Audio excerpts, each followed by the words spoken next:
Welcome to our Project Management Full Course. In this course, you will learn all the key skills you need to become a successful project manager.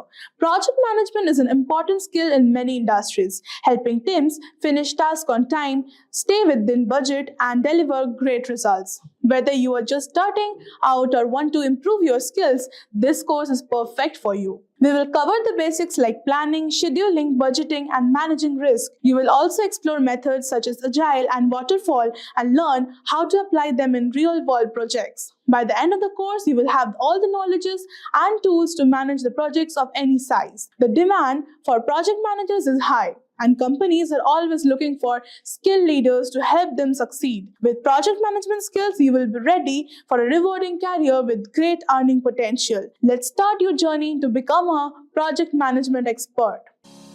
Craving a career upgrade? Subscribe, like, and comment below. Dive into the link in the description to fast-track your ambitions. Whether you're making a switch or aiming higher, Simplilearn has your back.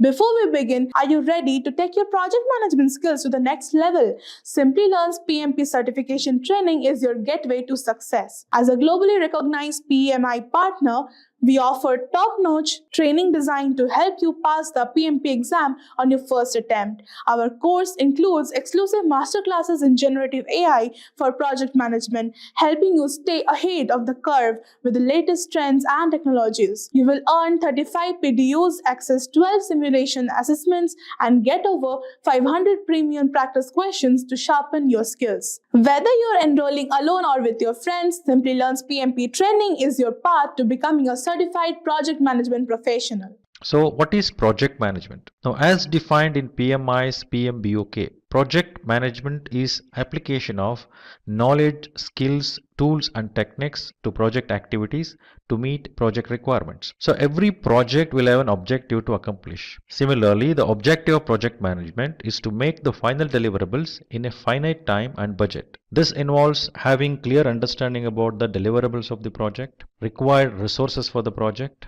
resource in terms of human resources, technical resources, financial resources, etc. Project manager should have a full picture of those aspects. We can call it as constraints or aspects and manage those throughout the project life cycle, for which a project manager should have a full view about a project and what is that this project has to accomplish. That objective should be clear. So as part of project management, the 6 constraints which project managers should look at are scope, time, quality, cost, risk and resources. So each of these areas has very important role to play in project management. The clarity in scope, the clarity in terms of schedule within which the project has to be delivered, the cost, what it incurs to that particular project. Once it is finalized, one cannot vary, one cannot change without any proper approvals. Similar to that, we have quality management, which has to ensure the scope, the specifications, what are defined, project output will be accordingly achieved. Risk, every project is taken up for a specific reason by organization. So organization should assess the risk associated with the project, and similarly as project progresses, various different risks has to be identified, like risk related to project management, risk related to technology area, risk related to resources, risk related to financial things. So broadly, risk management plays a very important role. So there will be something called contingency reserve kept for a identified risk above the cost what is estimated for various deliverables from the project. So every project require resources. Resources may be in terms of human resources, financial resources, technology resources, environmental resources. So all these resources are used to produce the output of the project. So these resources has to be managed with the sufficient optimization and standardizations required. Now let us understand the definition of a project. So what is a project? PMI defines a project as a temporary endeavor undertaken to create a unique product, service or result. The temporary nature of a project indicates that a project has a definite beginning and end. So when I say product, unique product, it means every output, it may be similar products you are producing with the same features and functionality, but the output of every project is unique because it is unique in terms of all the 6 constraints what we just discussed now. Now when I say product, it is very easy for us to visualize. It may be a desktop, it may be a laptop, it may be a car, it may be a machine, etc. But how do I visualize a service? Now project's output is a service. Now it's about building a capability. Through a project, a capability can be built to ensure services can be provided. That's what the output of project is, service. For example, if I think about a taxi services, for providing a taxi services, I need a mobile app, I need taxi, I need a server, I need a data center. So all these are various different products and services. Here service example can be internet service. So combination of all the services and products builds the capability for an organizations who can provide the taxi services. So building that capability, we say it is an output of a particular project which is called service. Similarly, results can be improvement of something, improvement in customer satisfaction, increase in some specific objectives or specific results needs to be achieved in performance perspective. So output of every project will be unique product or a service or a result. This we need to clearly understand. So when we say there is a definite beginning and end, every project starts at a certain point in time and ends at certain point in time. So it has a definite beginning and end. That is the reason it is temporary in nature. It is not an ongoing business activity. Before we begin, let's have a look at an incident where two project managers, John and Ted, are talking to each other. John is a senior project manager while Ted is a part of his team. John finds Ted to be upset, so he asks him is there anything he can help him with, to which Ted replies that his project failed. John further asks him what could be the possible reason for the project failure. Ted tells him that it's because he was not able to manage the time and budget. Now John asks him if he is PMP certified, to which Ted says he isn't. Then John suggests Ted that he must take the PMP certification, which will not only give his project better performance, but also help him upskill in his career. So today we will discuss about PMP certification in detail. Let's first have a look at all the topics we will cover. We will begin with what is PMP, then we will check top 10 reasons to get PMP certified, followed by the basics of PMP. Then after we know the PMP basic concepts, we will check who can get this certification and pattern for the PMP exam. Then we will learn about the PMBOK guide, which is an integral part to prepare for the PMP exam. Finally, we will see the cost and the validity of the certification. So without any further ado, let's begin with what is PMP. PMP, or Project Management Professional, is the world's most renowned project management certification for project managers. This certification is provided by the Project Management Institute. Now, when we know what is Project Management Professional or PMP certification, let's have a look at some reasons why you should get PMP certified. Today, I will give you top 10 reasons to take PMP certification. PMP certification helps you become a better project manager. The process that helps us acquire the certification goes to several phases like gaining project management experience and passing the PMP exam, which helps you in bringing sanity to the project manager. The process helps project managers to learn different industry trends, have practical knowledge, and several other project management constraints. The second reason that we have is project management certification makes a resume more valuable. As we have discussed earlier, that PMP certification is the most renowned project management certification, so having it on the resume will definitely help the interviewer recognize our skills. There are companies that only accept project managers who are PMP certified. PMP certification not only helps in switching the job or finding a new one, it helps in progressing in the current company as well.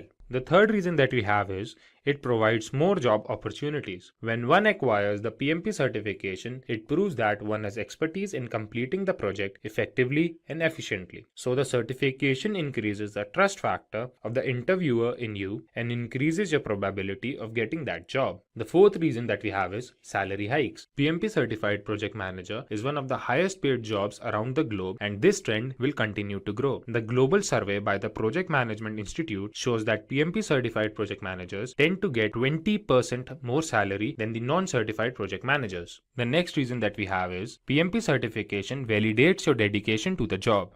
The certification requires several months of training. It requires several hours of project management experience and exposure. This experience and exposure explains the seriousness of a project manager towards its career path. Then, sixth we have is PMP certification is globally acknowledged. PMP certification is the most renowned certification all over the world. It helps project managers to be a part of different types of industries all over the globe. PMP certification is the most renowned certification all over the world. Project managers who are PMP certified may get jobs in different types of industries all over the world. PMP certification not only provides theoretical knowledge but also helps in gaining practical knowledge, which further helps in increasing the confidence of a project manager. The next reason that we have is better project performance. PMP certified project managers tend to deliver better projects than the non-PMP certified project managers. This is because PMP certified project managers are well aware of 5 process groups, 10 knowledge areas, and 49 processes, which helps them have a clear picture of different aspects involved in a project. The 8th reason that we have is it increases your networking opportunities. There are several communities that one becomes a part of when they sign up as a PMI member. These communities have meetings regarding new job opportunities, and this helps in having a professional network. The 9th reason that we have is job security. Job security is a major reason that a professional thinks of before opting for a particular profession. Today, in the world of recession, where companies are drowning, the demand for PMP certified project managers goes on increasing. The last and the 10th reason we have is expertise in practical application. When one appears for a PMP exam, they need extensive preparation. They need to have thorough knowledge of process groups and knowledge areas, which help them develop several essential skills and move ahead in their career. Now, as we move further, we will look into the PMP basic concepts. The PMP basic concepts are the 5 project management steps. These project management steps start from the day we begin our project to the day we end our project. They begin from initiation to closure. The first step that we have is initiation, planning, execution, monitoring and controlling, and closure. Now, let's have a look at each of them in detail. The first step we have is initiation. Initiation involves defining the project scope. This is the step where we explain what our project will have, for whom we are making that project. It helps us to identify our stakeholders, who all will be the part of that project, and determine the project feasibility. After the step of initiation, when we have decided the scope of our project, the second step that comes is planning. In the planning phase, we define a flow to all the activities of a project. We define this flow keeping in mind all the constraints of a project like time, resources, and risk. After we have defined the flow of these processes, it is time for us to look at the execution. In the execution phase, we evaluate the plan and the sequence of the tasks we have made. We finally put the plan in action and the project tends to start. After the project building has started and the process of execution has started, it is time for the monitoring and the controlling phase. In monitoring and controlling phase, the progress of the project is tracked and important steps for quality assurance are taken. In monitoring and controlling phase, the work being done is compared with the work as defined in the project plan. In this phase, the progress of the project is tracked and important steps for quality assurance are taken. Finally, we have the closure step. In this step, the deliverables are delivered to the client, the documentation of all that took place during the project lifecycle is done, and project is fully evaluated. Now, when we have seen reasons for getting PMP certified and we know the basic concepts of PMP, it is time for us to know who can get PMP certified. For getting PMP certified, there can be 2 cases. The first case says you must have a secondary degree. A secondary degree means high school diploma or an associate degree or a degree that is globally equivalent to all of these. Then you need to have 7,500 hours of leading and directing projects and 3,500 hours of project management education. There can be 2 cases. First case can be you must have a secondary degree. That means a high school diploma, associate's degree, or the global equivalent degree. Then you must have 7,500 hours of project management experience and 35 hours of education in project management. The second case can be you must have a 4-year degree along with 4,500 hours of project management experience and 35 hours of education in project management. Now, when we know who can get PMP certified, we will see the PMP exam pattern. The exam comprises of 200 questions, out of which 175 questions are used for evaluation. One can answer these questions if they have thorough knowledge of 5 process groups and 10 knowledge areas. The time provided to complete the exam is 4 hours. The questions that are asked are of different types, the most common type being formula-based, situation-based, and knowledge-based. Now, when we have discussed about the exam pattern, discussing about the PMBOK guide becomes very important. So the next topic that we have is PMBOK guide. PMBOK guide or project management body of knowledge is a book that comprises of several processes and different terminologies needed to crack the PMP exam. The whole syllabus of PMP exam is covered in the PMBOK guide by the project management and 10 knowledge areas. Apart from this, there are 49 processes that are divided amongst 5 process groups, 10 knowledge areas. Finally, let's have a look at the cost and validity of the PMP PMP certification. When we talk about the cost of the certification, there can be two cases. The first case can be if we are not a member of Project Management Institute, the exam fees is $555. The second case can be if we are a member of Project Management Institute, the exam fees is $405. If we talk about the validity of the certification, the certificate is valid for a period of 3 years. After every 3 years, the certificate needs to be renewed. To renew the certificate, one needs to furnish a proof of 60 PDUs or professional development units. After so much information, Ted thanks John for his time and promises to take the PMP certification at the shortest notice. Now, let's have a look at the salary trends of a PMP certified project manager and a sample resume. If we consider the salary of a non-PMP certified project manager, it is approximately $91,000, while if we consider the salary of a PMP certified project manager, it is approximately $111,000, which is approximately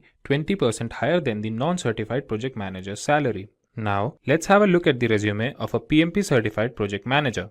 If you are somebody with PMP certification and looking for a project manager or a senior project manager role, your resume should look something like this. The summary in the beginning would include how much experience you have and anything that supports your claim of being a project manager. Like here, James Brown has written, he has more than 10 years of experience with generating and building projects. Then, when you talk about your experience, you should put something that emphasizes on the responsibilities that you had, your area of expertise, put something that shows your skill set for the desired post, and also something that you learned from your former job role. This shows that you have command over your work and also the determination to skill and upskill yourself. Like here, James Brown has 3 years of experience as an assistant manager training new associates and then more than 3 years of experience as a project manager where he not only led projects but also learned new project management tools like Trello and Primavera. After this, add relevant information regarding your education. Your resume must include skills that you have or you have gained in your years of experience. Like here, James Brown has divided his skills into two parts, where he has written his technical skills and non-technical skills. He has included a skill of agile and quality assurance software, as well as he has his knowledge of different project management tools. Then putting your certifications play a major role. This proves that you are up to date and updated with current market trends. James Brown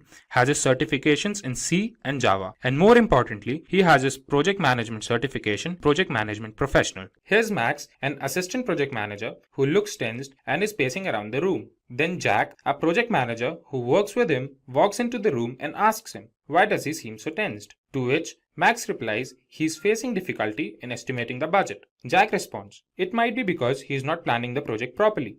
Jack reassures Max and begins to tell him about project planning.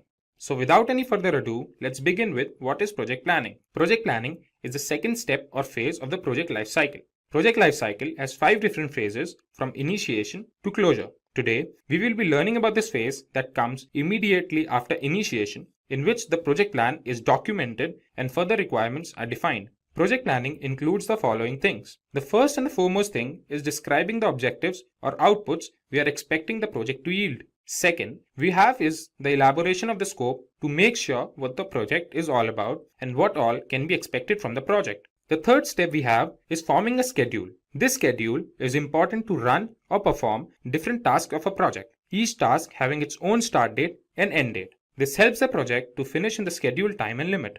Lastly, we have making and generating progress reports, in which all that went during the tenure of the project is documented. This helps in evaluating the project and helps in the forthcoming projects. Now, let's have a look at the project planning fundamentals. The first fundamental that we have is the determination of scope, cost, and resources. The determination helps us in having a rough estimate about the time that is required to finish the project. It helps us in determining the number of people required and what should be their skill set. We can divide the project into smaller manageable sections, and this is made possible with the help of work breakdown structure. The second fundamental refers to identifying the problem. There are several techniques by which we can collect information and discover issues. There may be several problems in a project, and in that case, several risks or issues are prioritized, and the risk that requires immediate attention is dealt with first. Then comes identification of stakeholders. When we can identify the stakeholders, we can know who all will be affected and in what way, which helps us having a better understanding of the project.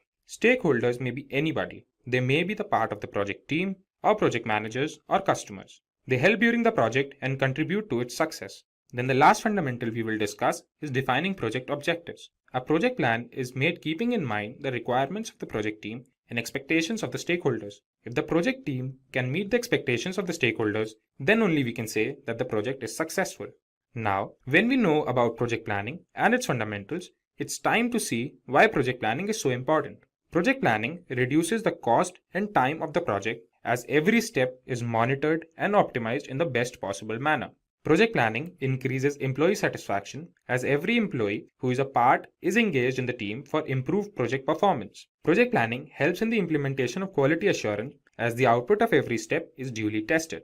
Lastly, project planning helps in reducing project risk as planning helps to analyze, prioritize, and deal with that risk. Moving on, let's have a look at the tools for project planning. The first tool that we have is a Gantt chart. Today, Gantt charts are one of the most popular project management tools. They help in tracking the status of the work at a particular time and their dependencies on each other. Gantt charts help in showing different phases and steps involved in a project. The second tool we will talk about is Critical Path Method or CPM. Critical Path Method helps in scheduling the project activities so that the project runs properly. The Critical Path Method focuses on the longest stretch of dependent tasks and determines the time needed to complete them. The next tool is Project Evaluation and Review Technique or PERT chart. PERT provides a graphical representation of the project's timeline, explaining the interdependencies of different tasks. This tool not only helps in making a schedule, but also helps in coordinating with all the team members. The fourth tool we will check is Work Breakdown Structure. Work Breakdown Structure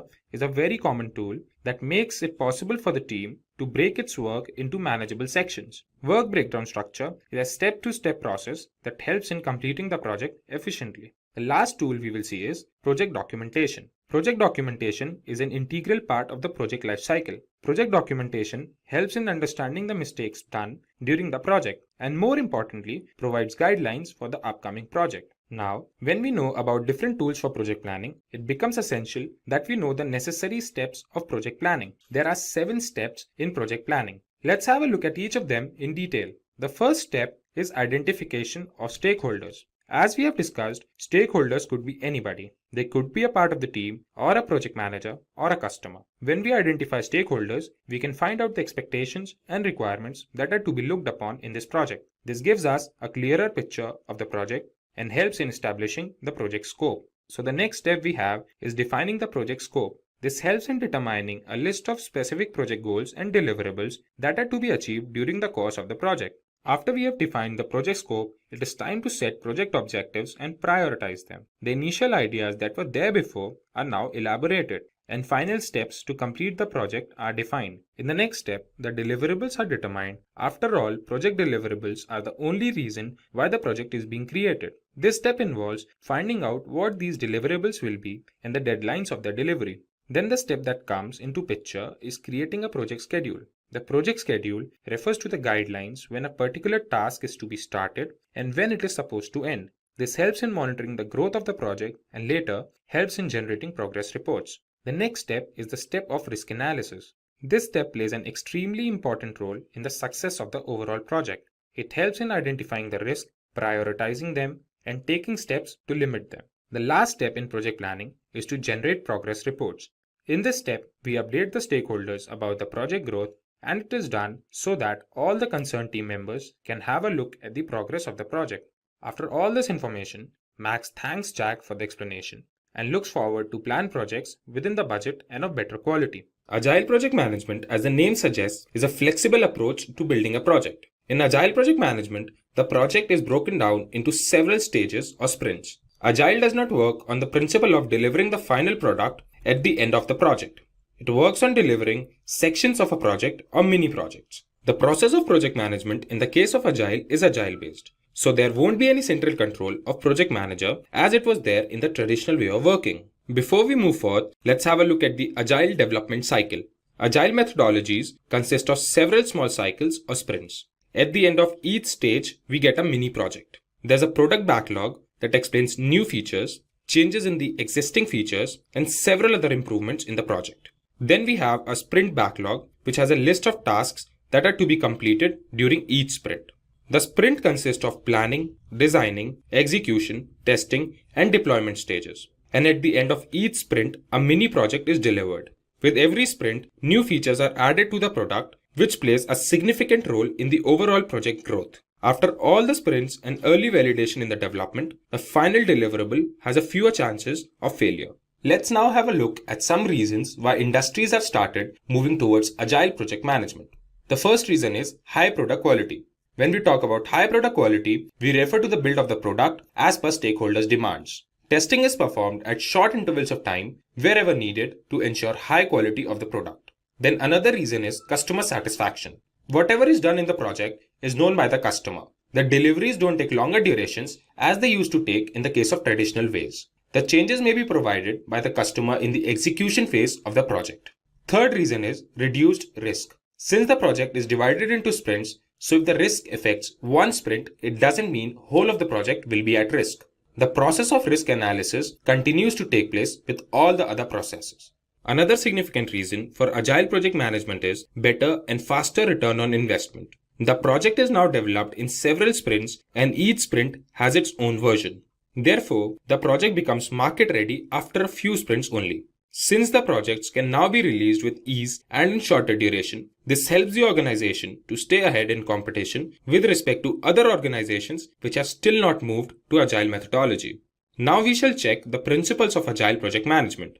There are 10 principles for successful agile project management. The first principle is the satisfaction of the customer by delivering the project fast and with least number of errors. The next principle refers to decreasing the amount of time between the phase of planning and delivery. The third principle states that the team of managers and developers work together and increase the productivity of their work. The next principle states that the changes requested by the stakeholders can be taken into consideration and worked upon during the development phase as well. The fifth principle pays attention to the factor of coordination among the team members.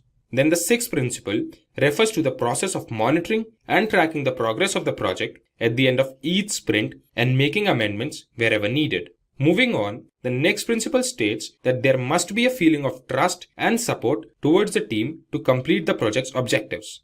The next principle emphasizes on face-to-face conversations with the development team. The face-to-face conversation helps in both solving problems and easy knowledge sharing. Then the ninth principle emphasizes on finding solutions and maximizing the amount of work done with simplicity. This ensures timely completion of tasks by all the team members. The last principle states that Scrum tools like Monday.com or Zoho sprints must be used to simplify the complicated codes, which further helps in saving time. We shall now see the steps in Agile project management. The goal of Agile methodology is to produce shorter development life cycles and more frequent product releases than traditional waterfall project management. So we will now check 6 steps in Agile project methodology. The first step in the process is project planning. Project planning includes feasibility study, development of scope, breaking the project into executable tasks or sprints, and then estimating the amount of time needed to complete those sprints. The second step is the step of roadmap creation. A roadmap is a plan of action that shows how a project shall evolve over time. A list of all the features that the final product should have is created, and the steps to achieve those features are taken. The next important step is release planning. Since we are doing the project keeping in mind the Agile project methodology, the project will complete in sprints. That means there will be the release of features at the end of each cycle. And unlike the traditional waterfall model, the development cycles will be smaller. The fourth step in Agile project management is sprint planning. The sprints are made keeping in mind what all is to be accomplished in that particular step. At the beginning of each sprint, the goal of that sprint is decided and steps to achieve that goal are taken.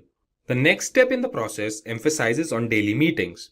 There are short meetings every day to discuss if the team was able to finish the task for each sprint and check if there are any amendments that are required. Each team member talks about what they achieved in the last sprint and what are they going to work on in the next sprint.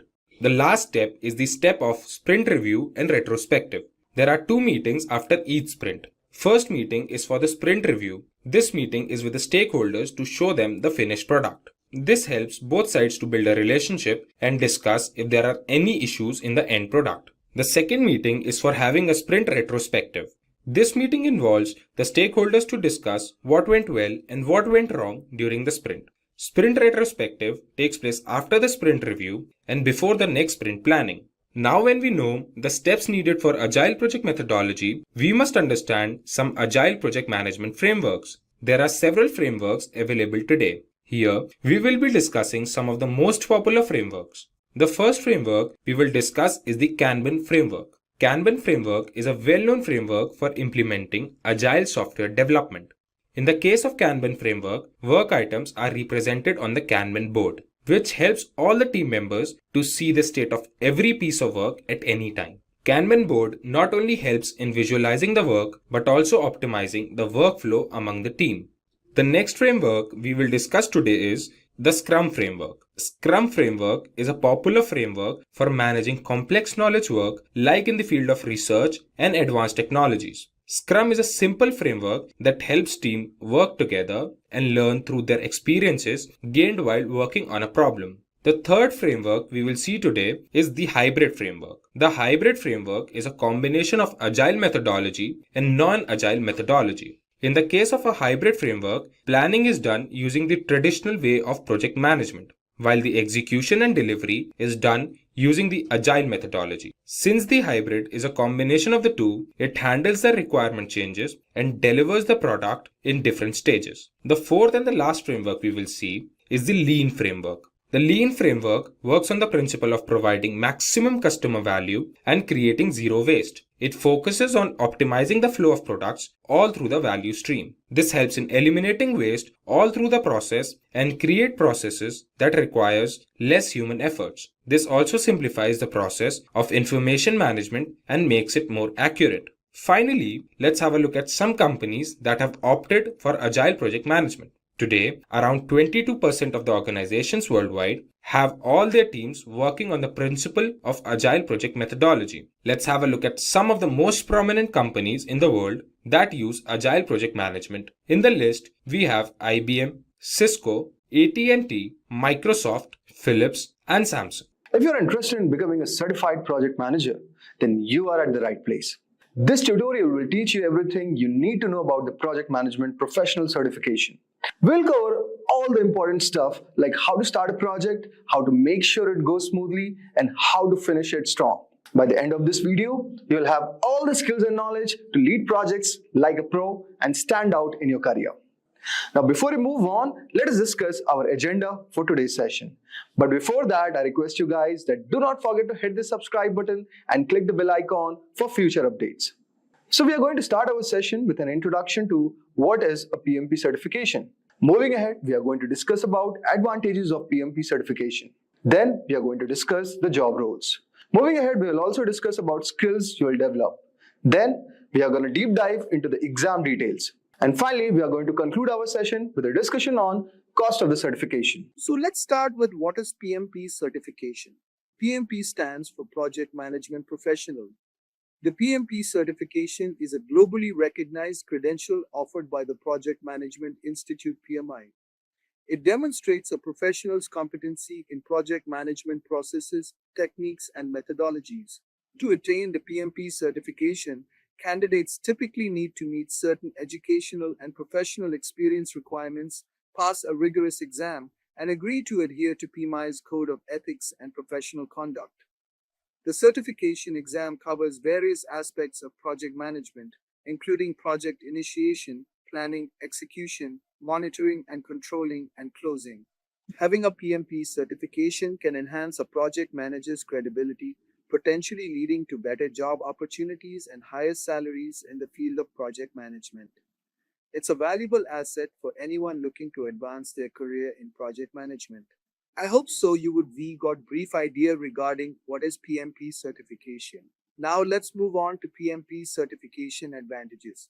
The PMP certification cost is high because it is a globally recognized certificate. A professional certified by PMI can land a job anywhere in the world with an undoubted edge over other job candidates. A PMP certification benefits professionals in the following ways. New skills.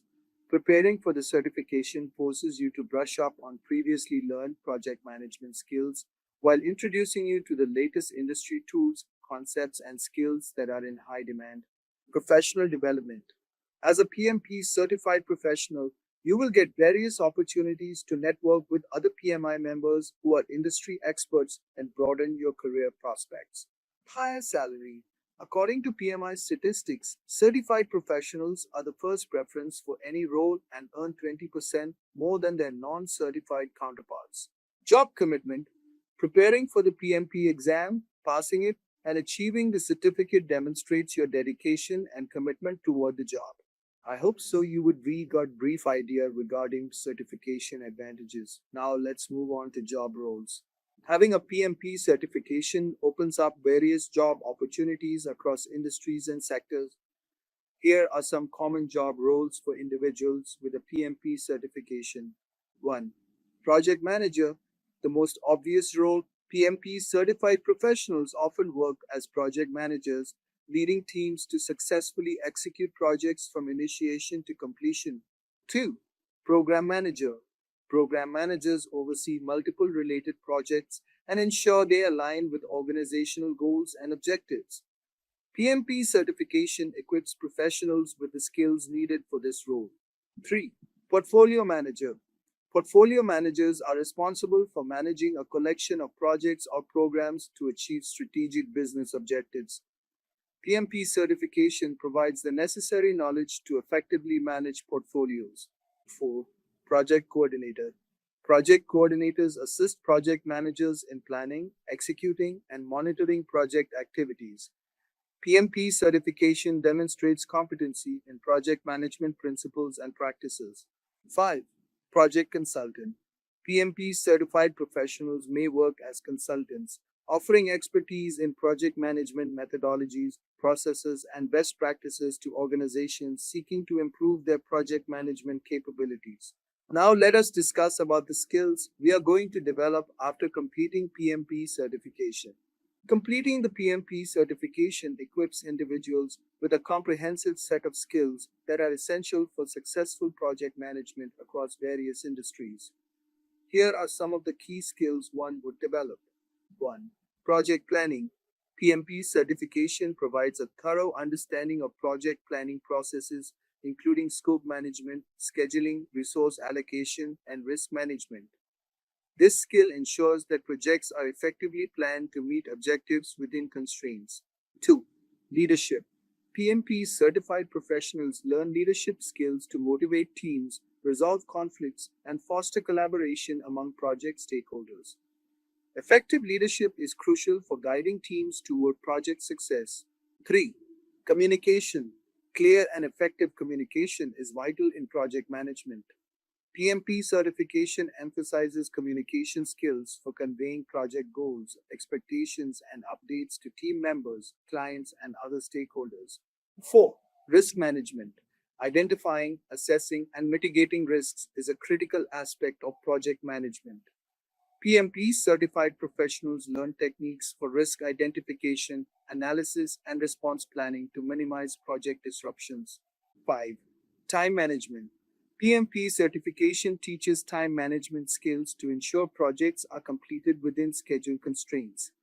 Professionals learn to develop realistic project timelines, prioritize tasks, and manage deadlines effectively. Overall, completing the PMP certification not only demonstrates proficiency in project management processes and methodologies, but also equips individuals with valuable skills that are essential for successfully leading and executing projects in today's dynamic business environment. Now let us discuss about the PMP exam details. The PMP exam is a rigorous assessment designed to evaluate a candidate's knowledge and understanding of project management principles, processes, and best practices as outlined in the Project Management Body of Knowledge PMBOK Guide published by the Project Management Institute PMI. Here are the key details about the PMP exam. 1. Exam format. The PMP exam is a computer-based test consisting of 180 multiple-choice questions. Out of these, 175 questions are scored, while the remaining 5 are pretest questions used for future exam development and do not affect the candidate's score. 2. Exam content. The exam content is based on the PMBOK Guide and other reference materials designated by PMI. It covers 5 domains of project management: initiating, planning, executing, monitoring and controlling, closing. 3. Exam duration. The PMP exam has a duration of 230 minutes, 3 hours and 50 minutes. This includes the time for completing the exam and a 10-minute break if desired. 5. Exam eligibility. To be eligible to take the PMP exam, candidates must meet certain educational and professional experience requirements set by PMI. As of my last update, the general requirements include a 4-year degree bachelor's or global equivalent and at least 3 years of project management experience with 500 hours leading and directing projects plus 35 hours of project management education, or a secondary degree, high school diploma, associate's degree, or global equivalent with at least 5 years of project management experience with 500 hours leading and directing projects plus 35 hours of project management education. It's essential for candidates to thoroughly review the exam handbook and familiarize themselves with PMI's policies and procedures before scheduling and taking the PMP exam. Now let us discuss about the PMP certification cost. PMP certification cost. Wondering what the cost of quality PMP is? PMP cost incurred to earn 35 PDAs varies from country to country from $300 to $5,000. Re-examination fee structure. For PMI members, $275. For non-PMI members, $375. A person choosing to become a PMI member at the time of application will have to shell out a PMP price of $555, which will cover both the examination and the membership fees. Interestingly, even if a person doesn't wish to become a PMI member, HESH will anyway have to pay the same PMP exam fee. Hence, we recommend you to apply for the PMI membership option so that paying your PMP course fee is more practical. After going through the PMP certification cost, let us next learn what exactly is its renewal fee. Do you know, friends, that the average salary of project manager in India is around 19 lakhs per annum, and in United States it's around 90,000 US dollars. These figures highlight the lucrative opportunities in the field of project management. Welcome to our tutorial on the project management roadmap for beginners. In this video, we will guide you through the essential steps to kickstart your career in project management.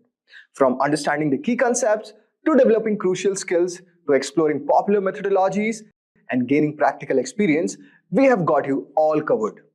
By the end of this tutorial, you will have a clear path of becoming a successful project manager. So let's dive in. But before that, I request you guys that do not forget to hit the subscribe button and click the bell icon for further updates on our latest videos. So let's start, guys, first by understanding what exactly is project management. So guys, project management is the essential practice of planning, organizing, and overseeing a project to meet specific goals within a set time frame and budget. It involves defining the project scope, setting clear objectives, and coordinating all necessary resources like people, tools, and materials. A project manager's job is to make sure all the tasks are completed on time, within budget, and up to the desired quality standards. This requires effective communication, solid risk management, and quick problem-solving skills. Project management also means keeping an eye on the progress, making necessary adjustments, and ensuring all the stakeholders are informed on the same page with the project goals. There are various methodologies like Waterfall, Agile, Scrum, which offers different ways to handle projects. I hope so you have got a brief idea regarding this. Now let's move on and discuss briefly regarding what are the key skills needed to become a project manager. So guys, to be an effective project manager, you need to develop a diverse set of skills that will help you to navigate the complexities of managing projects. Here are some of the essential skills that project managers should have. The first one is communication. Clear and concise communication is very vital in this domain. You need to convey ideas, expectations, and updates to your team and stakeholders. Effective communication helps to avoid misunderstandings and keeps everyone aligned with the project goals. The second one is organization. Being organized is very crucial for managing multiple tasks, deadlines, and resources. An organized project manager can keep track of all the project components and ensures everything runs smoothly. Third one which we have is problem solving. Projects rarely go exactly as planned. So strong problem solving skills are very essential. You need to quickly identify issues, analyze possible solutions, and implement the best course of action to keep the project on track. Next one we have is leadership. Inspiring and motivating your team is a key aspect of project management. A good leader guides their team, delegates tasks effectively, and fosters a positive and productive work environment. Next one we have all over here, that is time management. So guys, prioritizing tasks and managing your time efficiently ensures that project milestones are met. Good time management helps you to stay on schedule, meet deadlines without compromising the quality. Next one we have is adaptability. Projects can be unpredictable sometimes. So being adaptable and flexible is very, very important. You need to adjust plans, strategies as necessary to accommodate changes and unforeseen challenges. And finally, we have is solid risk management. You know, friends, that identifying potential risk and developing strategies to mitigate them is very, very crucial for project success. Effective risk management helps to minimize the impact of uncertainties on the project. So by honing these skills, you can become a more effective project manager, capable of leading your team to success and delivering projects that meet or exceed expectations. Now we are going to move forward to understand the core project management concepts. So guys, understanding core project management concepts is very, very essential for successfully managing the project. The first one that we have all over here is scope. So guys, scope defines what the project will deliver and work required to complete it. Clearly outlining the scope helps to prevent scope creep, where uncontrolled changes or continuous growth can derail the project. Next one we have all over here is resources. This involves identifying and allocating the necessary resources, including team members, tools, material, and budget. Efficient resource management ensures that the project has everything it needs to proceed without delays. The third one that we have all over here, that is schedule. So guys, the project schedule outlines the timeline for all tasks and milestones. Creating a detailed schedule helps you to keep the project on track and ensures that deadlines are met. The fourth one that we have all over here is budget. So guys, this is very, very important factor. And managing the project budget involves estimating cost, setting budget, and controlling expenses to ensure the project remains financially viable. Effective budget management helps prevent cost overruns. Finally, we have is risk management and quality. Let's first talk about risk management. So guys, identifying, assessing, and mitigating risk is very, very crucial. A proactive approach to risk management can help anticipate potential issues and develop contingency plans, reducing the impact of the project. If we talk about quality, then ensuring that the project meets the required standards and specification, it is very, very required for it to become a success. So quality management also involves setting quality criteria, continuously monitoring, and evaluating the project deliverables. Now let's move on and discuss about project management methodologies. So guys, project management methodologies provide a structured approaches to managing projects and ensuring efficiency and consistency. The first one that we are going to discuss all over here is called waterfall model. It is a linear and sequential approach where each phase of the project must be completed before moving on to the next. It's best suited for projects with well-defined requirements and minimal changes. The next one that we have all over here is called Agile. Actually, Agile is an iterative and flexible approach that focuses on delivering small, incremental improvements. Agile promotes adaptability and continuous feedback, making it ideal for projects with evolving requirements. The third one that we have all over here is called Scrum. Scrum is basically a subset of Agile.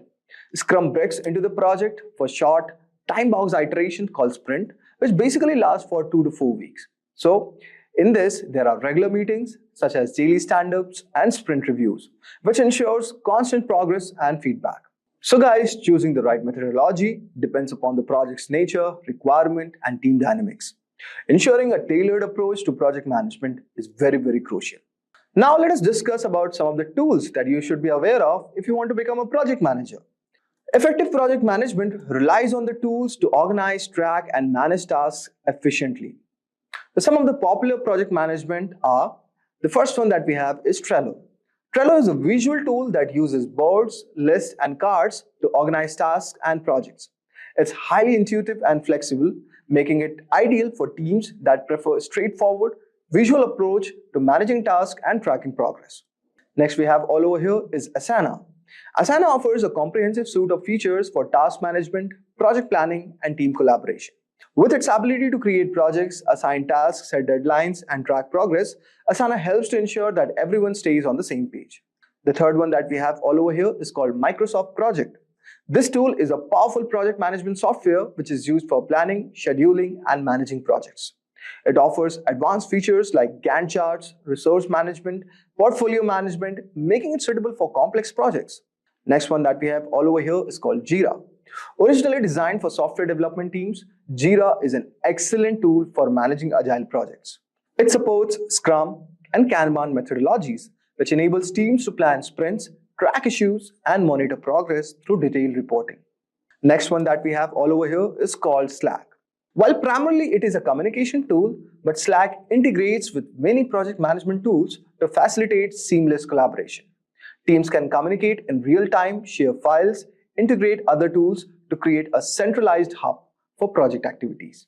So these were some of the tools that you should be aware of, and by leveraging these tools, project managers can enhance their productivity, improve collaboration, and ensure that projects are completed on time and within budget.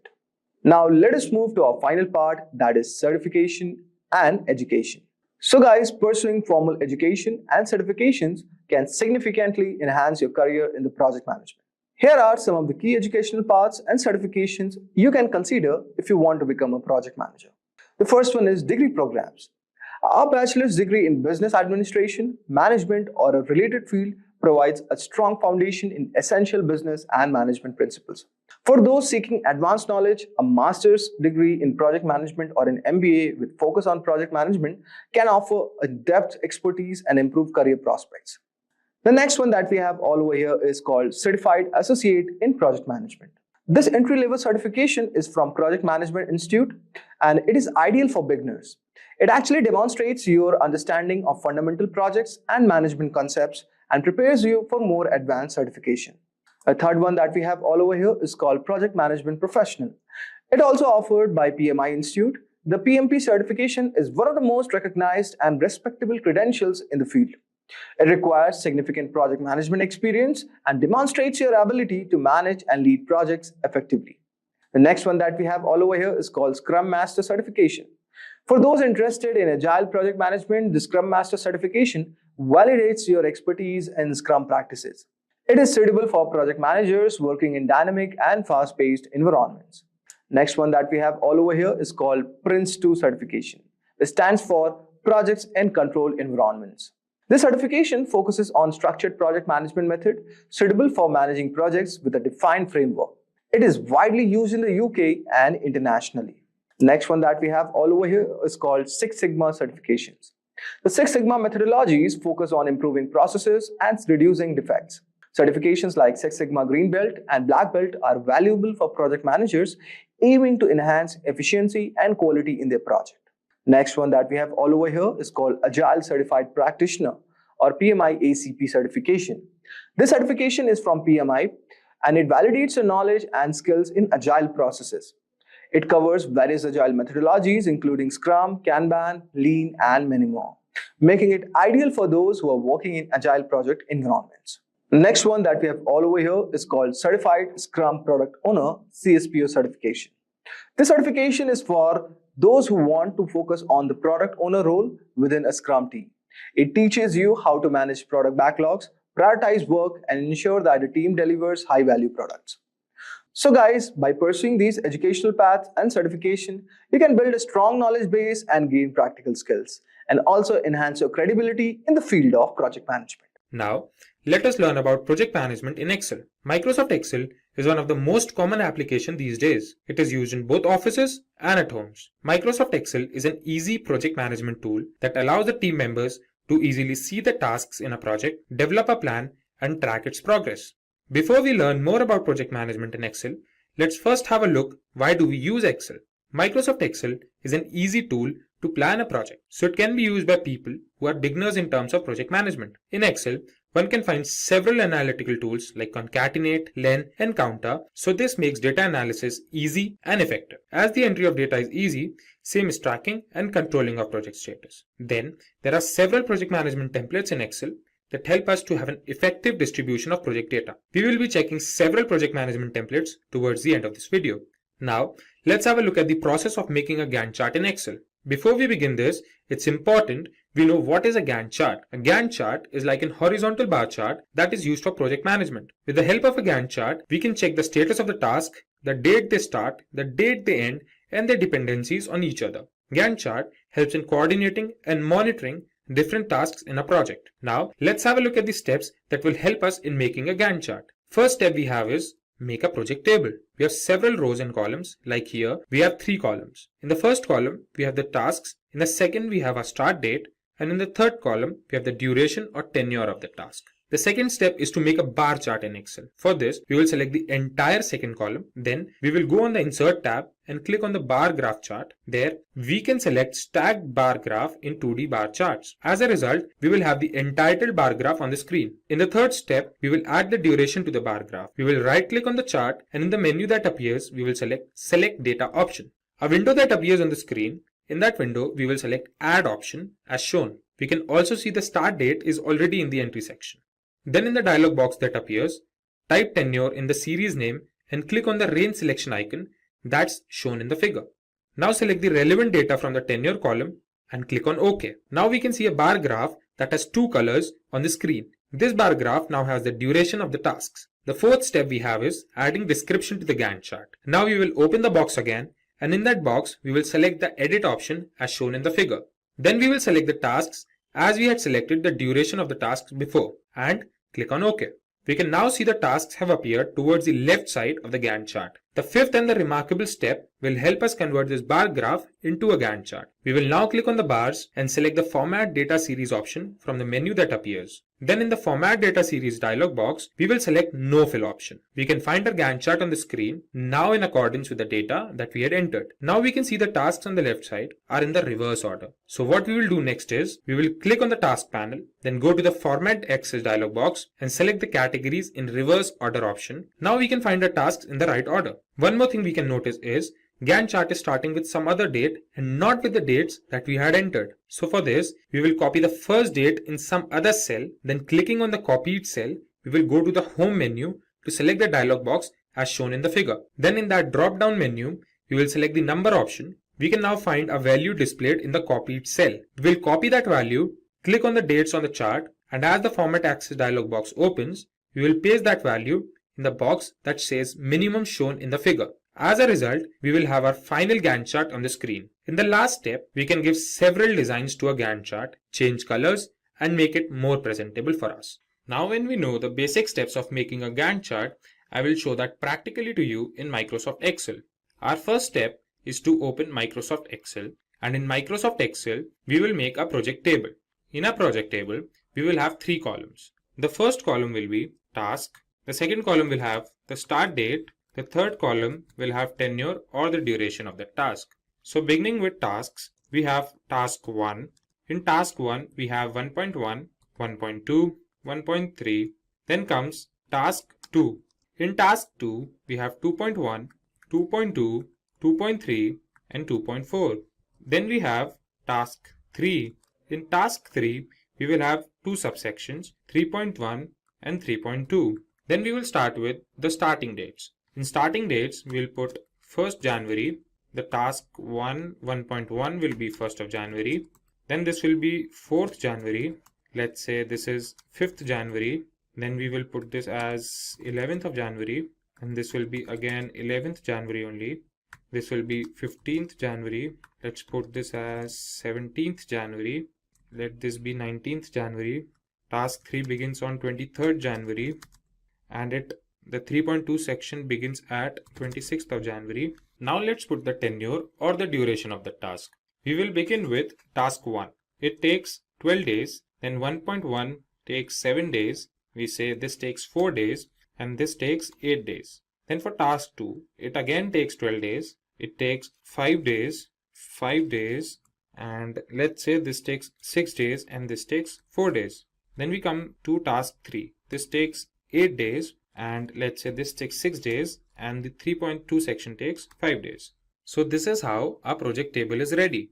In the second step, we will select the entire second column. After we have selected this column, we will go to the Insert tab. In the Insert tab, we'll go to the bar columns. and in this we will select 2D stacked bar charts.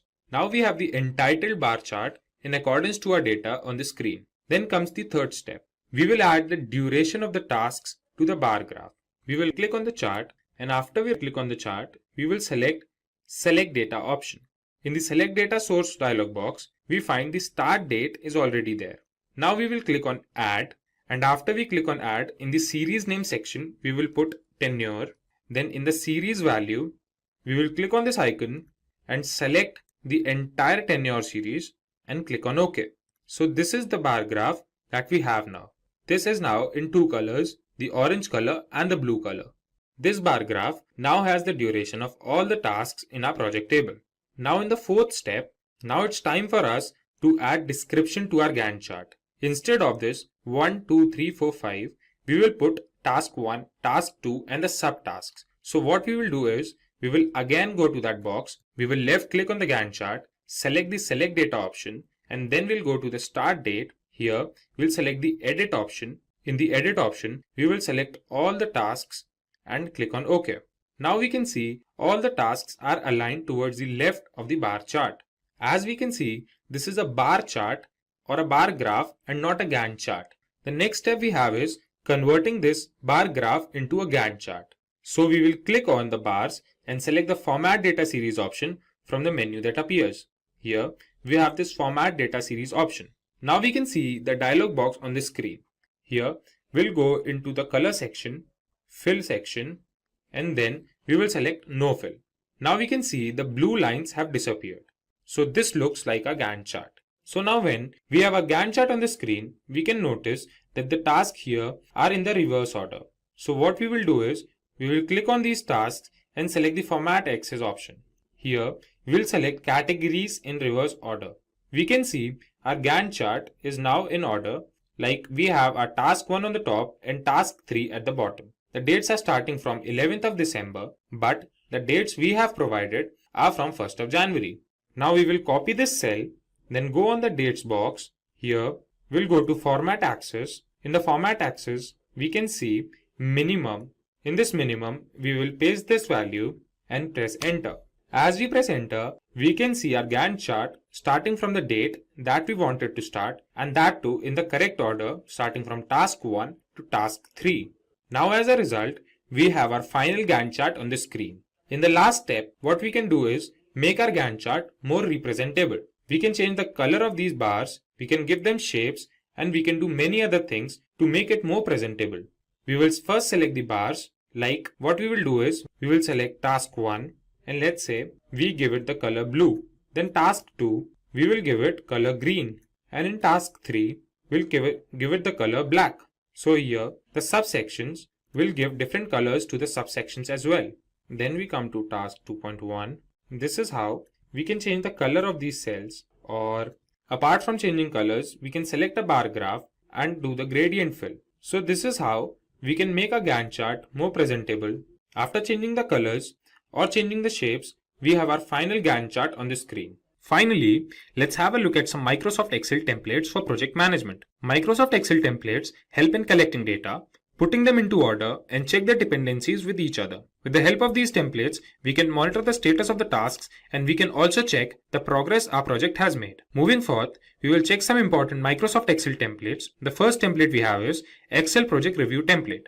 This template helps us have an overview of the project. We can have a clear understanding of all the tasks that are planned and that are completed. This helps project managers to measure the progress of the project and take further steps accordingly. Second template we will check is Excel Budget template. In this template, we can monitor all the expenditures of our project. It helps us in managing the budget of a project and also helps in comparing the budget of a project at different phases. Let's have a look at the budget template in Excel once. We can download this template from officetimeline.com. The Gantt chart towards the right is in accordance with the dates towards the left. If we fluctuate the date, we can see the template working. The start date for task 1 could be changed to 10th June. If we change this date to 10 June, we can see the fluctuation in the Gantt chart. So this is how we can use this template directly. Let's have a look at the third template now. Third template we will see is Excel Sprint Project Tracker template.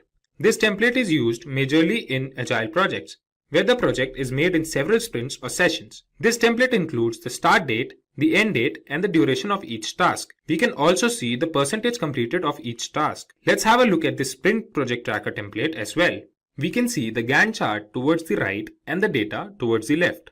So if we change any data, we can see the Gantt chart changing. For example, we can change the data in Sprint 2 Feature 3. Let's change the start date to July 2nd. We can see the Gantt chart changing. This is how we can use this template directly to track our sessions. Let's have a look at the fourth Excel template. This template is Excel Project Tracker.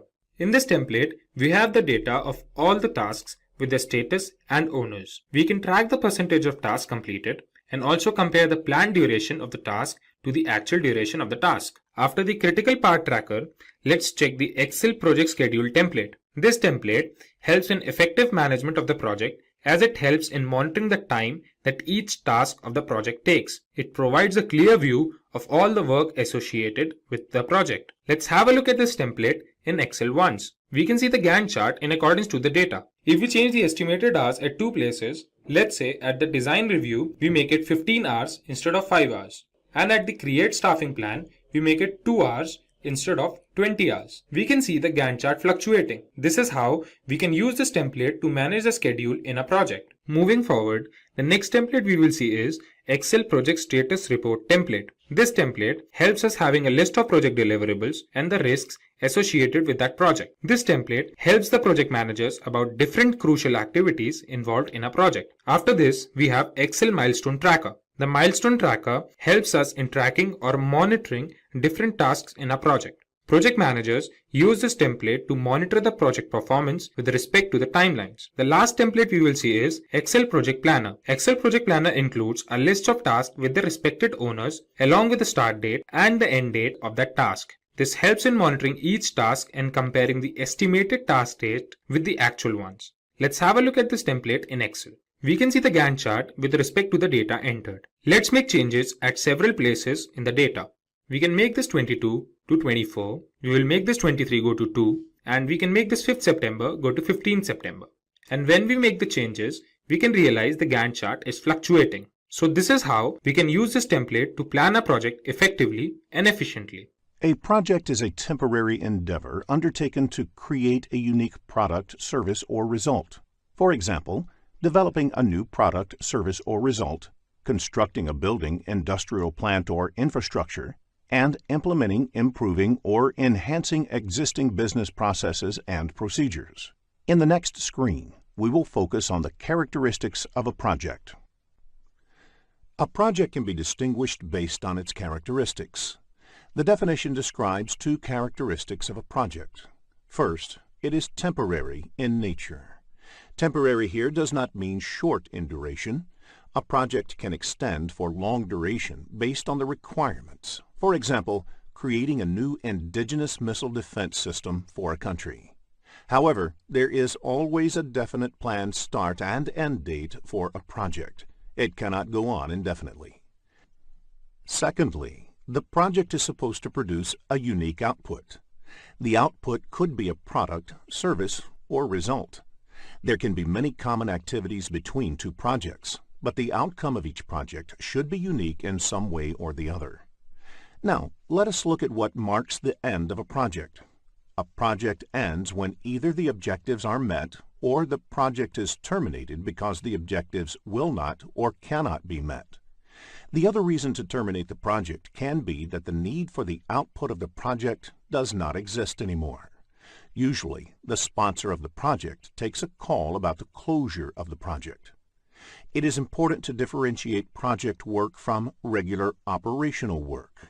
For example, your office receptionist does the same work every day of picking any incoming call and directing the call to the right person in the office.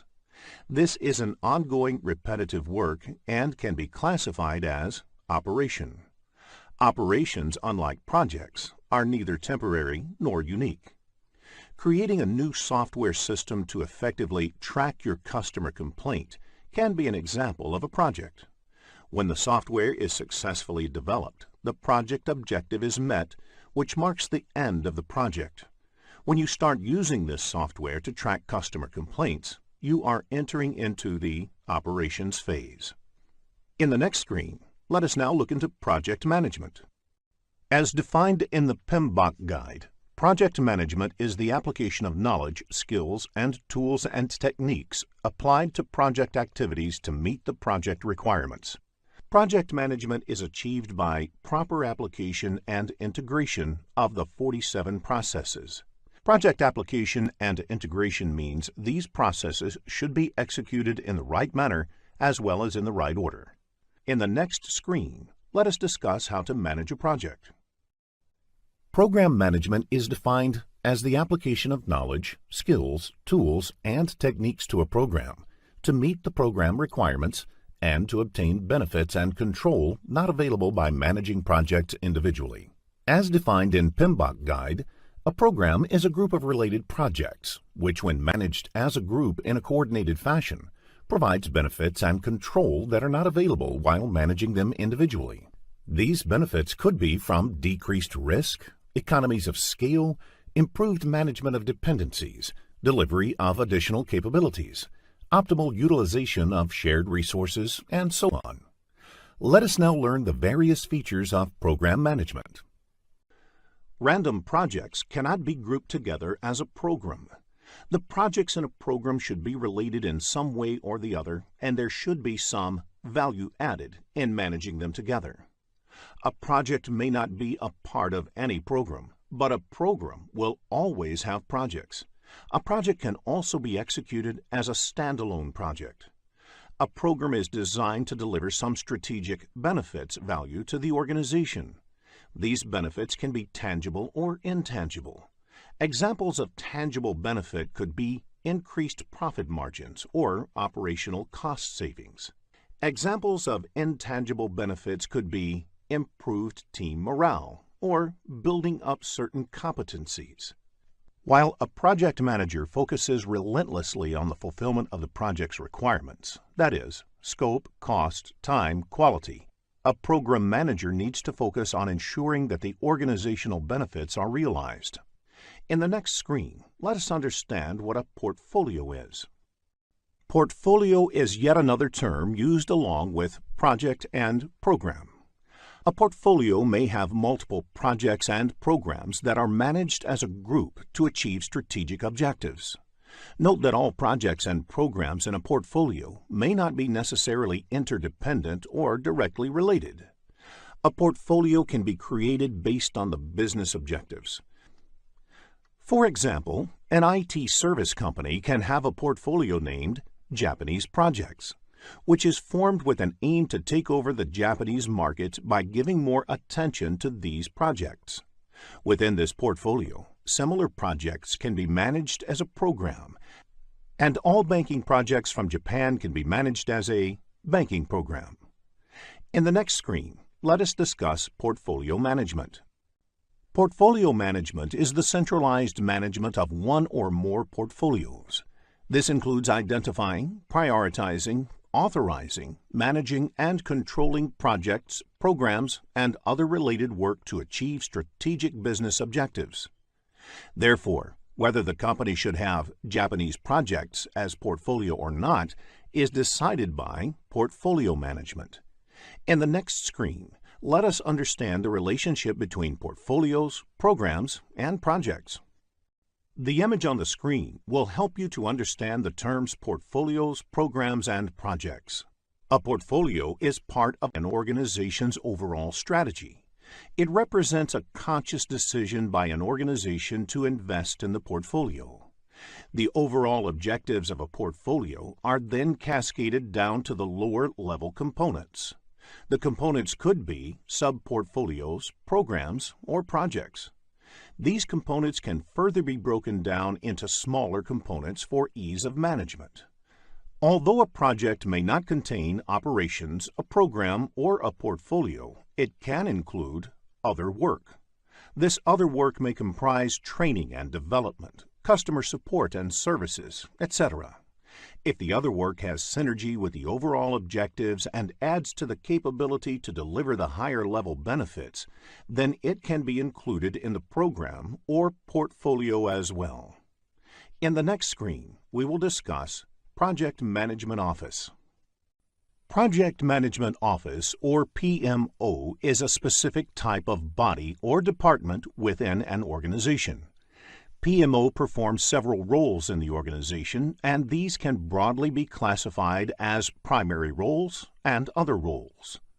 Typically, the PMO may take up any one or a combination of the three primary roles. It provides the policies, methodologies, and tools and templates for managing projects within the organization. It provides support and training in organization on how to manage projects. And finally, it provides project managers for different ongoing projects in the organization. PMO may also help in managing interdependencies between the projects, selecting, managing, and deploying shared or dedicated project resources, if need be, terminating a project, and organizing lessons learnt sessions and maintaining the project management knowledge base for an organization. In the next screen, we will discuss how to manage the triple constraints.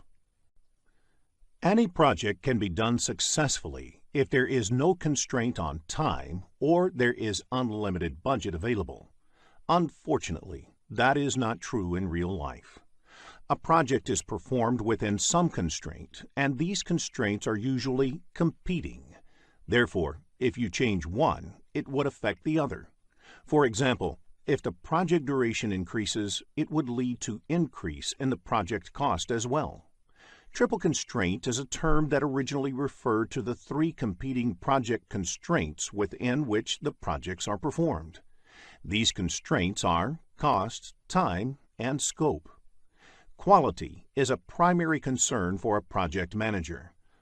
Therefore, the project manager has to make trade-offs to keep the scope, cost, time, quality plane in balance. To achieve the balance, the project manager also needs to manage other aspects of the project. For instance, the people, stakeholders, risks, communication, and procurements. The project manager plays the essential role of integrating all these different aspects of project management.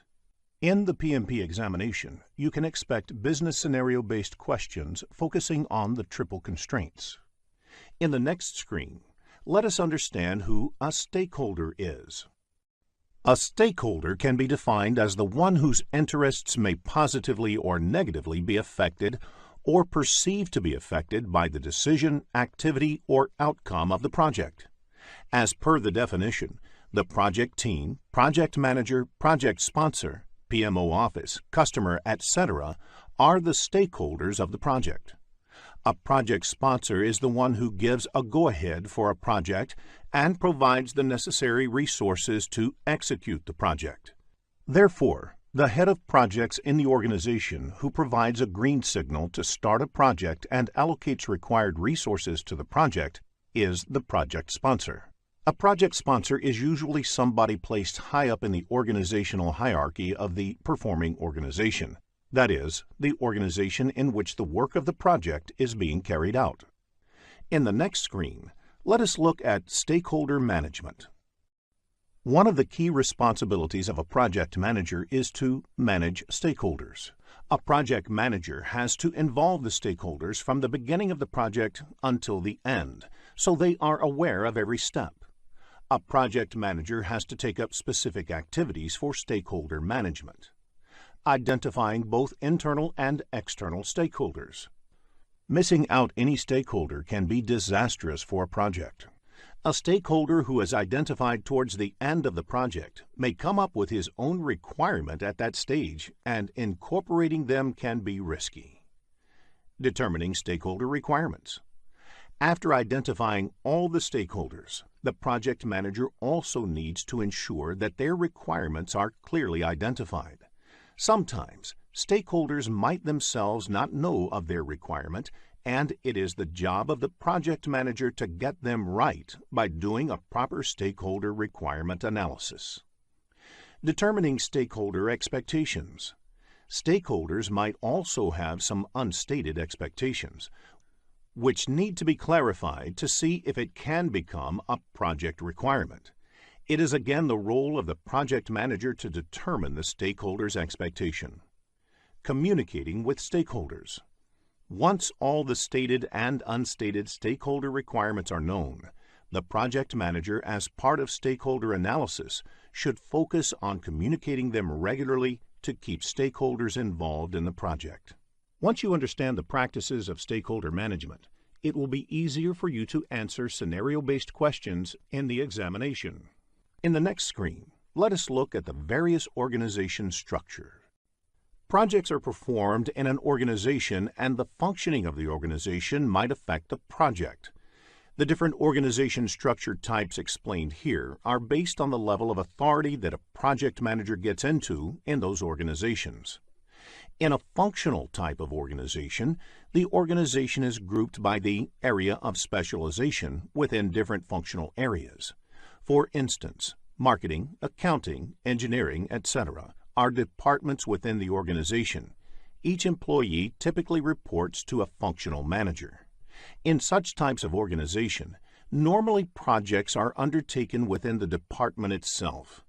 If a project requires any assistance from another department, the request moves from the head of the requesting department to the head of the concerned department. The team members do their normal departmental work in addition to the project work. The next type of organization is projectized organization. In such organizations, there are no departments. The organization's resources mostly work on projects. Team members report to a project manager. The project manager has complete control over the resources. When the project is completed, either they move on to another project or they look for some job outside the company. They do not have a department for themselves. The third type of organization is a matrix organization, which is a blend of functional and projectized organizational structure. A team member belongs to a department as well as they are part of a project team. In such organization, team members have two bosses. One, their department head, and the second, their project manager. Since there are two bosses here, this type of organization is further classified into three different types. They are weak, strong, and balanced matrix organization. So out of the two bosses that team members have in matrix organization, if the project manager has more authority over the team member, such organizations are called strong matrix. Where the functional manager has more authority, it's a weak matrix organization.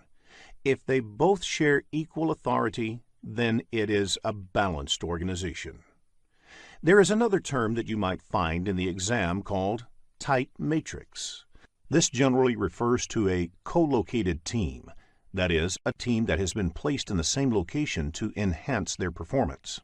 In the PMP exam, if there is no mention of the organization type, you can assume it to be a matrix organization. Let us look at each of these organization structures in detail. In the next screen, let us look at functional organization. In a functional organization, the resources of the organization are grouped by functions, sometimes called departments. Examples of functions could be sales, finance, administration, manufacturing, etc. Each function plays a definite role in the organization and is headed by a functional head or supervisor. All the resources in such an organization report directly into their functions. Therefore, a salesperson would report into the sales organizational hierarchy, a purchase executive would report into procurement, and so on. You would notice that in a functional organization, the project manager's role is not explicitly called out. When a functional organization embarks on a project, each of the functions that are involved may volunteer some resources to work on the project. One of these resources may end up playing the project manager's role. The resource assignments may not even be full-time, and sometimes even the project manager is part-time. Since the project manager has no authority over any of the resources, they are dependent on the functional heads. This makes it more challenging for the project manager to coordinate in the team. However, functional organizations provide an opportunity for specialization. For example, if a purchase executive was reporting into the purchase department, that executive would have exposure to all the purchasing that happens within the organization and has a well-defined career path. In functional organizations, project management happens at the functional head level. Next, let us look at the projectized organization in the next screen. The projectized organization has all the resources aligned around projects. The project managers have complete control over the resources working on their projects. The biggest advantage of the projectized organization is that the resources have loyalty to their projects and project execution becomes easier. This kind of structure is suitable for organizations whose work is in the nature of projects. There are few disadvantages in this structure as well. Firstly, the role of the resource is over once the project is completed. Secondly, highly specialized roles within a project may not be fully occupied all the time.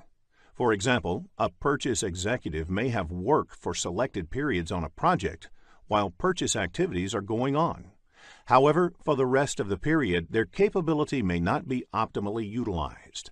There is less scope for functional specialization as the project boundaries limit the kind of work for the resources. Each project manager is in charge of a project and its resources. Next, let us look at the matrix organization. In a matrix organization, the resources report to the functional managers and are managed by the project managers as well. There might even be a function that represents all the project managers in the organization, which provides project management expertise. The matrix structure has three variants, commonly referred to as weak, balanced, and strong.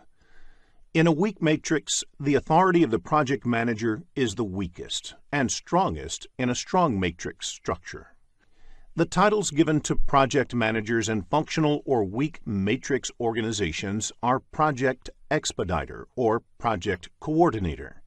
They would be called project managers in a balanced or strong matrix structure and have slightly more authority over the time of the team members. The advantage of the matrix structure is that resources can be optimally utilized while preserving the capacity of the project managers to get projects executed efficiently. Resources can specialize in their functions and have stability in their careers, also contribute to the projects at the same time potentially. The disadvantage of matrix organization is that the communication overhead increases significantly. This is because every resource in the organization belongs into a project and into a function, leading to a dual reporting structure. In a matrix organization, project management happens at project resource level. In the next screen, let us summarize the advantages and disadvantages of different organizational structures. Each organization structure has its own set of advantages and disadvantages. The advantage of functional organizations is that resources may find clearly defined career paths and achieve specialization and skill development in their respective fields. It will be a flexible workforce since only one manager will be responsible, avoiding confusion. The disadvantage of such organization type is that project work is hampered. Department work is always given higher priority than the project work. In addition, there is no career path in project management, which leads to lower interest in projects.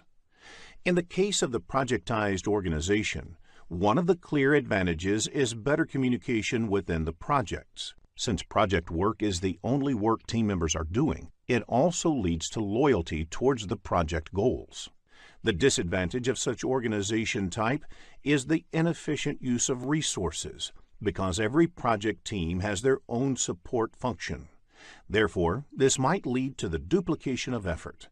It also leads to the resources being left with no work since their roles are over once the project is completed. It also hampers skill development because the project requirements dictate what kind of work team members perform at different stages on a project. Now, let us look at the matrix organization. It also has the advantage of better coordination and maximum utilization of resources. However, the disadvantage is the higher potential for conflict among the managers, which might lead to communication complexity and overhead management. In the next screen, let us focus on the comparison on project lifecycle and product lifecycle. project lifecycle spans the initiation of a project until the closure of the project.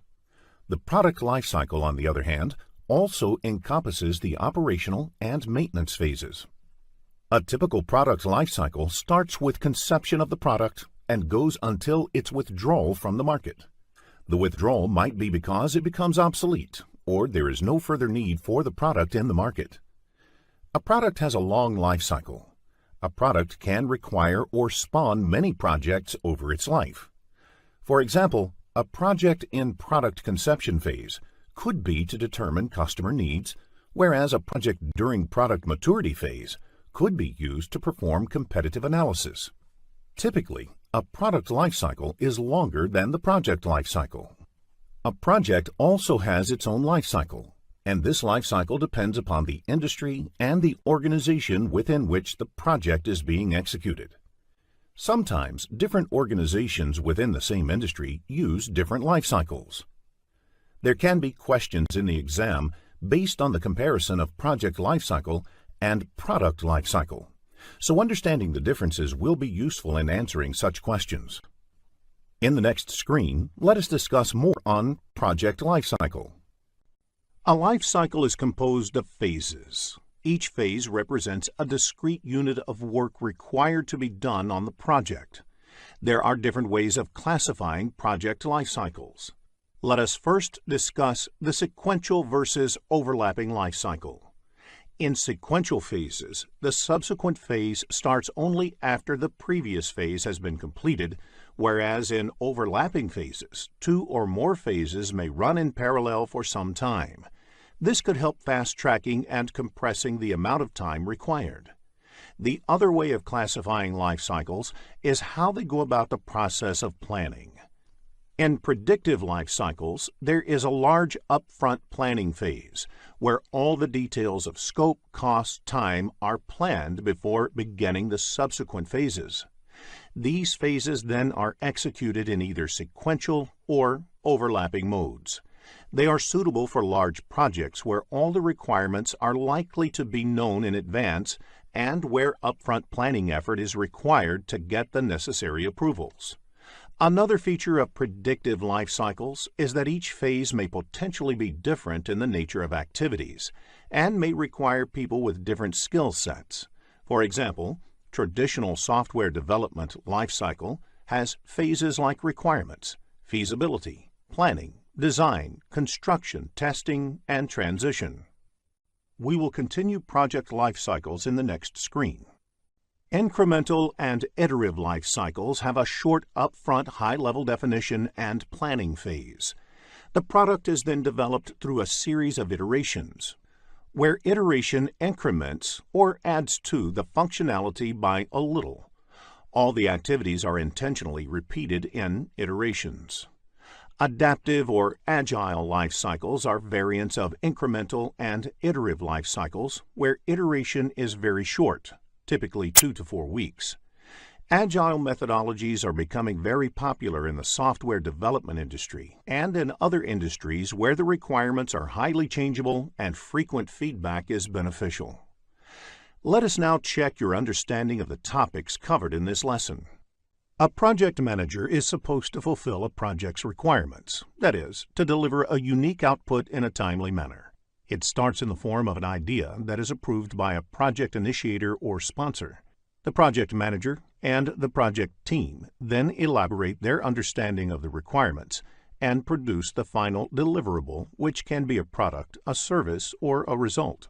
Throughout the project management team needs to ensure that the stakeholders are engaged in the project and their expectations are being managed. The project management team also needs to ensure that there is good communication between the project team and the stakeholders. In addition, the team should make sure that the constraints of scope, cost, time, quality, and others are balanced. In addition to producing deliverables, a project generates data. Such historical data, archives, or records are important for planning future projects. There are 5 major process groups in project management. In the next screen, we will discuss how these process groups are related to each other.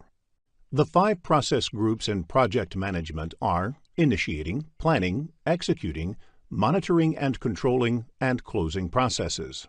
The image shows how these process groups interact with each other. The initiating processes occur only once during a project or phase within a project, at the beginning, whereas the closing processes occur only once towards the end. However, planning, executing, and monitoring and controlling processes are repeated several times during a project. The planning processes take information from the initiating processes and help to prepare an initial baseline version of the plan. As the team starts execution, they understand the ground realities better. The deliverables produced and the data of the progress are fed into the monitoring and controlling process group. In the monitoring and controlling process group, the information generated during execution is processed and utilized in 3 different ways. Firstly, it can be used for revising the plan, which is termed as replanning. Secondly, it can be fed back into execution as defects or corrective and preventive actions or approved changes. And thirdly, the information can result in the cancellation of the project or the successful completion of the project upon validation of the deliverables produced. While discussing processes, consider it from the perspective of project manager or as part of the project management team. This implies that you are essentially functioning in the integration management knowledge area. The initiating process includes 2 steps, which include getting the project charter approved and identifying stakeholders. Click each tab to learn more. A project manager is concerned about getting the charter for the project approved. Project charter sets the beginning of the project, where the management has decided in its favor and is ready to commit resources for it. The other process in the initiating process group is identifying stakeholders. The project manager and the project team should know the stakeholders and their requirements, which is the starting point for planning. You may get concept-based questions in the PMP exam, so study the initiating process to answer such questions easily. Planning accounts for most of the processes in the project management framework. As many as 24 out of the 47 project management processes belong to the planning process group. The basic objective of the planning processes is to produce the project management plan collectively. The developed project management plan under integration management assimilates the output of all the planning processes under various knowledge areas. The project management plan is the collection of all subsidiary plans that address different aspects of the project. The project management team integrates all these plans and ensures that they are in harmony with one another. The team also prepares a blueprint of how the project needs to be executed, controlled, and closed. The planning process starts with scope planning, which is to understand exactly what you are trying to achieve. This is translated into a project scope statement, which can be decomposed into a work breakdown structure, or WBS, which forms the basis of other planning processes. Any change to the scope invariably has a bearing on other parameters that can affect the project. Following the same logic, it is easier to understand how the planning processes in other knowledge areas, such as quality, cost, and time, can influence the time that will be taken, the cost that will be incurred, and the way quality will be managed. To satisfy the scope, cost, time, and quality equilibrium, the project team needs to manage communications, risk, stakeholders, procurements, and human resources. This is where the planning processes under these knowledge areas come in. All these planning processes interact with each other. Planning is an interactive activity that gets elaborated, refined, and adjusted as more and more information about the project is discovered. Planning without execution is futile, but execution without planning is fatal. However, in execution processes, the project team spends a lot of time putting the plan into action. When you perform the executing processes, you often blend the execution and controlling processes. Execution is all about performing the plan that is producing the deliverables and providing information on the progress. Processing of this information and the validation of the deliverables is a control function. The executing process is the direct and managed project work, where the project manager essentially puts certain mechanisms in place to ensure that the work is being carried out. The project manager primarily focuses on ensuring that the procurements are conducted. These procurements are deliverables or services that the project needs to buy from external sources. The project manager also needs to ensure smooth flow of communication within the project team and with the external stakeholders. The manager should make sure that stakeholders are engaged in the project and that the processes for managing quality are being followed correctly. It is important for the project manager to make sure that the right team is being used. They have the knowledge and competencies to do the job, and they work together as a team. The project manager should also manage the team to make sure they are positioned for success. Monitoring is observing and getting data about how things are going within the project, whereas controlling is taking actions to bring things back on track. Monitoring and controlling apply to different aspects of project management.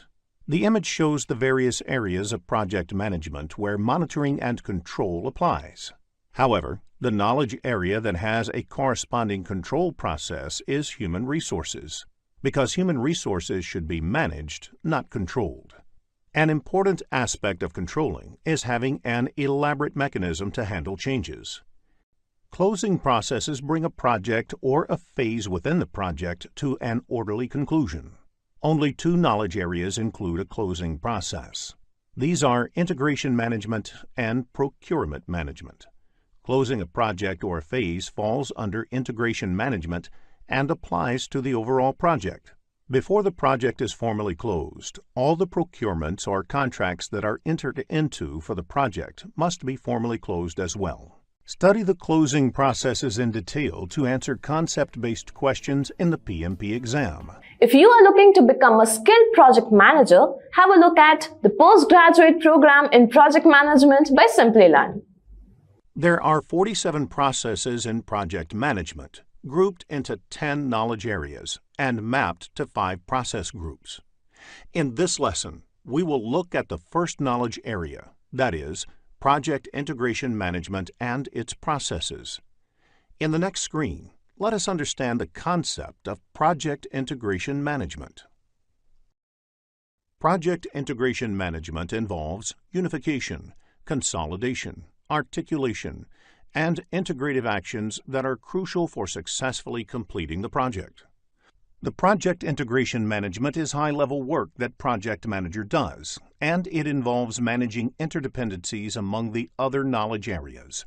The other 9 knowledge areas involve detailed work in a specific direction. For example, project cost management deals only with how to manage cost in a project. The project management processes do not happen independently. For example, a new resource added to the project may require changes in cost or schedule or both. In dealing with such situations, the project manager integrates the processes of project management. The need for integration drives much of the communication and the work of the project manager. Let us discuss the key role of project manager, sponsor, and team in the next screen. Project manager, team members, and project sponsors have different roles to play in a project. The project manager is supposed to play multiple roles in the project. The key role is to perform integration. The project manager puts all the pieces of the project together into a cohesive whole. In doing so, the project manager tries to ensure that the project is done faster, cheaper, and utilizes resources optimally while meeting the project objectives. As the project progresses, the team members work on completing the project activities. The role of the project sponsor is to protect project from any unnecessary changes and to ensure that it has the required resources for completion. The project sponsor is the champion for the project within the performing organization, that is, the organization in which the work is being performed. In the next screen, we will cover the project selection methods. An organization can undertake a project under contract with an external organization or take up a project driven by internal business needs. There should be a formal process of selecting project in all organizations to ensure that it is making the best possible use of limited corporate resources. For example, If the organization has an option to take up any one out of the two projects, both of which use the same corporate resources, the organization would naturally select the one which is more profitable. There are two broad ways to select a project. One way is the benefit measurement method, where one project is compared with other competing projects. Another approach is based on mathematical models, wherein you examine the most optimal selection of projects by trying to optimize a goal. For example, maximize operating profits. Such methods may be called constrained optimization methods. There are different methods under both these categories, and you should be familiar with the names of these methods. Broadly, the benefit measurement methods focus on ascertaining the costs and benefits of undertaking the project. The methods under benefit measurement method include murder board, where a panel of experts shoots down a new project idea, peer review, scoring models, economic models, and benefit compared to cost. The constrained optimization methods rely on mathematical modeling techniques to determine the best selection of projects to achieve certain business objectives. The methods of constrained optimization method include linear programming. In reality, you might not have seen these methods to be followed in project selection. Often, personal relationship with the sponsor may be more important than anything else. This is quite normal, and any organization worldwide works this way. However, as a certified project manager, it is important for you to be familiar with more scientific methods of project selection. A typical question on the CAPM exam could be, what type of project selection technique is peer review? And the right answer is benefit measurement method. You need to understand the characteristics of various project selection methods to answer scenario-based questions. In the next screen, we will focus on the project selection methods. An organization has limited resources. They cannot execute all the projects that come their way. They can take only those projects for execution which are financially sound for the organization. There are various parameters used in making such decisions. Some of these terms are present value, net present value, internal rate of return, payback period, benefit cost ratio, return on investment, and opportunity costs. Click each tab to learn about the parameters. Present value is today's value of future cash flows. In order to reduce future cash flows to present values, a discount factor has to be applied. What this essentially means is, if a project can give a return of, say, $100 per year, $200 next year, and $250 the third year, what is the value of all these returns today? $250 return in the third year will not be the same as $250 today due to inflation or any other constraint. Click Close to go to the Process Selection Methods dashboard. Net present value, NPV, is the present value of the total benefits, income or revenue, less the costs over a time. Therefore, if multiple items are involved, add the present value of all of them to arrive at the net present value. Problems where a project has to be selected over other projects on the basis of their net present value can be expected in the exam. Let us take an example of a typical question that we might encounter in the exam. You have two projects to choose from.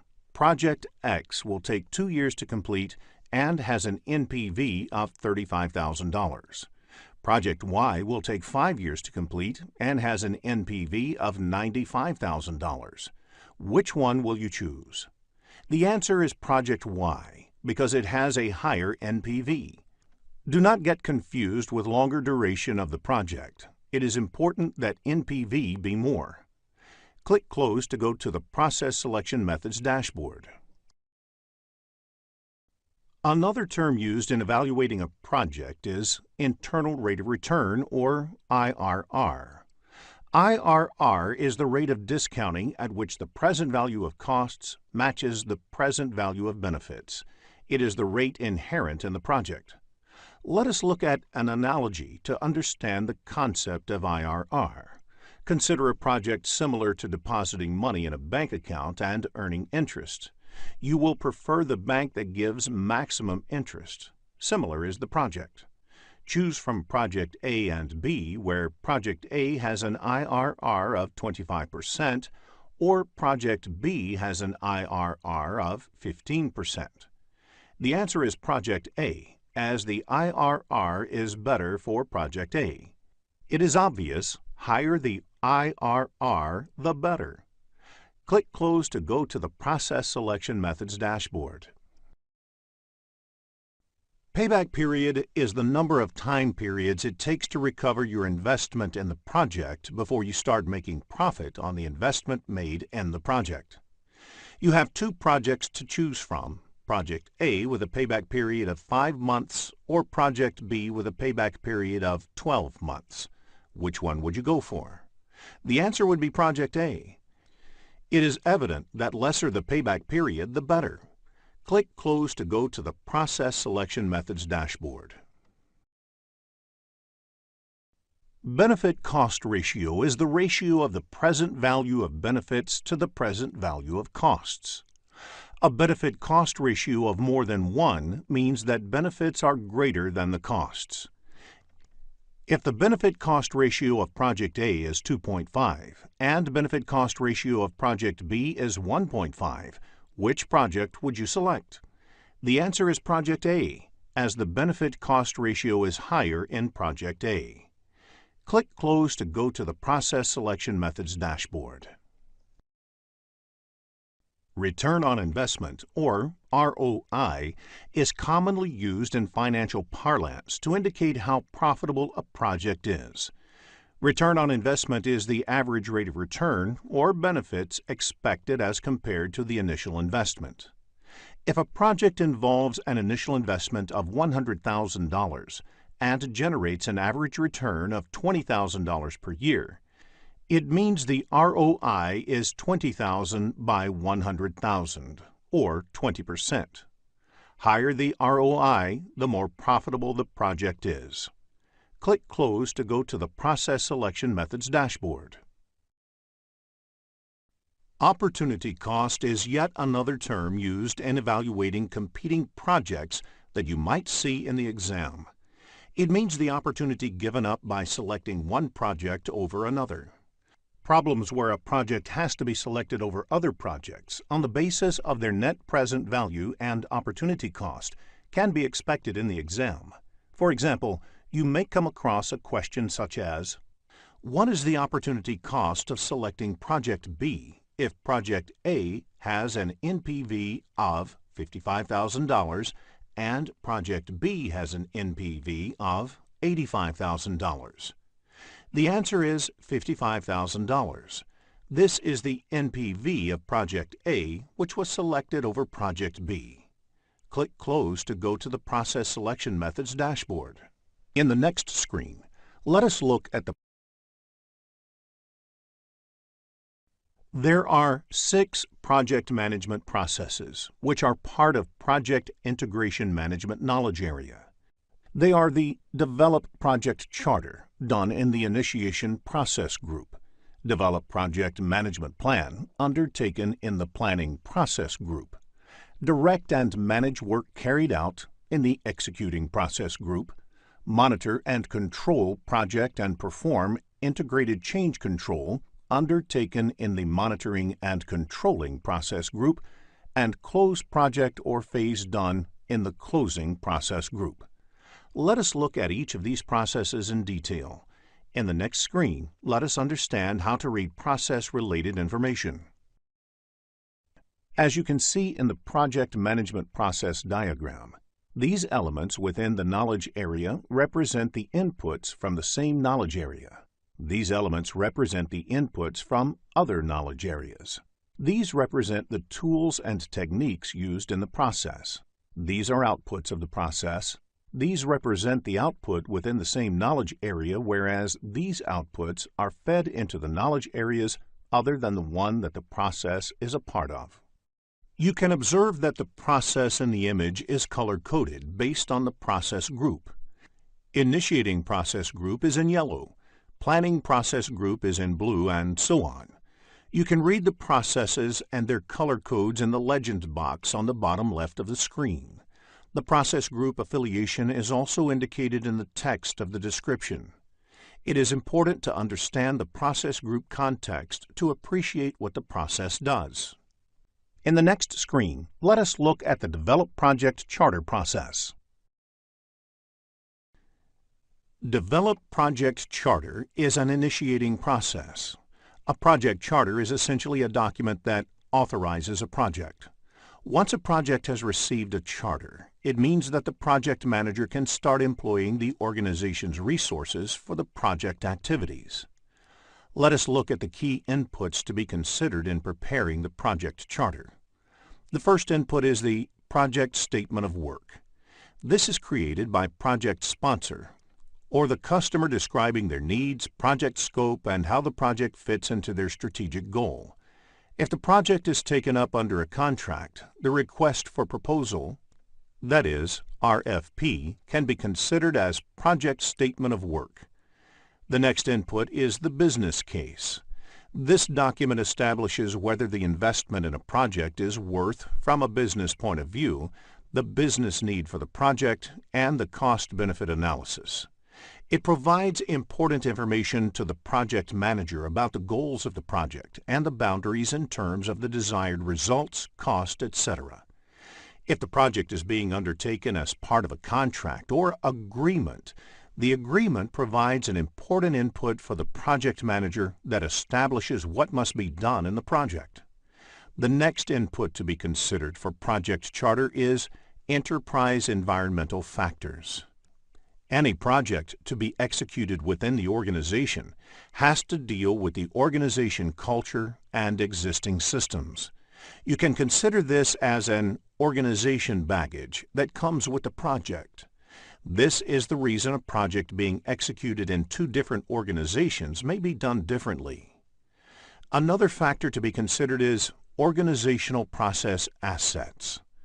This is a broad term and includes all the organizational processes, procedures and policies, corporate knowledge base, and historical project information. Every organization develops a set of processes, procedures, and policies that are based on the best practices learned by the organization over time. The historical information includes past project management plans, risks, lessons learned, etc., of similar projects executed. Now, let us look at the tools and techniques used in this process. The first technique is expert judgment. Expert judgment is an invaluable input to the process of formally authorizing a project, because an expert can provide insights into why a project makes business sense or why it does not. From experience, they may be able to shed light about the validity of the business drivers, feasibility, assumptions, and constraints that need to be considered for the project. Facilitation techniques is another technique used. The chartering process is often a collaborative activity involving many influential stakeholders in an organization. Facilitation techniques help bring all these stakeholders together and engage in fruitful discussions in order to arrive at an informed decision whether to go ahead with a project or not. The only output of this project is the project charter.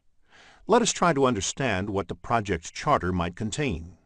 The project charter usually contains the high-level project requirement, and it should be created by the project sponsor and handed over to the project manager.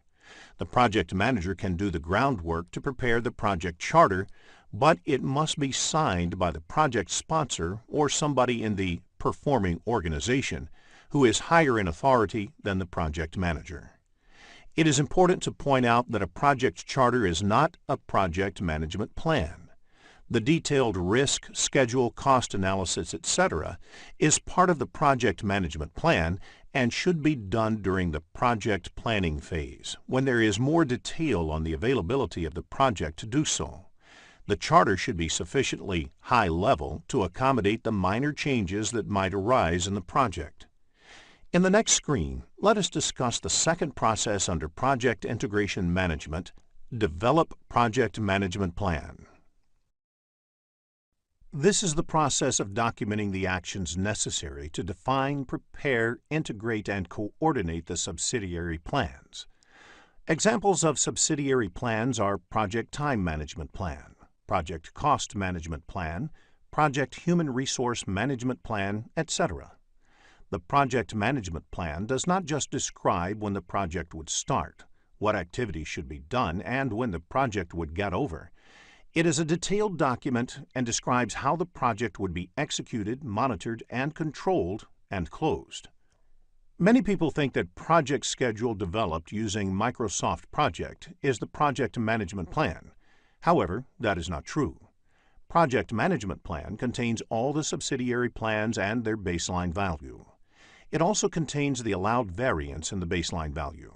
Performance measurement baseline of project's time is the total of project baseline time and the agreed time variance for the project. For example, the Time Management Plan section would have mentioned the time taken by a project. The period mentioned in the Project Management Plan is 180 days. This 180-day period is also called the baseline time value. Therefore, the baseline value is the initial agreed value in the Project Management Plan. So, if the time variance agreed in the plan is 10%, the project should be executed in maximum 180 plus 180 multiplied by 10% is 180 plus 18, which is 198 days. Whether the baseline time value should be 180 days or 300 days is decided by analyzing the project activities, and it should not be decided arbitrarily. In the next screen, let us look at the various inputs, outputs, and tools and techniques of this process. Let us look at the inputs considered in developing the project plan. Project charter from the previous process is an important input. The other inputs include output of the other planning processes, because the project management plan is supposed to integrate all of these plans. The examples of other plans are Time Management Plan, Cost Management Plan, and Quality Management Plan, etc. All of these plans are developed over a period as the project progresses. These will be discussed in detail later in this tutorial. In addition to these, enterprise environmental factors and organization process assets are also inputs to developing the project management plan. In fact, these two factors have more influence in developing project management plan than in developing project charter. It is recommended that you understand these inputs, outputs, and tools and techniques clearly, as most of these will be repeated in other processes as well. The two tools and techniques employed in this process are expert judgment and facilitation techniques. The very obvious output of this process is the project management plan. In the next screen, let us look at some of the key terms which are crucial in understanding these processes. Let us look at a few key terms to understand project management processes. The first is the work authorization system. There should be a formal process of authorizing work within the project. So, be it internal team members or project contractor, there should be a formal process of giving go-ahead to start work on the project. The next two related terms are corrective and preventive action. You will come across these terms throughout this PMP tutorial. Corrective action is any action taken to bring expected future project performance in line with the project management plan. For example, if a project milestone is delayed, as a corrective action, you include additional resources to ensure that the final project deadline is not delayed. While corrective action involves implementing actions to deal with actual deviations from the performance baselines, preventive action deals with anticipated or possible deviation from performance baselines. For example, to ensure that projects are not delayed, you do a proper estimation of the work and assign enough resources to the project so that they are not delayed. A very important system that needs to be established early on in a project is the change control system. Since projects are executed in a dynamic environment, it is quite natural to expect changes in the project requirements. The change control system is the formal documented procedures, paperwork, tracking systems for authorizing changes. Therefore, the change control system analyzes each of the incoming change requests and decides whether to accept the change request or reject it. A configurable item is any product, service, or result within the project whose characteristics need to be identified, documented, and placed under change control mechanism. Examples of configurable items are project documents, source code, physical parts such as tools, recommended settings for machinery, etc. When a formal configuration management system is put in place, it is essentially establishing a control system that can preserve the characteristics of these items. Now, let us look at the next process of the project integration management knowledge area, which is direct and manage project work. Direct and manage project work is the process of performing the work defined in the project management plan to achieve the project objective. This process marks the performance and completion of activities in a project. The input to this process is obviously the project management plan, since the project is executed as per the project management plan. The other inputs to this process are any approved change requests that need to be implemented. These could be in the form of corrective or preventive actions upon which the team has decided to work. The other two inputs are enterprise environmental factors and organizational process assets. Let us look at the tools and techniques. Expert judgment is an important tool used in this process as well. Another technique is the Project Management Information System, or PMIS. The PMIS is a combination of documents, dashboards, software tools, etc., where the data and information related to the project gets collected as the work is being done. During execution, it is natural to expect that plenty of meetings will take place among the team members and among other stakeholders as well. There are several outputs from this process. Project deliverables are produced. As the deliverables are being produced, there would also be data related to the project performance that will be generated, such as what was done, how long did it take, how much did it actually cost, etc. Along with these key outputs, there are changes that new change requests may emerge.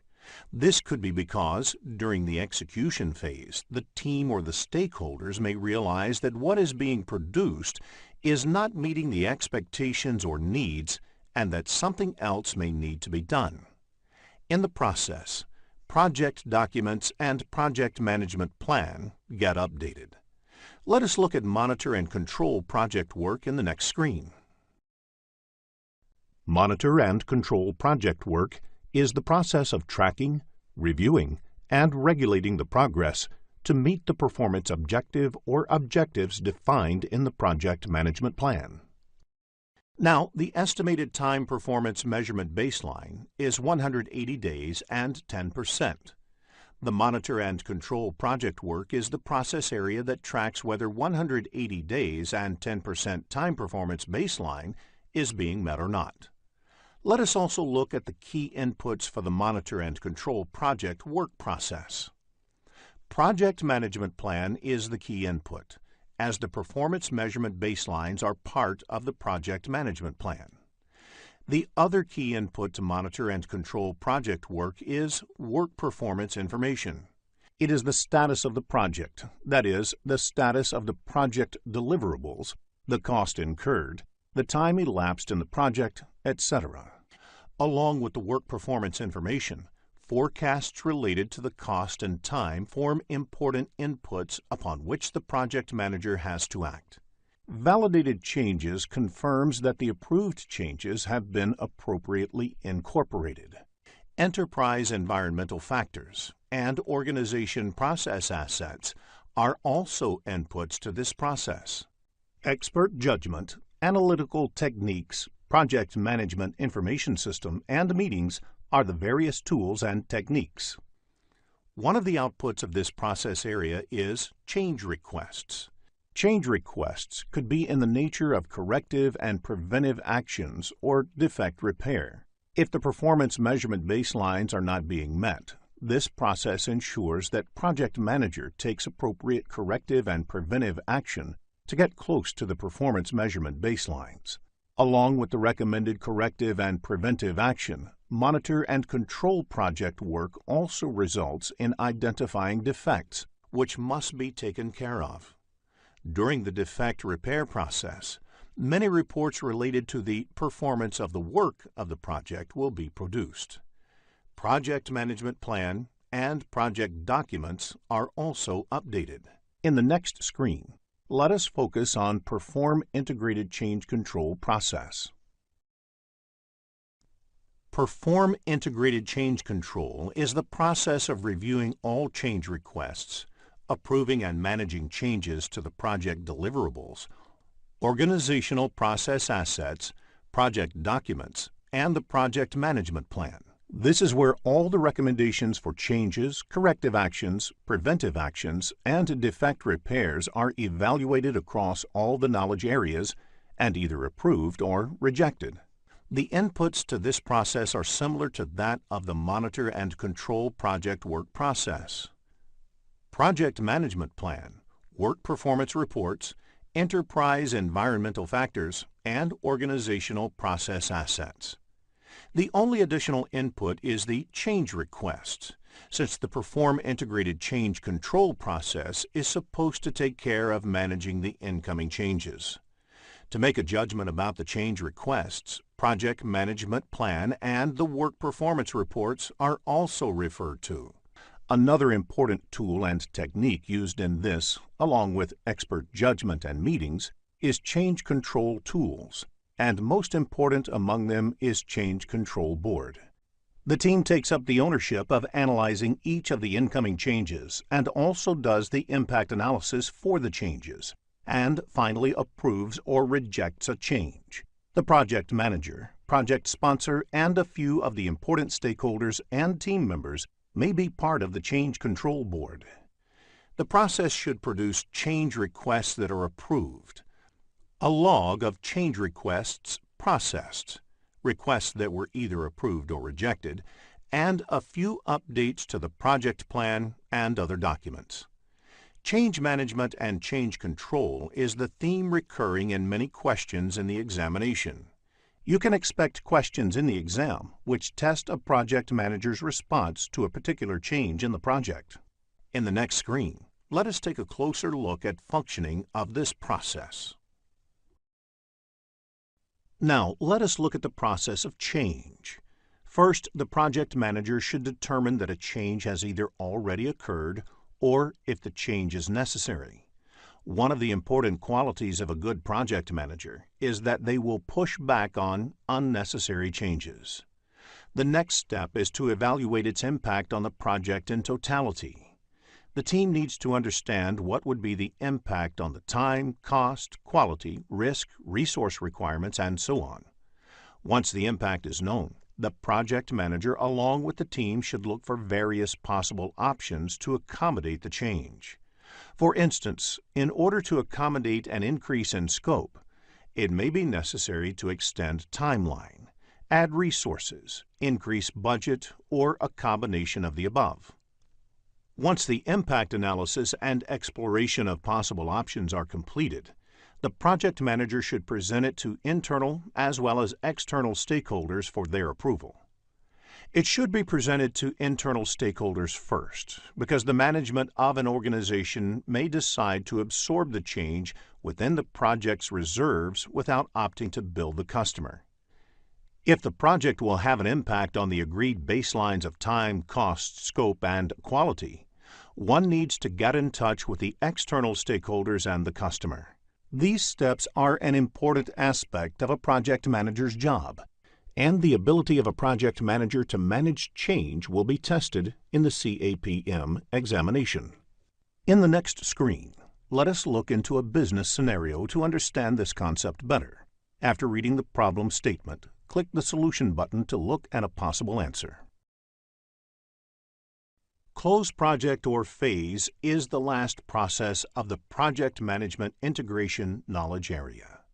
This process ensures that the project or a phase is formally closed after completion. Remember that PMI expects a mature organization and a trained project manager to be diligent in following closure formalities.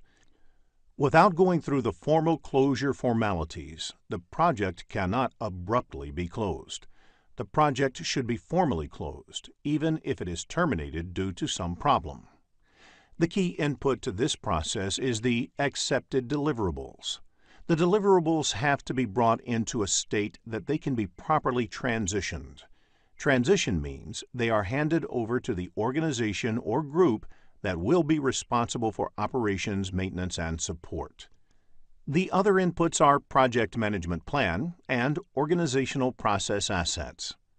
Expert judgment, analytical techniques, and meetings are the commonly used tools and techniques. The closure of a project or phase results in a product, service, or a transition. In the process, one of the important outputs is updates to the organizational process assets. These include the actual performance against the plan, the key lessons learned during the project, the risks identified, the updates to the skills and experience of the team members, etc. Updating these assets is mandatory as it helps the organization gain maturity and learn from the experience.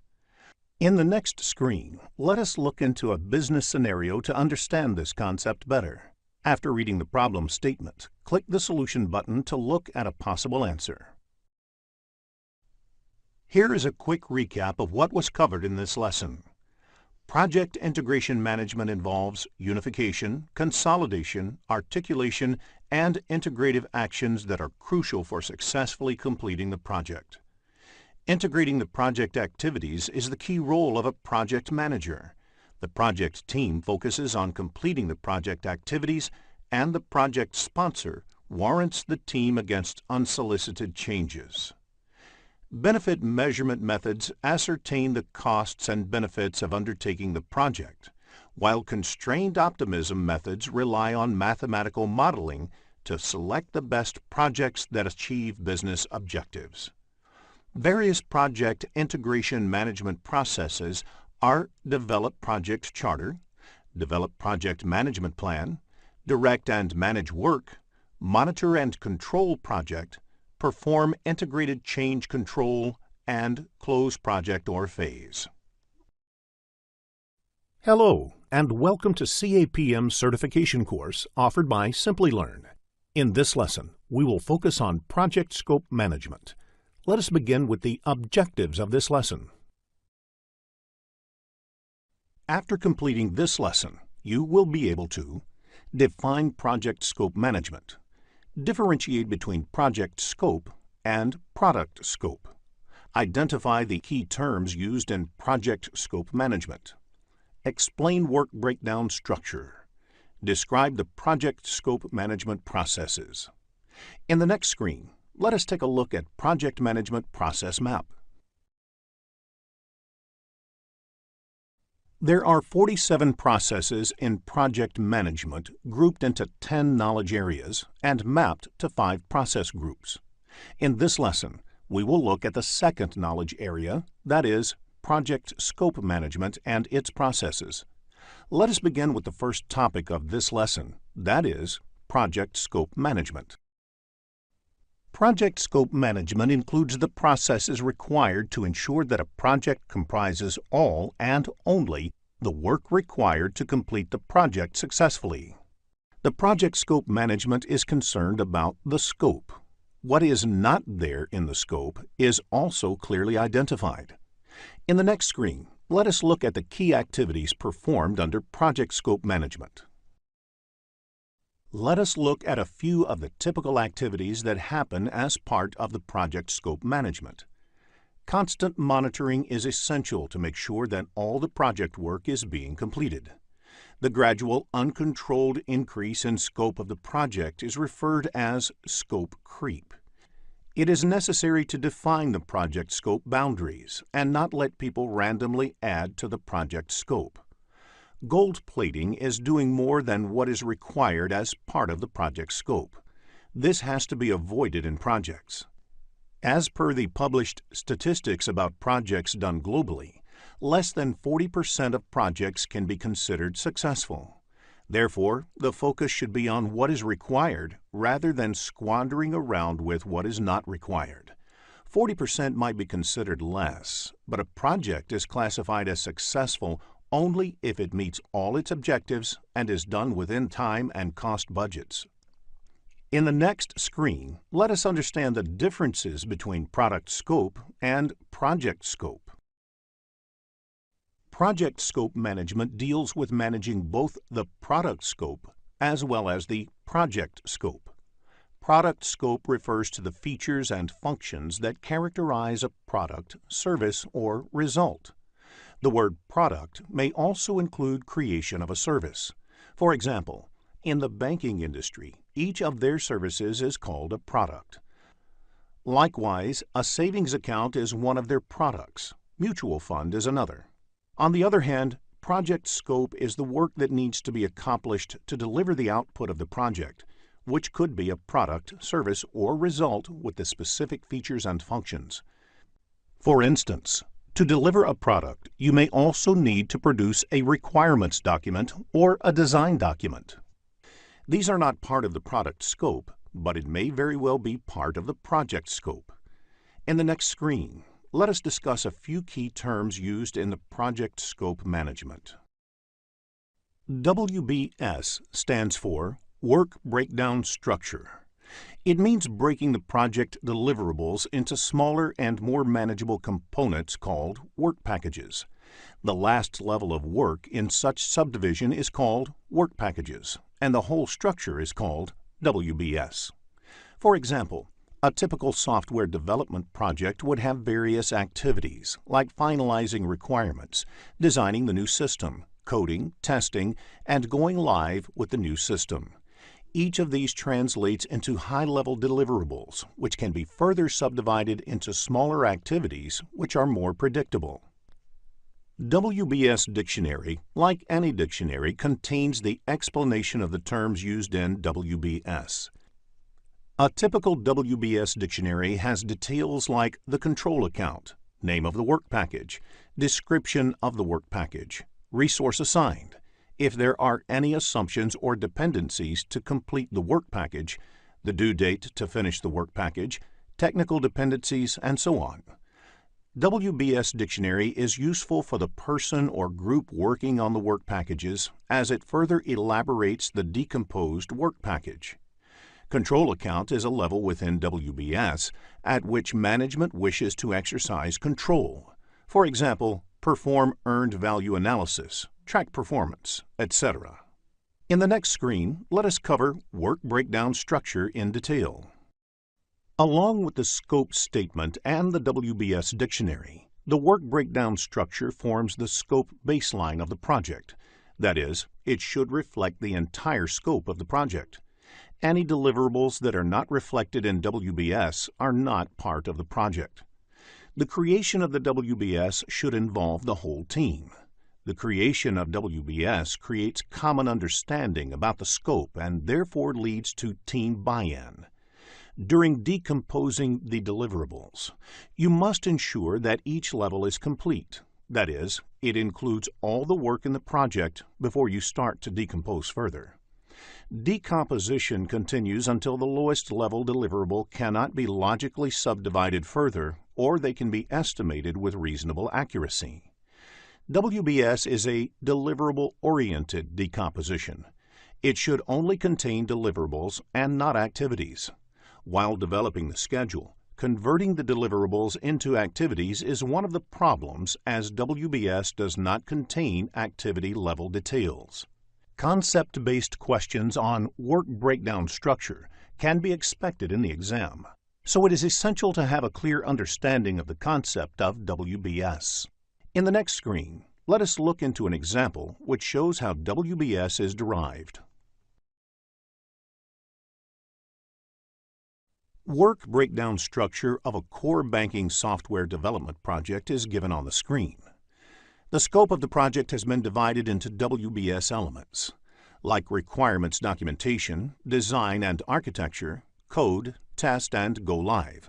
Further, these elements are decomposed into work package level to make it easier to manage the deliverables in terms of scope, cost, and time. It also helps to estimate or assign the specific work packages to team members or groups.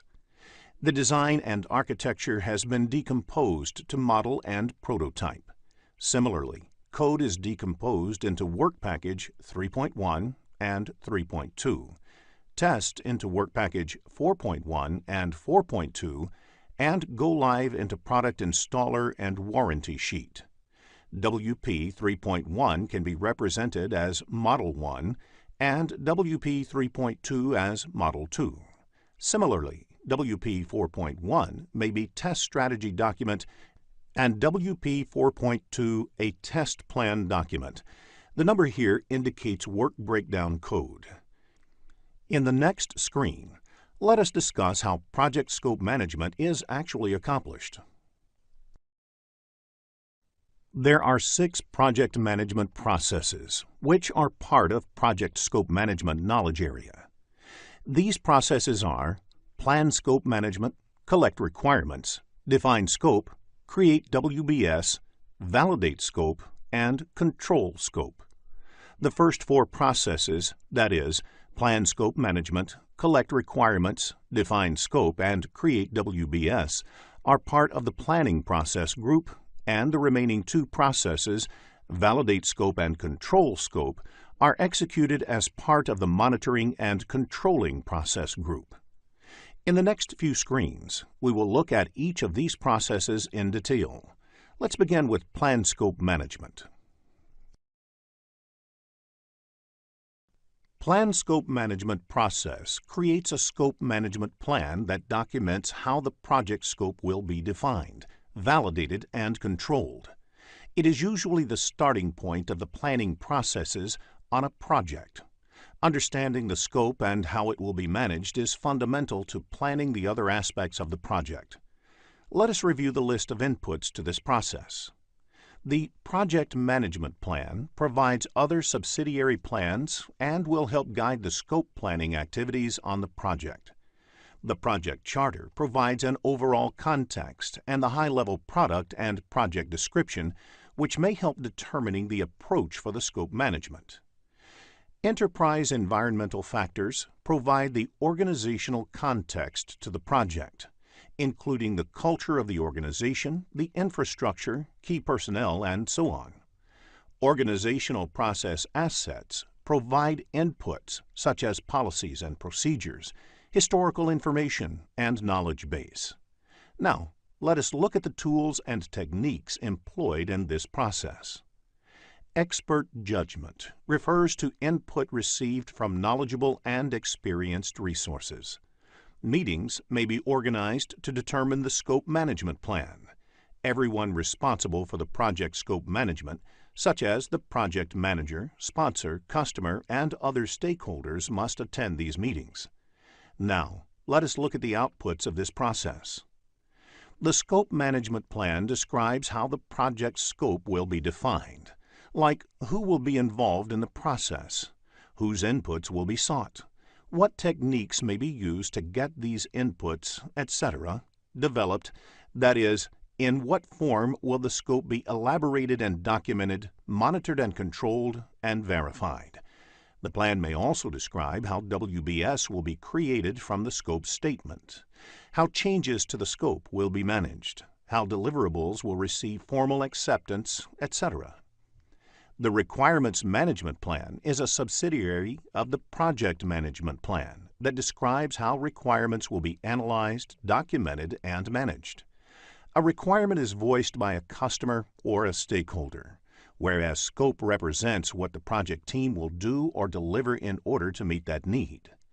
The Requirement Management Plan may also describe how the configuration management of requirements will be carried out, how they will be prioritized, how the metrics will be used to rationalize these choices, and how the traceability of the requirements will be maintained throughout the project. You may get questions in the CAPM exam based on the inputs, tools, and techniques and outputs of plan scope management. So, understanding of these topics will help you to answer concept-based questions correctly. In the next screen, let us look at the second process, collect requirements. Collect requirements is the second of the 6 project scope management processes. It is the process of defining and documenting stakeholders' needs to meet the project objectives. Let us look at the inputs to this process. Scope management and the requirements management plan provide clarity on how the team should go about collecting and documenting the requirements for the project. The stakeholder management plan provides insights into the stakeholders' communication requirements and the level of stakeholder engagement needed.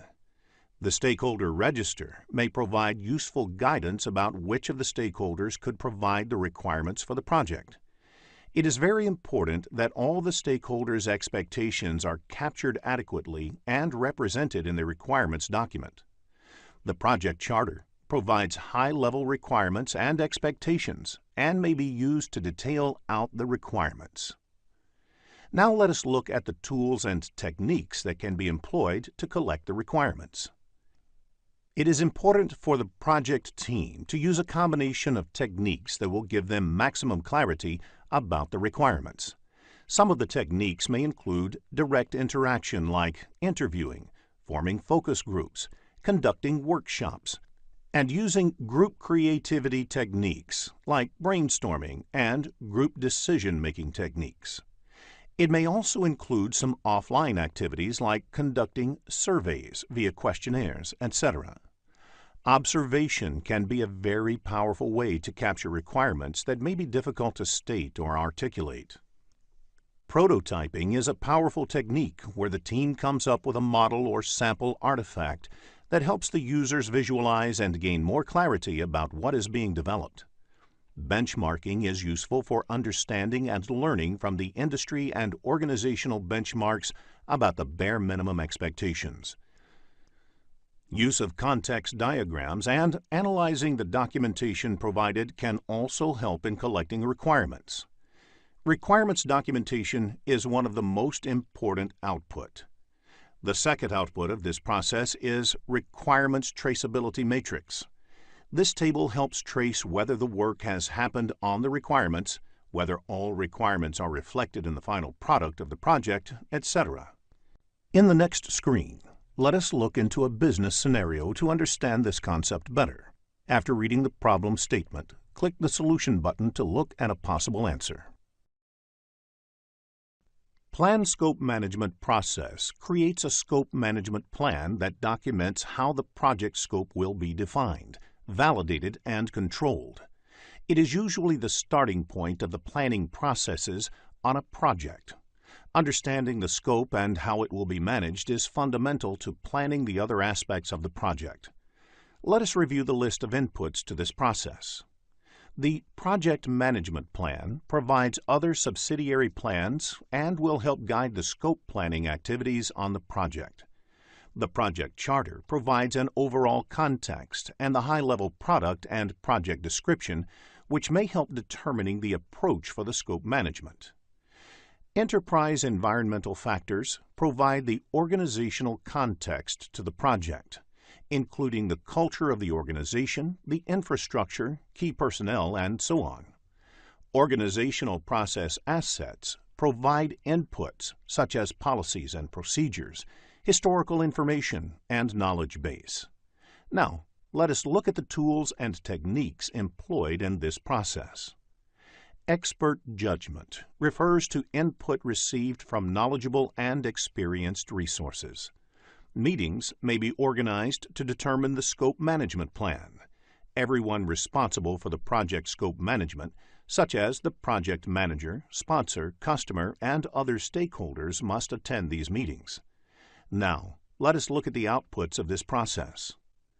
The scope management plan describes how the project scope will be defined, like who will be involved in the process, whose inputs will be sought, what techniques may be used to get these inputs, etc., developed, that is, In what form will the scope be elaborated and documented, monitored and controlled, and verified?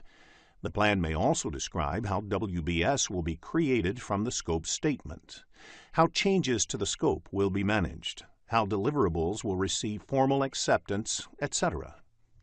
The Requirements Management Plan is a subsidiary of the Project Management Plan that describes how requirements will be analyzed, documented, and managed. A requirement is voiced by a customer or a stakeholder, whereas scope represents what the project team will do or deliver in order to meet that need. The Requirement Management Plan may also describe how the configuration management of requirements will be carried out, how they will be prioritized, how the metrics will be used to rationalize these choices, and how the traceability of the requirements will be maintained throughout the project. You may get questions in the CAPM exam based on the inputs, tools, and techniques and outputs of plan scope management. So, understanding of these topics will help you to answer concept-based questions correctly. In the next screen, let us look at the second process, collect requirements. Given on the screen is an example of the requirements traceability matrix. It lists all the requirements recorded in the requirements documentation in the first column. In the subsequent columns, it traces how the requirement is being met by specific sections or objects in the subsequent stages. In case of a software development project, the requirement about enabling multi-user access may require changes in multiple places. These are specifically called out in the columns titled Design, Coding, Testing, etc. This ensures each requirement is specifically addressed through all the stages of the life cycle and also provides a backwards traceability by clarifying why a particular change is made at each stage, that is, which requirement is driving these changes. A typical question in the CAPM exam can be one related to the creation of WBS. So understanding the requirements traceability matrix will help you to answer concept-based questions. In the next screen, let us look at the third project scope management process, define scope. Given on the screen is an example of the requirements traceability matrix.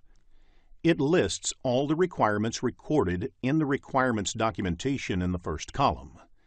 In the subsequent columns, it traces how the requirement is being met by specific sections or objects in the subsequent stages. In case of a software development project, the requirement about enabling multi-user access may require changes in multiple places. These are specifically called out in the columns titled Design, Coding, Testing, etc. This ensures each requirement is specifically addressed through all the stages of the life cycle and also provides a backwards traceability by clarifying why a particular change is made at each stage, that is, which requirement is driving these changes. A typical question in the CAPM exam can be one related to the creation of WBS. So understanding the requirements traceability matrix will help you to answer concept-based questions. In the next screen, let us look at the third project scope management process, define scope. The next process in the project scope management is define scope. Define scope is the process of developing a detailed description of the project and product.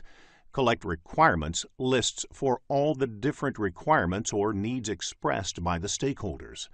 Define scope deals with the detailing these requirements and determining what will be in the scope of the project and what will not be. It belongs to the planning process group. Let us look at the inputs to this process. The Scope Management Plan provides the details about the process of capturing and documenting the scope of the project. Project Charter, which describes the business need of the project, and requirements documentation developed as part of the collect requirement process also form inputs to this process. Organizational process assets are also a part of the defined scope process. Organization templates may be used to write the project scope or refer to the lessons learned from previous similar projects.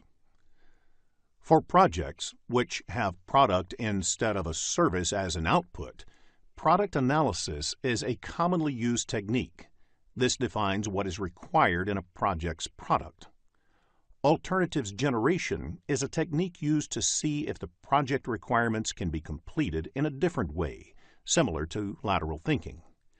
Expert judgment is a technique using an expert, maybe an external consultant, to look at various requirements and come up with the project scope statement.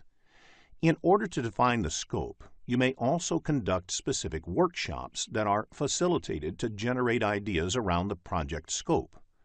The output of this process is the project scope statement, which describes in detail the project's deliverables and the work required to create those deliverables. Therefore, the project scope statement has project's product scope description, product acceptance criteria, project deliverables, and project constraints. This process also results in updating the requirements documentation and requirement traceability matrix developed earlier. Let us look at the next process, create WBS. The final planning process within scope management is create WBS. Create WBS is the process of subdividing project deliverables and project work into smaller, more manageable components. It belongs to the planning process group. The WBS is created with project scope statement and the requirements document as input. The Scope Management Plan provides the details about the process of capturing and documenting the scope of the project and how the deliverables should be decomposed in the form of a WBS and how it should be maintained. The templates and standards related to the industry and the specific enterprise may be useful in creating WBS. If there is an organization's template for writing down WBS, that is also used. The other two inputs are organizational process assets and enterprise environmental factors. Decomposition is an important technique used in this process. In decomposition, the project deliverables are subdivided into smaller, more manageable components until the work and deliverables are defined at the work package level. The work package level is the lowest level in the WBS and is the point at which the cost and activity duration of the work can be reliably estimated and managed. The level of detail for work packages vary as per the size and complexity of the project. Another technique used is expert judgment. The output of this process is scope baseline. The project scope statement, WBS, and WBS dictionary are collectively referred to as scope baseline. Scope baseline is part of project management plan. This process also results in project document updates. Implementing WBS may result in getting more clarity about the requirements itself. The requirement document or the project scope statement developed earlier should be updated. In the next screen, let us look at the Validate Scope process. Validate Scope is the process of formalizing acceptance of the completed project deliverables. Validating scope includes reviewing deliverables with the customer or sponsor to ensure they are completed satisfactorily and obtain formal acceptance. Validate scope is closely related to quality control as well. However, scope validation is primarily concerned with acceptance of the deliverables, whereas quality control is primarily concerned with correctness of the deliverables and meeting the quality requirements specified for the deliverables. Quality control is generally performed before scope validation, but these two processes can be performed in parallel as well. Let us look at the inputs to this process. The Project Management Plan provides information about how the deliverables will be validated and accepted by the customer and other stakeholders. The requirements documentation acts as the basis on which the validation activity is to be carried out. The requirements traceability matrix documents how each of the requirements has been implemented and how it can be validated. The fourth input is verified deliverables and implies that the verification activity is first carried out by the team under the control quality process, and only then the deliverable enters the validation process. Work performance data gives more inputs on the deliverables that may be useful in validating and getting acceptance. The technique used to validate scope is inspection and group decision-making. Some of the typical activities that are done as part of inspection are measuring, examining, and validating to determine whether the work and deliverables meet requirements and product acceptance criteria. Group decision-making techniques may be employed if a team is working on the process of validating the deliverables. It helps in arriving at a decision by either consensus or majority or any other method. The output of this process is the accepted deliverable. Sometimes deliverable might be acceptable, and that results in another output, that is, change request. Due to the validation process, the information about the deliverables, which have been accepted, and any observations during the validation process may be recorded. Some documents, like report on status of the project's product, is updated as a result of this process and listed as one of the outputs. In the next screen, let us look at the control scope process. Control scope is the process of monitoring the status of the project and product scope and changes to the scope baseline. Controlling the project scope ensures all requested changes and recommended corrective or preventive actions are processed through the same Perform Integrated Change Control process. The inputs Project Management Plan, Requirements Documentation, and Work Performance Data are the same as the inputs for Control Scope and Validate Scope. Work Performance Data has information about progress of work on the different deliverables. The other input is Requirements Traceability Matrix, which lists the requirements included in the requirements document. Organization process assets also influence control scope in a sense where an organization would have standard templates for monitoring and reporting scope-related updates. Scope control is performed using variance analysis. The variation is measured from the original scope baseline, which decides whether any corrective or preventive action is required. The key output of the control scope is work performance information, which is planned versus actual technical scope performance. If any part of the scope performance does not meet the acceptance criteria, it may result in change requests, which is the other major output of this process. All of these may result in updates to the project plan, as well as other project and organizational process documents. Business scenario-based questions on scope control can be expected in the CAPM exam, so understanding the concept of scope control is essential. In the next screen, let us look into a business scenario to understand this concept better. If you are looking to become a skilled project manager, have a look at the postgraduate program in project management by Simplilearn. There are 47 processes in project management grouped into 10 knowledge areas and mapped to 5 process groups. In this lesson, we will look at the third knowledge area, that is, project time management and its processes. Let us begin with the first topic of this lesson, project time management. The purpose of project time management is to ensure that the projects get completed on time. This knowledge area is primarily concerned with developing a project schedule and ensuring that project goes as per the agreed schedule. If there is a need to change the project schedule, the change should happen by following a proper change control procedure.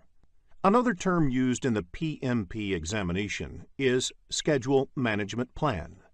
Schedule Management Plan is part of the Project Management Plan and has information on the planned project schedule and its management and control. Let us discuss the key activities of project time management in the next screen. The key activities that are part of the project time management include identifying activities, estimating time and resources, and sequencing activities. It is important to identify a list of activities that would be a part of the project. Next, An estimation of time and resources required for completing the identified activities are done. Finally, these activities need to be sequenced as per the dependencies. In the next screen, let us discuss project schedule. Project schedule represents the time dimension of the project plan and has information like when the project would start, when each of the project activities would happen, in what order the project activities would happen, when project would be completed, etc. Usually, software system is used to develop the project schedule. The project team can enter the list of activities in the software, as well as their dependencies, and the software can produce the project schedule as the output. Microsoft Project is the most popular tool used for project schedule development. Generally, project schedule is considered similar to project management plan. Project management plan is different from project schedule. Project management plan not only has information about the project schedule, but also other important project-related plans, like risk management plan, cost management plan, etc. Let us focus on Gantt chart in the next screen. Gantt chart is a type of bar chart that illustrates a project schedule. It shows the dependencies between the project activities as well as their percent completion. A sample Gantt chart is shown on the screen. Two summary elements of the work breakdown structure are depicted. To complete those elements, there are a number of activities under them. Some of these activities have dependencies. For example, activity B and C have a dependency. Activity C can start only when activity B is completed. The chart gives you an idea about when specific activities are planned to finish and when the overall WBS element will get delivered. Create tasks and work with the Gantt chart. This will make answering Gantt chart-based questions easy and fun. In the next screen, let us understand the relationships that exist among project activities. Network diagram is extensively used in the project time management knowledge area to plot the activity dependencies. This is a graphical representation of the project activities in the form of a network. There are two ways to draw a network diagram. In Precedence Diagramming Model, PDM, or Activity on Node, AON, boxes represent activities and the arrows indicate the dependency. This type of network can have all four types of relationships between the activities. In Arrow Diagramming Model, ADM, or Activity on Arrow, AOA, the arrows represent activities. The relationships and sequences can be inferred from the direction of the arrows and linkages between the activities. In such types of network, only finish-to-start relationships can be shown. Such diagrams may need to make use of dummy activities to indicate some dependency between the activities. There may be questions in the PMP exam based on the network diagram, so create and work with the diagram. This will make answering network diagram-based questions easy and fun. In the next screen, let us look at a network diagram. A sample network diagram is shown on the screen. Activities A and C can happen in parallel. B and D require both A and C to complete, whereas E requires both B and D to complete. Activity on Arrow network diagram makes use of hammock activities. They are used to show a comprehensive summary activity combining several other activities underneath for control and reporting purposes.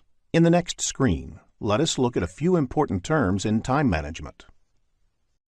When a successor activity can start before the predecessor activity can complete, it is considered lead.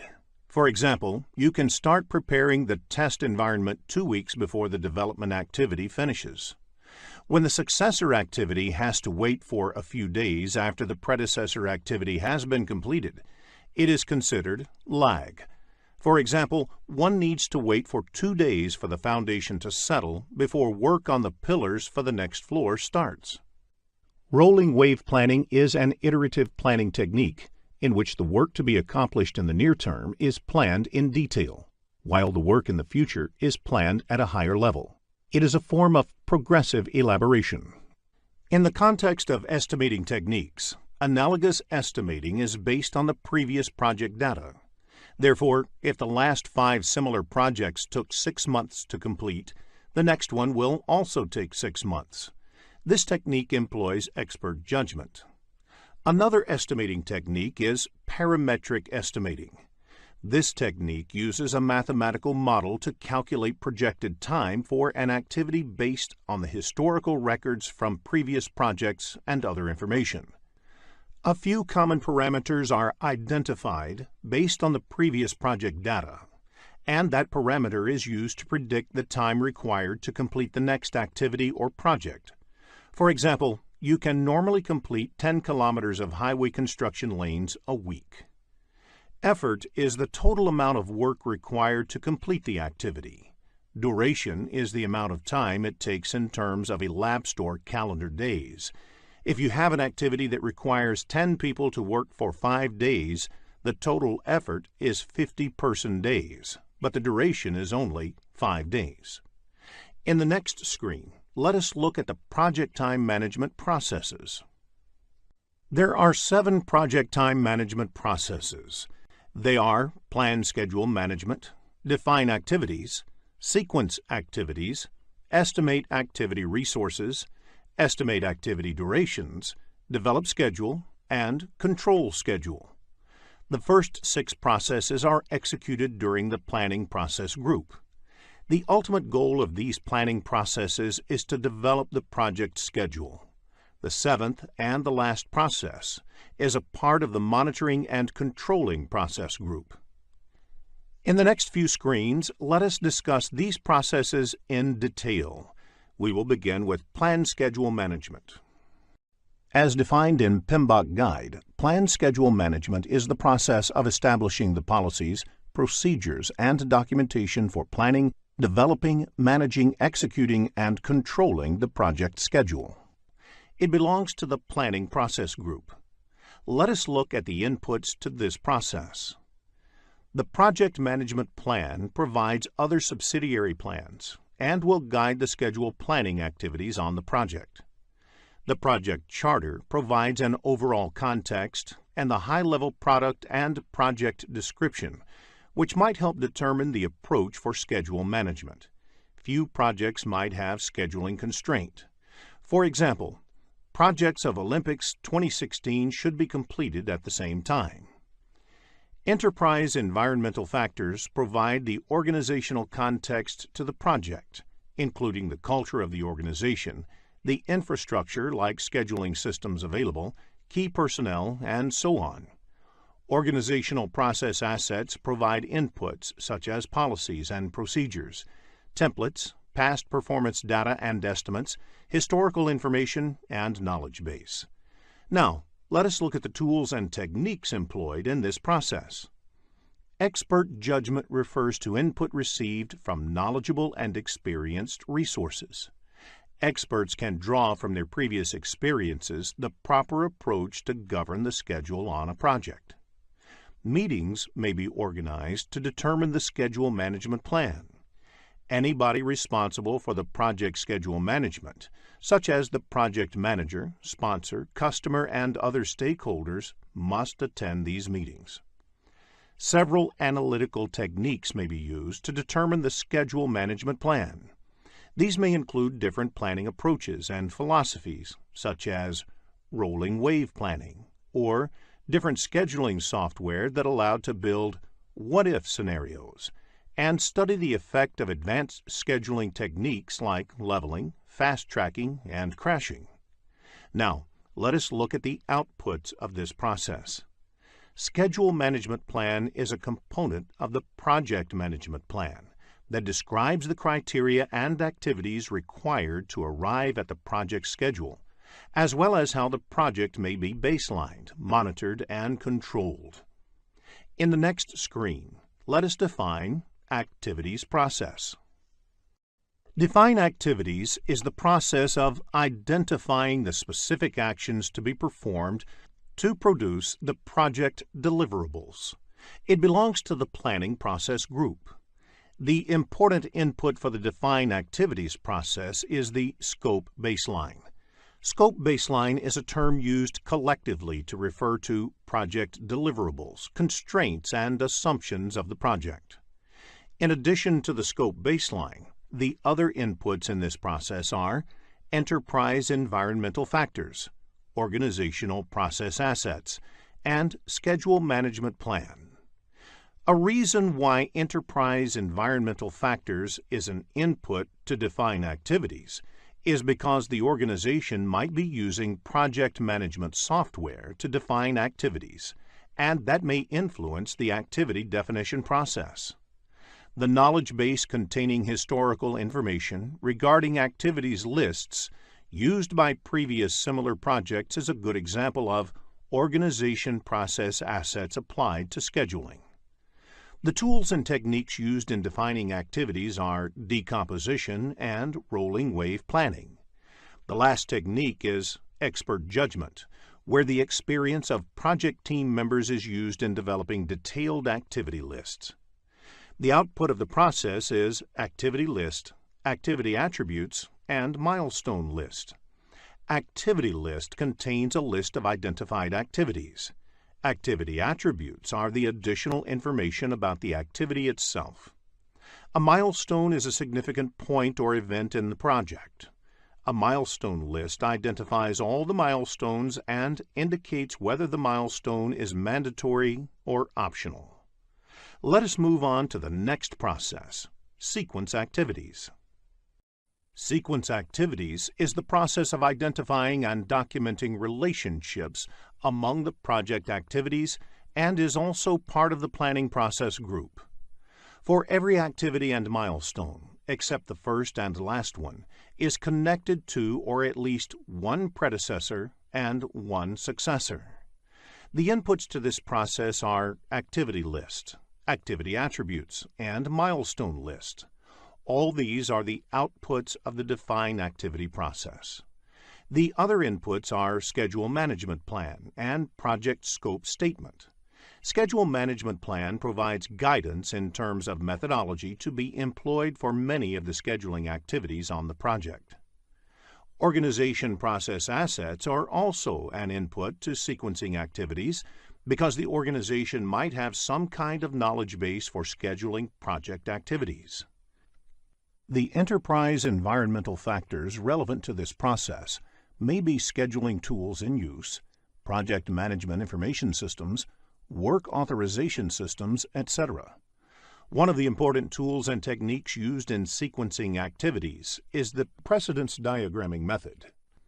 In this method, the activities are drawn on a network diagram and all the different kinds of dependencies between the activities are determined. While determining activity dependency, it is important to identify the type of relationship or dependency between the activities. The other technique is leads and lag, which is widely used for sequencing activities.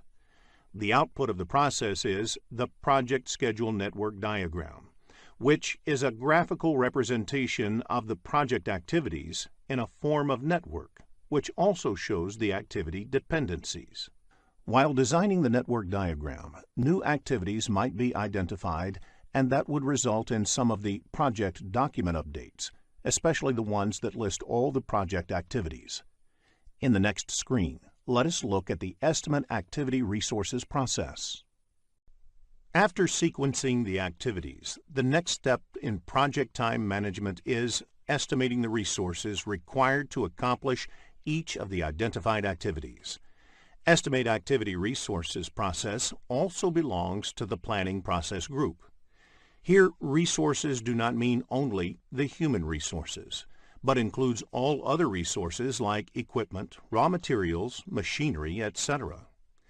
Schedule management plan is the first input. Schedule management plan provides guidance in terms of methodology to be employed for many of the scheduling activities on the project. The other inputs to this process are an activity list and activity attributes that are the outputs of the time management processes. Risk register is another input. Risks to the project may influence the decisions about the resources that need to be deployed. Hence, risk register becomes an input to this project. In addition, Activity cost estimates are another input. Cost and resource estimates on a project are interrelated and influence each other. For example, the cost might dictate the number and type of resources that can be employed, or the time might dictate the cost that may need to be incurred. Along with this, the resource calendar is also an important input because it has the information about the availability of each of the resources. Some of the enterprise environmental factors that can influence estimating activity resources are availability of required resources within the organization. The organizational process assets is also an important input, as the organization might have standard policies for staffing or for hiring contractors on the project. With all these inputs available for estimating activity resources, there are various techniques used for estimating the required resources. The first technique is using expert judgment. In this technique, an expert in resource planning and estimating can estimate each of the activities. The next technique used is alternative analysis. In this, the activities are analyzed to identify different ways of completing them. This is to ensure only the required resources are assigned to each of the activities. This helps in resource optimization. Along with the two techniques, many organizations routinely publish their estimating data, and this could be used in activity resource estimation. Another technique that is routinely used in activity estimation is bottom-up estimating, which is decomposing the activity further down to understand it in more detail and estimating at that level. Later, all such estimates are added to arrive at the estimate of the activity. In real projects, one has to use all to estimate each of the activities. Sometimes, the project management software also helps in estimating. The software estimates are based on the inputs provided to it. Software should only be considered as a supporting tool in estimation and never fully rely on its output. Clearly, the output of this process is the activity resource requirements.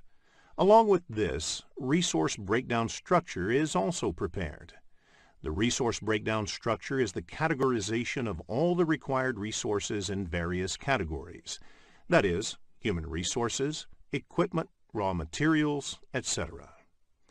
In the process of estimation, several other project documents may also be updated. For example, the resource estimates are directly correlated with cost estimates. Let us now move on to the next process, estimate activity durations. The next process is to estimate the duration required to complete each of the activities. The duration estimation should be done by someone who is familiar with the project. For example, the same activity, if done by a high-skilled resource, would take less time compared to a less skilled resource. This may vary regardless of the resource used due to the project requirements. In addition, the activity duration estimation should be updated continuously as you move ahead with the project, because as the project progresses, there will be more clarity on the project. The inputs of this process are similar to the ones in sequence activities process. Schedule management plan is the first input. Schedule management plan provides guidance in terms of methodology to be employed for many of the scheduling activities on the project. For instance, it may contain information about the estimation techniques to be employed and the people who need to be involved in the estimation process. Activity resource requirements is also an input to this process because resources assigned to an activity would significantly affect the activity duration. That is, the lower-skilled resources would take more time than the high-skilled resources. The other inputs include activity list, activity attributes, and resource breakdown structure. Resource calendars are also an input to this process. The type and skill set of resources available to the team may have an impact on the time it would take to complete the activities. Risks to the project may influence the decisions about the time required to complete the activity. Hence, risk register becomes an input to this process. The project scope statement defines the constraints and assumptions affecting the project duration. An example of enterprise environmental factor that can affect duration is organization's productivity metrics, which is collected based on the experiences from multiple projects. The last input in this process is organizational process assets. Now, let us look at the tools and techniques used for estimating activity durations. First is the expert judgment, which means using previous project experiences in estimating the current project duration.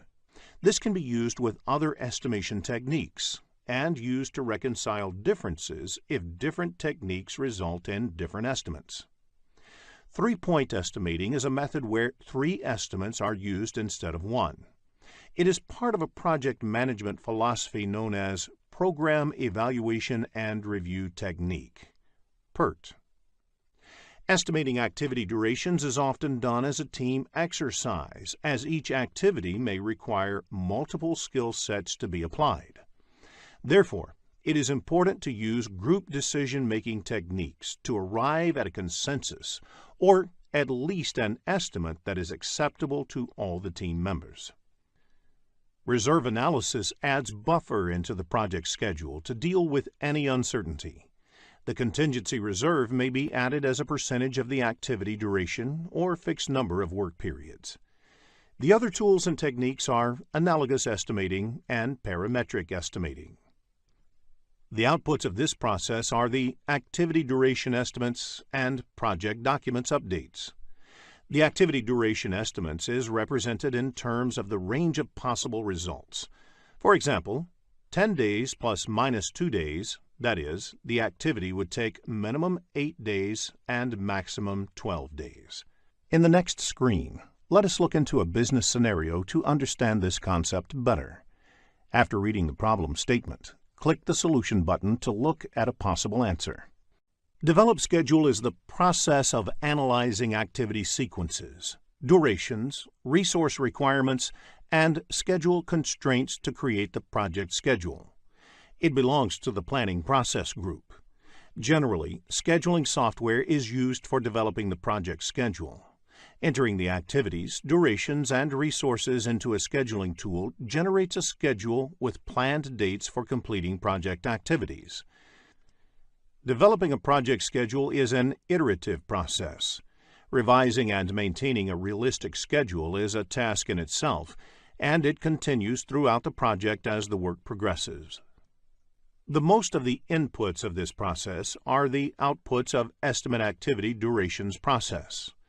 They are risk register, project scope statement, project staff assignments, resources calendars, organizational process assets, enterprise environmental factors, schedule management plan, activity list, activity attributes, project schedule network diagrams, activity resource requirements, resource breakdown structure, and activity duration estimates.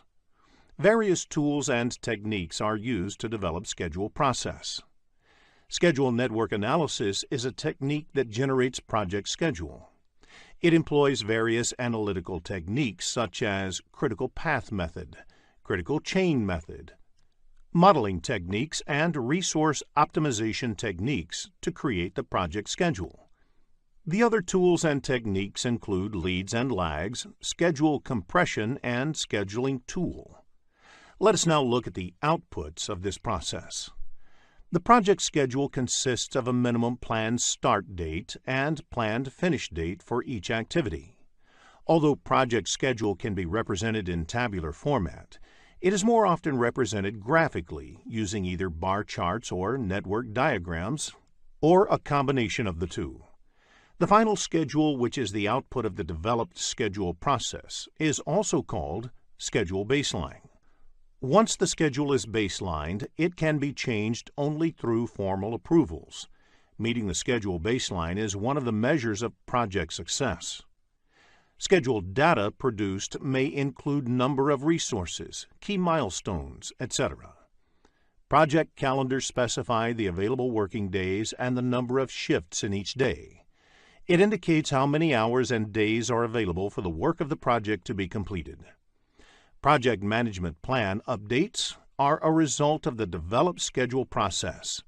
Many of the other subsidiary plans of the project plan may get impacted, which may include cost management plan, scope management plan, risk management plan, etc. This may also result in other project documents being updated. In the next few screens, let us discuss schedule network analysis techniques. It is essential to know if the required resources are available at that time, along with the time estimate of each of the activities. Since schedule is calendar-based, it helps in estimating the same. Schedule network analysis technique generates project schedule. There are various schedule network techniques. Critical path method relies on determining the critical path on a project schedule. Critical chain method is a variant of the critical path method, wherein the critical chain is determined based on the logical, resource, and other kinds of dependencies between the activities.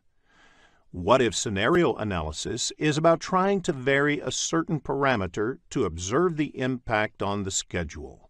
For instance, you may want to check result if you put in more resources on a particular activity to reduce its duration. Resource optimization techniques try to arrive at the optimal utilization of the resources used on a project. Ideally, you would want the resources to be fully utilized, but you would also want to build in sufficient buffers in case a certain resource is not available due to various reasons. In the next screen, let us look at the program evaluation and review technique. Program evaluation and review technique is based on 3-point estimates for an activity.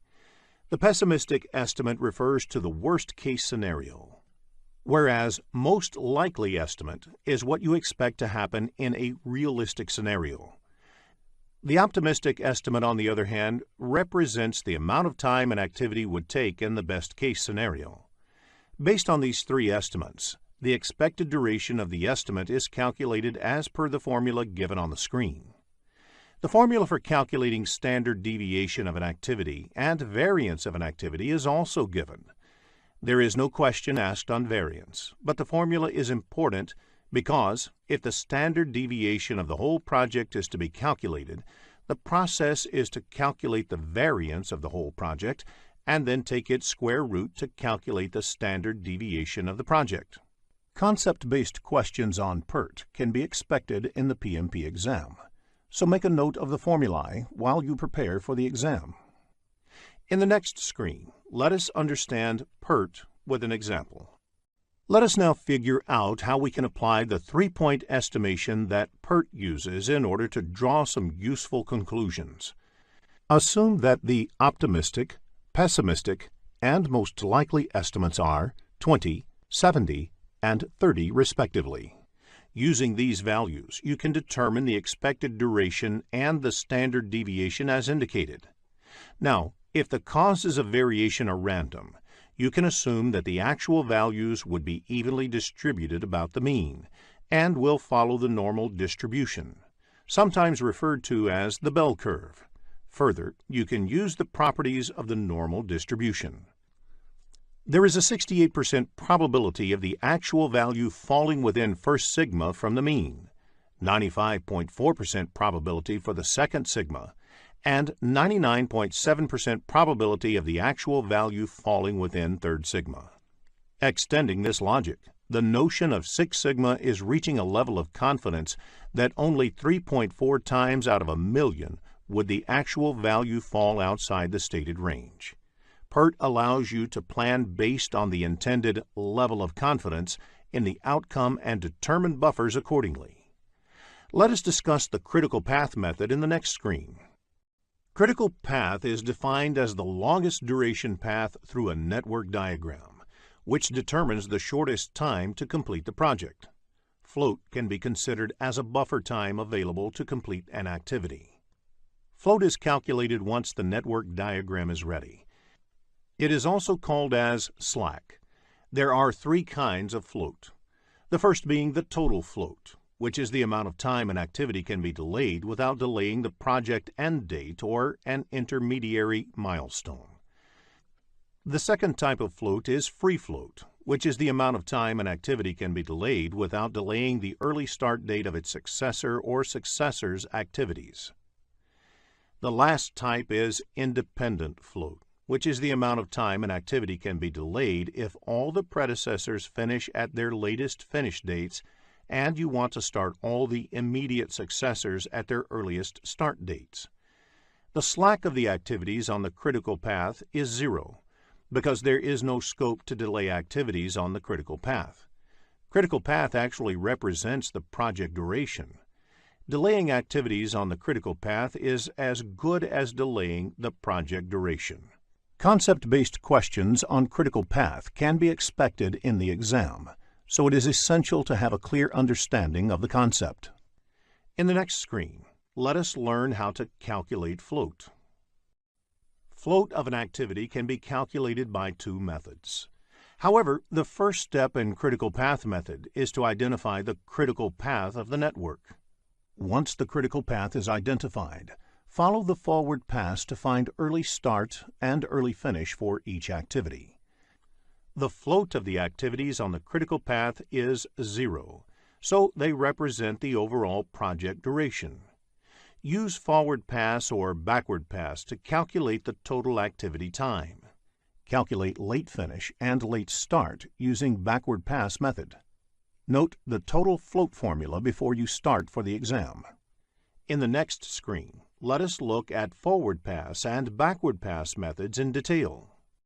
In forward pass, you can either go through the network starting with time 0 and keep calculating the time required to complete each of the activities until you reach the last activity of the project. The starting time for each of the activity in this approach is called early start, and the end time for each activity is called the early finish. Alternatively, in backward pass, you can travel through the network from the project end date and calculate the time required to complete each activity. The end date in this approach is called the late finish, and the start date of the activity in this approach is called the late start. The float of the activity is either the difference between the late start and early start, or the difference between the late finish and early finish. Both the differences work out to be the same. Before the start of the PMP exam, please make a note of the total float formula. Let us understand the critical path calculation with an example in the next screen. Let us look at an example for critical path. There are 5 activities in this project and 2 paths in the network diagram.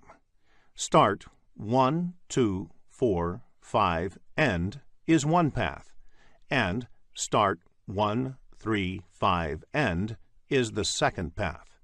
Since the duration of the path start 1, 2, 4, 5, end is 18 days, which is more than the duration of the path start 1, 3, 5, end, the critical path of the project is start 1, 2, 4, 5, end.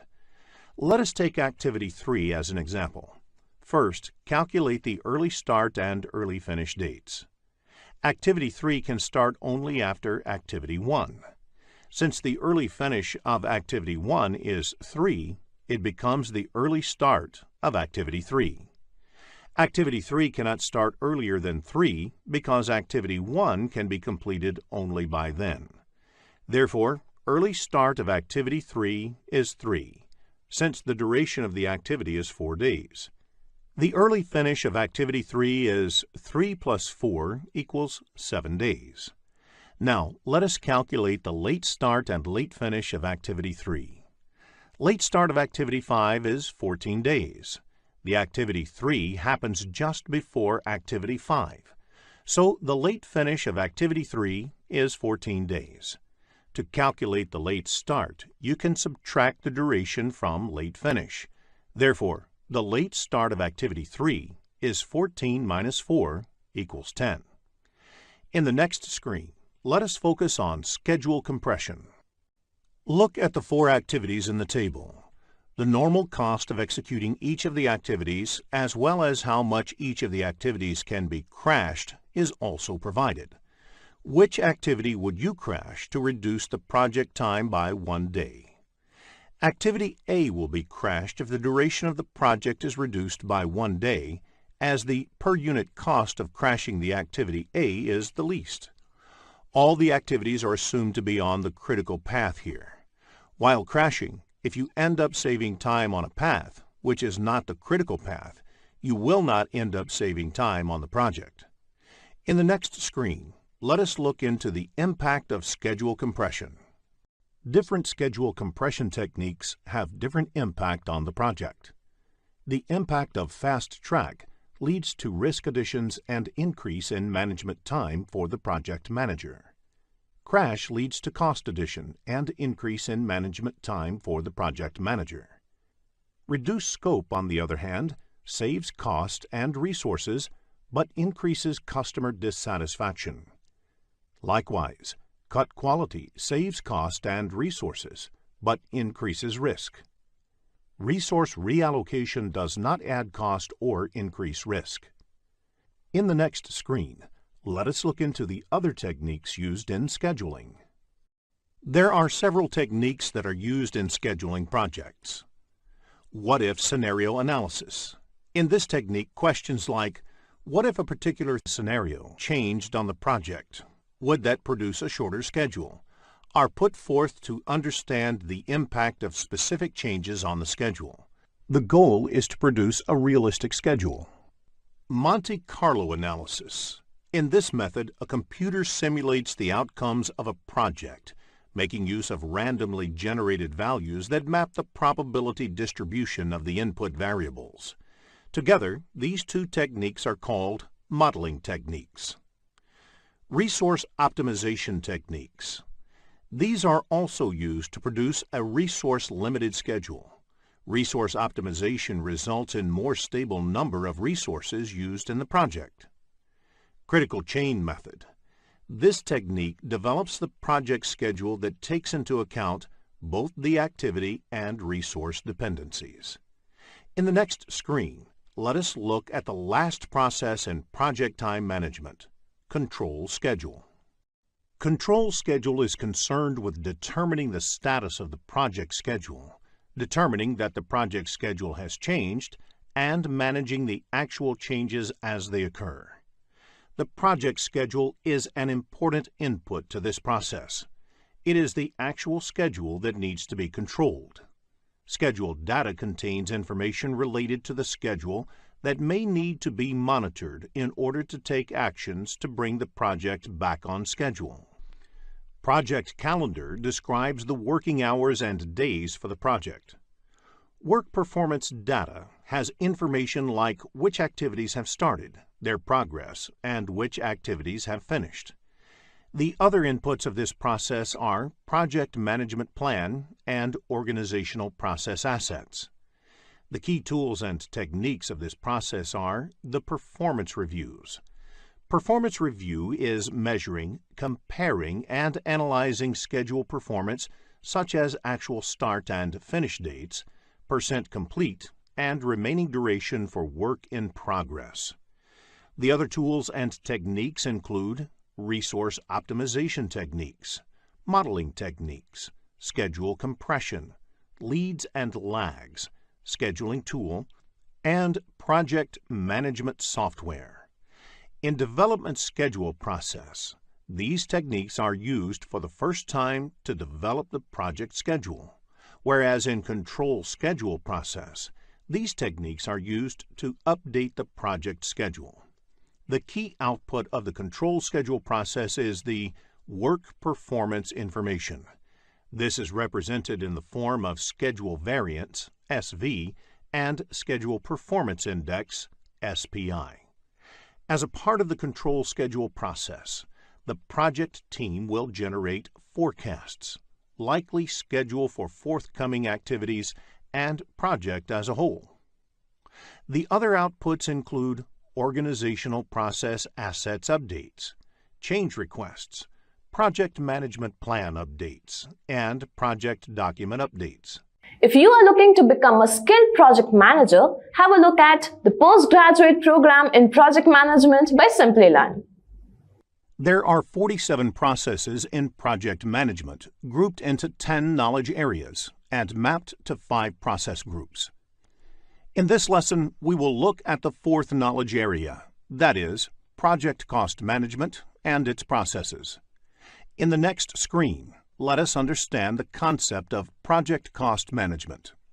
Project cost management involves activities like estimating the cost of each of the project activities, adding the cost estimates of the related activities to arrive at the cost budget, and controlling the cost to ensure that project activities are completed within the defined budget. In the next screen, let us discuss Cost Management Plan.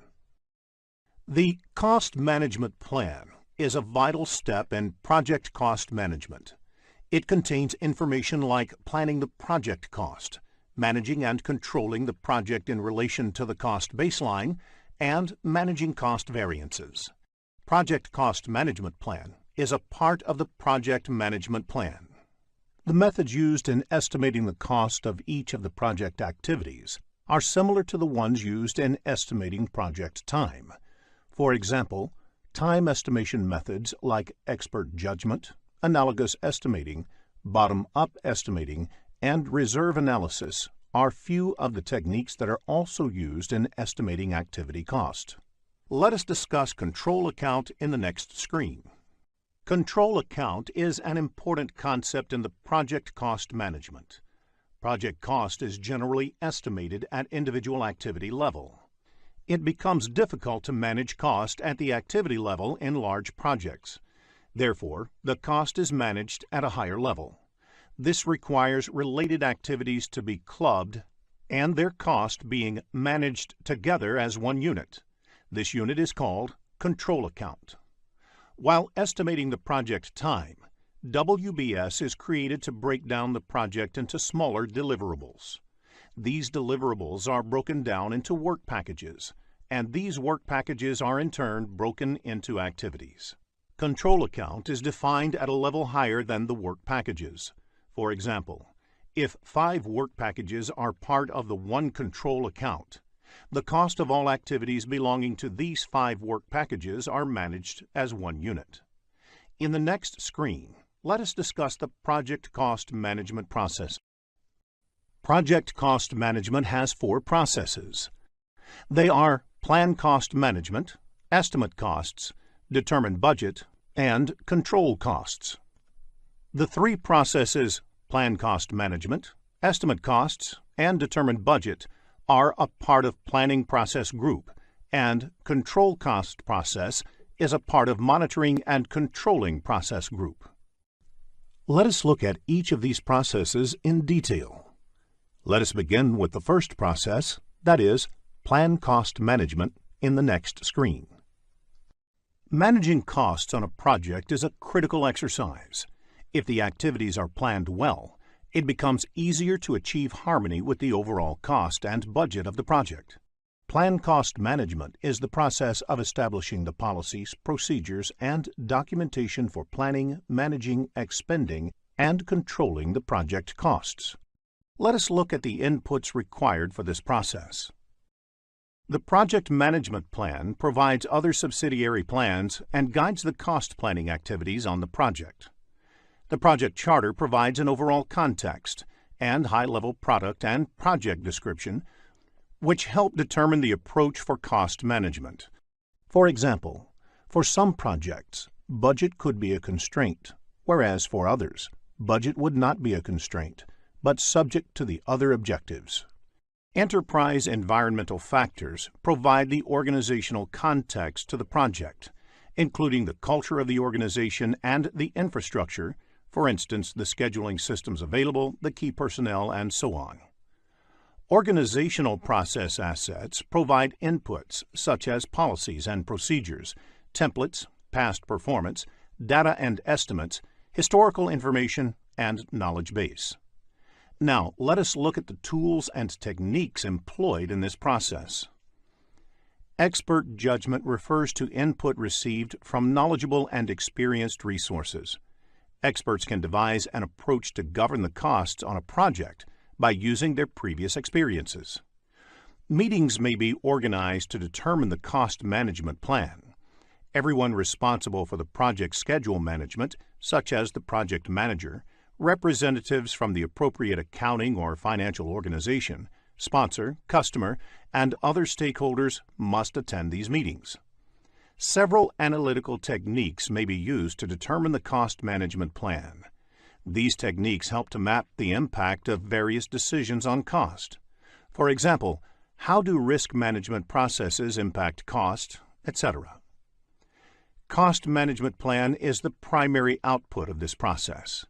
It establishes the units of measure, levels of precision, organizational process links, control accounts to be used, rules for performance measurement and reporting, frequency and methodology of monitoring the costs, and various other details that lay the overall framework for cost management on a project.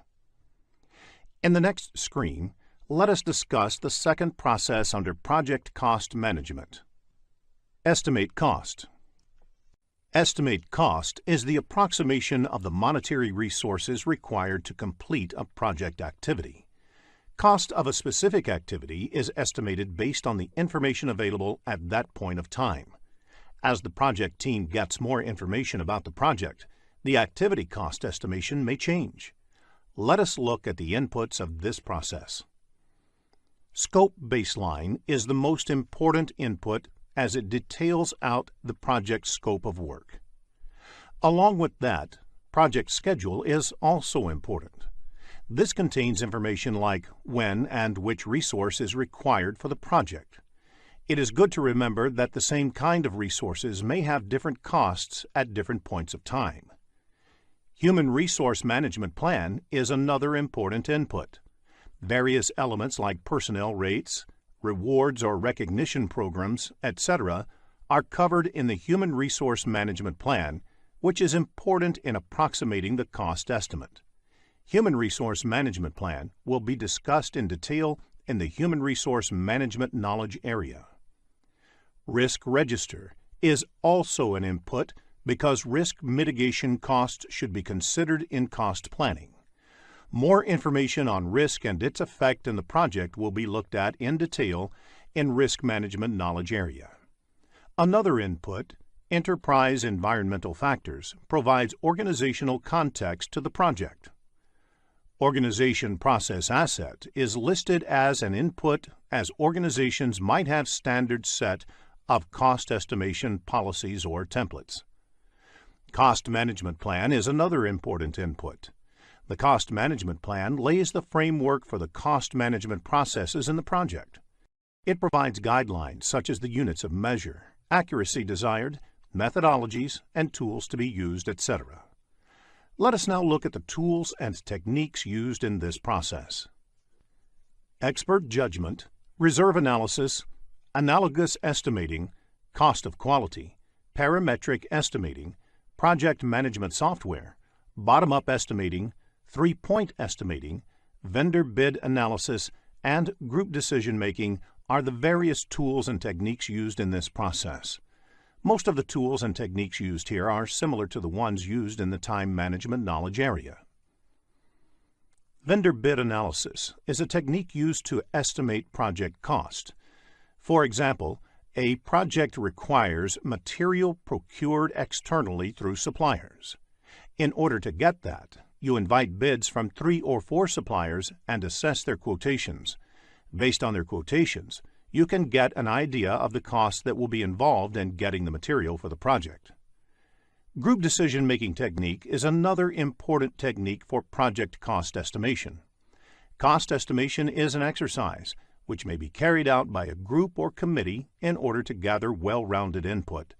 Therefore, group decision-making techniques may be used to arrive at a decision that team can work with. The outputs of this process are quite straightforward.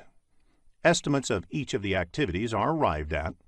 Basis of the estimate includes things like how the estimate was developed, what were the assumptions made in estimating, etc. Project document updates is also one of the outputs because the cost estimates may result in updates to other aspects of the project. For example, quality, risk, time, etc. In the next screen, let us discuss the third process under project cost management: determine budget. Once the estimate of each of the activities is arrived at, the next project cost management process is to determine budget. It is the process of aggregating the estimated costs of individual activities or work packages to establish an authorized cost baseline. This is where the control account concept comes into picture. The estimated costs of the activities are aggregated to arrive at the cost budget at the control account level. Once approved, this cost budget becomes the cost baseline of the project. Project cost performance is measured against the cost baseline, that is, how much more would the project cost be compared to the original cost baseline. The cost baseline includes all authorized budgets, but excludes management reserves. The inputs used in determining the project budget are the activity cost estimates and the basis of estimates, which are the output of the previous cost management process. The cost management plan lays the framework for the cost management processes in the project. It provides guidelines such as the budgeting cycle, tools and techniques used to prepare and approve the budget, etc. In addition to these two important inputs, scope baseline is also looked at. Project schedule provides aggregate cost in a particular calendar period to ensure how much money can be made available during that time. Similarly, resource calendar provides information on the resource, which is assigned to the project at a particular point of time. This information is then used to indicate resource costs over the duration of the project. Risk register gives an understanding of the overall level of risk on the project and, therefore, the level of contingency reserves that need to be built into the budget. Agreements entered into with the suppliers are also required to finalize the budget. Again, organizational process asset is an input because organization may have few policies for reporting the cost budget, or there might be some cost budgeting tools being used. There are various tools and techniques used in determining budgets.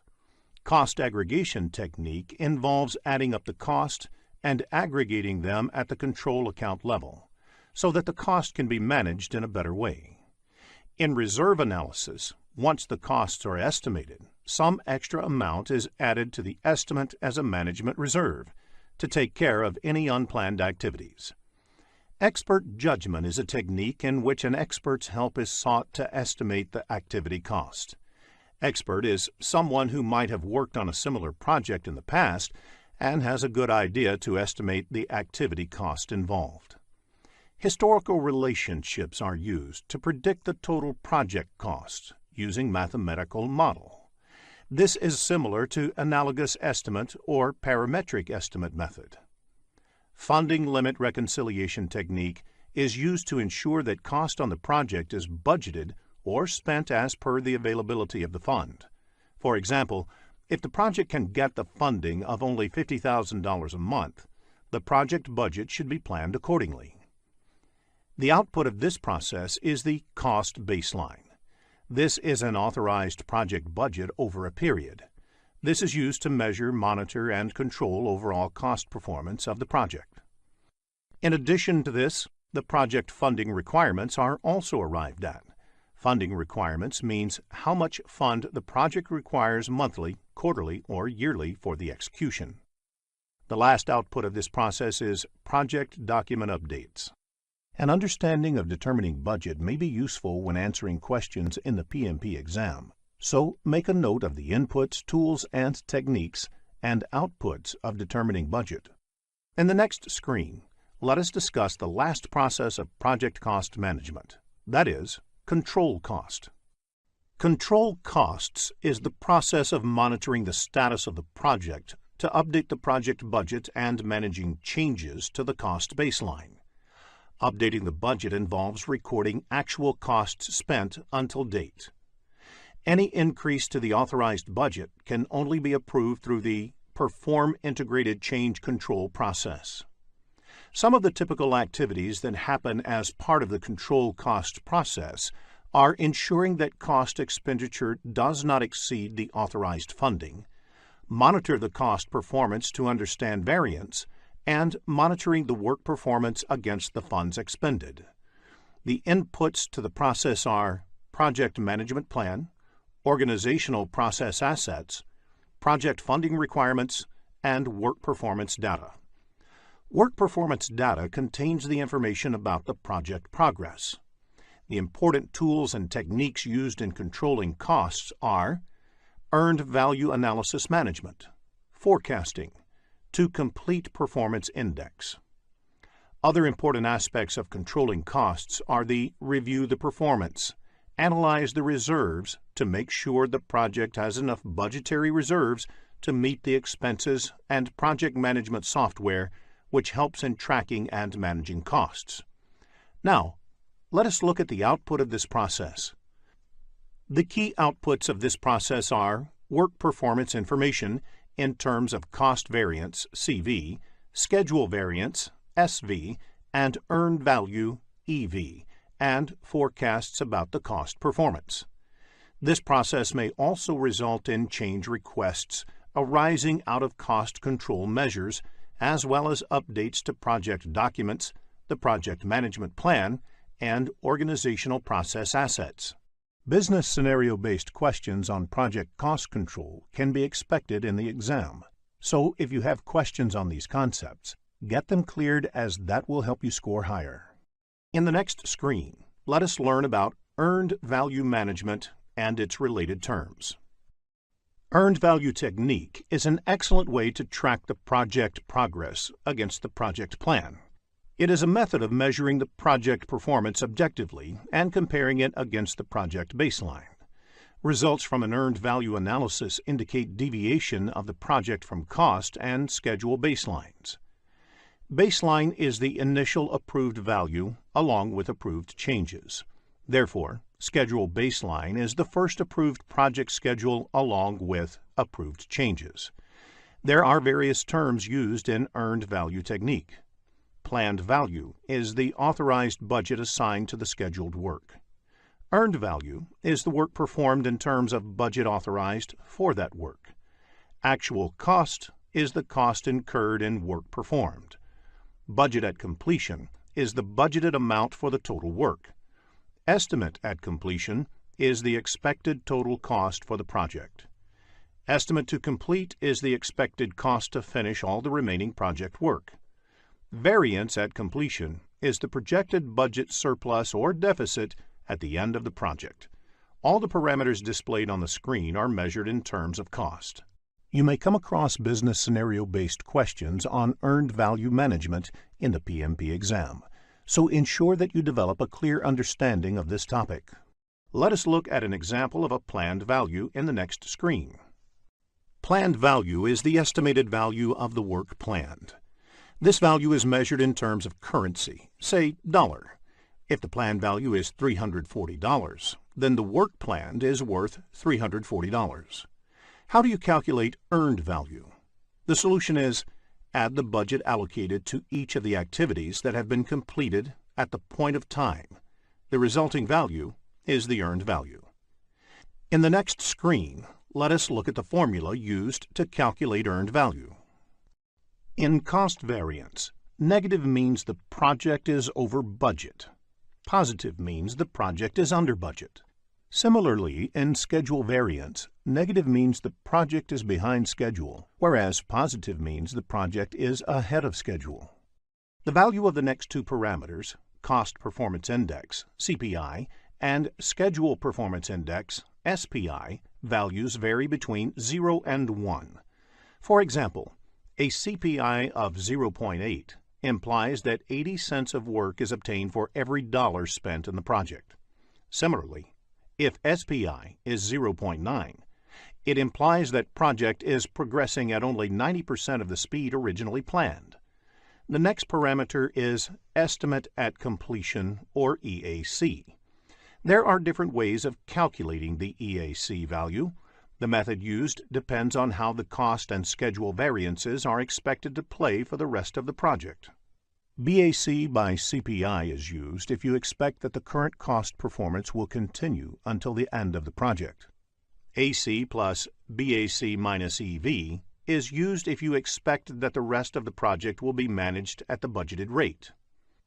AC plus BAC minus EV by the product of CPI and SPI is used if you want to factor in the impact of the cost as well as schedule variances.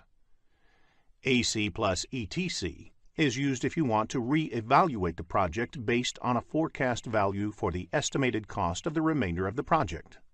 The next parameter is estimate to complete, or ETC, which is the cost of project from this point to the end. This is calculated by subtracting the actual cost from the estimate at completion. In addition, variance at completion can be calculated by subtracting the estimate at completion from the budget at completion. Variance at completion is the cost estimation whether it is over or under budget. Another parameter is the To Complete Performance Index, or TCPI. This is the cost performance needed to achieve a desired outcome. For example, if the project needs to be managed to the original budget, BAC, then TCPI, that is, the CPI that must be maintained for the rest of the project, is calculated as BAC minus EV by BAC minus AC. Similarly, if it has to be managed within a revised target, say EAC, then TCPI is calculated as BAC minus EV by EAC minus AC.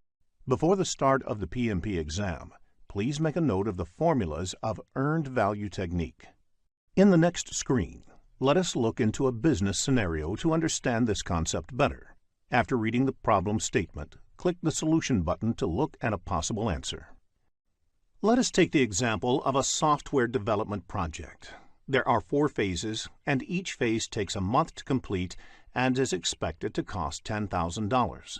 The phases are planned to be completed one after the other. The status of the project at the end of the month 3 is summarized in the table. Requirements definition is completed and actual spending on this is $10,000. Architecture and design is done and actual spending on this is $12,000. Development and unit testing is only 50% done, though it was supposed to be completed by 3rd month. It has cost $9,000 until date. System testing and go live has not yet started. Note, S indicates start time, F indicates finish time, and PF indicates that it is partly finished at the end of the month. Based on the above information, calculate the CV, SV, CPI, and SPI of the project. Let us look at a solution in the next screen. Before we end this lesson, let us also look at a few definitions that might be useful for your PMP examination. Law of diminishing return. This means the more you put into something, the less you get out of it. For example, doubling the number of resources working on a project will not necessarily have the time. Working capital. The amount of money the company has to invest on the project and the day-to-day company operations. Funding limit reconciliation. The process of comparing the planned expenditure in a given period with the available funding for that period. Large assets purchased by the company lose value over time. This is called depreciation. There are 2 forms of depreciation, straight line and accelerated. Same amount of depreciation is taken every year. For instance, a car with a price tag of $10,000 and useful life of 10 years is depreciated $1,000 per year. At the end of the 10th year, the value of the car is considered 0 for all accounting purposes. Accelerated depreciation depreciates faster than the straight-line depreciation. For instance, a car with a price tag of $10,000 depreciates $3,000 the first year, $1,500 the next year, $1,000 the 3rd year, and so on. There are 47 processes in project management, grouped into 10 knowledge areas and mapped to 5 process groups. In this lesson, we will look at the 5th knowledge area, that is, project quality management and its processes. In the next screen, let us understand what quality is. The project manager is responsible for quality in a project. However, it is also the responsibility of each and every one in the project to ensure that whatever they do meets project quality expectations. Quality is defined as the degree to which a set of inherent characteristics fulfills requirements. A project is said to meet quality expectations when all the project requirements agreed in the beginning of the project are met and the resulting product is usable. Usable means that the intended users can use the product without any problem. In the next screen, let us look at some quality-related terms. It is important to discuss a few terms to understand the concept of quality better. Customer satisfaction is defined as conformance to requirements and fitness for use. It is important to understand the subtle distinction between quality and grade. Grade is a classification based on technical characteristics. Low quality is always a problem, but low grade may not be a problem. Rather, it would be a matter of choice. Similarly, it is important to understand the distinction between precision and accuracy. Precision is the granularity of measurement. That is, how fine-grained can you measure the outcome. Accuracy is how correct you are. That is, how close you are to the desired value. In the next screen, let us understand the concept of optimal level of quality. Quality comes at a cost. More effort put in quality will give better results. However, you cannot keep on investing on increasing the quality, as there is no limit to how much a product can be improved. Investment in quality is determined by knowing the optimal level of quality. Optimal level of quality, as shown in the diagram, is said to be achieved at the point where the incremental revenue from improvement equals the incremental cost to secure it. Suppose you are the manufacturer of toys, but the toys are below quality and the sales are low. To improve the quality, you invest in identifying the demands of children, sharing few samples, and recording their feedbacks. Once all these are captured and implemented in the products, you lure the parents to buy them. As the investment is increased to manufacture good quality toys, the cost will therefore increase, and it might become prohibitive for parents to buy. Optimal level of quality is reached at a point where you get maximum number of buyers for the toys manufactured. Now that we are clear on the concept of quality, in the next screen, let us discuss quality management. Quality management involves performing activities like creating standard policies and procedures and ensuring that those standard procedures are being followed properly in the project. It aims to ensure that project meets all the initial agreed requirements without any deviation and that the specified approach to quality is implemented on the project. 3 broad activities are done as part of quality management. They are quality planning, quality assurance, and quality control. Quality planning is the first step when quality-related activities of the project are planned. Quality assurance is the next stage of implementing those quality plans, and quality control is the last stage when periodic checks are done to see if project quality is improving. In the next screen, let us look into the differences between the 3 aspects of quality management. It is important to understand the different kinds of activities that come under quality planning, quality assurance, and quality control.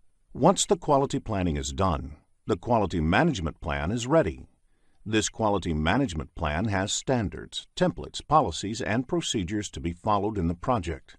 It contains information on the level of quality being aimed and the plan to achieve that level. It is the aim of quality assurance activities to ensure that the activities planned under quality planning phase gets executed for the project.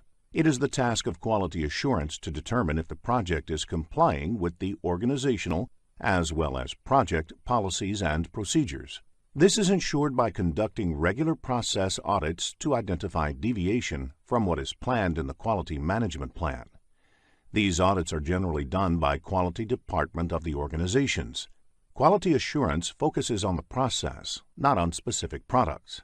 The role of quality control is to measure specific project data or results against standards to inspect and verify the project's product, defect repair, and measure whether quality indicators are improving. Quality control is about the product and data. For example, It was planned as part of quality management that project would get completed plus or minus 10% within the cost budget.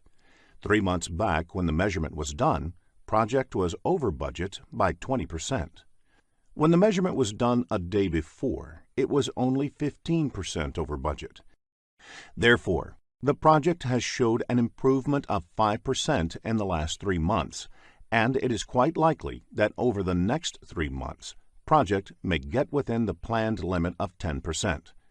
Instead of showing improvement, if the data shows cost increase, then corrective and preventative actions are required to get the project within the 10% limit. This is quality control. In the next screen, let us discuss a few quality management concepts. Let us look at some terms that are commonly used in quality management parlance.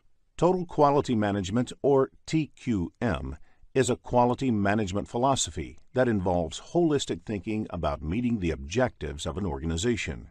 It places the responsibility of quality squarely on the management.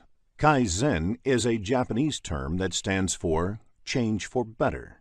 Kaizen philosophy is one that should always be looking for small and continuous improvements in the process. Deeming cycle, or PDCA cycle, that is, plan, do, check, act, is a process control and improvement approach propagated by the famous quality guru Edward Deming. It means you plan for something, execute it, check the output, and based on the lessons you act to bring the deviations under control. Kanban is a pull-based management system that originated in Japan, based on just-in-time (JIT) inventory management. The idea behind Kanban is to minimize the work in progress and achieve a smooth flow in the process from start to finish. Because building up inventory only to paper over the imperfections in the system tends to hide the problems. In the next screen, let us focus on cost of quality. Cost of quality is the cost that needs to be incurred to make a quality product. The sum of all the costs incurred is ensuring that project conforms to requirement is cost of quality. Cost of quality can be broken down into 2 major categories. First is the cost of conformance, or the money spent during the project to avoid failures. This can further be subdivided into prevention costs, which is the cost to prevent errors, like training the team, creating documents, on equipment, and in time to do it right. The other subdivision is appraisal costs, or the cost for assessing quality, like testing, destructive testing loss, and inspections. The second category is the cost of nonconformance. It is the money spent during and after the project because of failures. This is subdivided into internal failure costs. It is the cost of failures that occur before the product is released to customers, for example, rework and scrap. The second subdivision is external failure costs. It is cost incurred on failures that occur after it has been released by the team, for example, liabilities, warranty work, and lost business. Concept-based questions on cost of quality can be expected in the exam, so please make a note of the categories of cost of quality. Let us look at the project quality management processes in the next screen. There are 3 project quality management processes, of which the first process, Plan Quality Management, is done as part of the planning process group. The next process, Perform Quality Assurance, is done as part of the executing process group, and the last process, Control Quality, is done as part of the monitoring and controlling process group. In the next 3 screens, let us look into each of these processes in detail. The aim of the Plan Quality Management process is to identify the relevant requirements or standards to execute the project effectively to achieve the desired quality level.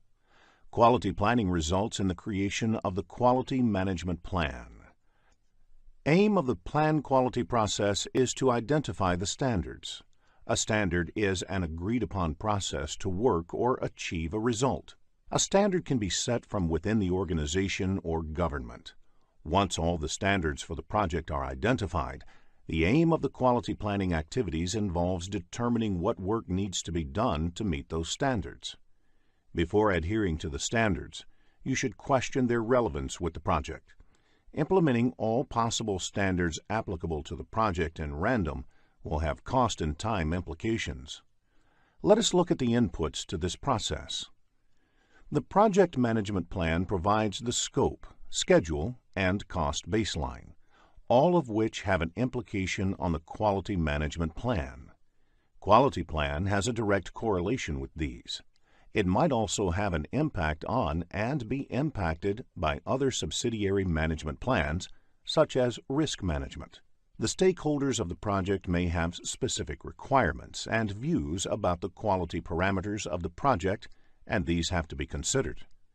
The risk register gives an indication about the kind of risks that are inherent in the project, and also those which must be considered while planning the activities to ensure quality. The requirements for the project need to be considered for planning quality-related activities, because quality is all about meeting the requirements. In addition to these, enterprise environmental factors and organization process assets are also listed as inputs, because the standards can be either from within the organization or from government or other external bodies. Standards from within the organizations are usually the best practices learned over a period while executing numerous projects. An example of government standards can be standards to control air pollution by the motor vehicles, which vehicle manufacturers must adhere to. To accomplish quality planning, first, analyze the benefits versus the costs of meeting quality requirements. Next, identify the cost of quality and confirm if that kind of investment in quality is justified. In addition to these two, benchmarking helps in analyzing the quality of activities of similar projects executed in the past. This helps in identifying the particular quality of output of the previous project, which in turn acts as a basis for the current project's quality planning. Design of experiments can also be used for quality planning. This is a statistical way to determine what variables will improve quality the most. For example, in case of manufacturing doors, it can be determined that increasing the quality of the wood can have maximum impact on improving the quality of the door. In addition, the 7 basic quality tools, also known as the 7 QC tools, are used to determine the plan to achieve the desired level of quality. Statistical sampling as a tool becomes relevant whenever the quality plan cannot be applied to all the artifacts produced. For example, if destructive testing is a requirement, then it can be carried out only on a sample, not on the entire population. Statistical sampling helps in arriving at a representative sample that can give useful information. Other additional tools, such as brainstorming, force field analysis, etc., may be used to determine the quality management plan for the project. Conducting regular meetings is another important tool. The quality management plan has to be determined in a collaborative manner by consulting the team members and other stakeholders. Quality management plan is a key output of this process.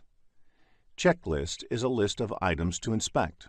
For example, many of the office buildings have housekeeping checklists to ensure that all floors, cabins, etc. are cleaned.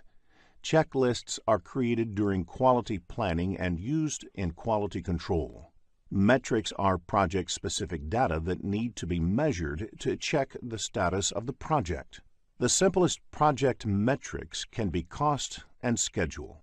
Metrics are also decided during quality planning and used in quality control.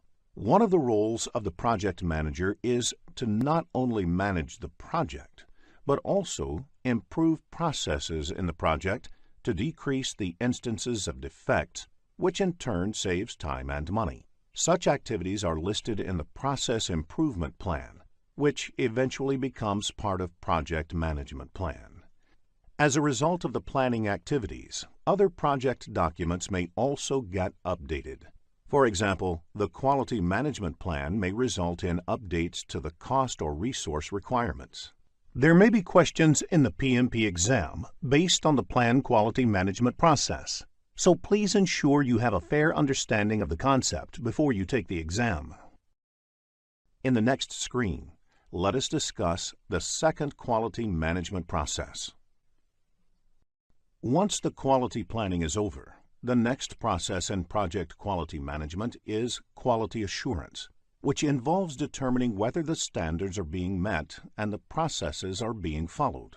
Therefore, the input for this process is the work that has been completed during the quality planning stage.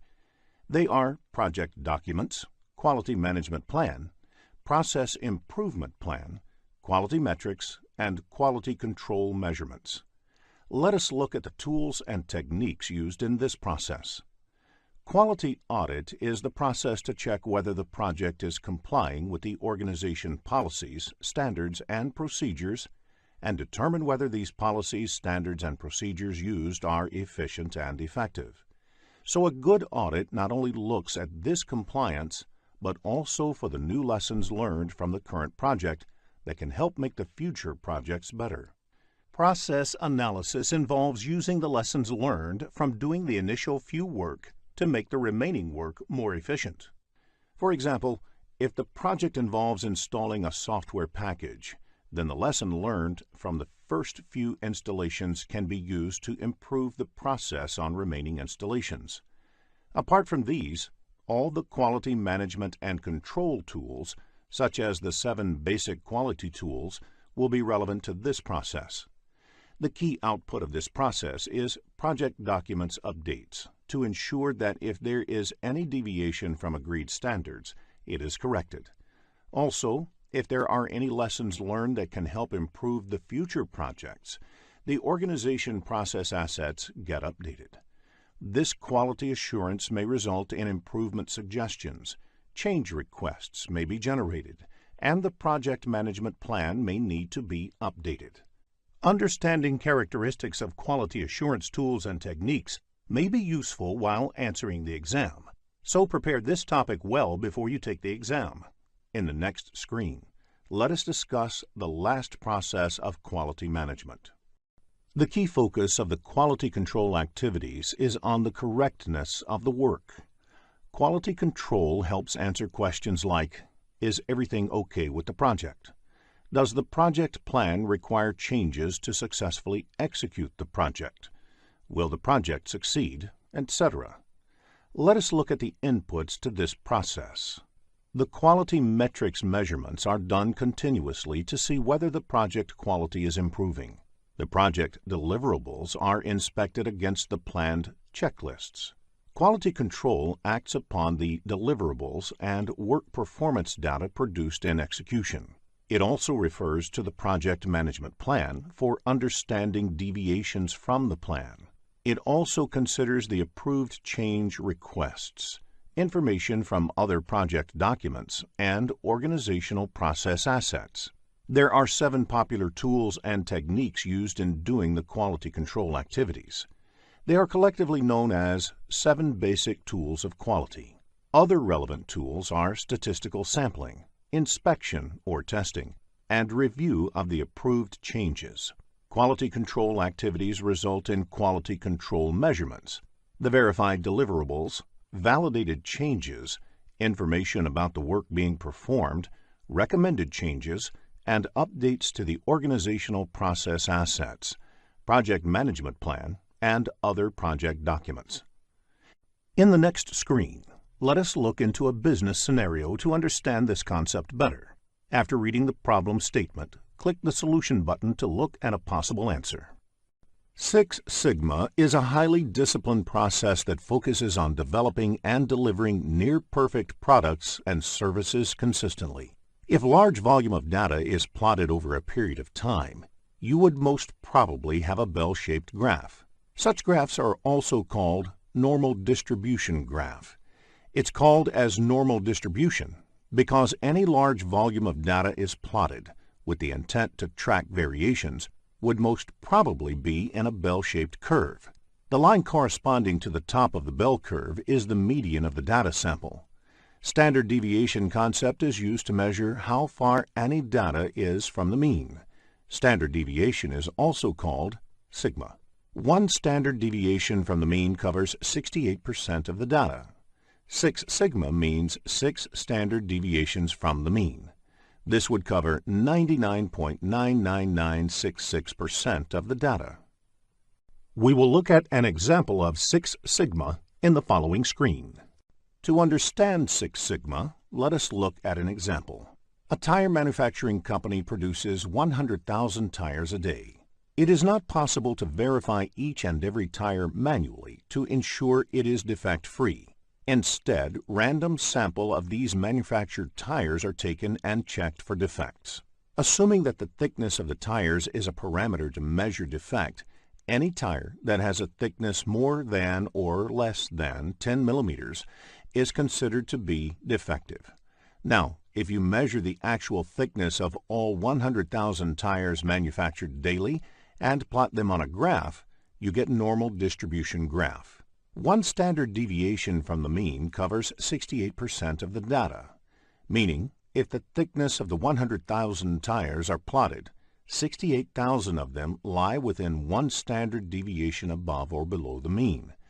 Now, if a company operates at 6 sigma level, they would ensure that all tires that are up to 6 standard deviations from the mean are defect-free.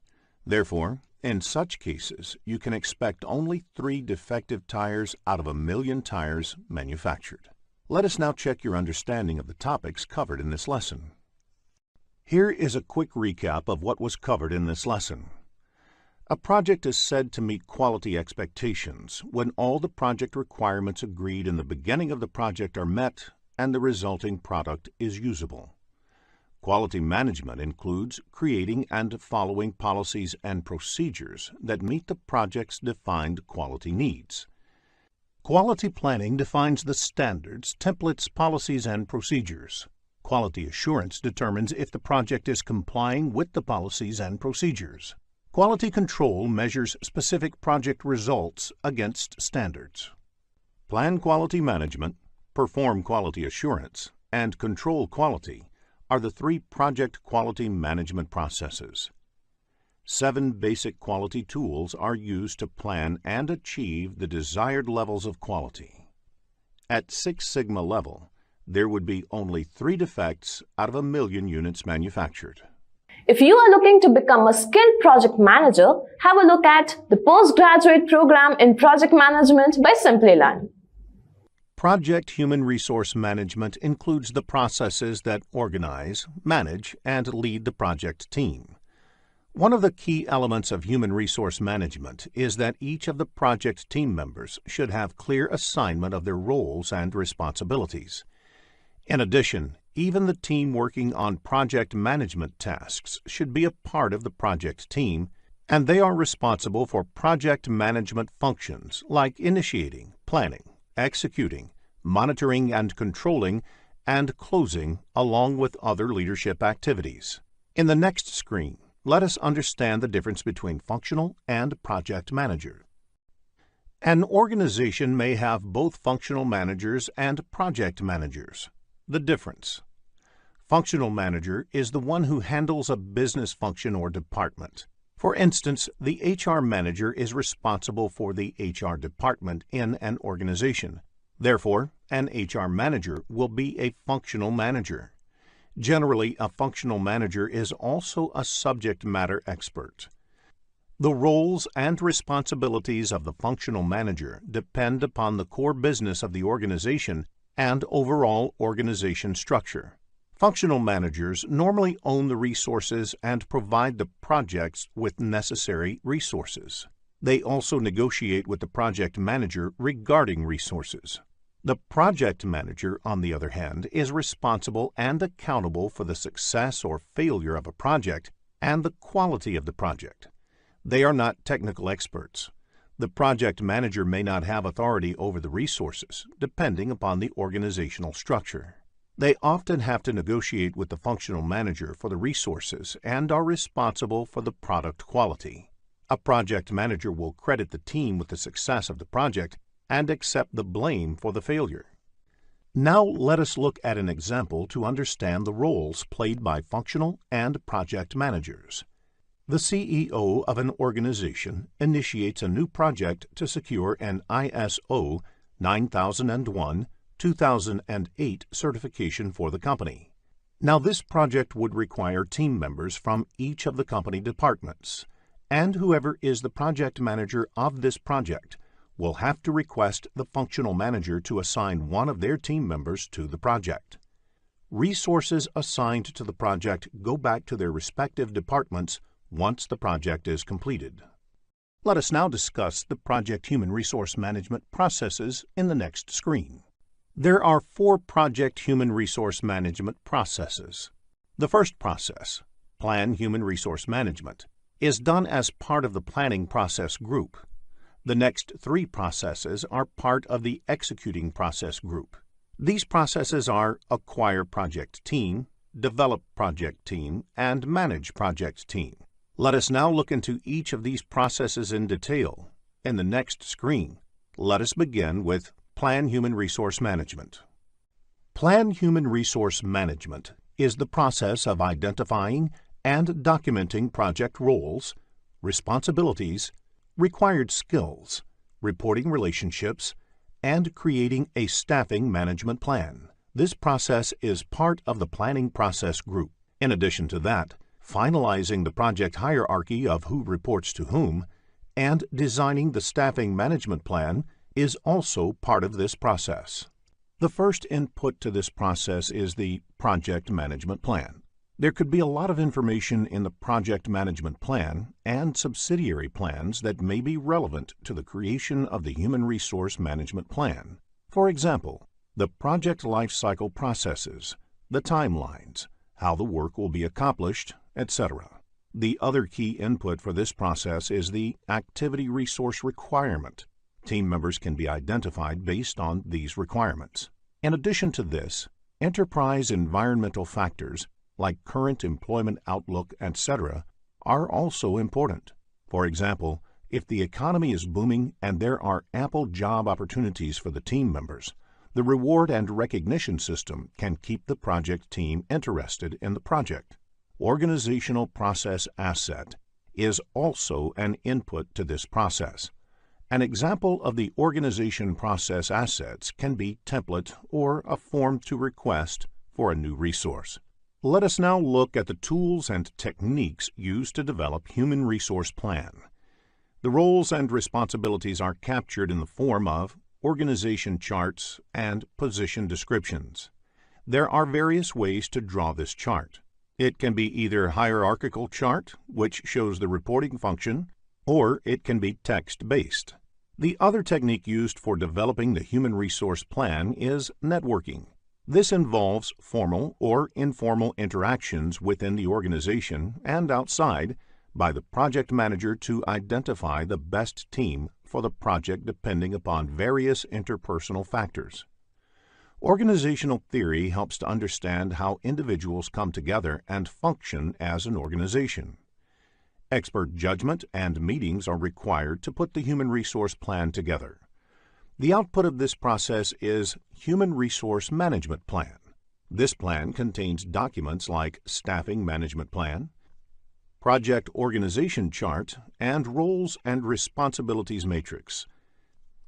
The Staffing Management Plan is a comprehensive document that describes when and how team members would be added to and released from the project. Another component of the Staffing Management Plan is the Recognition and Reward System. Recognition and Reward System helps project managers motivate their team. The Staffing Management Plan is relevant to the projects of a functional or matrix organization where project team members are always caught in a dilemma about prioritizing project work against regular departmental work. In the next screen, let us discuss organization charts and role descriptions. A project manager needs to make sure that there is an organization chart prepared specifically for the project. It should clearly identify the roles and the reporting relationships between them. A sample organization chart is shown on the slide. Another way of clearly delineating responsibilities among team members is by using a responsibility assignment matrix. One form of responsibility assignment matrix is the RACI chart. In the RACI chart, R stands for responsible, A for accountable, C for concerned or consulted, and I for informed. For each important activity or deliverable on the project, it needs to be clearly identified who is responsible, is merely concerned about the success, and who needs to be informed or kept in the loop. An example of the RACI chart is shown on the screen. In this case, Project Manager John is accountable for the project plan, and the other team members, Chris, Sally, and Ting, are responsible for completing the plan.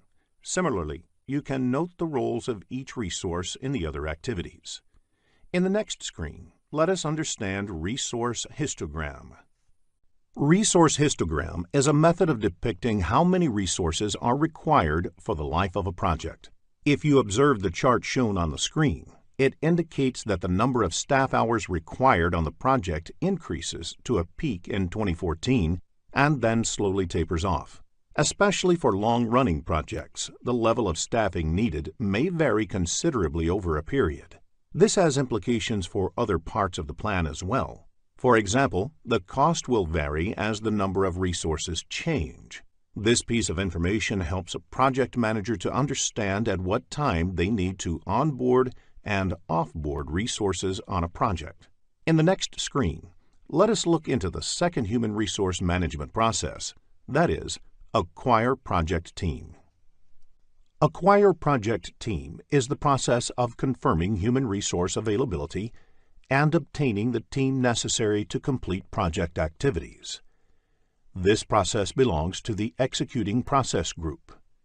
Acquiring resources may not be required in the planning phase. Therefore, it is done in execution phase. Though you may plan to acquire few in the planning phase, major acquisition is done in execution phase.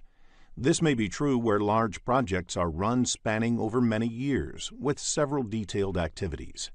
The key input is the Human Resource Management Plan. Enterprise environmental factors help understand which team members will be available to work on the project, how much they will cost, etc. Organizational process assets will help understand the hiring procedure of the company, the policies that govern the use of team members on the project, etc. The key technique for acquiring the project team is negotiation. As a project manager, you have to negotiate with the company's senior management, resource manager, or with prospective candidates to secure the most suitable resources on the project. Sometimes the resources may be pre-assigned to a project. This typically happens when they are the key resources, without which the project cannot take off. Sometimes the project team is acquired by getting required resources through external vendors. Most of the bigger organizations have approved a list of vendors who provide resources on a contractual basis. Nowadays, the concept of virtual team is also quite popular to get a project team. So even though the project is being conceived in one country, a big part of the team can be in another country. For example, if the project is conceived in the USA, majority of the team can be in Germany, and both the teams can coordinate over the phone, email, chat, etc. Multi-criteria decision analysis is also an important tool to achieve the objectives. While acquiring the human resources for the project, it is important to consider a number of factors, such as availability, cost, skill set, experience, attitude, relocation needs, etc. These criteria have to be considered in totality and balanced out against the project's requirements. The output of this process is project staff assignments, resource calendars, and updates on project management plan. Let us now discuss the next process, develop project team. Once the project team is acquired, the next step is developing the project team. Develop project team is the process of improving competencies, team member interaction, and overall team environment to enhance project performance. This process belongs to the executing process group. The inputs to this process include project staff assignments, resource calendars, and human resource management plan. One of the techniques used in developing project team is interpersonal skills. It is more of an art than a science, and this is where individual characteristics of project managers matter a lot. If the project manager genuinely commands trust and respects the team members, developing the team becomes easy. Team members look up to the project manager not only for getting project-specific instructions, but also for their career advancement as well. Social activities like celebrating a team member's birthday, going for parties outside the office, etc., helps in team building. Training is also an important tool for developing the project team, as it helps in increasing the knowledge of competencies of the team members. Sometimes, co-locating the team members at a single place also helps in developing team bonding. This is especially important if team members work from different geographical locations. Knowing a person face-to-face does help in reducing conflict. Project managers can also encourage the team members by providing recognition and rewards. Personnel assessment tools give the project manager insights into the strengths and opportunities for improvement in the team members. These tools also help in understanding members' aspirations so that the project manager can better align the project goals with the individual aspirations. Finally, the project manager should also set some ground rules in the project to ensure that team performs their work without any problems. Some such rules can be: everyone should reach office for daily meeting by 9:30 a.m. sharp. If there is more than a 10% delay in completing any activity assigned, it should immediately be escalated to project manager. If there are any unforeseen circumstances, it should be immediately brought to the notice of the project manager, etc. The output of this process is team performance assessments. This is done by the project manager to evaluate and enhance the effectiveness of the team as a whole. This is a document which explains team effectiveness. As information about the team evolves, the enterprise environmental factors may also be updated. Questions that test a project manager's role in developing a project team can be expected in the PMP exam, so ensure that you have a fair understanding of the role before you take the exam. In the next screen, let us discuss the Manage Project Team process. Managing the project team is different from developing the project team, though it is also done during the execution process group. It relates to measuring team members' performance, providing feedback, resolving issues, and managing changes to optimize project performance. To measure team members' performance, the manager should know the work assigned to them as well as their performance on the assigned work. Hence, project staff assignments and team performance assessments are listed as input to this process. The Human Resource Management Plan serves as a guideline for managing project teams. Some organizations have template and procedures to do such assessment, and that being the reason why Organization Process Asset is also one of the inputs to this process. The work performance reports, as well as issue logs, will be inputs because the team management activities have to be performed in this context. Observation and conversation is a technique where the project manager monitors and discusses the tasks done by the team. This does not imply formal project status reports, but having an informal interaction with the team before documenting the project status report. Knowing about the issue early helps in resolving them early. Formal performance appraisals are helpful in evaluating the team members' performance on the project. The project manager creates these with the help of the team supervisors. It is an established practice in most organizations to evaluate team members for their work. This may have a bearing on their future assignments, salary, promotions, etc. Since the power of appraising lies within the project manager, the project manager can use this as an effective tool for managing the team. Since multiple resources work on a single project, it is quite natural to expect conflicts. It is the responsibility of project manager to resolve conflicts. Conflict management has been discussed in detail later in the lesson. You can expect questions on conflict management in the exam. The other tool is interpersonal skills. The output of managing a project team includes corrective action recommendations, like which team members to be changed, implementing some reward system to motivate the team, etc. Updating the project management plans, documents, organization, process asset, and enterprise environmental factors are the other outputs of this process. There can be questions in the PMP exam that test a project manager's skill in managing a project team. So ensure that you are aware of the inputs, tools and techniques, and outputs of managing a project team. Let us discuss team dynamics in the next screen. Any team naturally goes through several stages as it gets together. These stages are forming, storming, norming, performing, and adjourning. In forming stage, a team formally comes together for the first time. In storming stage, disagreements start to surface. This is followed by norming, when the teams start working together and trusting each other. In performing stage, they are able to deliver results as a team. Finally, the team is adjourned when the work of the project is completed or the project is terminated. In the next screen, let us discuss conflict management. Many organizations look for people with diverse background to get different perspectives about work. If people with diverse backgrounds and culture work on a project, it is quite natural to expect conflict. Conflict often results in opportunities for improvement. The root causes of conflict can be scarce resources, scheduling priorities, and personal work styles. While the popular belief is that personality or ego can be the key reason for conflict, it is the least possible reason for conflict. As a project manager, if you find yourself in between a conflict with a team member, sit across the table and resolve it. If not, they should get their immediate managers involved and try to resolve it. To avoid conflicts, a project manager should let everyone involved have complete clarity about the project. Assign the roles and responsibilities to each of the team members clearly. Ensure that there are no overlapping responsibilities, which could be a possible cause for conflict.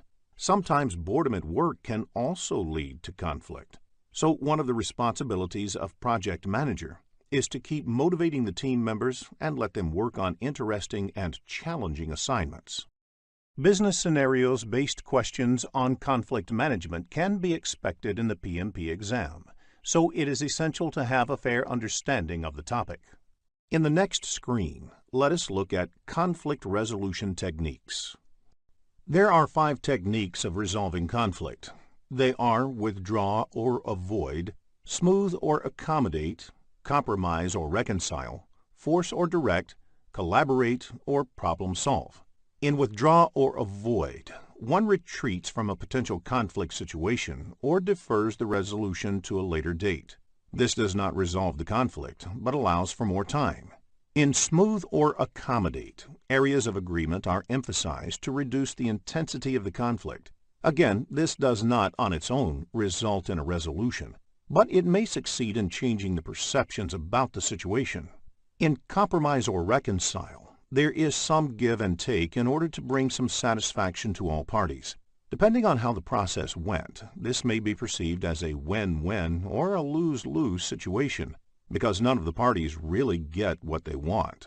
In force or direct, a person in a position of authority directs how the matter should be resolved. It may be necessary to do this when the matter has to be resolved immediately. However, this may result in upsetting one or more of the conflicting parties. In collaborate or problem solving, the parties in the conflict are asked to come together to collaborate and look for a resolution to the problem. This offers the greatest likelihood of a satisfactory and permanent resolution and should be resorted to whenever possible. Business scenario-based problems, where a resolution technique has to be selected, can be expected in the PMP exam. So understanding the conflict resolution techniques is essential. In the next screen, let us look into a business scenario to understand this concept better. After reading the problem statement, click the Solution button to look at a possible answer. One of the key responsibilities of a project manager is to get work done by the team. There are certain powers that a project manager can use to get the work done. A project manager has to use a combination of techniques to get this accomplished. Various powers of a project manager are legitimate or formal, reward, penalty, expert, and referent. In legitimate or formal, project manager can formally assign a work to a team member that he or she has to do. Project manager can reward and recognize the team members. The reward could be as simple as assigning challenging or sought-after work to a team member. This can motivate good performers on the project. Sometimes project manager can penalize the team members for poor performance. Some project managers are able to command authority because of their expertise in a certain field. Project manager can be considered as a reference of higher authority to get the work done. Sometimes referent authority also arises from the personal charm or charisma of the project manager. Legitimate, reward, and penalty are the powers derived from the project manager's position in the company. Expert power exists when the project manager is an expert on the subject matter. Reward and expert are usually the best forms of authority to use. Penalty is the worst way of influencing and managing the team. A project manager should resort to this only as a last option. Regardless of the project manager having formal reporting authority over the team, they are naturally looked upon as the leaders for their projects. Project managers need to be familiar with the leadership styles and be able to tailor their style according to the needs of the project and that of the team. There are 3 leadership styles. The first one is authoritarian or autocratic. In this style, the leader sets clear expectations of the team and expects complete compliance. In a participative or democratic style, the leader offers guidance but also involves the team in decision-making. In a delegative or laissez-faire style, the leader leaves the work to the team without offering much guidance. In most circumstances, you would want your leader to employ a participative style, but there may be occasions when other styles might be appropriate. In the next screen, let us discuss McKinsey's 7S framework. A popular framework in management science is the McKinsey's 7S framework. There are 7 elements that are divided into 2 categories. An organization working on a project will have these elements already in place, and hence these become the hard elements. The first 3 elements of the 7S framework are the strategy, structure, and systems. The leader or project manager is expected to step in and exhibit soft elements to earn the mantle of leadership. The next 4 elements are shared values, skills, style, and staff. There are 47 processes in project management grouped into 10 knowledge areas and mapped into 5 process groups. In this lesson, we will look at the 7th knowledge area, that is, project communications management and its processes. In the next screen, let us understand communication. Communication can be best defined as a two-way process of exchanging information between 2 entities. As you can see on the screen, if project is an entity, the project needs to communicate with other entities in the organization, like project managers, senior management of the organization, and any other stakeholder of the project. Similarly, these entities may also have to communicate with the projects. The communication between project and the stakeholders is always two-sided.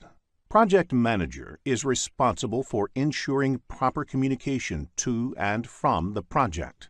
In fact, a project manager spends almost 90% of his or her time on communication. You can now understand how important it is for a project manager to plan this activity well. In the next screen, let us discuss communication methods. Communication can be done in 2 ways. It can be done written or verbal. Both written as well as verbal communication can either be formal or informal. Formal means communicating by following some basic rules, whereas informal means taking a casual approach. These 2 combinations result in 4 different communication methods. They are formal written, formal verbal, informal written, and informal verbal. Formal written method is used for project management plans, project charter, and over long-distance communication. Formal verbal method is used during presentations, whereas informal written method is applicable while writing notes or emails. Informal verbal, on the other hand, is applied during conversations.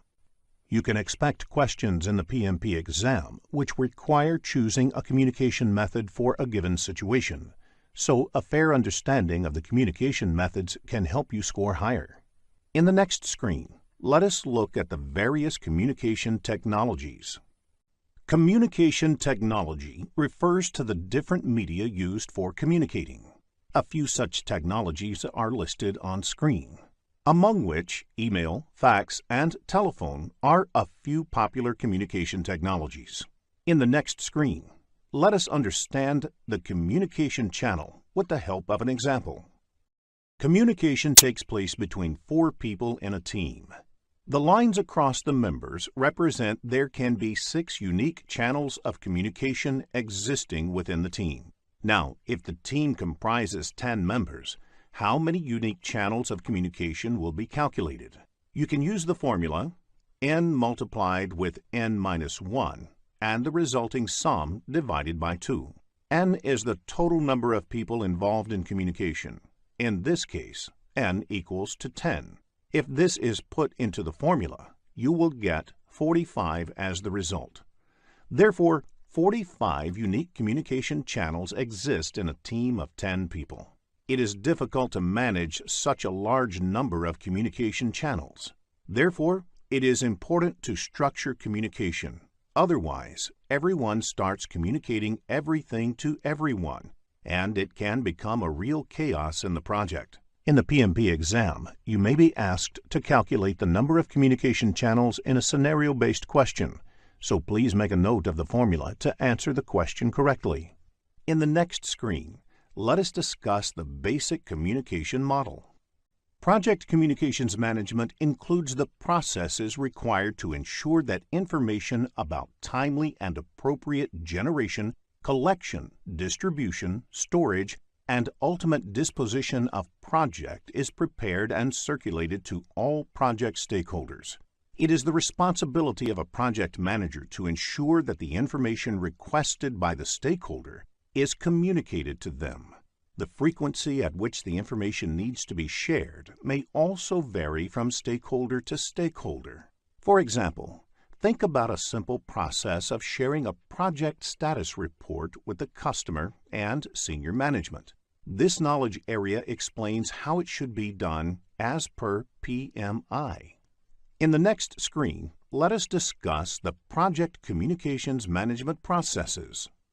There are 3 project communications management processes. Process is carried during different process groups. Plan communication management is done during planning process group. Manage communications is done during executing process group. And control communications is done during monitoring and controlling process group. In the next few screens, we will cover each of these processes in detail. Plan communications management is the process of developing an appropriate approach and plan for project communications based on stakeholders' information needs and requirements and available organizational assets. This belongs to the planning process group. Stakeholder register is an important input to this process. It is a list of all the stakeholders. The project management plan has information about a large number of the project's requirements and the stakeholders who need to receive communication of various kinds are therefore a critical input to this process. In addition to these 2, organization process assets and enterprise environmental factors are also inputs to this process. Many organizations have standard templates to prepare communication management plan, which are part of the organizational process assets and enterprise environmental factors.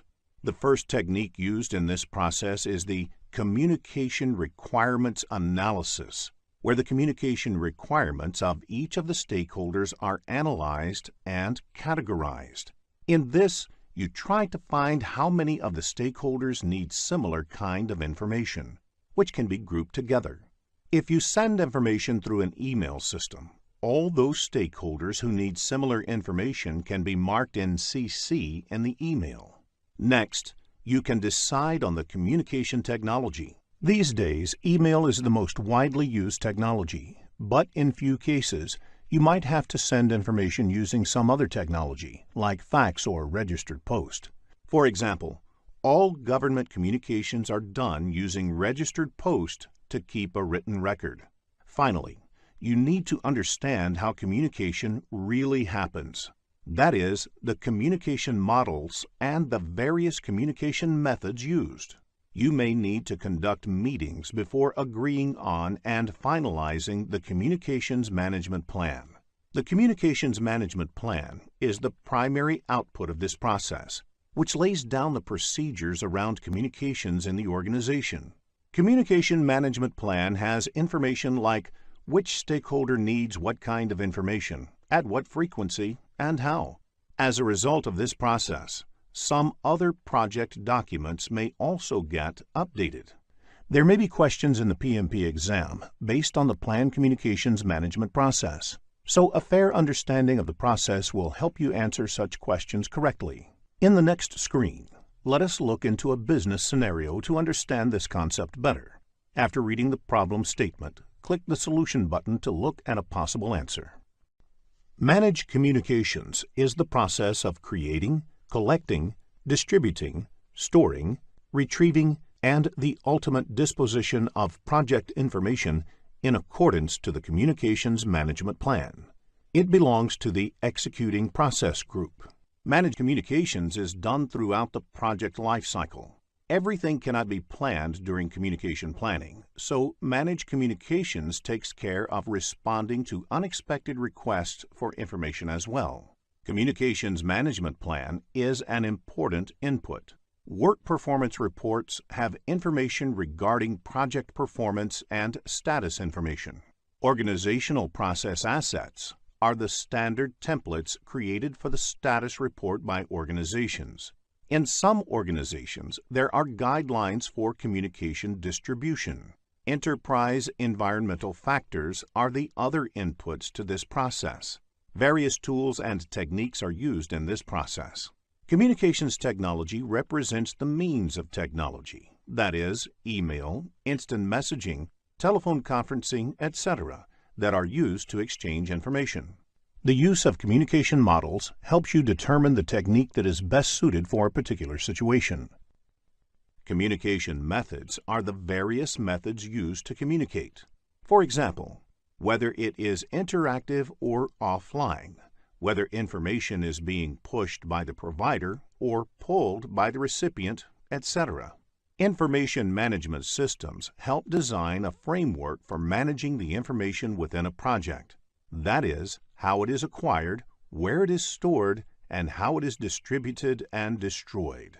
In performance reporting, all the information is synthesized in the form of performance reports that are later distributed to the appropriate stakeholders and forms an important part of the communications strategy on a project.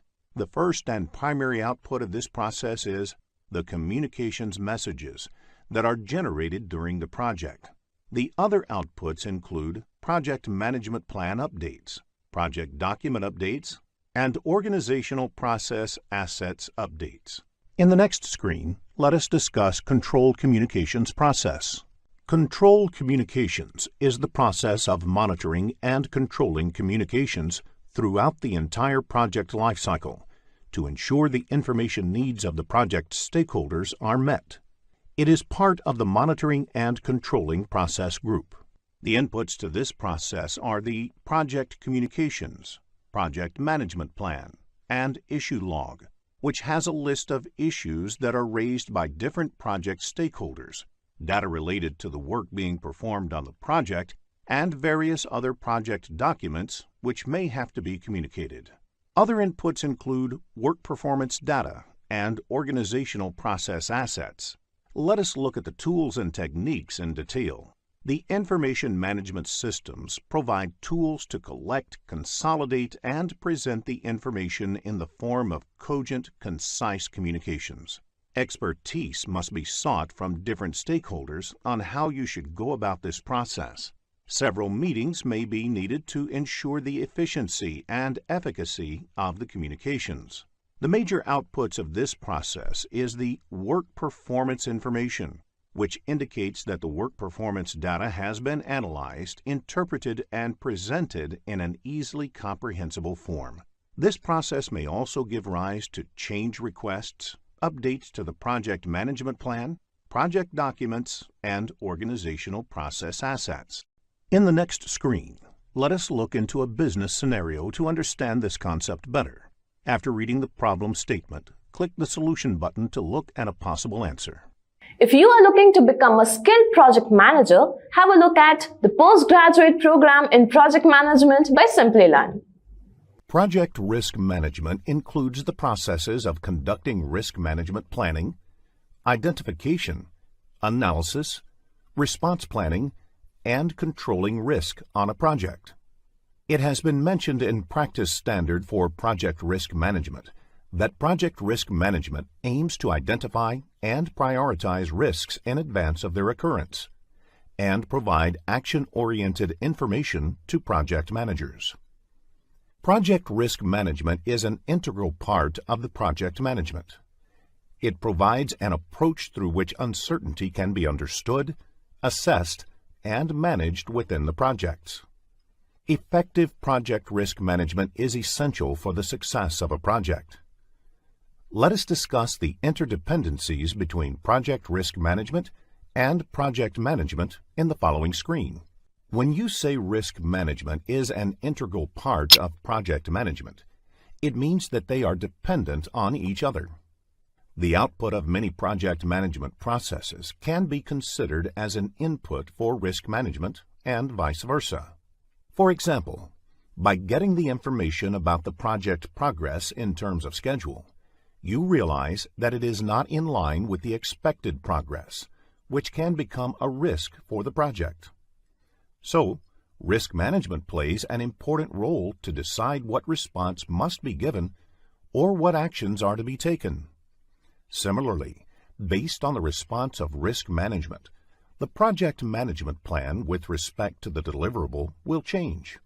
As you already know, all the projects have uncertainty. Project management can be seen as an attempt to control this uncertain environment through the use of structured techniques like estimating, planning, cost control, activity allocation, earned value analysis, monitoring, and review meetings.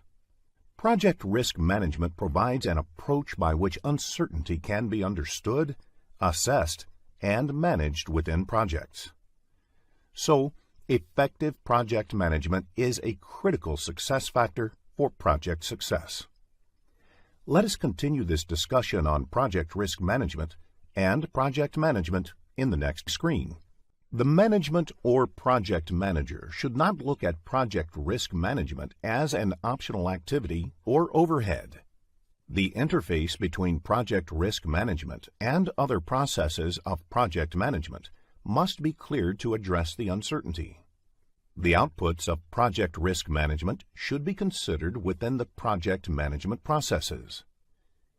They can impact various aspects like estimating resources, cost or duration, assessing the impact of scope changes, resource allocation, and project progress reports to the stakeholders. The effectiveness of project management process is increased by using the information and results from project risk management.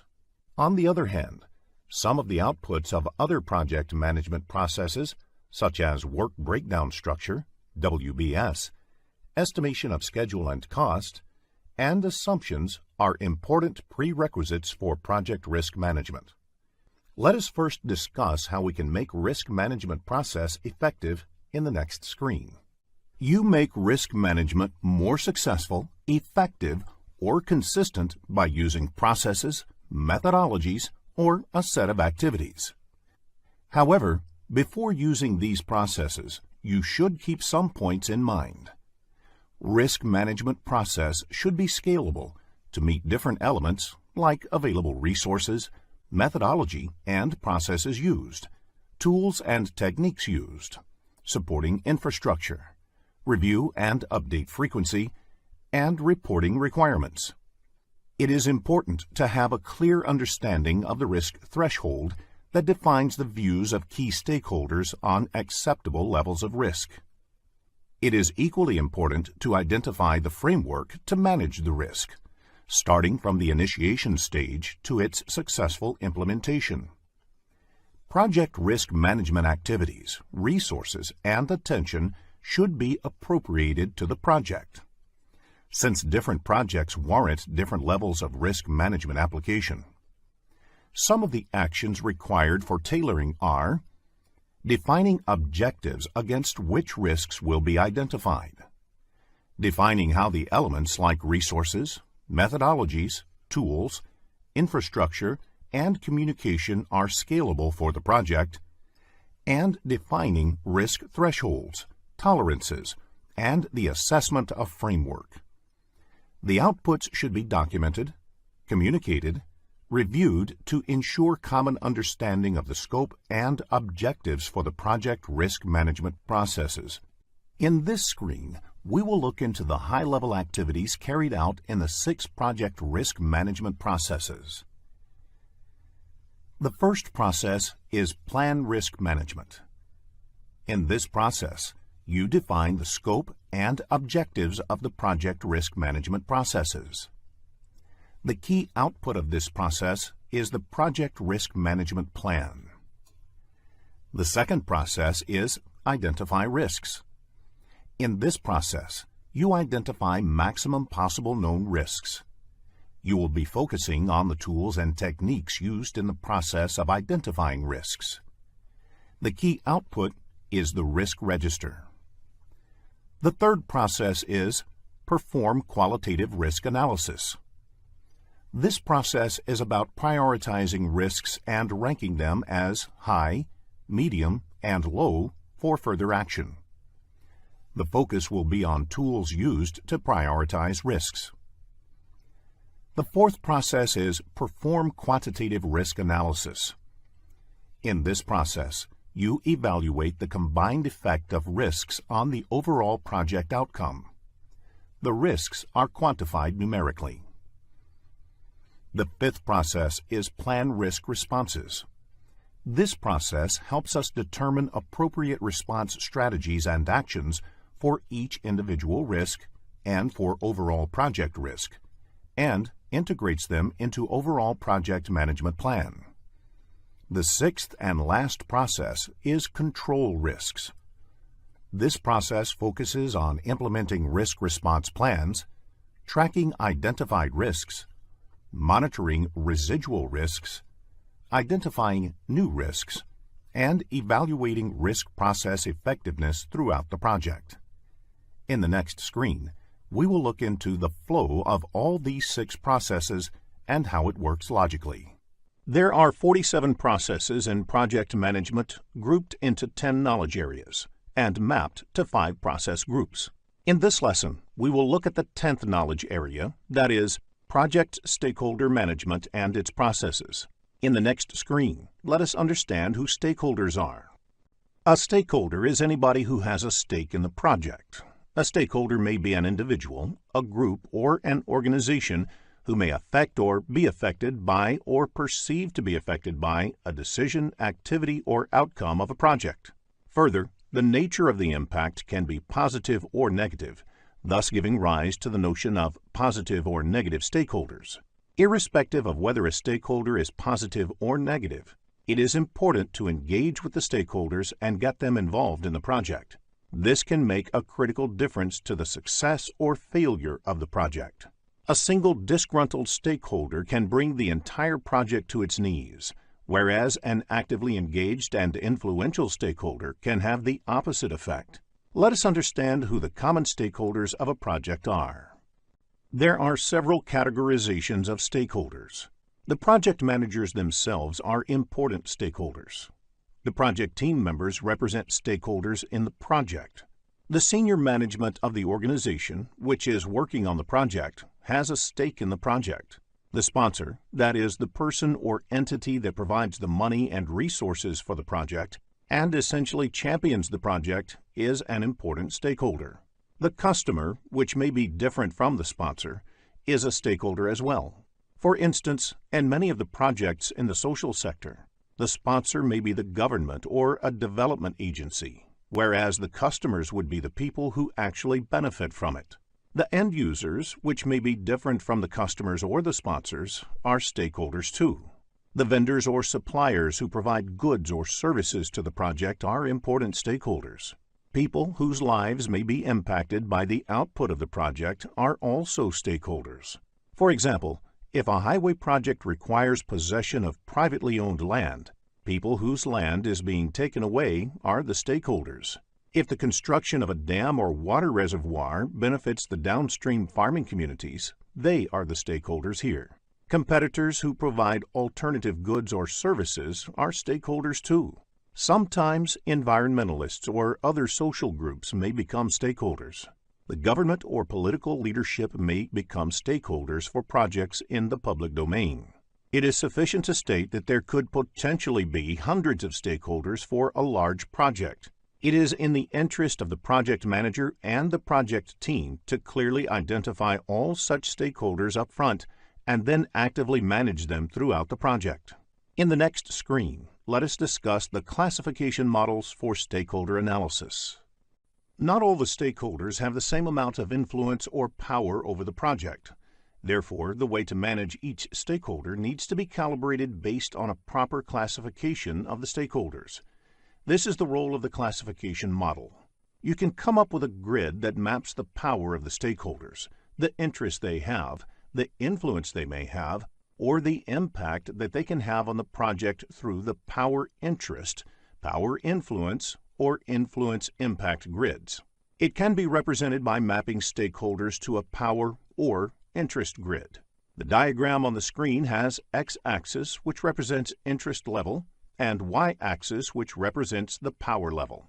Based on the various combinations of power levels and interest levels, the grid can be divided into 4 quadrants.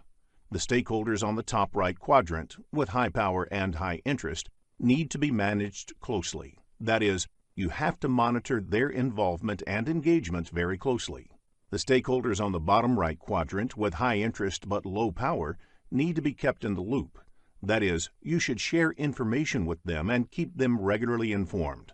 The stakeholders on the top left quadrant, with high power but low interest, can be managed by keeping them happy, for example, by making sure that their interests and opinions are taken into consideration.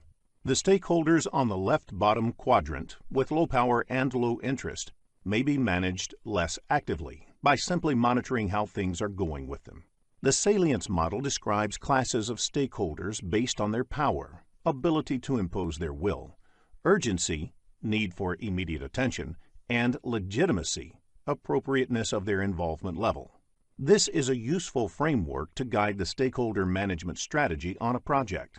Practice creating power grids for business scenarios. This will help in understanding the level of engagement a project manager needs to maintain with various stakeholders. In the next screen, let us discuss the Stakeholder Engagement Assessment Matrix. The Stakeholder Engagement Assessment Matrix allows visualizing the current and desired states of a stakeholder's involvement in the project. The 5 levels of involvement are as unaware, resistant, neutral, supportive, and leading. Unaware is where the stakeholder is not aware of the project or its impact. Resistant is where the stakeholder is aware of the impacts and is resistant to change. Neutral is where the stakeholder is aware of the project and is neither supportive nor in opposition to the project. Supportive is where the stakeholder is aware of the project and its impact and is supportive of the change. Leading is where the stakeholder is aware of the project and impacts and is actively engaged to ensure that the project is successful. Let us now look at the matrix. The table has 1 row per stakeholder identified. You place C in the column which best indicates the current level of engagement for that stakeholder. Then you place D in the column which best indicates the desired state of engagement. This table can be a quick visualization tool that helps understand where work has to be done in the stakeholder management activities. In the next screen, let us discuss the skills required for stakeholder management. Stakeholder management is both an art and a science. Since it involves dealing with people, and people are inherently nonlinear and unpredictable, there is no one size that fits all strategies or tools that will work while managing them. However, a project manager may use a few traits and techniques while managing stakeholders, which are classified as interpersonal skills and managerial skills. A project manager must possess good interpersonal skills. That is, must invest the time and energy to build trust. This involves multiple things, such as establishing a personal rapport, following through on commitments, being punctual, etc. Once the trust is established, it helps in smoothing many difficult bends. Conflict management is an important skill for a project manager. While communicating with stakeholders, the project manager must practice active listening. They must not assume that they have all the answers. Instead, they should spend some time to understand the issues and the stakeholders' points of view. This alone can go a long way in smoothing ruffled feathers and building constructive relationships. Resistance to change is natural. A project manager must know how to convert that into a positive energy in its favor. Managerial skills that may help in accomplishing the project objectives. A project manager must be able to build consensus among the group. While absolute uniformity may not always be possible or desirable, the project manager must use techniques to ensure widespread discussions and arrive at a path that the group can buy into. The project manager must be able to influence people, often without necessarily being in the position of authority. The project manager must be skillful to negotiate agreements. The project manager must be able to understand and modify organizational behavior in order to move the project in a certain direction. Earned value technique is an excellent way to track the project progress against the project plan. It is a method of measuring the project performance objectively and comparing it against the project baseline. Results from an earned value analysis indicate deviation of the project from cost and schedule baselines. Baseline is the initial approved value along with approved changes. Therefore, schedule baseline is the first approved project schedule along with approved changes. There are various terms used in earned value technique. Planned value is the authorized budget assigned to the scheduled work. Earned value is the work performed in terms of budget authorized for that work. Actual cost is the cost incurred in work performed. Budget at completion is the budgeted amount for the total work. Estimate at completion is the expected total cost for the project. Estimate to complete is the expected cost to finish all the remaining project work.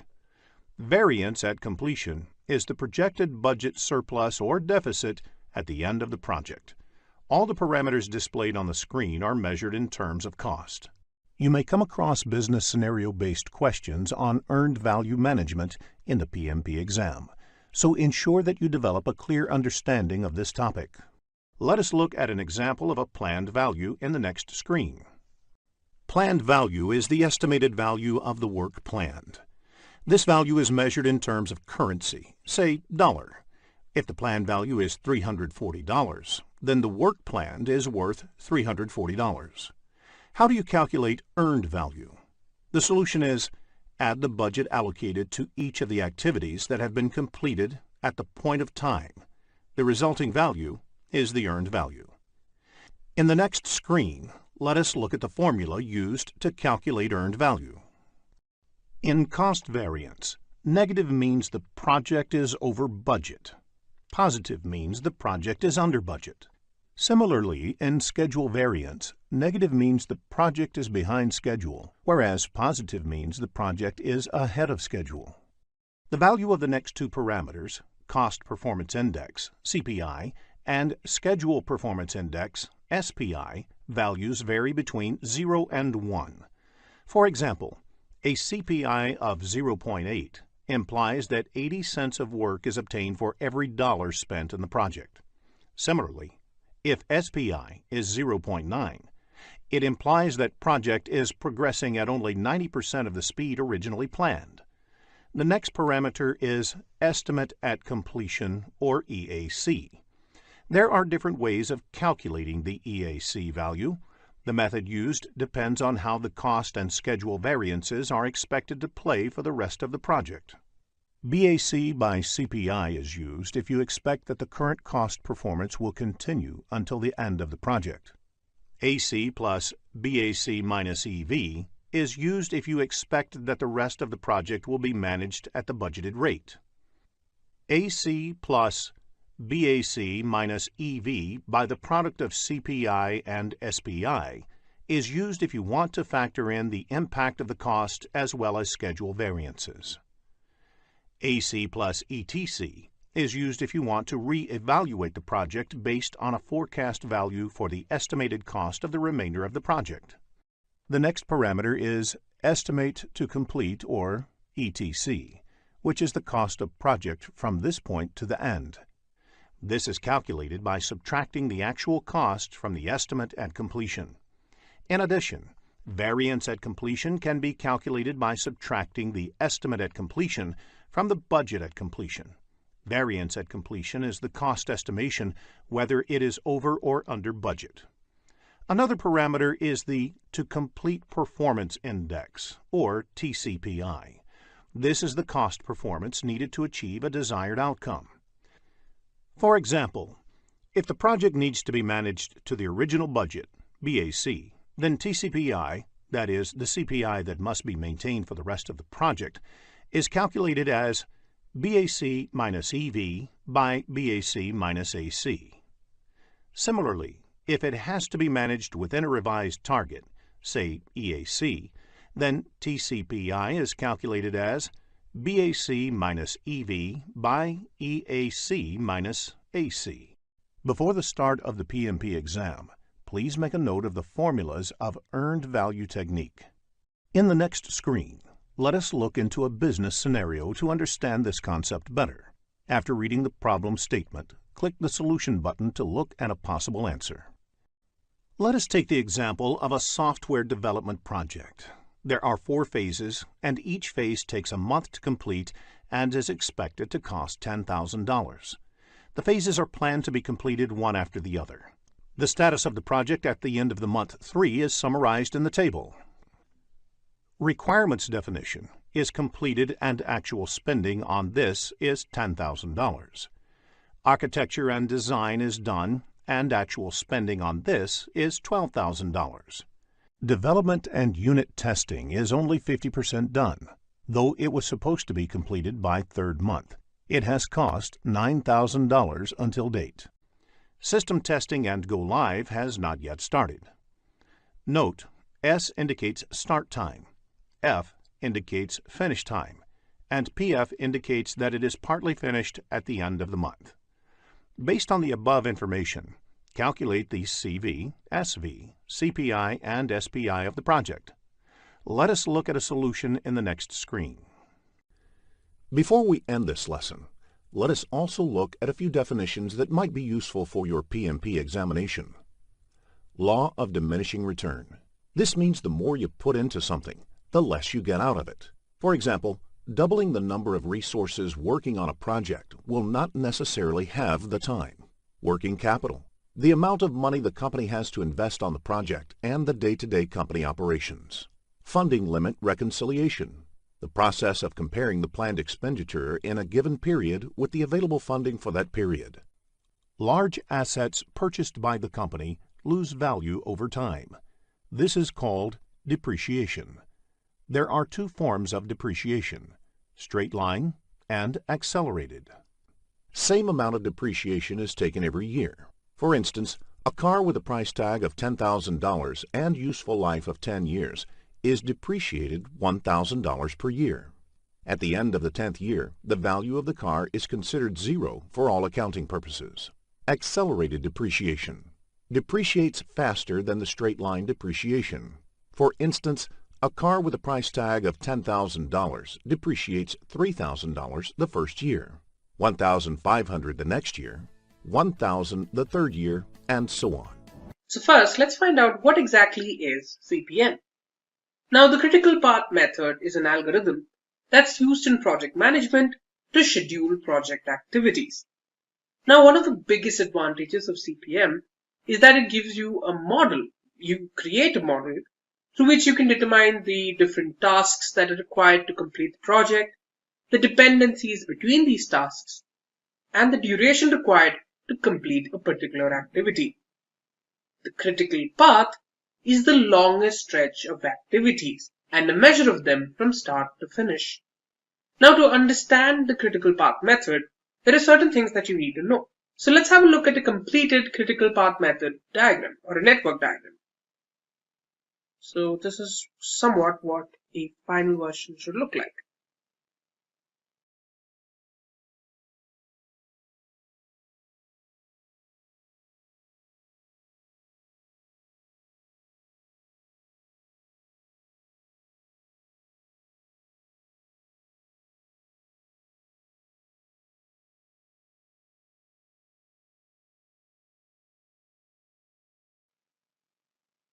So here you can see these circles with numbers in them. We'll also need ABC.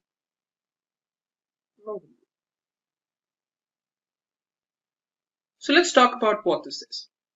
So the two major components in a diagram, a network diagram, are events and activities. So as you can see here, a circle, this circle with a number in between it, represents a particular event. This is present at the start and end of an activity. So here, A, B, C, D, E, F represent activities. And each activity, like I mentioned, has a start and an end node. So for activity A, this node, node number 1, is called the tail node. And event 2 or node 2 is known as the head node. Likewise, each of these activities have a different tail and head node. There are also other things that you need to know before you can start drawing your own network diagram. The network that you create should have a unique starting node. Here you can see there's only one starting node, one unique starting node, which is node number 1. There's no multiple nodes starting off the network. Then the network should have a unique completion node, which is node number 6 here. There's only a single node which completes the entire network. No activity should be represented by more than one arc in the network, which means that this arrow that you see, this represents an arc. There's only one activity responding to an arc. This means that no two activities can have the same starting node as well as ending node. And finally, there's this thing known as a dummy activity, which is represented by dotted lines between two nodes. Say, for example, 4 and 3. So this dummy activity represents a relationship between node 4 and node 3. But at the same time, there's no duration or there's no activity. And if there is, that activity will have 0 value, unlike every other activity that you see in the network. So this is the basics of the critical path method. Let's understand this better with an example. Our objective here is to determine the critical path of this data represented here. Now here you can see, let's have a look at each of these different columns. We have activity, immediate predecessor, and duration. Now the duration, let's assume, is in months. So let's write that down. Right. So now let's have a look at activity and immediate predecessor, because that's what's currently important. So here we have activity A, who does not have any immediate predecessor. Similarly, activities B and C don't have immediate predecessors as well. So first, let's draw activity A. So since it does not have an immediate predecessor, it will have a node of its own connecting to it. So first, let's draw node number 1. This is node number 2. Let's connect them both. Here we write down the activity connecting them and the duration, which is 3. Likewise, let's have a look at activity B. It also does not have an immediate predecessor. Let's see which other activities have B as its immediate predecessor. We have activity D as well as activity G. So let's draw that too. It's node 3, B, 4 months duration. Next up, we have activity C. C also does not have an immediate predecessor, but it also acts as an immediate predecessor for activities H and I. Let's draw a node for activity C.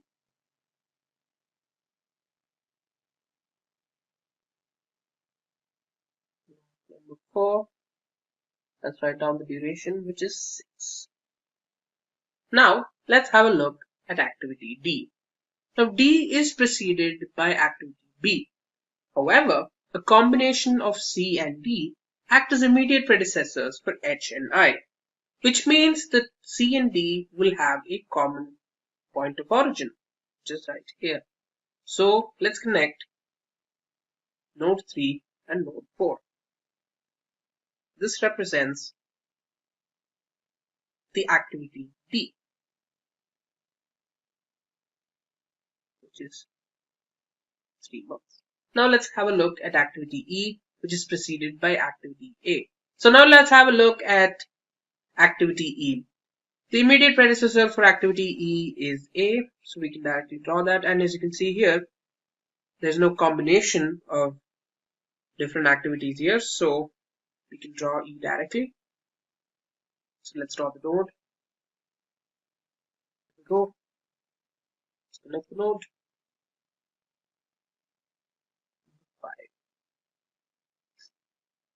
E, which is 9. Right then, now let's go to F. F is preceded by A. But at the same time, let's have a look at where F is used. F is also an immediate predecessor of K, which is a combination of F, G, H. So let's come back to F in a bit. Let's go to G. So as of now, we've completed A, B, C, D, and E. Let's skip F for now and go to G. G is preceded by B. At the same time, it is used as a combination of F, G, H, which means G can come here.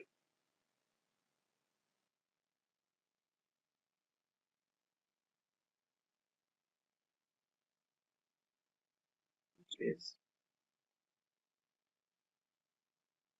4.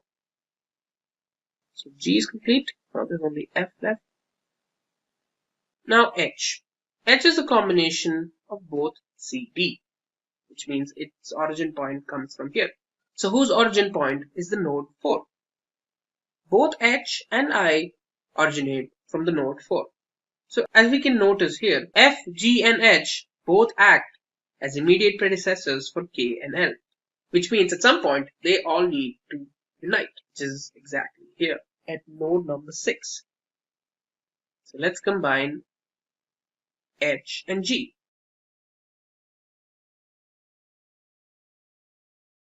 Which has a duration of 5. So let's now go back to F. Now F we can combine to node number 6 since we know that F, G, and H come together at some point. So let's combine F to this node.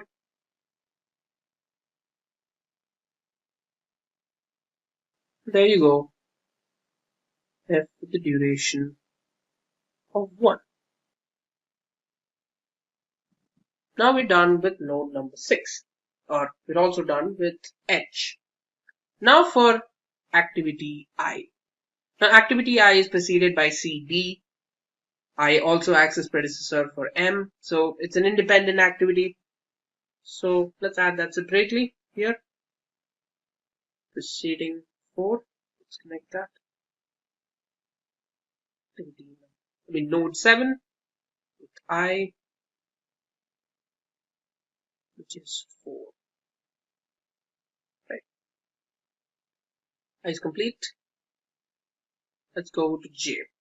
J is preceded by E right here and is only used as combination for N in the end. So at some point J and K need to combine. As you can see here, L, M, and N don't act as immediate predecessors, which means they represent final nodes, or they connect to the final node, as you found out earlier, which is one of the rules when you're creating a network for yourself. So let's draw K. K and L are both preceded by F, G, and H. But we also know that for N, J and K connect with each other, which means we can draw J here.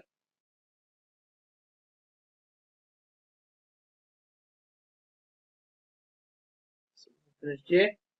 And since J and K together connect towards N, we can also assume that K moves from here, from node 6 to 8. That's right, K, which has a duration of 6. Now for L. Now L is preceded by FGH, but it is not an immediate predecessor for any other item, which means that it connects to the final node right here. That would be node 9. L, which duration is 3. So now we have M and N left. M is preceded by I, so let's draw that. N is preceded by J and K. This is N is 9, and M is 6. So now the network is complete. And now let's find out how to create the critical path. So to understand the critical path, or to determine the critical path, we need two paths, the earliest start times and the latest completion times, which are both represented by ES and LC. Now the earliest start time refers to the earliest starting times of each node. Likewise for latest completion time. So each node has its own earliest start time and latest completion time. They are represented in a box. So we'll create boxes for each of these nodes.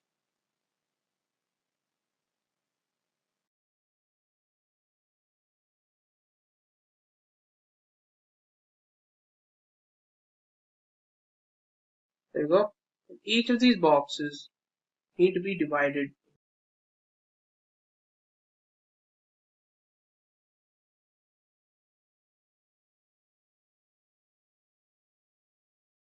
So in these boxes, the lower half represents the earliest start time and the upper half represents the latest completion time. So first off, we'll find out the earliest start time. So the process of finding the earliest start time is referred to as forward pass.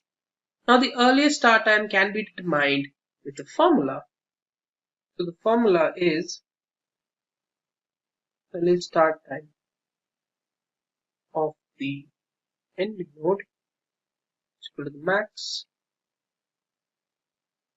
earliest starting time of the starting node plus the distance between them. So let's see what we mean here.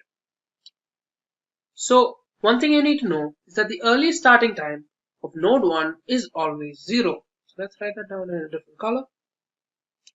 It's always 0. So let's have a look at the earliest start time for node number 2. So the earliest start time when it comes to the previous node, which is node number 1, is 0 plus the distance, which is 3, which means the earliest start time for node number 2 is 3. Let's write that down. Let's have a look at node number 3. Here the earliest start time for node number 3. 0 is the earliest start time of the previous node plus 4, which is the distance, which equals 4. Let's put that down here.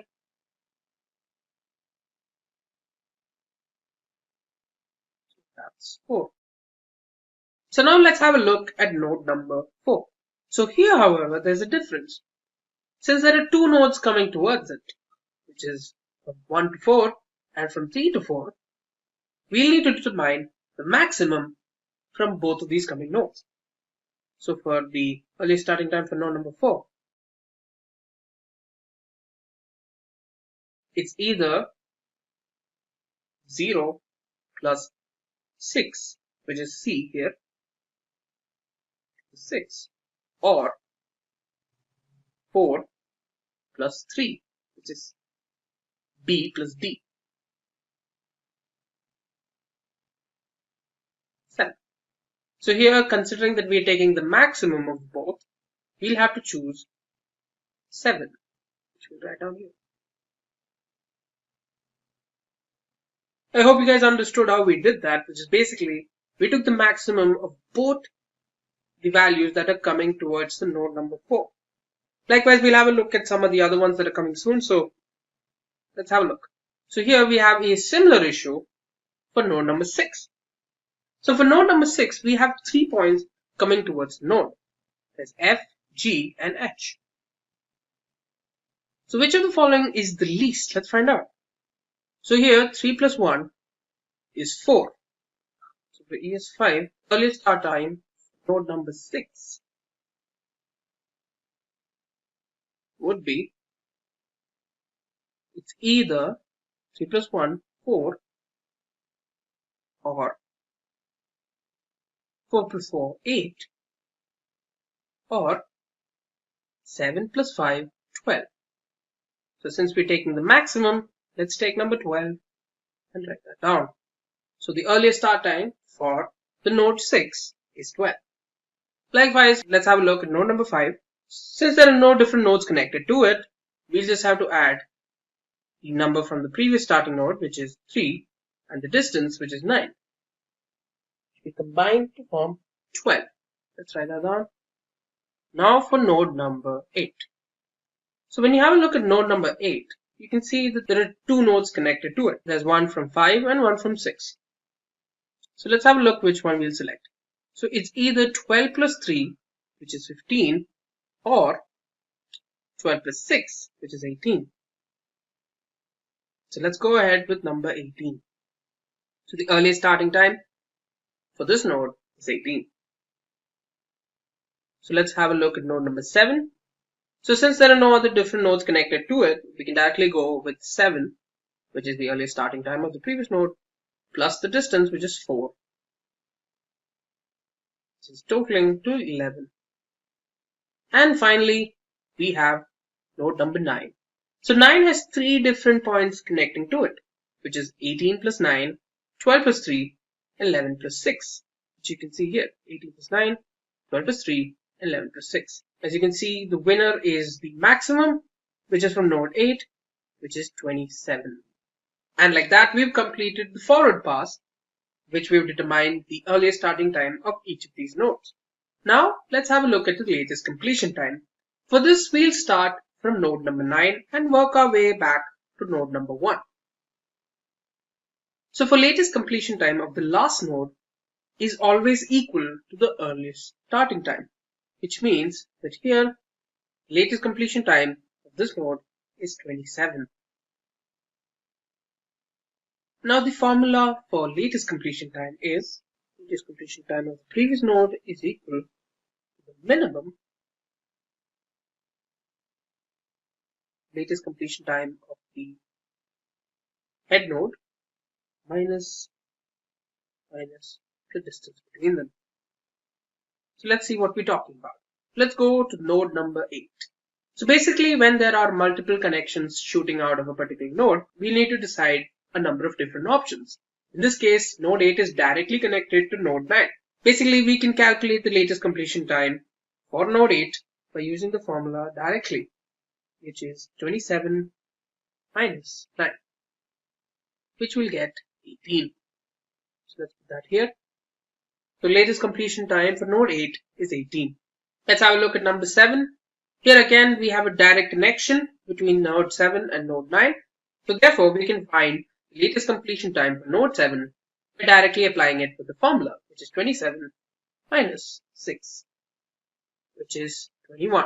So let's write that down. Let's go to node number 6. Here there are 2 points extending out of node 6, which means we'll need to choose from 2. Here we have 27 minus 3, which is 24, or 18 minus 6, which is 12. Now we need to choose the minimum of the both, so let's go with 12. Let's write that down. So the latest completion time for node 6 is 12. Now let's go to node number 5. So for node number 5, the latest completion time will be, since we're directly connected to node number 8, 18 minus 3, which is 15. Let's write that down. Let's go to node number 4, which has 2 points connecting out of it, H and I, to nodes 6 and 7. So let's choose among the 2. So for node number 4, it'll be either 12 minus 5, which is 7, or 21 minus 4, which is 17. So which one should we choose? The minimum, which means the connection towards node 6 is the correct answer, which is 7. 12 minus 5, 7. Now for node number 3. So node number 3 has 2 points shooting out of it. So we need to choose from either the connection to node 6 or node 4. So for node 6, it's 12 minus 4, which is 8. Or it's from node number 4, which is 7 minus 3, which is 4. Hence, we'll take the connection from node number 4. So let's take the latest completion time of node number 3 as 4. Now for node number 2. So since there are 2 connections coming out of it, we'll need to choose between the connection to node 5 or the connection to node 6. So for node 6, we can directly conclude that choosing the node number 6 would be a bad idea because the final answer would be 12 minus 1, which is 11. Or it could be 15 minus 9, which is 6. So clearly, the answer is 6 since we're taking the minimum of the both. And finally, we've come to node number 1. So here, the final answer, it's either A, B, or C, which is node 2, 3, or 4. So for node 2, we have 6 minus 3, which is 3.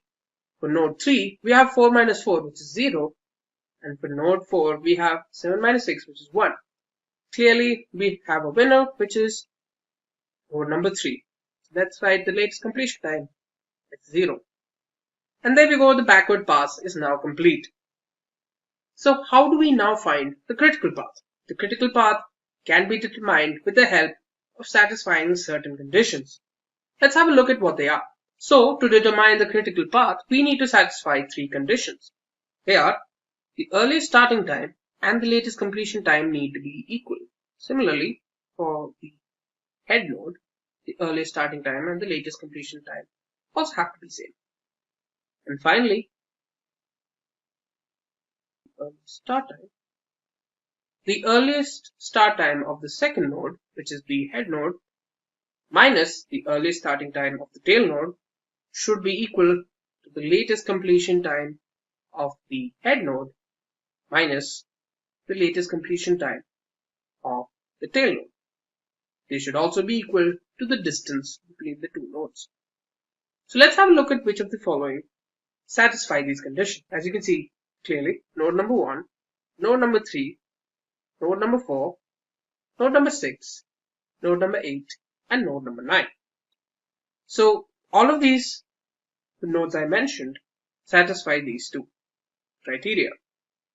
Let's have a look at if it satisfies the third criteria. Here we have 4 minus 0, which is 4, 4 minus 0, which is 4. We have a correct answer. 7 minus 4, which is 3. Similarly, 7 minus 4, which is 3. 12 minus 7, which is 5. Likewise, all of them connect, which means we have just found out our critical path. The critical path for this question is B, D, H, K, and N. The critical path is B, D, H, N. And thanks to the help of the critical path, we can also determine the maximum amount of time to complete our project, which we can determine by combining the durations of each of the members of the critical path, which is 4 plus 3 plus 5 plus 6 plus 9, which is equal to 27, which means 27 months. And there you go. We've just solved a question with the critical path method. Agile project management, as the name suggests, is a flexible approach to building a project. In Agile project management, the project is broken down into several stages or sprints. Agile does not work on the principle of delivering the final product at the end of the project. It works on delivering sections of a project or mini projects. The process of project management in the case of Agile is Agile based. So there won't be any central control of project manager as it was there in the traditional way of working. Before we move forward, let's have a look at the Agile development cycle. Agile methodologies consist of several small cycles or sprints. At the end of each stage, we get a mini project. There's a product backlog that explains new features, changes in the existing features, and several other improvements in the project. Then we have a sprint backlog, which has a list of tasks that are to be completed during each sprint. The sprint consists of planning, designing, execution, testing, and deployment stages. And at the end of each sprint, a mini project is delivered. With every sprint, new features are added to the product, which plays a significant role in the overall project growth. After all the sprints and early validation in the development, the final deliverable has a fewer chances of failure. Let's now have a look at some reasons why industries have started moving towards agile project management. The first reason is high product quality. When we talk about high product quality, we refer to the build of the product as per stakeholders' demands. Testing is performed at short intervals of time wherever needed to ensure high quality of the product. Then another reason is customer satisfaction. Whatever is done in the project is known by the customer. The deliveries don't take longer durations as they used to take in the case of traditional ways. The changes may be provided by the customer in the execution phase of the project. Third reason is reduced risk. Since the project is divided into sprints, so if the risk affects one sprint, it doesn't mean whole of the project will be at risk. The process of risk analysis continues to take place with all the other processes. Another significant reason for agile project management is better and faster return on investment. The project is now developed in several sprints and each sprint has its own version. Therefore, the project becomes market ready after a few sprints only. Since the projects can now be released with ease and in shorter duration, this helps the organization to stay ahead in competition with respect to other organizations which have still not moved to agile methodology. Now we shall check the principles of agile project management. There are 10 principles for successful agile project management. The first principle is the satisfaction of the customer by delivering the project fast and with least number of errors. The next principle refers to decreasing the amount of time between the phase of planning and delivery. The third principle states that the team of managers and developers work together and increase the productivity of their work. The next principle states that the changes requested by the stakeholders can be taken into consideration and worked upon during the development phase as well. The fifth principle pays attention to the factor of coordination among the team members. Then the sixth principle refers to the process of monitoring and tracking the progress of the project at the end of each sprint and making amendments wherever needed. Moving on, the next principle states that there must be a feeling of trust and support towards the team to complete the project's objectives. The next principle emphasizes on face-to-face conversations with the development team. The face-to-face conversation helps in both solving problems and easy knowledge sharing. Then the ninth principle emphasizes on finding solutions and maximizing the amount of work done with simplicity. This ensures timely completion of tasks by all the team members. The last principle states that Scrum tools like Monday.com or Zoho Sprints must be used to simplify the complicated codes, which further helps in saving time. We shall now see the steps in Agile project management. The goal of Agile methodology is to produce shorter development life cycles and more frequent product releases than traditional waterfall project management. So we will now check 6 steps in Agile project methodology.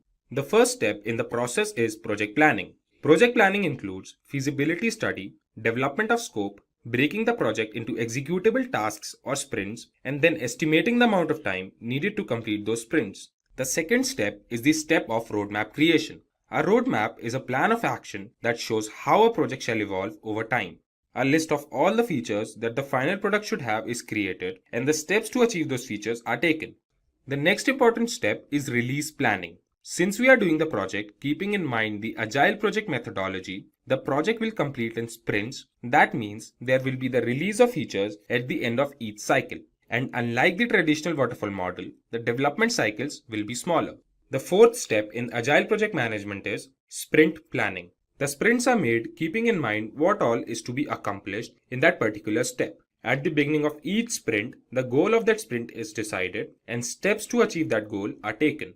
The next step in the process emphasizes on daily meetings. There are short meetings every day to discuss if the team was able to finish the task for each sprint and check if there are any amendments that are required. Each team member talks about what they achieved in the last sprint and what are they going to work on in the next sprint. The last step is the step of sprint review and retrospective. There are 2 meetings after each sprint. First meeting is for the sprint review. This meeting is with the stakeholders to show them the finished product. This helps both sides to build a relationship and discuss if there are any issues in the end product. The second meeting is for having a sprint retrospective. This meeting involves the stakeholders to discuss what went well and what went wrong during the sprint. Sprint retrospective takes place after the sprint review and before the next sprint planning. Now when we know the steps needed for agile project methodology, we must understand some agile project management frameworks. There are several frameworks available today. Here, we will be discussing some of the most popular frameworks. The first framework we will discuss is the Kanban framework. Kanban framework is a well-known framework for implementing agile software development. In the case of Kanban framework, work items are represented on the Kanban board, which helps all the team members to see the state of every piece of work at any time. Kanban board not only helps in visualizing the work, but also optimizing the workflow among the team. The next framework we will discuss today is the Scrum framework. Scrum framework is a popular framework for managing complex knowledge work like in the field of research and advanced technologies. Scrum is a simple framework that helps teams work together and learn through their experiences gained while working on a problem. The third framework we will see today is the hybrid framework. The hybrid framework is a combination of agile methodology and non-agile methodology. In the case of a hybrid framework, planning is done using the traditional way of project management, while the execution and delivery is done using the agile methodology. Since the hybrid is a combination of the two, it handles the requirement changes and delivers the product in different stages. The fourth and the last framework we will see is the lean framework. The lean framework works on the principle of providing maximum customer value and creating zero waste. It focuses on optimizing the flow of products all through the value stream. This helps in eliminating waste all through the process and create processes that requires less human efforts. This also simplifies the process of information management and makes it more accurate. Finally, let's have a look at some companies that have opted for agile project management. Today, around 22% of the organizations worldwide have all their teams working on the principle of agile project methodology. Let's have a look at some of the most prominent companies in the world that use agile project management. In the list, we have IBM, Cisco, AT&T, Microsoft, Philips, and Samsung. So what is project management tools? Why should we use project management tools while doing project management? So project management tools help to keep a streamlining flow in project management processes. The tools help the team or an individual to carry out the steps of project management in an effective and efficient manner. So project management tools, features and functionalities. So basically a project management tool should have minimum fulfilling these features and functionality. They should be simple to use, customizable, they should have API for integration, it should help in collaboration, it should help in risk analysis and real-time reporting. When we say simple to use, the project management tools need to be suitable for every project we do. One needs to find a tool that will have a pleasant interface and increase work productivity. The project management tool must be easy to configure according to the organization needs. Every project management approach, every project management templates, every artifact needs tailoring and adaptation before adopting as part of the practice. There are business patterns that change every day, so having customizable tool is an added advantage. API or application programming interface enables the sharing of data and application between devices. The tools with API integration allow seamless connectivity amongst the team. The project management tools must allow for collaboration so that the whole team can work together. Collaboration not only makes the task easier but also increases the productivity of the project. Risk analysis helps to identify, analyze and respond to the risk quickly and efficiently. It needs to capture all the details of the risks, their impacts, the probability of occurrence of the risk and risk responses and tracking them throughout the project lifecycle. The real-time reporting enables the access of data at different locations of the project management. One can assess or access data at any time about the project's current status. This will help in having a real-time update about the project status to the stakeholders of the project. The top 10 project management tools what we have today in the market are Monday.com, Rick, Jira Software, Trello, Asana, Teamwork, Meister Task, Basecamp, Oracle's Primavera, and Microsoft Project Management Tool. So let us look at these one by one. So Monday.com was released during the year 2012 and it is known for providing features to enable flexible planning and monitoring capabilities. The website where you can find Monday.com access the tool is www.monday.com. So this tool is used by more than 90,000 teams across the globe. Monday.com features and functionality includes it is easy for collaboration, highly customizable, excellent for analytics, integration with Dropbox, Google Drive and Pipedrive is possible. So pricing, the basic version is $25 on monthly basis, so which will provide you 5 GB storage, 1 board per dashboard, and it is billed annually. The standard package includes 5 GB storage, 3 boards per dashboard, and it is $39 per month, which is billed annually. Professional includes unlimited storage, 10 boards per dashboard, and it costs $59 per month, and it is billed annually. Monday.com is used by the following customers, organizations of Monday.com, that is Carlsberg, Discovery Channel, Adidas, Tom, Philips, etc. Rick is another project management tool which was released in 2006. So this application provides its user with robust features and allows them to collaborate with each other. The website to access the tool is www.rec.com and this is used by over 18,000 organizations across the globe. The features of RIC includes it has collaborative editing, flexible workflow, real-time reporting, and efficient work management. The pricing includes 0 to 5 users. It has basic integrations and which is free, whereas professional includes $9.8 per user per month, which has a slabs of 5, 10, and 15 users, and RIC proof free trial. Business version has 5 to 200 users and RIC proof free trial, whereas $24.80 per user per month. The companies which uses the RIC tools are Airbnb, L'Oreal, TeamViewer, Tiffany & Co, etc. Now let us look at Jira software. Jira software was released during year 2002. It is a software development tool used by agile teams, famous for its bug tracking system. The website to access this tool is www.atlassian.com/software/Jira, used by over 65,000 customers. The features of Jira software includes agile reporting, rich toolkit for developers, bug tracking, mobile applications. So the pricing of Jira software is as follows. So for forever 2 GB storage and community support, which cost $0, whereas standard is around $7 per user per month, which includes 250 GB storage and 9 to 5 standard support. Premium is $14 per user per month, unlimited storage, and has 24/7 premium support. Jira software is used by the organizations that is Hitachi, Visa, Dropbox, Nestle, Domino's, Coca-Cola, Samsung, etc. Now let us look at the tool Trello. So this application was released in 2011.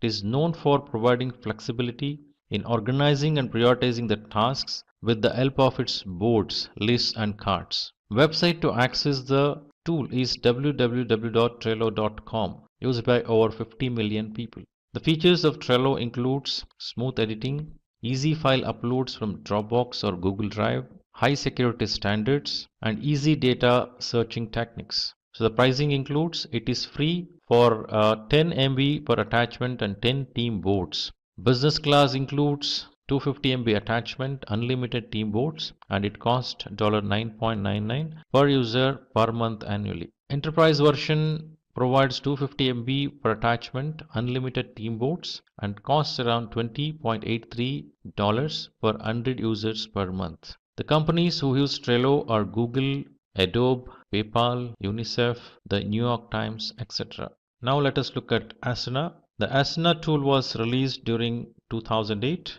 It is an high-quality task management software that makes the tracking of tasks easy across the project management. The website to access this tool is www.asana.com, used by over 140,000 companies. The features includes incredible task management, Gantt charts, privacy controls, easy progress tracking. The pricing includes the basic model Asana is provides 0 to 15 people, beginners in the project management. So premium includes custom fields, priority support, where the pricing is $10.99 per user per month annually. The business version includes advanced integration, priority support, and it costs $24.99 per 100 users per month. The companies which uses Asana are Deloitte, Vodafone, Red Bull, Uber, Salesforce, NASA, etc. Let us look at Teamwork tool. Teamwork was released during year 2007. It is a cloud-based project management solution that helps in managing group activities and establishing flexible communication. The website to access this tool is www.teamwork.com, used by over 370,000 organizations. The features of Teamwork includes high-quality CRM, help desk software, risk register, and easy time tracking. The pricing includes 0 to 5 users and 100 MB file space is provided free of cost, whereas Pro version includes 5 to 50 users, 100 GB file spaces, which cost $9 per user per month. Premium version costs around $15 per user per month, which includes 5 to 100 users and 250 GB file space. The organizations who use Teamwork are Forbes, eBay, Microsoft Studios, HP, PayPal, Disney, Honda. Now let us look at the tool Meister Task. So this tool was released during year 2015 and it is known for providing automated and streamlined workflows to make the overall processes more productive. The website to access this is www.mastertask.com, used by over 2 million users. The features of this tool includes it is simple to use, seamless workflow, Gantt charts, flexible project boards. The pricing, it is $0 per month up to 3 projects and unlimited project members. The Pro version includes unlimited projects, unlimited integrations, which costs around $8.25 per user per month, whereas Business costs $20.75 per user per month, which has security restrictions, priority email and phone support. The organization who use the tool are Virgin, Optics Consulting, and Datan Succots Expert.d, etc. Basecamp. The Basecamp tool was released during the year 1999. It is a real-time communication tool that allows users to keep track of priorities and actionable tasks. The website to access this tool is www.basecamp.com, used by over 3 million users. The features of Basecamp includes easy to use, various third-party integrations, daily backups, and comprehensive project calendar. The personal version is free and 0 to 20 users and 1 GB store space is provided. In business version, it is $99 per month for unlimited users having 500 GB storage space. The companies who use Basecamp is ThoughtPod, Harvest, WLB, Groupon, etc. Oracle Primavera. So this tool was released during the year 1983, which is acquired by Oracle Corporation in the year 2008. Primavera helps project manager to handle a vast number of tasks with the help of its unlimited resources and target plans. Website to access this tool is www.primavera.com, which is used by over 7,143 companies. So features of Primavera includes creation of WBS, the work breakdown structure, issues and risk recording, supports large number of activities, and easy collaboration with project users. The Enterprise Project Portfolio Management version costs around $2750 per user, which improves planning and execution. Professional Project Management version is USD 2500 per user, handles large-scale, highly sophisticated projects. So Oracle Primavera Contract Management version module costs around USD 2000 per user, keeps construction projects on schedule and on budget. So the companies which use Primavera are Burns, McDonald's, Pond, Arcadis, etc. Microsoft Project. So Microsoft Project Management tool was used during the year 1984. So this tool allows users to develop a schedule, assign resources, track progress, and manage budgets all through the project. The website to access this tool is www.office.microsoft.com/project. The features of Microsoft Project includes simple to use, effective monitoring, easy communication, enhanced decision making. So this is a cloud-based solution and the pricing is Project Plan 1 costs around $10 per user per month on an annual commitment. Managing projects via web browser is the feature. Project Plan 3, which costs around $30 per user per month with annual commitment, which is fully updated project desktop application. Project Plan 5, which costs around $55 per user per month with annual commitment. Evaluating project ideas from anywhere in the organization is possible through this. Project Standard 2019 version costs around $620 per PC per user for those who don't need collaboration tools and advanced features. Project Professional version 2019 costs around $1,030 per PC per user, syncing with Project Online and Project Server. The organization which uses Microsoft projects are Comptel, Airbus, Intel, Volvo, Xerox, etc. So Trello is a simple and easy to use collaboration tool that can enable you to organize projects and everything related to it into boards. With Trello, you can find all kinds of information, like what's being worked on, who's working on what, and what progress the project is making. Welcome to Simplilearn's PMP 6th edition training tutorial. I am CMR, Chandra MR, a certified project management professional, Prince 2 practitioner, ITL expert, ITL 4 managing professional, COBIT 5, and DevOps. Today we are going to look at understanding what is the PMP certification, what is PMBOK, eligibility criteria to appear in PMP examination, the project management framework, the project management process groups, knowledge areas, and processes. So now imagining the world where you have a project being done and you are the project manager, and how best a project can be conducted. So to make a project successful, it is required to follow a best practice. So if you have a certification, just imagine having a certification that lets the world know that you know what you are doing in project management. So PMP certification gives you all. So what is PMP certification?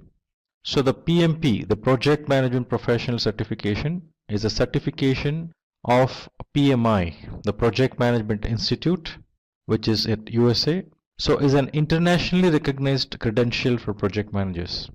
See, the certification indicates that the certified professional has a sufficient experience, education, skills, and competency.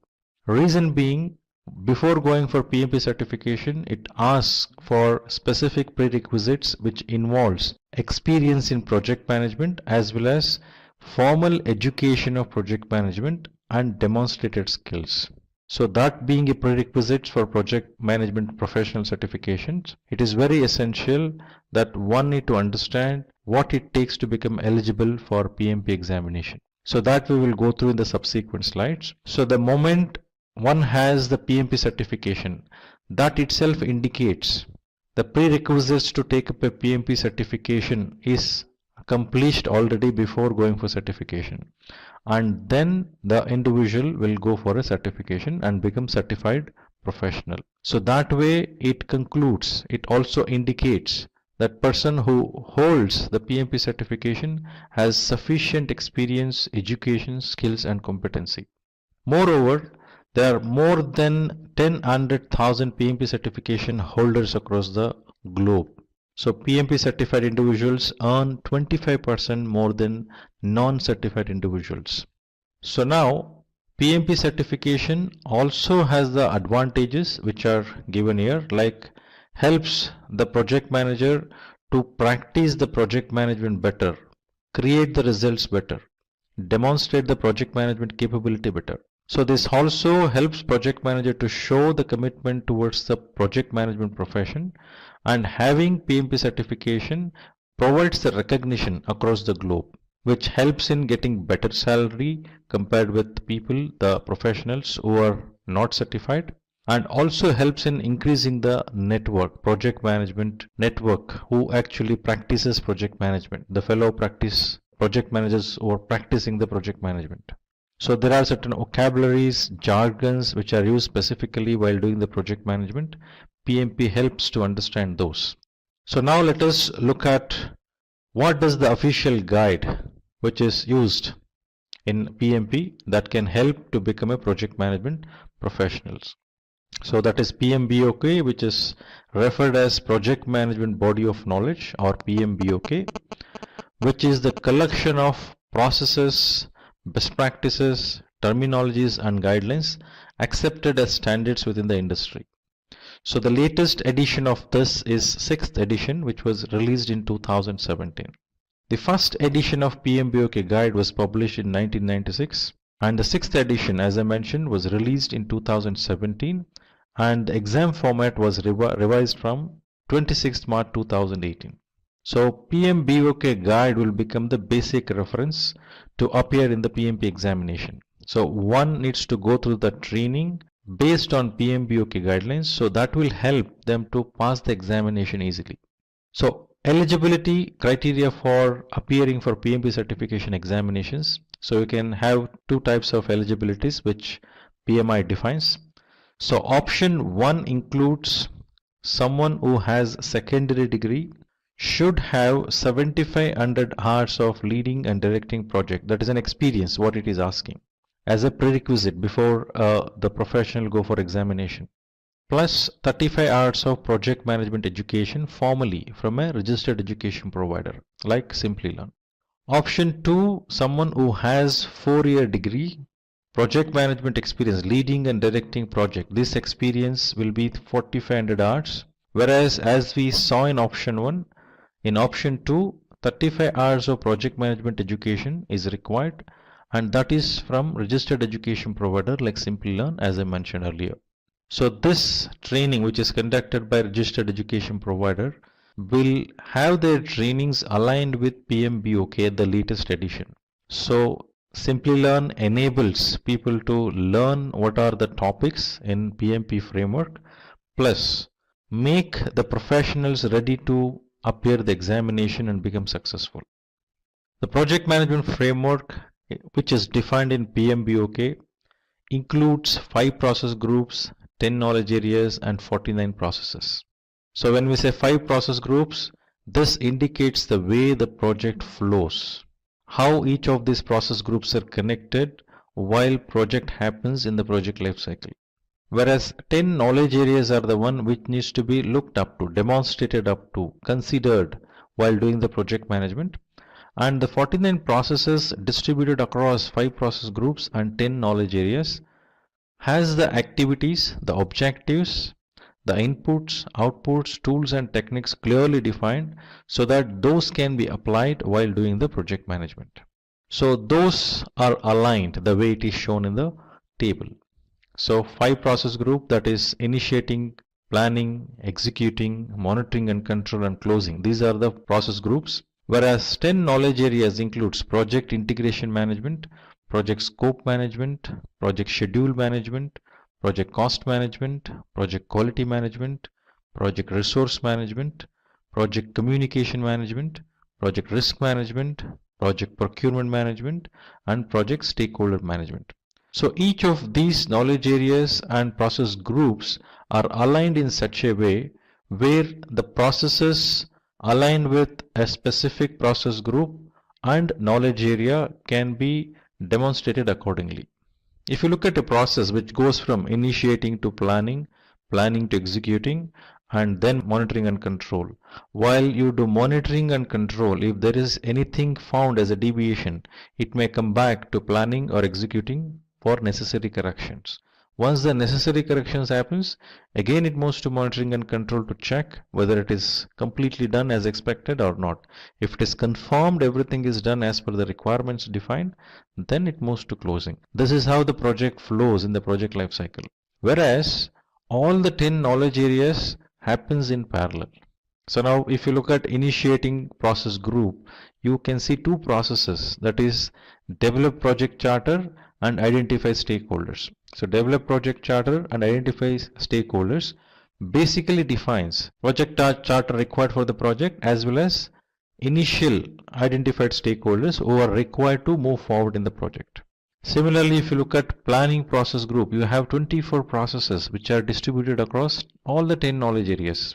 So these processes creates a plan for the project which involves scope baseline, schedule baseline, cost baseline, quality management approach, Then resource management approach means the plan, I mean to say. When I say approach, I'm speaking about the plan. Similarly, communication management plan, risk management plan, procurement management plan, stakeholder management plan, and all of these will get consolidated into project management plan in the integration management knowledge area.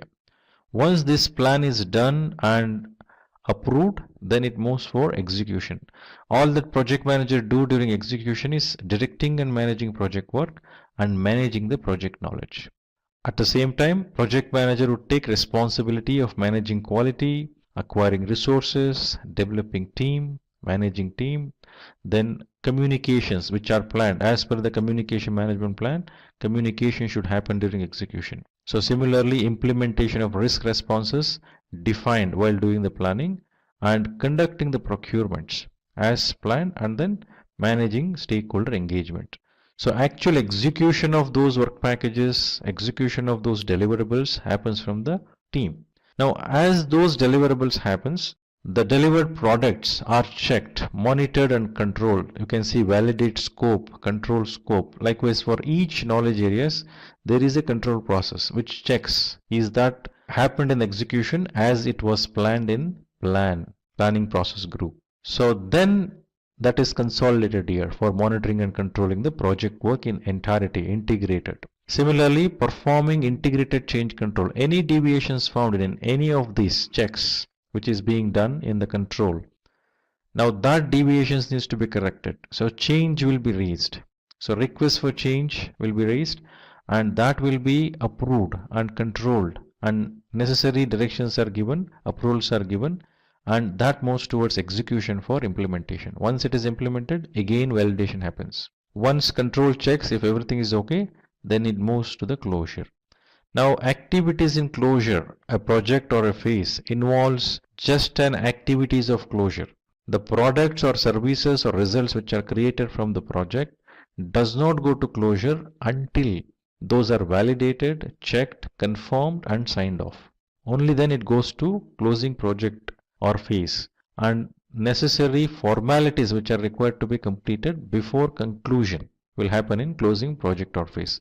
This is how the project flows. Second point which you should keep in mind is a project manager is also called as an integrator.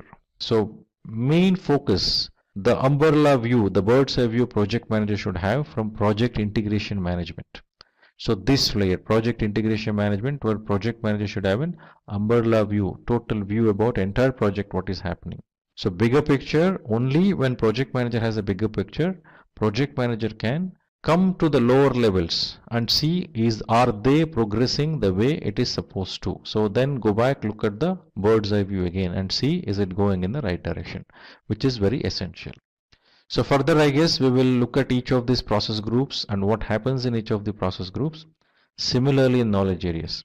So let us move forward. Now project management process groups.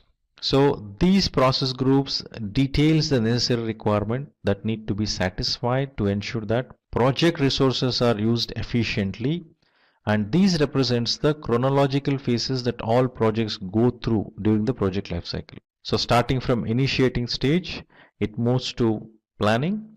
Once the plan is ready, then it moves to execution. As the execution happens, validation checks happens in monitoring and control, and as you find some deviation in monitoring and control, for correction of the deviation it comes back to execution, or if any necessary changes needs to be done in planning also while doing these corrections, then it may move to plan, then execution, and then monitoring and control. So this loop continues until the confirmation, yes, it is delivered as per the plan, and then it moves to closure. So that's how the project flows, and the project life cycle would be like that. So initiating process group. So initiating process group involves the processes, activities and skills needed to define the beginning of the project. As I mentioned earlier, in initiating process group, the creation of project charter happens and identification of the basic stakeholders, main stakeholders who are required to understand the further requirements in detail, who needs to be engaged. So those are identified. So setting up permits, authorization and initial work orders which should be in place and are important for effective and logical progress of the project and success across all project phases. So this clearly sets up the phases for the work to be completed, initializing teams and having a well thought out budget, which is very important. So this gives that view in totality, but it may not give you the full granular details, but it sets the directions, provides that insight. And also one important thing we should keep in mind is in initiation stage, appointment of project manager happens. The formal declaration of appointment of project manager happens, and project charter will be formally handed over to project manager, and that formal declaration of assignment of project manager happens. From then project manager takes over, and first activity project manager does is identification of stakeholders. So next process group is planning process group, where we have around 24 processes to define the project scope, cost, schedule, quality, resource, risk, then procurement, stakeholder engagement. So comprehensive plan if it is waterfall approach, or basic skeleton plan which is required if it is agile approach. So it also clarifies the goals and expectations while putting in place the infrastructure to achieve the goals, keeping in timeline and budgetary constraints. The end-to-end view of the project is provided in planning. So this acts as a basic reference while the execution and monitoring and control happens. So based on the planning, the way it is done, execution will happen. Now next process group is executing process group, where the role of project manager is to direct and manage project work and manage the project knowledge, main activities, being an integrator of a project. Secondly, acquiring resources. It may be human resource or technology resource or any other resource required for the project. Then if it is human resource, there needs to be necessary training, development of the team, and then managing them. So a lot of team dynamics are involved. That needs to be handled. So this involves managing teams while handling time expectations and achieving benchmark goals. Team members delivers those results. Team members does all the activities and then creates that results. So team concerns needs to be addressed, because as you see the people together, the team members together, it is quite obvious conflict may occur. So conflict resolution should happen. The engagement with the team member should happen. So demonstration of work which is done by the project team, that needs to be monitored and controlled. Parallelly, which happens during the execution, monitoring and control is also happening. So project manager should look at both. So concerns needs to be addressed. Execution, is that happening as per the plan, has to be checked as part of monitoring and control while execution is happening. So bird's eye view in entirety, which says how the execution should happen, that needs to be directed and monitored. Whereas coming on ground, seeing is that happening the way it is required, that is also very essential. So next is monitoring and control process group. Now as part of these process group, as I mentioned, while execution happens, it is very essential to check, validate and control. So this process group involves processing change orders. Any deviations being found, change requests are raised. And if that change request needs some modification or changes in planning, then it goes to planning. If no such planning requirements, simple change, then it straight go to execution, change get executed, and then again validation happens. So integrated change management, which is there in this particular process group. So this also focuses on addressing ongoing budget considerations, handling unexpected circumstances that could hamper the team's ability to meet the initial project expectations. So it goes on throughout the project life cycle.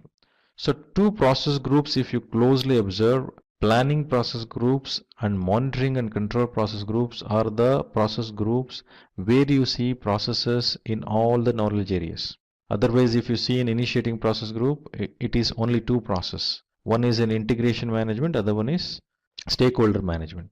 If you look at execution, you don't see in scope, time, cost and risk management. Similarly, if you see closing process group, only one process, which is in initiating process group. So these are the only two process groups, planning process groups and monitoring and control process group, where you see the most of the processes. So next process group is closing process group. So closing process group Closing project or phase is a process, what we have in this process group, which basically focuses on addressing the culmination of project management skills shown throughout the other interconnected processes that guided the projects. So all the aspects of process are closed and all the necessary paperwork is submitted. So it can lead to great reviews and word of mouth referrals in the future. So all the activities which need to be done for formal closure and conclusion, which is done in the closing process group. So this is about all the 5 process group defined in the PMP framework. So now let us move towards understanding each of the knowledge areas and the different processes within it. So how many processes in each of the knowledge areas aligning with the process group, we just saw in the table, but we'll look at it, understand what are those exactly. So now knowledge areas are necessary for effective project management, which can take place during any of the explained process groups. So they are 10.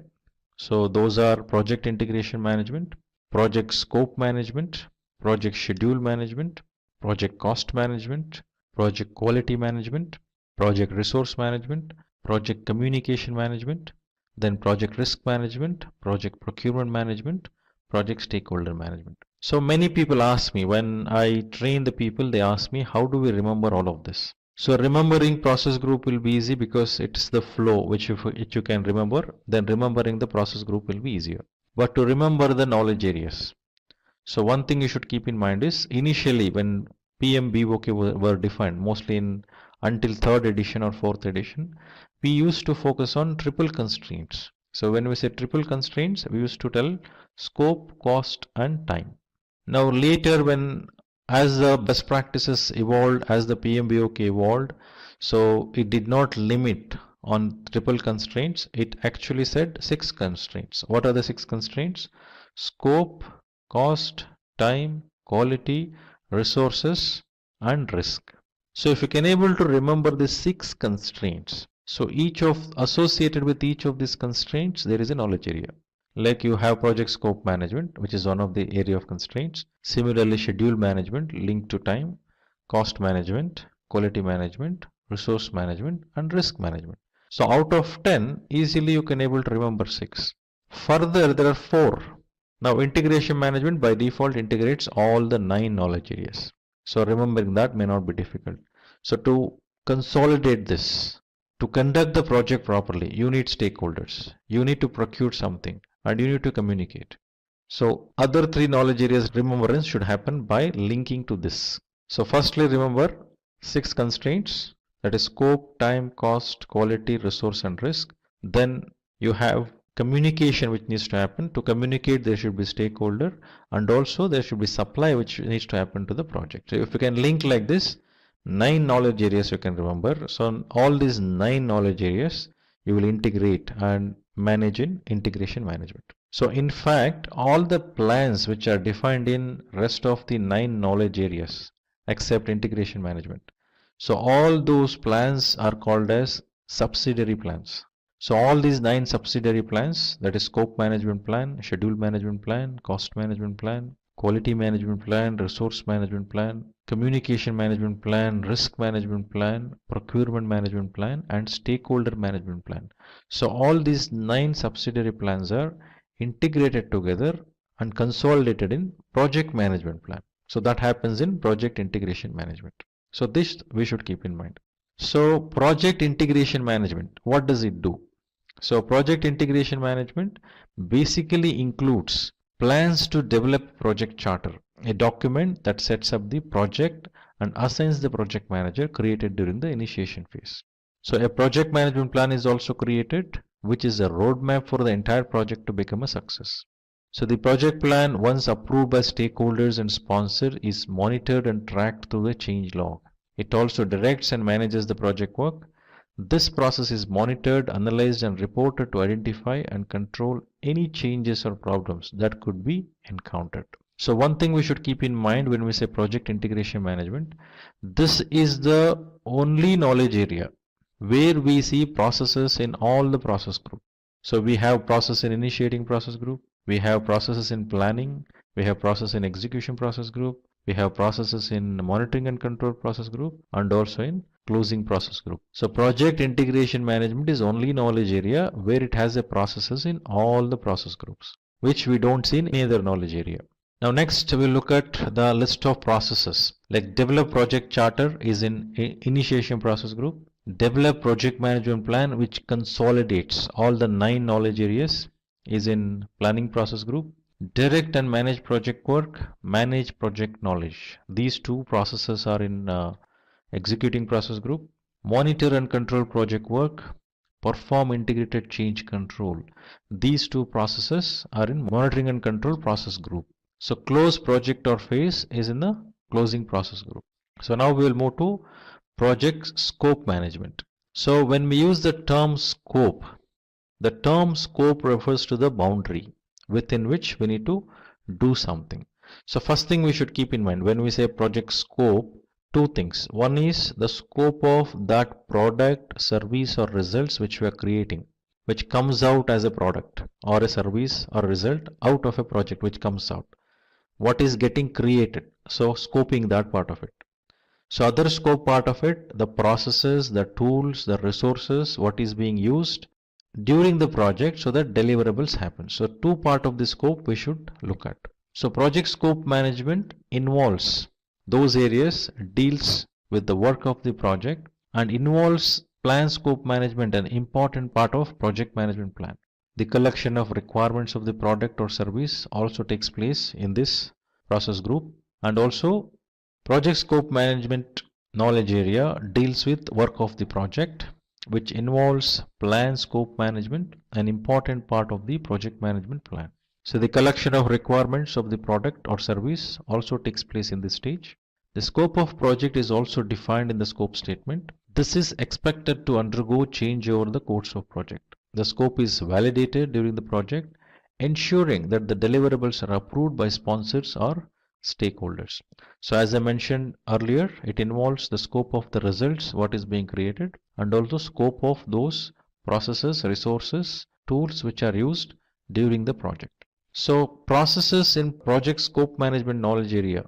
So plan scope management, which is in planning process group, collect requirements, define scope, create WBS. Even these three processes are in planning process group. In total, 4 processes in planning process group. Whereas validate scope and control scope, these two processes are in monitoring and control process group. So when you say plan scope management, it's about defining how to collect the requirements, how to manage those, entire scope management planning. And requirements management plan also has to be defined. Then requirements are collected from the stakeholders who are being identified, and then scope will be defined. Now, very important thing here is about work breakdown structure. So we have a product or a service or a result which we are working on to create as a result of the project. So how will you understand all the parts of it? That needs breaking down that particular product or services or results which we are going to create into multiple pieces in a structure which would look like a tree, so that you will get a necessary insight towards what is being delivered. So firstly, product breakdown structure is made, and for each of the layers of this product breakdown structure, you will be assigning an activities, assigning resources, effort estimation, cost estimation, sequencing those. All this will be done later. Basic thing needed is work breakdown structure for that. So to create WBS, the technique called decomposition is used, and this approach is top-down approach. Next, validate scope and control scope. As WBS provides the structure of various things which needs to be delivered, referring to that, as the execution happens, validation should happen, whether it is delivered accordingly or not. And is that scope management is being done according to the plan. Control scope will be checking that. So next is the project schedule management. When we say schedule, it's quite obvious for us to understand when what needs to be done. So what needs to be done is already told in scope, and when are you going to do that? For that you need to have a specific schedule, the timeline. So the project will have various different activities, tasks, which is assigned to the particular WBS element. So these activities will have a specific start date, end date, and this will have a specific output which is coming out as part of those actions which happens. So the project is divided into tasks, each with their own start dates and deadlines and budgets. So these are revised as the project moves forward depending on how the project is progressing. A schedule for the project and determining who is responsible for that. So helps us to understand which resource is required at what point in time. Similarly, the cash flow requirement can also be understood by having a defined schedule. So the tasks are placed in a sensible order and the dependencies between each of them are noted. Once sequenced, the resources required for the tasks are estimated and assigned. The time required for each of these tasks are also determined. Now when we say this, we are required to understand and visualize while doing a project, the WBS structure is defined and in what sequence each of these elements are delivered and what timeline. Start time, end time, and how each of these are connected to other WBS element, in what sequence, what activities required, what resource required, what effort required, what competency skill required. So all these are put in. So since we schedule and sequence it, we know when is that required. So this requires working with other knowledge area very closely. When I say WBS element, it's quite obvious, it comes from scope management. When I say allocation of resources, obviously it has to work with resource management to create a resource calendars. If I say cost management, to understand the flow, money flow, cash flow. So budget should be there for the project. So cash flow, when what amount is required. To understand that cost is linked to schedule. So all these knowledge areas should work very closely with coordinating with each other, interfacing with each other. So project schedule management also uses a very important technique called network analysis technique, where we speak about critical path, then forward pass, backward pass, then identification of floats. So when I say critical path refers to the longest path in the established network diagram of a project, and that will be the minimum time required for project to complete. So this critical path needs to be closely monitored as the execution of the project happens, because any delay in this critical path will delay the project itself. So that's about some summary about schedule management.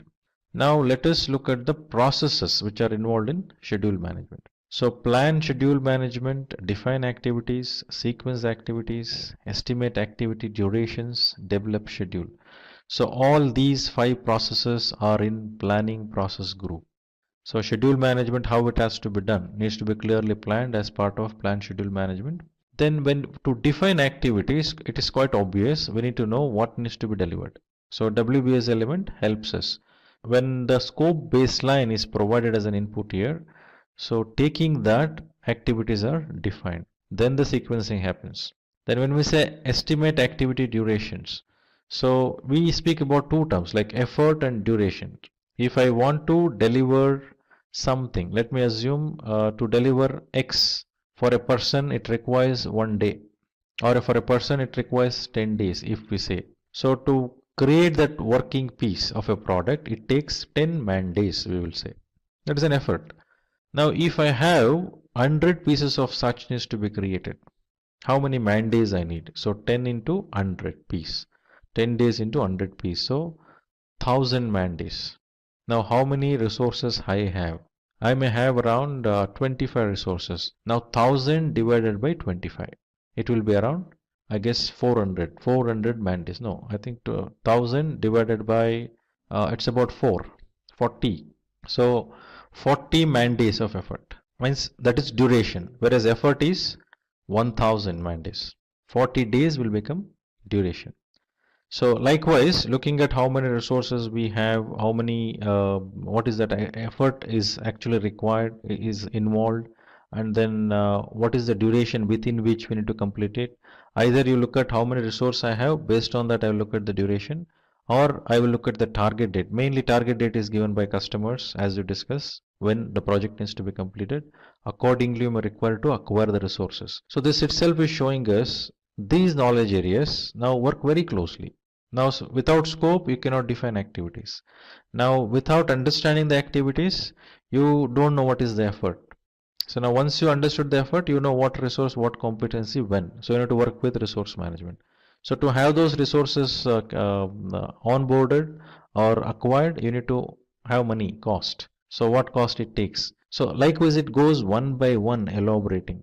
That's why you see 24 processes in the planning process group distributed across all the 10 knowledge areas. So this is about schedule management. Now I look at the cost management, project cost management. So when we say cost, it is quite obvious. It's all about money. What money? The expenditure, the outgoing money. So project incurs cost. If any individuals, I keep getting these questions in a lot of trainings.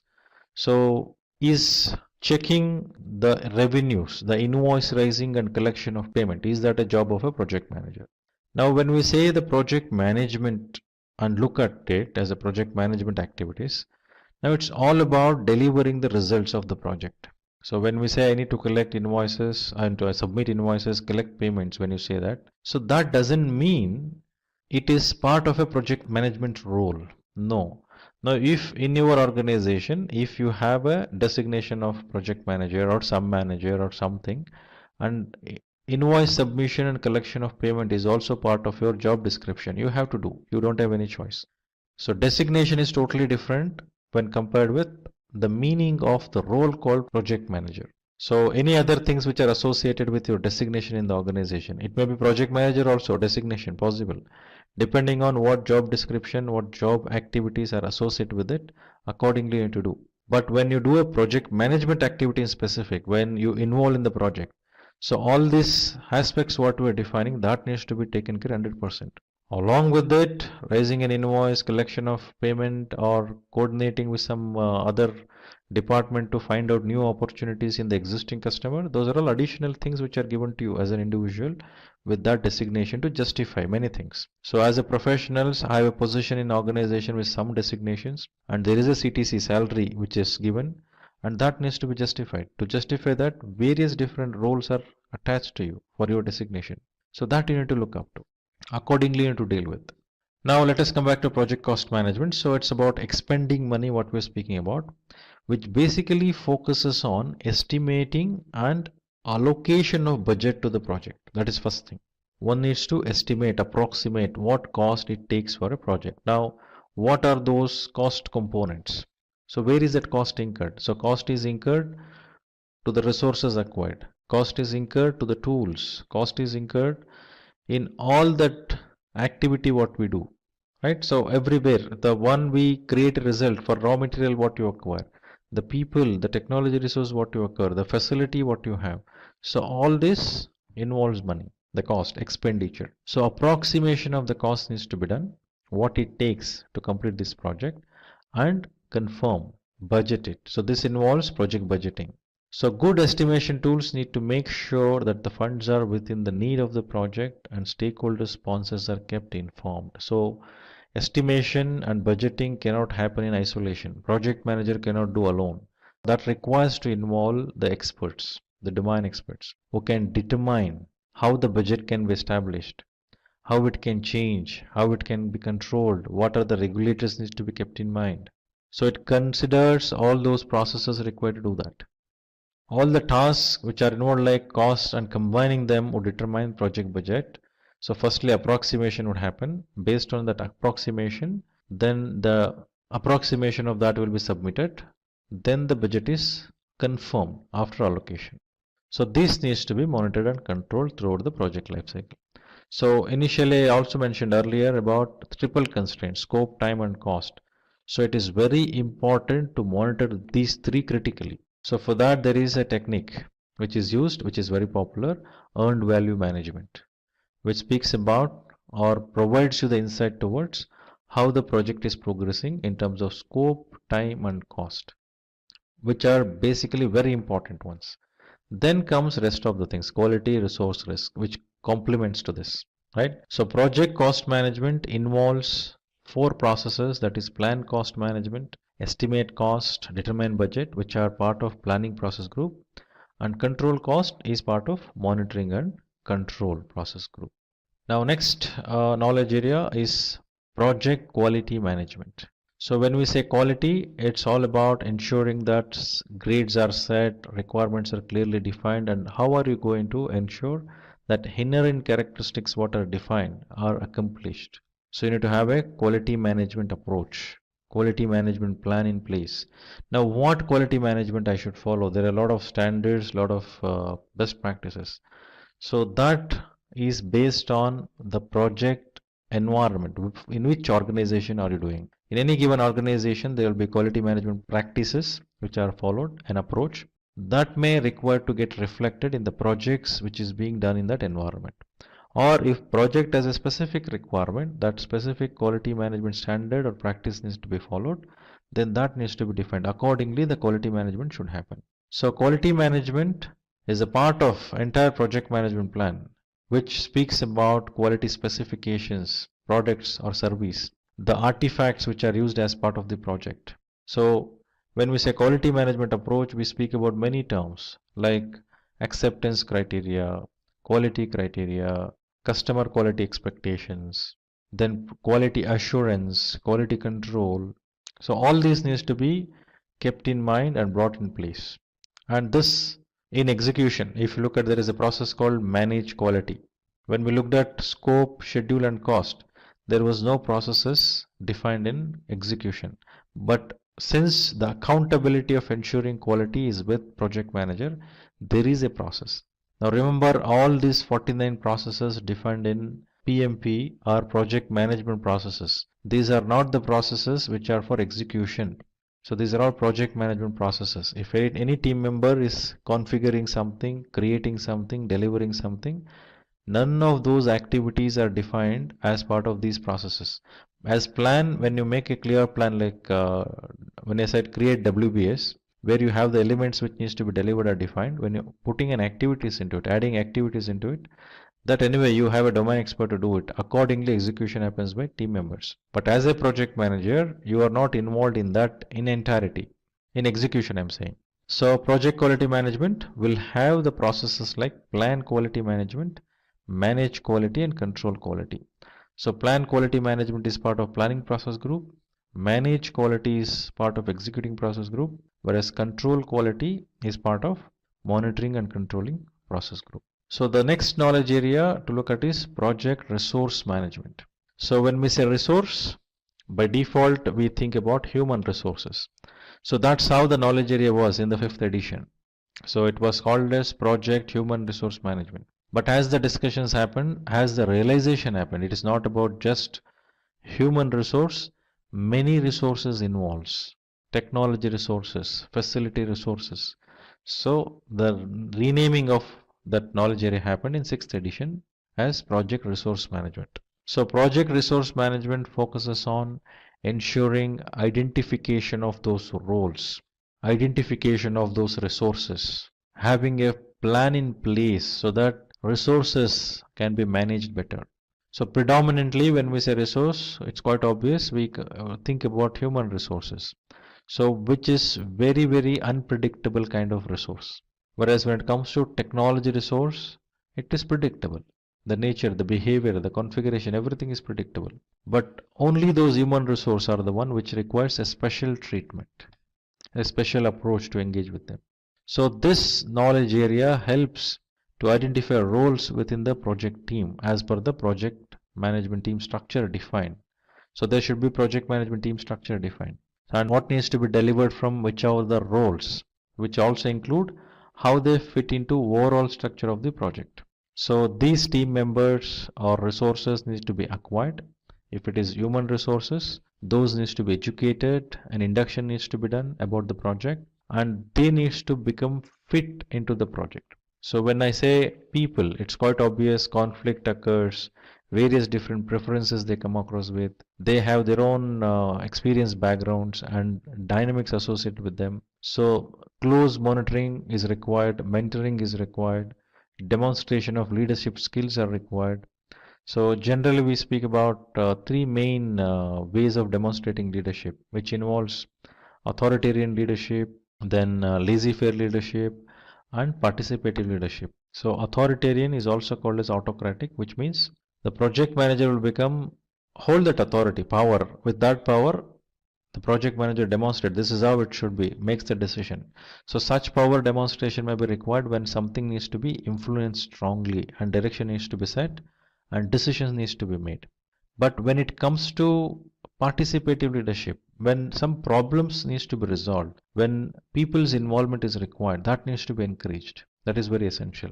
Reviewing or creating solutions, that approach, leadership style is required. But when it comes to laissez-faire, delegative approach, so where there are specific domain experts who will do it, so assign to them and then monitor, review with them. That is delegative approach. So these three leadership styles has to be demonstrated effectively while doing project resource management. So team will have their own dynamics, so that needs to be understood and accordingly dealt with. So this knowledge area has around 6 processes, that is plan resource management, estimate activity resources, acquire resources, develop team, manage team, and control resources. So plan resource management and estimate activity resources are part of planning process group. Acquire resources, develop team, and manage team are part of executing process group, whereas control resource is part of monitoring and control process group. So next knowledge area we are going to look at is project communication management. So when we say project communication, firstly we need to understand what is this communication is all about. So communication is used to convey something to someone. So there should be two parties, the communicator and the one who receives it, means sender and receiver. So very important here is when sender sends certain message, at the receiver's end, how it is received. Is the meaning what is actually perceived by a receiver is same as what is meant by the communicator, means sender. So this will become a big gap. If what I told versus what someone understood, if there is a gap, then the communication is not effective. So it is very essential to understand this dynamics. Communication should be very effective, and based on that communication, there is always a resultant action. So always communication will have two parties minimum, one is sender and receiver. And in the receiver's perspective, one needs to understand who would be the receiver generally. When I say project manager communicates with sponsor. Project manager communicates with team members. Project manager communicates with customers. Project manager communicates with other functions within organization, suppliers who are external to the organization. Now each of these communications will have a specific objective and intention. So project manager should understand that. And what sorts of vocabularies, jargons which needs to be used while communicating, the words, the communication methods which needs to be used, the communication channel, the language, the syntax. Understanding all of these will become very important while doing the communication in the project. So project communication management is the area that informs the team and stakeholders about the project. So the communication management system is determined along with how it is done and how often it is done, how frequently the communication has to be made. So managing communications should also involve reviewing how effective the communication is and how regularly the modifications are being done to ensure the communication is actually fulfilling the requirements of communication needs. That needs to be discussed regularly and looked at. Is that helping? So it is very essential as the stakeholders are identified that communication requirement should also identified. And what communication? Why is that communication? How often, how frequently the communication has to be made? What channel, what template which has to be used, and what language. So all these needs to be understood, signed off. So when you go and inform or send a message to the sponsor, it will have specific objective of that communication. Similarly, when you send it to team member, specific objective. Here in these two aspects, the frequency will change, the language will change, the stakeholders to whom the communication is made changes, and impact it has to create in that communication will also change. So that needs to be understood. The project manager should be very sensitive about it. So communication management plays very important role, whereas 90% of the time project manager will be spending his effort and time in communicating. If that is not effective, it is difficult to become successful in project management. Now let us look at the processes in project communication management. So there are three processes, that is plan communication management, manage communications, and monitor communications. So plan communication management is part of planning process group, manage communication is part of executing process group, Monitor communication is part of monitoring and control process groups. The next knowledge area is project risk management. So when we use the term risk, it's all about an uncertainty, what we're speaking about. So every assignment we take up, every initiative we do, everything involves risk. Similarly, project also involves risk. So risk, which is termed as an uncertainty of certain occurrence, are both positive as well as negative. The positive risk we call it as opportunities, whereas negative risk we call it as threats. So each of these risk has to be treated certain way. So before you treat or decide on certain treatment of the risks identified, risks needs to be analyzed. So qualitative analysis, quantitative analysis has to be done, and risk responses has to be planned. So the project risk management is the knowledge area which will identify how the risks are itemized, categorized, and prioritized in the risk register. Similarly, risks are prioritized and qualitatively and quantitatively analyzed. So based on their impact on the project, the necessary response plan will be defined. So risk has to be controlled by reviewing the risk register regularly and removing the risks that no longer impact the project. Now, the risk once identified, mainly risks are identified, some set of risks are already identified, captured in project charter, whereas in detail risks are identified during the planning, associated with many different aspects of the project. The risk related to scope, schedule, time, cost, quality, resources, maybe procurement, stakeholders. So risks are categorized accordingly and identified.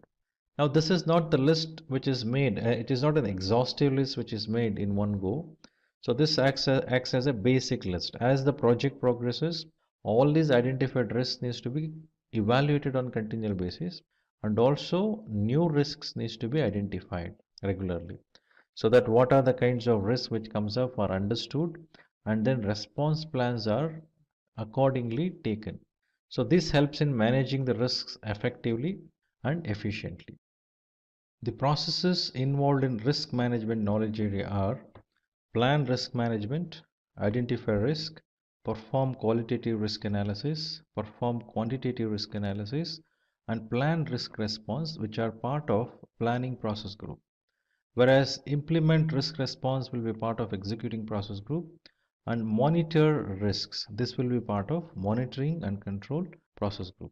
So when we say identify risk, this is when you identify the risk here and captured in the risk register. And as I mentioned earlier, this is not a list which is exhaustive. So at the moment, whatever the risks are being identified, so these risks are analyzed now as part of this planning, qualitatively as well as quantitatively. But the analysis of the risk, assessing those risks, should continue throughout the project lifecycle, because the impact level of the risk would vary as it progresses throughout the project lifecycle. Now, as we have a risk response plans defined, and for some it is already implemented, some you cannot implement, you need to make yourself ready to tackle the scenario of issues when it occurs, when risk occurs. You need to handle those. So have that capability built, or having some contingency plans. Any of such actions are taken, and project should be ready. Means when risk occurs, the impact occurred, and I'm just okay with it, that will not work. So project will get impacted. It may escalate the cost. It may delay the project closure. Many things it will happen. So proper analysis and then actions in time. Right risk response plans can be implemented. So for positive risk, for opportunities, generally acceptance or exploit or taking advantage of that would be the kind of response we will see. For the negative risk, the threats, the kind of responses what we would see is like avoid or have a contingency plan or mitigate the risk in terms of having some measures implemented. Transfer risk is another thought which is done. So if someone says avoid risk, that behavior is called as risk averse behavior, someone who don't even take risk. So if I take up this, I have the risk of so much, so I will not even take up that, such behaviors. So those are the kinds of risk responses may come across, which needs to be implemented as part of executing process group. Then whatever the plan, whatever the implementation which has happened, that needs to be monitored as part of monitoring and control. So next knowledge area for us is project procurement management. So when we say procurement, so every project involves procuring something. So a main decision which happens here is make or buy decision. So should I make it myself? Should I create myself within the organization, or should I do something or purchase something? So make or buy decision. So when I decide I'm going to buy certain things from outside, because we cannot make everything as part of our organization, because the direction of the business is totally different. If I am a bank and I am doing an IT project, I need not go and sit and start configuring a server. So I need not hire people who configure and then they come and sit here and I start managing them. So my entire focus of banking services, which I need to focus on, will go for toss. I should not do that. So instead I'll give to an experts. So procurement of an IT services from an IT service provider I will do. So to giving it to the experts rather than doing myself, which helps me to have that expertise coming to me. So procurement management involves in identifying those resources, the products or services which needs to be procured to use in my project, so that I need not spend time on that. So this involves identification of the suppliers, having those subcontractors, right? So they will have an engagement through a contract, and monitoring and managing them and establishing a relationship with them and engaging with them in appropriate way that is required. It is very essential to be done in every project. So that way project procurement management would guide in terms of handling all the procurements what we do from outside, external to the organization. So this knowledge area handles outside procurements like hiring subcontractors. Outside needs of projects are identified and how much they are determined. This involves a statement of work, terms of reference, request for proposal, and choosing a vendor. So to do this, bidder conference happens. Floating request for proposals can happen. Request for quotation can happen. So many such actions are taken, and the processes involved here are three mainly. So plan procurement management, which is part of planning process group, conduct procurement, which is part of executing process group, and control procurement, which is part of monitoring and control process group. So the next knowledge area is project stakeholder management. So when we say stakeholder, who is the stakeholder? Stakeholders are internal, stakeholders are external, stakeholders are the one who influence, stakeholders impact, they will get impacted, they are influenced. So likewise, for every project, every initiative organization takes, there are stakeholders. For me, for my project, I need to identify all the stakeholders.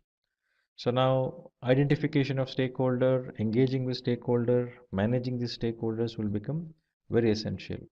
So as part of this knowledge area, after identification of stakeholders, the need of stakeholders needs to be understood. So not every stakeholders are identified will have very close to the project. They are not in very close proximity to the project. The distance of the stakeholder from the project may be far. Still, they may have an impacted because of this. We need to understand that if I am building a flyover, construction of flyover is happening, obviously people living in that region will get impacted. But they have no direct involvement in the project. However, their cooperation is required.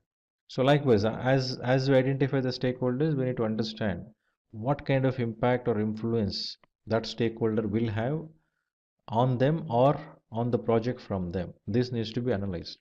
So stakeholders needs to be identified, their concerns need to be identified and must be managed. Some stakeholders would come up with certain powers, authorities. So we need to understand that as well. So each of the stakeholders needs to be listed out, their concerns prioritized based on their impact on the project. Then the stakeholders need to be engaged and determine if their needs are being addressed. If not, what can be done to rectify those, if at all any issues exist. So various stakeholders, state also can exist. There is a stakeholder who should be very supportive in the project, actively involved in the project, but the stakeholder may be in an unaware state. So we may require to engage with the stakeholder, bring that clarity, explain, and then ensure that stakeholder is supportive to the project. Some stakeholders may be resistive, some stakeholder may be neutral, some stakeholder will be very supportive, unaware. So various different state of stakeholders would exist, but one needs to analyze what kind of state that stakeholder should be in this project. That needs to be discussed, understood, and then decide. So accordingly, engagement should happen. So stakeholder engagement plan needs to be defined very clearly. So now here we have 4 processes. So one process in initiating process group, that is identify stakeholder. Then plan stakeholder engagement, which happens in planning. Manage stakeholder engagement, which is executing process group, and monitor stakeholder engagement is monitoring and control process group. As I mentioned in risk management, in stakeholder management also, identification of stakeholder, analyzing the way stakeholder engagement should happen, and deciding that engagement. This is very dynamic, which has to happen throughout the project life cycle. And this is not one time register what we create, like stakeholder register if we create, it is not one time register, it is dynamic, which gets updated throughout the life cycle of the project. And today, we will learn about PMP certification. Before we begin, let's have a look at an incident where two project managers, John and Ted, are talking to each other. John is a senior project manager while Ted is a part of his team. John finds Ted to be upset, so he asks him, is there anything he can help him with? To which Ted replies that his project failed. John further asks him what could be the possible reason for the project failure. Ted tells him that it's because he was not able to manage the time and budget. Now John asks him if he is PMP certified, to which Ted says he isn't. Then John suggests Ted that he must take the PMP certification, which will not only give his project better performance, but also help him upskill in his career. So today, we will discuss about PMP certification in detail. Let's first have a look at all the topics we will cover. We will begin with what is PMP, then we will check top 10 reasons to get PMP certified, followed by the basics of PMP. Then, after we know the PMP basic concepts, we will check who can get this certification and pattern for the PMP exam. Then we will learn about the PMBOK guide, which is an integral part to prepare for the PMP exam. Finally, we will see the cost and the validity of the certification. So without any further ado, let's begin with what is PMP. PMP, or Project Management Professional, is the world's most renowned project management certification for project managers. This certification is provided by the Project Management Institute. Now, when we know what is Project Management Professional or PMP certification, let's have a look at some reasons why you should get PMP certified. Today, I will give you top 10 reasons to take PMP certification. PMP certification helps you become a better project manager. The process that helps us acquire the certification goes to several phases like gaining project management experience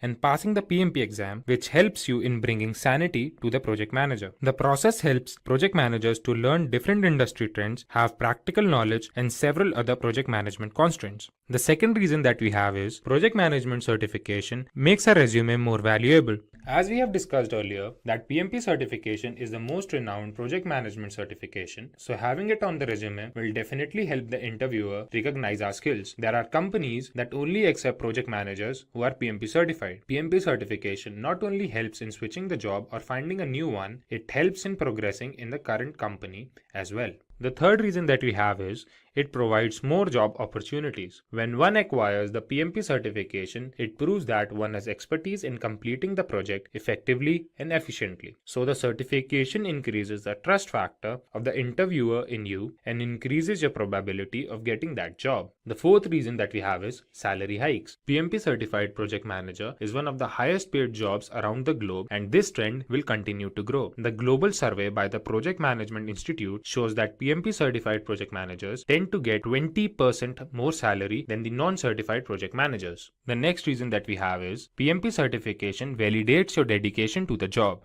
The certification requires several months of training. It requires several hours of project management experience and exposure. This experience and exposure explains the seriousness of a project manager towards its career path. Then, sixth we have is PMP certification is globally acknowledged. PMP certification is the most renowned certification all over the world. It helps project managers to be a part of different types of industries all over the globe. PMP certification is the most renowned certification all over the world. Project managers who are PMP certified may get jobs in different types of industries all over the world. PMP certification not only provides theoretical knowledge but also helps in gaining practical knowledge, which further helps in increasing the confidence of a project manager. The next reason that we have is better project performance. PMP certified project managers tend to deliver better projects than the non-PMP certified project managers. This is because PMP certified project managers are well aware of 5 process groups, 10 knowledge areas, and 49 processes, which helps them have a clear picture of different aspects involved in a project.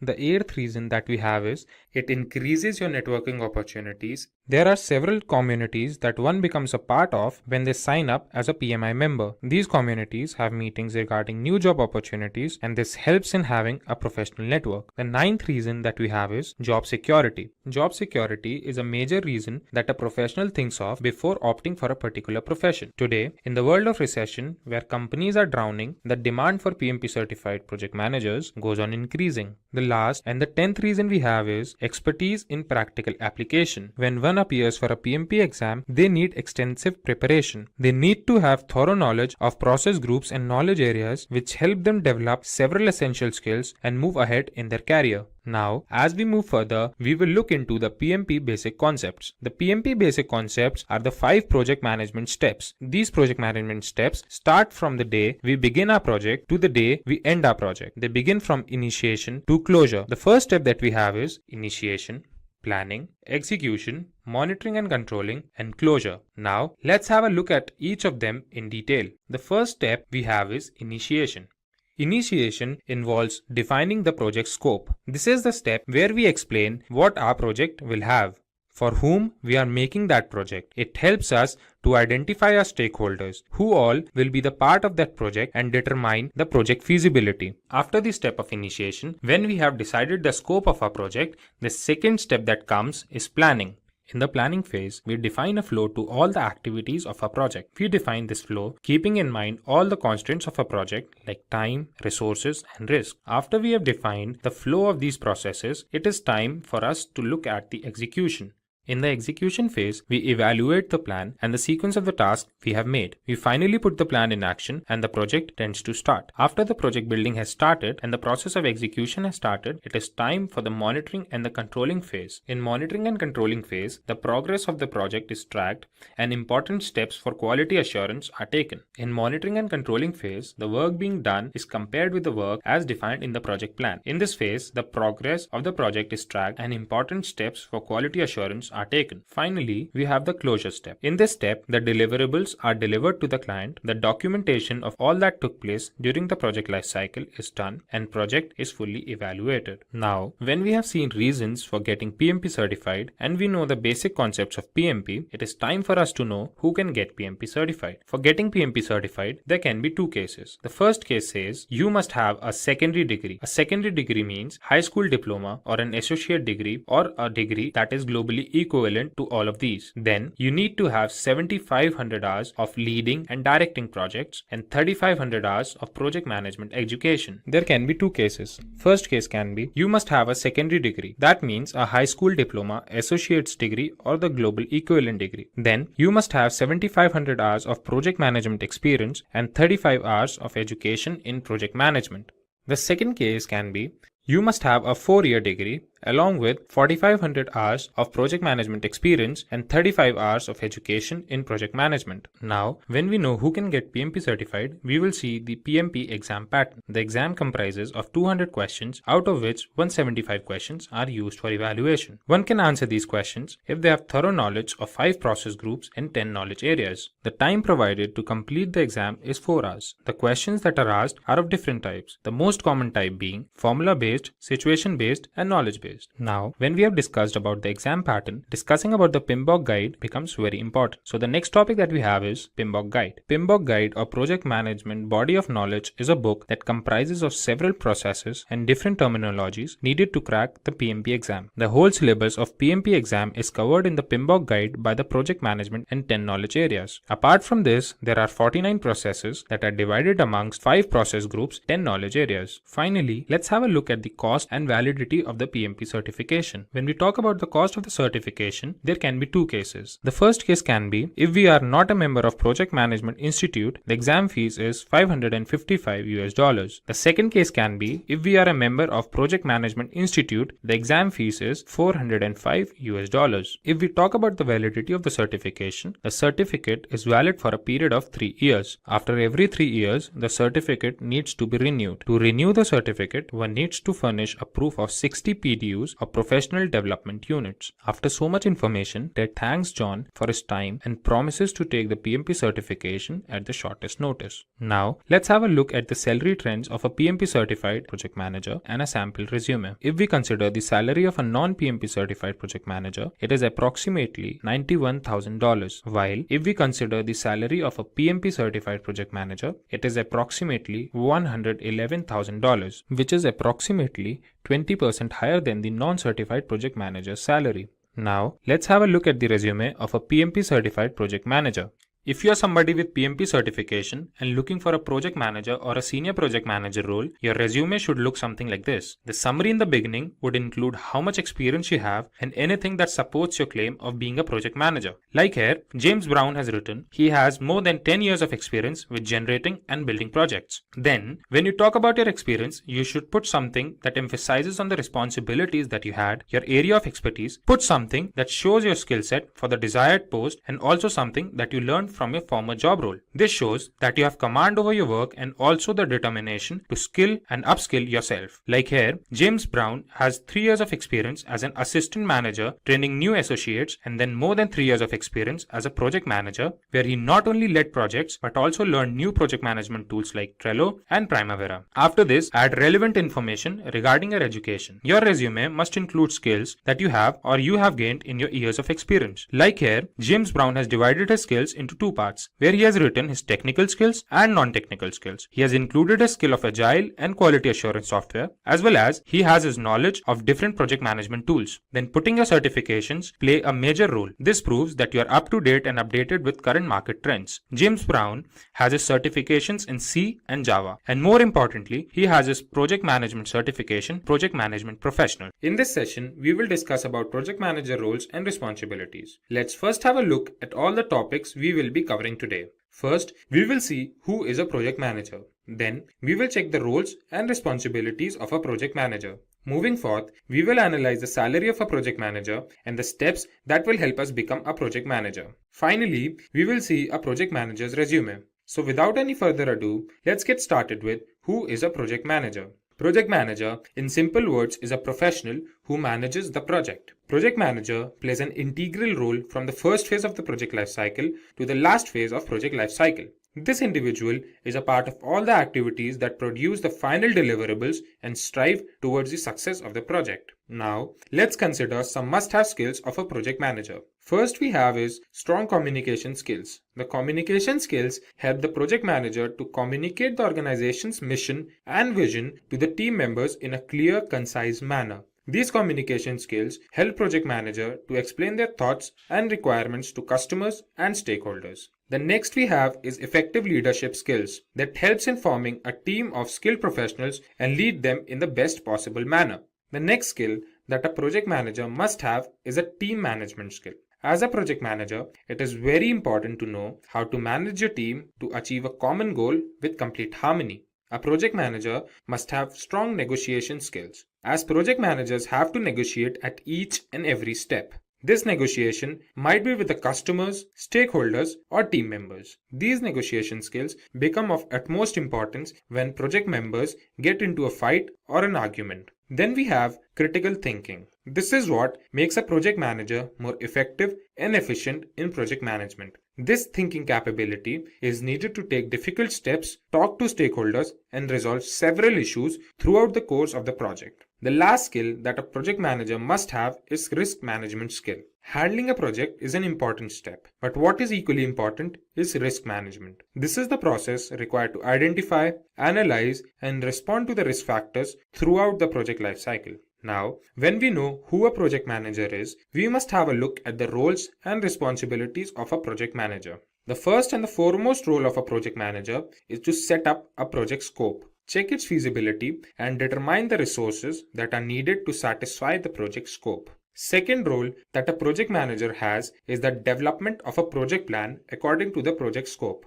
The plan is needed to encourage the team to hard work with all their dedication. Next, a project manager is supposed to set deadlines for the project deliverables. He or she is supposed to manage time as a priority and communicate with the team at regular intervals. Next important role is to analyze, track, and control the budget of the project. Project manager has to make sure that the project does not run out of budget and is optimized as possible. Moving forth, effective communication is one of the most important skills of a project manager. She is supposed to maintain communication with all the stakeholders throughout the project. Then we have is the identification and evaluation of risk in a project. Project manager must take steps to minimize the effect of risk in a project. The next role of a project manager is to track and control the performance of the team. This helps in yielding the best outputs with the least number of resources. Last role a project manager must have is to provide reports and documentation of all the steps involved in project management. This helps in future projects and makes sure that the mistakes that happened in the project will not happen again in ongoing projects. Now, it's time for us to check the salary of a project manager.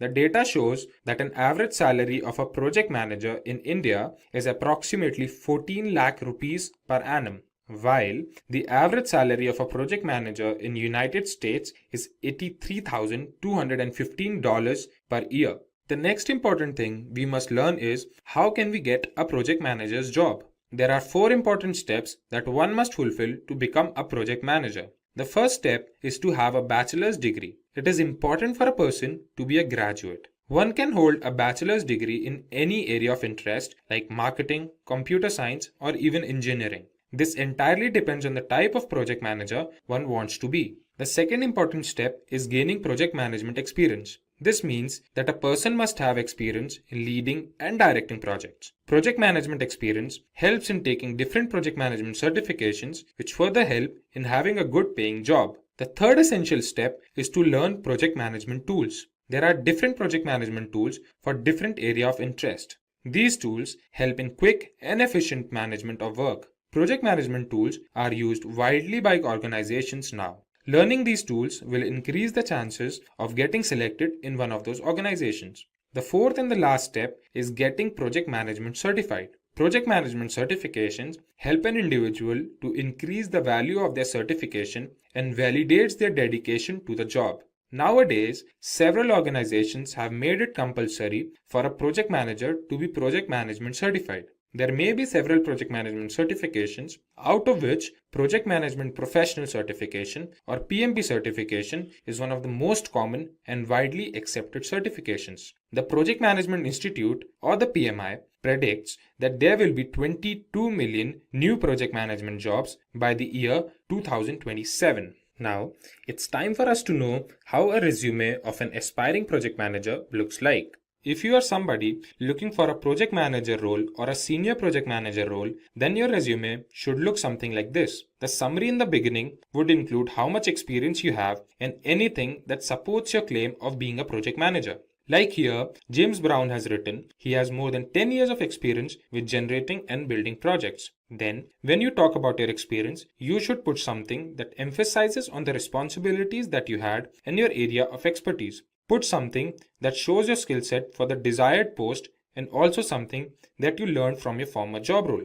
This shows that you have command over your work and also the determination to upskill yourself. Like here, James Brown has 3 years of experience as an assistant manager where he trained new associates, and then 3 years of experience as a project manager where he not only led projects but also learned new project management tools like Trello and Primavera. After this, add relevant information regarding your education. Your resume must include skills that you have or you have gained in your years of experience. Like here, James Brown has divided his skills in 2 parts where he has written his technical skills and non-technical skills. He has included his skill of agile and quality assurance software, as well as he has his knowledge of different project management tools like Trello and Primavera. Then putting your certifications play a major role. This proves that you're up to date and updated with current market trends. James Brown has his certifications in C and Java. And more importantly, he has his project management certification in Project Management Professional or PMP. So, the PMP certification acknowledges project managers who have demonstrated their skills in managing people, processes, and business priorities in professional projects. It's essentially a mark of excellence and leadership in project management.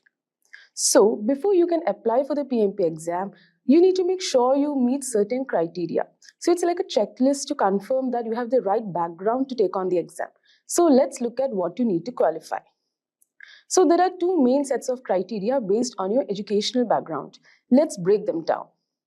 Now, if you have a 4-year college or university degree, you need to meet these requirements. You need 36 months of experience leading projects in the past 8 years and 35 hours of project management education or training, or you need to have a CAPM certification. Now, if you only have a high school diploma or secondary school diploma, here's what you need. 60 months of experience leading projects in the past 8 years and 35 hours of project management education or training, or a CAPM certification. So first, you'll need to gather information about your experience and training. So here's what you'll need to document. Number 1, projects you have led, like where did you work, what was your role and what were your responsibilities, and how long did the projects last. And second, training you have completed, which must include which institutes did you attend, what courses did you complete, how many qualifying hours of project management training do you have, and so on. So make sure to have all these details ready to go for your application. So once you've gathered all your information, it's time to complete and submit your PMP application. So here's a quick overview of the process. So start by setting up your PMI account. You can do this now or wait until you are ready to apply.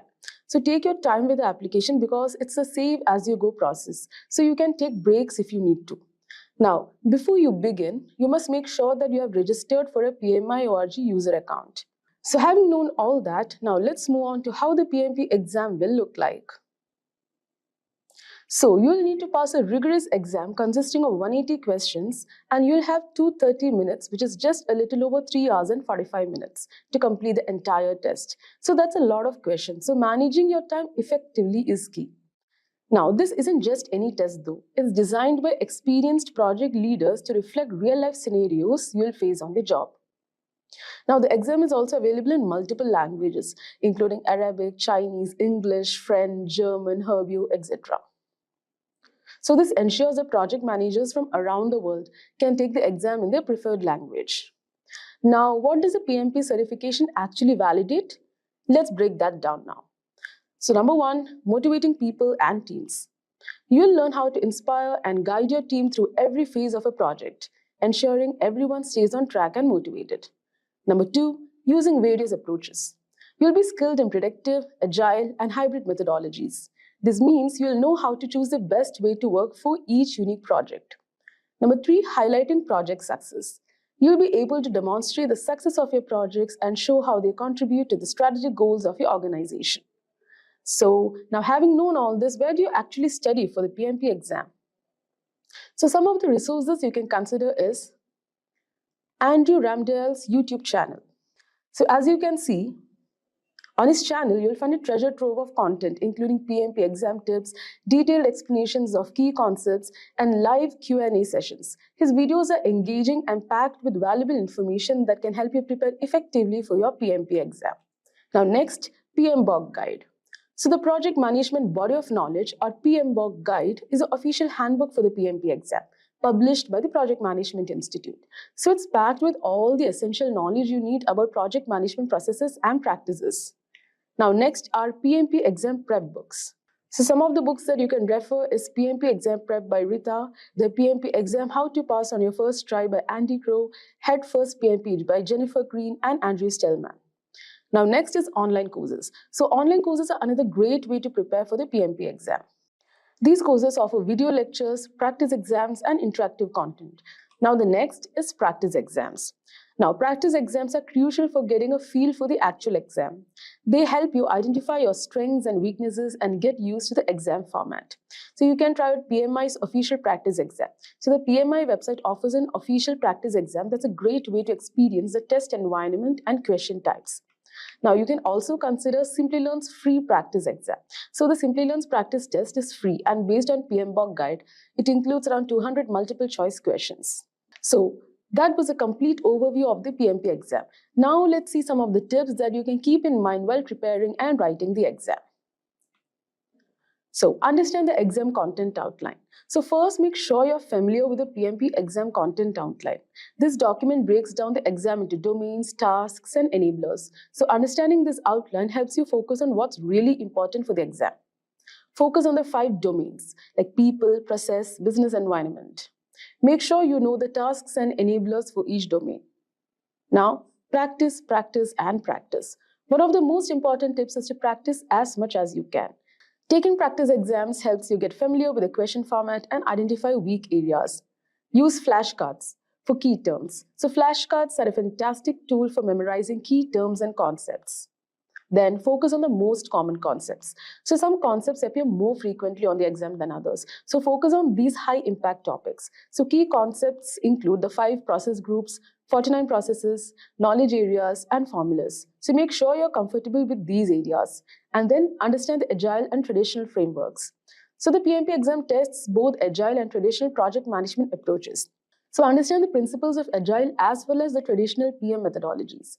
Review the Agile Manifesto, Scrum framework, and how agile practices integrate with traditional PMP processes. Now, while writing the exam, read questions carefully. So during the exam, read each question carefully. Make sure you understand what's being asked before you jump to an answer. Now, manage your time wisely. So time management is crucial for such exams. You have 230 minutes for 180 questions, which means you should aim for around 1.5 minutes per question, and then eliminate wrong answers. So if you're unsure about a question, what you can do is use the process of elimination to narrow down your choices. So that's a wrap on our tips for passing the PMP certification exam. I really hope you found these insights helpful and that they boost your confidence as you prepare. So guys, before we move on, let us discuss our agenda for today's session. So we are going to begin our session with understanding the project management. Moving ahead, we are going to discuss about project management activities in software development. Then we're going to have a deep discussion on 5 variables in project control. Moving ahead, we are also going to discuss about phases or tasks involved in software engineering projects. And at the end, we are going to conclude our session with discussion on benefits of using phases in project. So guys, let us start with understanding the project management. So guys, project management is a discipline of defining and achieving targets while optimizing the use of resources like time, money, people, materials, energy, space, etc. over the course of project, which means a set of activities of finite duration. That's the actual definition of project management. And with that, I hope so you have got a brief idea regarding what exactly is project management.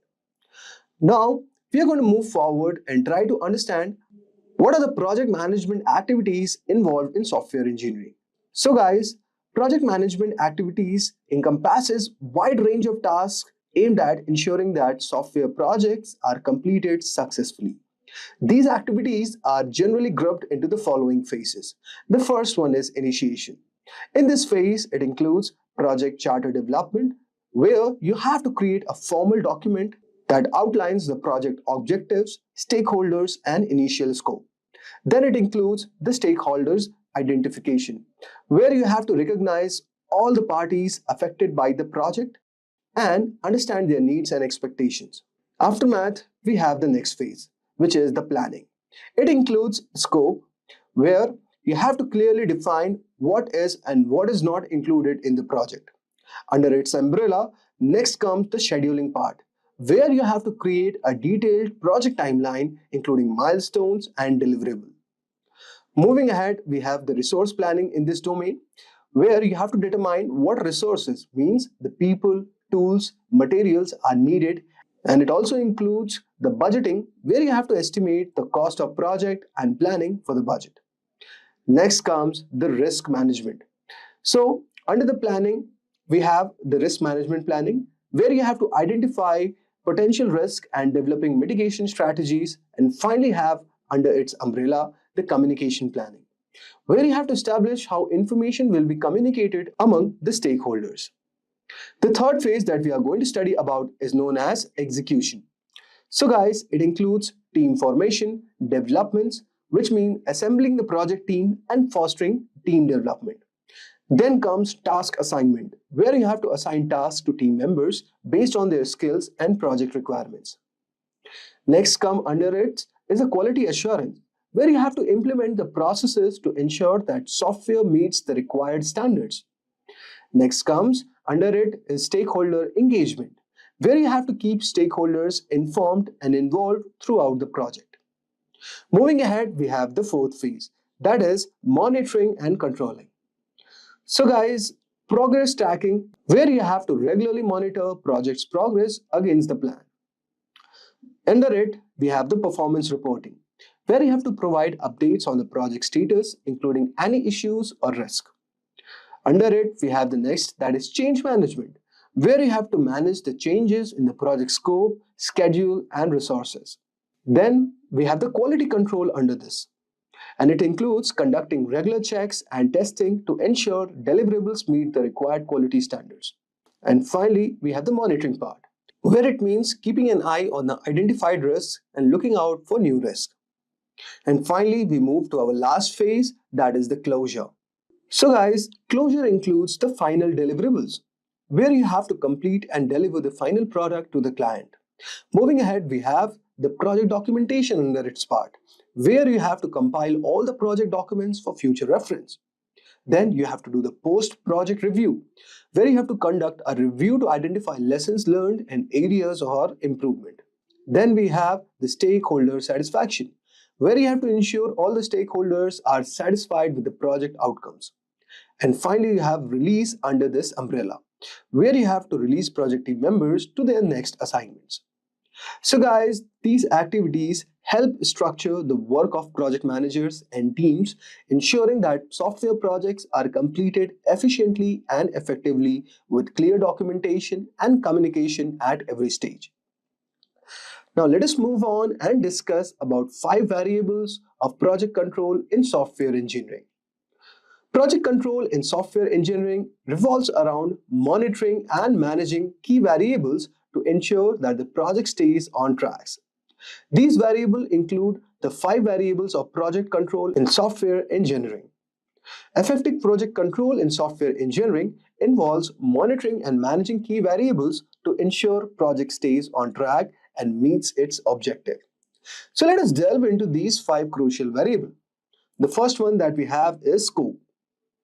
So guys, scope encompasses all the work required to deliver a product, service, or result with the specified features and functions.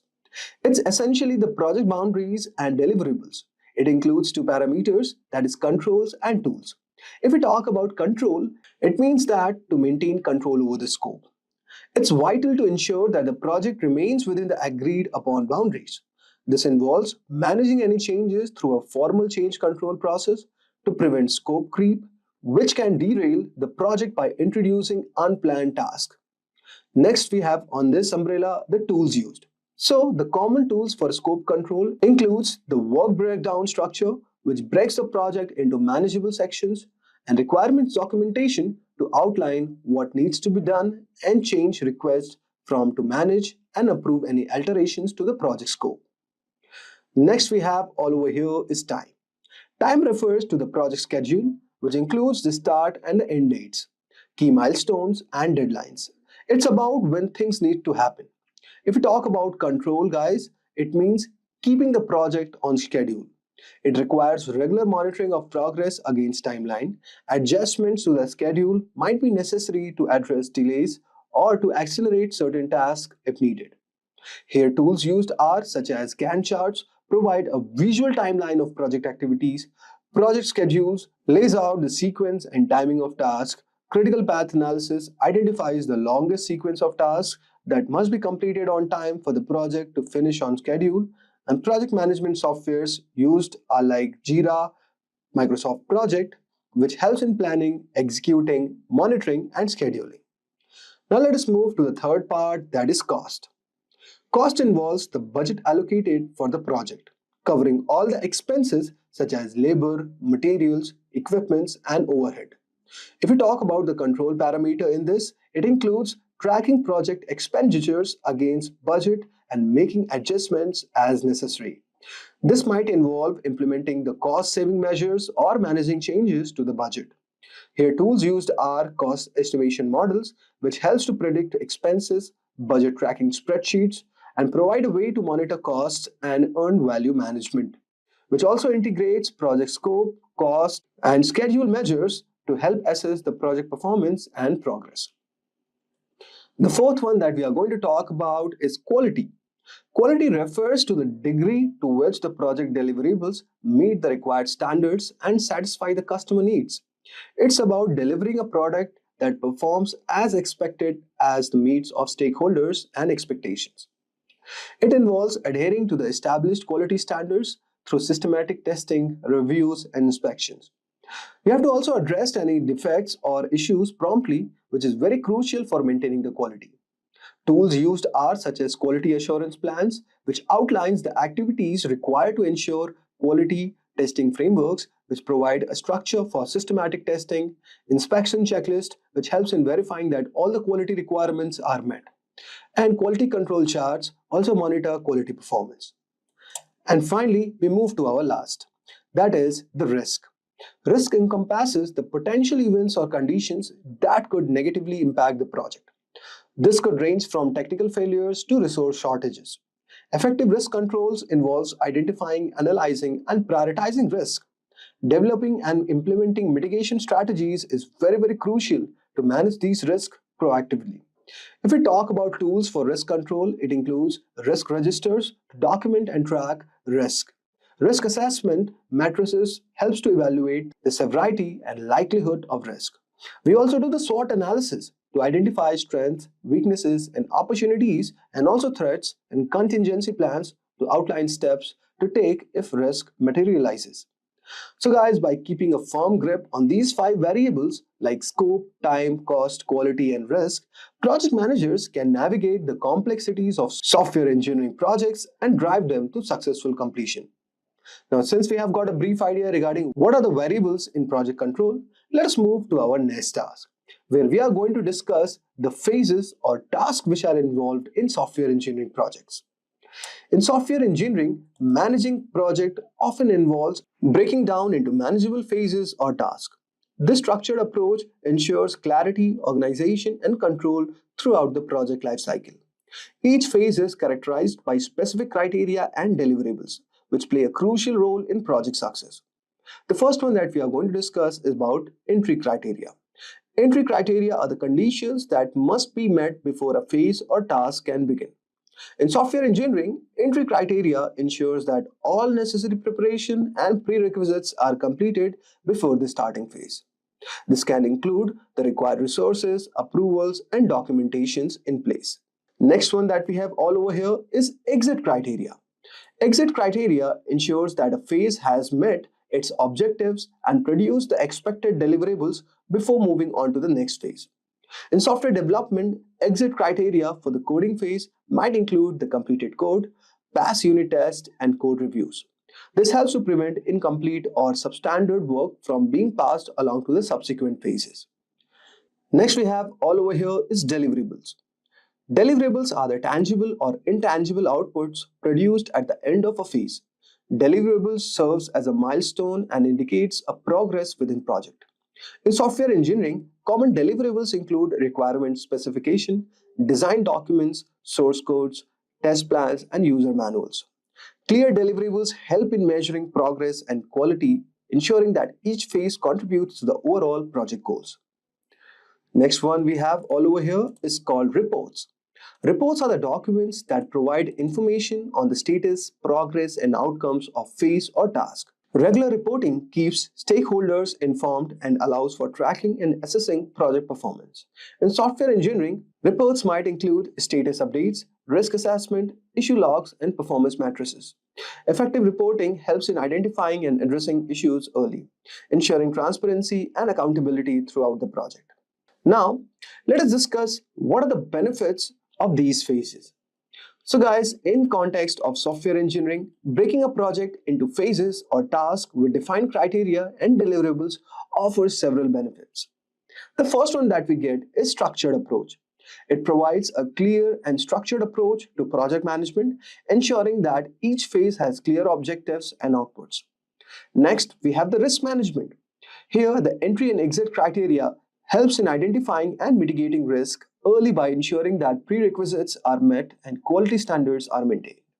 And finally, we have all over here is quality assurance, where a clear exit criteria ensures that each phase produces high quality outputs, contributing to the overall quality of the final product. So, guys, by breaking a software engineering project into these well defined phases with clear entry and exit criteria, resource allocation, deliverables, and reporting mechanisms, the project managers can effectively guide their teams to deliver high quality software on time and within budget. Welcome to Project Manager Interview Questions video tutorial from Simplilearn. I am CMR Chandra MR, a professional consultant and coach. I am a certified project management professional, Prince 2 practitioner, ITL4 managing professional, COBIT 5, DevOps and Agile Scrum Master. Here, as part of this video, we are going to look at few plausible questions which one would face while going through an interview. This will help them to prepare for interview and also help to understand what kind of questions would come across when they face the interview. In addition to that, these questions also has an insight towards the role of project management itself. So let us look at one by one. Question number 1. How do you define a project? So as per the PMI's PMBOK 6th edition, a project is a temporary endeavor undertaken to create a unique product, service or results. The temporary nature of projects indicates that a project has a definite beginning and end. So when we say this temporary endeavor undertaken to create a unique product, service or results, each project will have a definite start date and end date. Once the project team is formed, once the project objectives are achieved, so the team which is formed, the human resources which are onboarded to a project, so those are disseminated, sent back to their respective functions or departments, and project will be concluded as complete. So project can be simple or complex and may be managed by a single person or a group of them. So every project will have a life cycle. So from beginning to end, it starts and end where it acquires lot of resources, where it will divide the project life cycle into multiple stages or phases, where project is being done and deliverables will happen through the milestones during that life cycle. So projects are often broken into small tasks to utilize team strengths and increase productivity. Question number 2. What is a project charter? So project charter is a short document that explains the entire project. So this will become a basic document which will be given to a project manager so that a project manager can understand what is a project management is all about. So this document would include the objectives of the project, how will they be carried out, who are the stakeholders, identification of risks, advantages of the project and the budget. So project charter plays an integral while planning the project, as a plan is something that is used in all the phases of project life cycle. It is very essential because it provides all the necessary insights a project manager is needed while taking up the project. After getting the project charter, the first job a project manager is supposed to do is to identify the stakeholders. Even though project charter will have a basic list of stakeholders, so project manager has to contact those stakeholders, establish the list of stakeholders for the project, understand the requirements in detail, and further move towards planning. What is meant by scope of the project? So project scope is most essential part of project planning that helps in determining the list of specific project goals or deliverables. So when we say this, project will have a definite, unique deliverable which has to be created. So this will have a specific description of the specification as well as the features, functionalities of the deliverable. So to accomplish that features, functionality of that output, what we're going to create as a result of a project, within a project, lot of activities are done. The processes, the tools, the resources which are utilized for the project, all falls under this scope. So when we say the term scope, it is very important for us to understand the scope of a project versus scope of the product. The scope of the project involves all those processes, resources and activities what we do to accomplish the result. Whereas product scope is the one which we speak about that result itself, the features, functionalities of that result itself. So one needs to understand the difference between this project scope and product scope and define accordingly. So this will help in identification of the project's output and why that output is created and how this particular product or services or results will help organization or business to accomplish their objectives. This should be the basic understanding a project manager should have. So it includes everything that is to be achieved by the project, which means all those results what needs to be achieved, all those value which has to be created by the results. So we need to keep in mind the result itself is not the ultimate objective of an organization. It is not. Instead, the result will help organization to accomplish their objectives. For example, if you take in HR department, if they introduce an intranet portal for claim processing, so the application what is created as part of the exercise of initiative where my employees should submit their claims through a specific portal. Now that is to reduce the time, the processing duration as well as the efficiency and effectiveness of the processed claim what is submitted. So this is an outcome. So keeping that outcome, the objective, this portal is created. That portal itself has the features and functionalities which project will focus and create that results. So through that result, organization would accomplish their objectives. That should be kept in mind. So understanding the scope is essential. So while understanding the scope, also need to understand how this particular output, the product results, is going to add value to the business. What is the outcome of that? That is also very important to understand. One is understanding the scope, ensuring the project is delivered within that scope, and all that required to be done to accomplish that scope has to be done, and only that. Not anything more than that, not anything lesser than that. What is project life cycle? As I was mentioning during the question 3, there is a project scope. So project itself has a life cycle. So this project scope falls under this project life cycle. So project life cycle refers to the beginning and end of the project. So there is a life. So you initiate a project, trigger a project is actually started, and as it starts, it progresses, creating the results, and then it ends. Project can end in various different scenarios. One is by accomplishing the objective of the project, the ultimate results, the deliverable it creates, and then ends. Or project may also get closed prematurely. So we are not going to look at why the project is going to close prematurely at the moment. Our idea is to understand what is project life cycle and to visualize that. So this entire span of time the project spends from the beginning to end. It involves various different stages or phases, whatever the term you want to call it. And in each of these stages or phases, there is a milestone deliverables which are measured, and that will be part of the ultimate deliverable, what is going to be delivered as a result of a project. So it involves all the activities, all the processes, all the resources which needs to be acquired, managed, and then the results needs to be accomplished ultimately. So here in a project life cycle, it involves 5 process groups which mainly focuses on different activities and dynamics of the project, which we call it as the initiation process group, planning process group, execution process group, monitoring and controlling process group, and closure process group. So during initiation process group, the creation of a project charter, appointment of the project manager, and identification of the key stakeholder will be done. This can be initiation of the project as a whole or as a part of a specific stage or a phase. Now all these process group what I mentioned, initiation, planning, execution, monitoring, closure, all of these process groups can be looked at their involvement in the entire project life cycle. At the same time, it can also be seen as part of a single phase. So each of the process groups are applicable, like initiation of a project, if I say, similarly, initiation of a stage or a phase. So the planning process group involves the process of creating the plan for achieving the project's objectives. So this would create the detailed plan for entire project or a skeleton plan for a project if it is a agile or rolling wave project.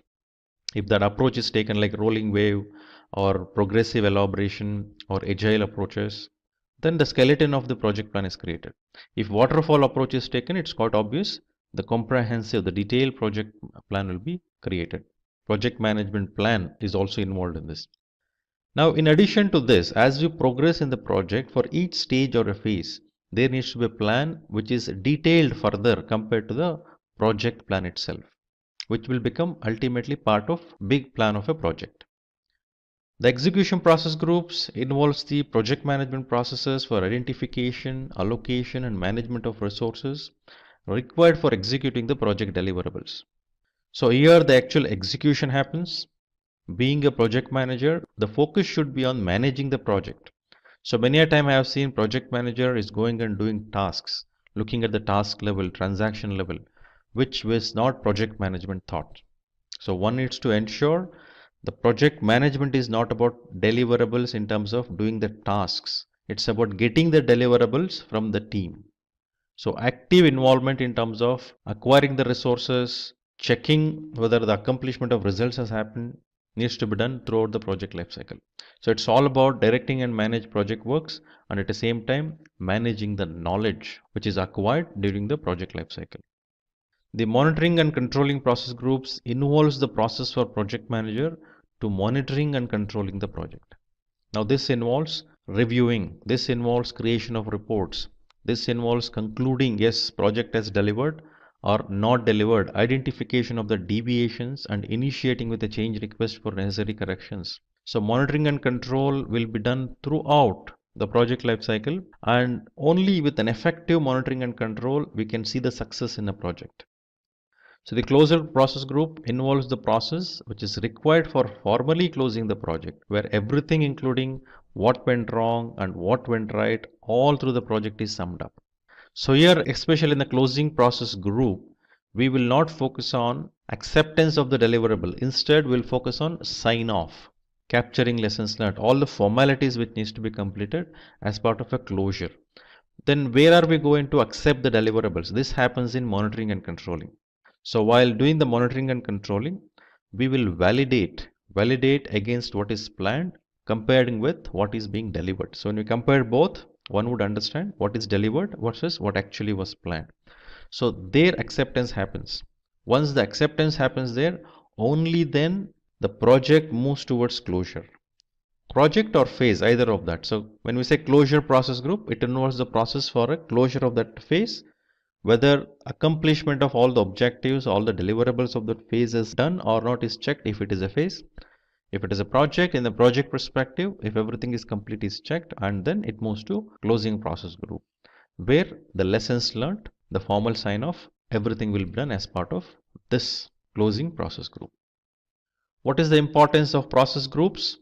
So process groups are set of processes that are applicable to various stages of the project, as I mentioned earlier.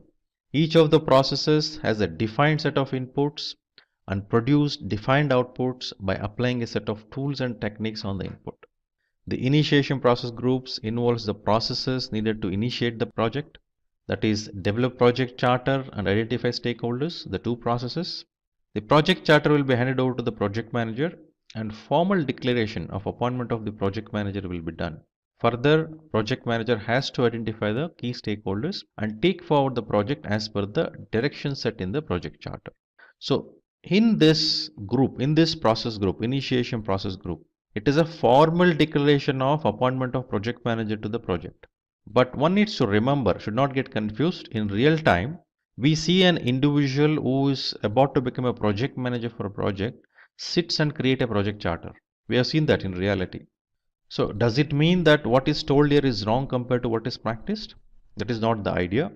Many organizations think if we involve the project manager to be project manager of a project while creating the project charter itself, the level of information, the detail that person will have about a project will be more compared to a person who will become a project manager after handing over the project charter. So there is a difference. The person takes the project charter and become aware of the project. That is one scenario. The person actively involved in creating a project charter and then become a project manager. That is better scenario where the person will be more informed. But ultimately the accountability of a project charter lies with the sponsor. Formal declaration of appointment of project manager, confirmation of that happens only when project charter is approved and handed over to the person who is to be project manager. So that's where actual initiation of project happens. Then project manager can move ahead and start identifying the stakeholders and start collecting the details of the stakeholders their requirements. And stakeholders cannot give all the requirements coming to their mind. They need to restrict to those project detailing what needs to be provided. The planning process group defines the detailed plan of the project, which involves the planning for scope, time, cost, quality, resource, risk, procurement, stakeholders, communication, and integration of all these subsidiary plans. Each of these plans, like scope management plan, schedule management plan, cost management plan, quality management plan, resource management plan, risk management plan, procurement management plan, stakeholder engagement plan, communication management plan. So all these plans are called as subsidiary plans. So all these plans are integrated and detailed project management plan will be created. So this involves various tools and techniques like expert judgment, meetings, analogous estimation, parametric estimation, decomposition, PERT, critical path method, depending on the specific area which is being focused on while planning. For example, expert judgment is a common technique used across all the areas like scope, time, cost, quality, all of these 9 areas, knowledge areas which I was mentioning. Expert judgment meetings are mostly seen as a technique used during each of these planning. Whereas when it comes to critical path method, so critical path method is about scheduling. So we will see that technique only mostly in schedule management. Similarly, if I speak about decomposition, we see that in scope management. So likewise, there are specific techniques which are specific to a specific knowledge areas, which we need to identify as we go through the entire framework itself. Similarly, there are common techniques used across the knowledge areas, which if we can identify that common techniques which are used across knowledge areas, it is easy for us to remember and recall those. Similarly, specific techniques for a specific knowledge area. The execution process group involves the processes to direct and manage the project works. The active involvement of the members of the team is seen performing their tasks to execute the project works. Although the project plan is finalized, there may be changes in requirements that come from the stakeholders which are considered for further modifications. So actual involvement of team delivering something, acquiring the team, onboarding the supplier, identification of them, doing the bidder conference, engaging with stakeholders, all this action should happen. So because the main focus of execution process group in project management perspective is directing and managing project work and managing the project knowledge, which is very, very important. The monitoring and controlling process group refers to tracking and reviewing the progress and performance of the project. The process of monitoring and controlling is continually performed throughout the project lifecycle. So here, I think as I mentioned earlier as well, so it is very essential for us to understand whether project has delivered all those required deliverables or not. Are the deliverables are fulfilling all the features and functionality which are defined during the planning? That validation should happen. Any deviations are found, change requests are raised, and these change requests are approved. Once it is approved, then it comes to integrated change control process through which changes are executed. Then the closing process group involves assembling a report of all procedures throughout the project lifecycle. The closing process group marks the formal closure of the project and completion of its deliverables. Now let us move to the next question. So question number 6, name 10 knowledge areas as mentioned in the PMBOK. So the 10 knowledge areas are project integration management, project scope management, project schedule management, project cost management, project quality management, project resource management, project communications management, project risk management, project procurement management, and project stakeholder management. The project integration management basically focuses on unification and integration of all the project to manage it in an integrated way. A project manager is also called as an integrator, which means a project manager should have an end-to-end visibility of the project. So all the rest of the 9 knowledge areas, the plan which is created as part of all the next 9 knowledge areas, those are consolidated and a comprehensive project management plan will be created in project integration management. So this is the only knowledge area where we see the processes in all the process groups. Whereas in the rest of the knowledge areas, if you see, we don't see any processes in initiating process group except stakeholder management. So integration management has one process. Similarly, stakeholder management has one process in initiation process group. Similarly, in closing process group, only integration management has a process. No other knowledge areas has any processes.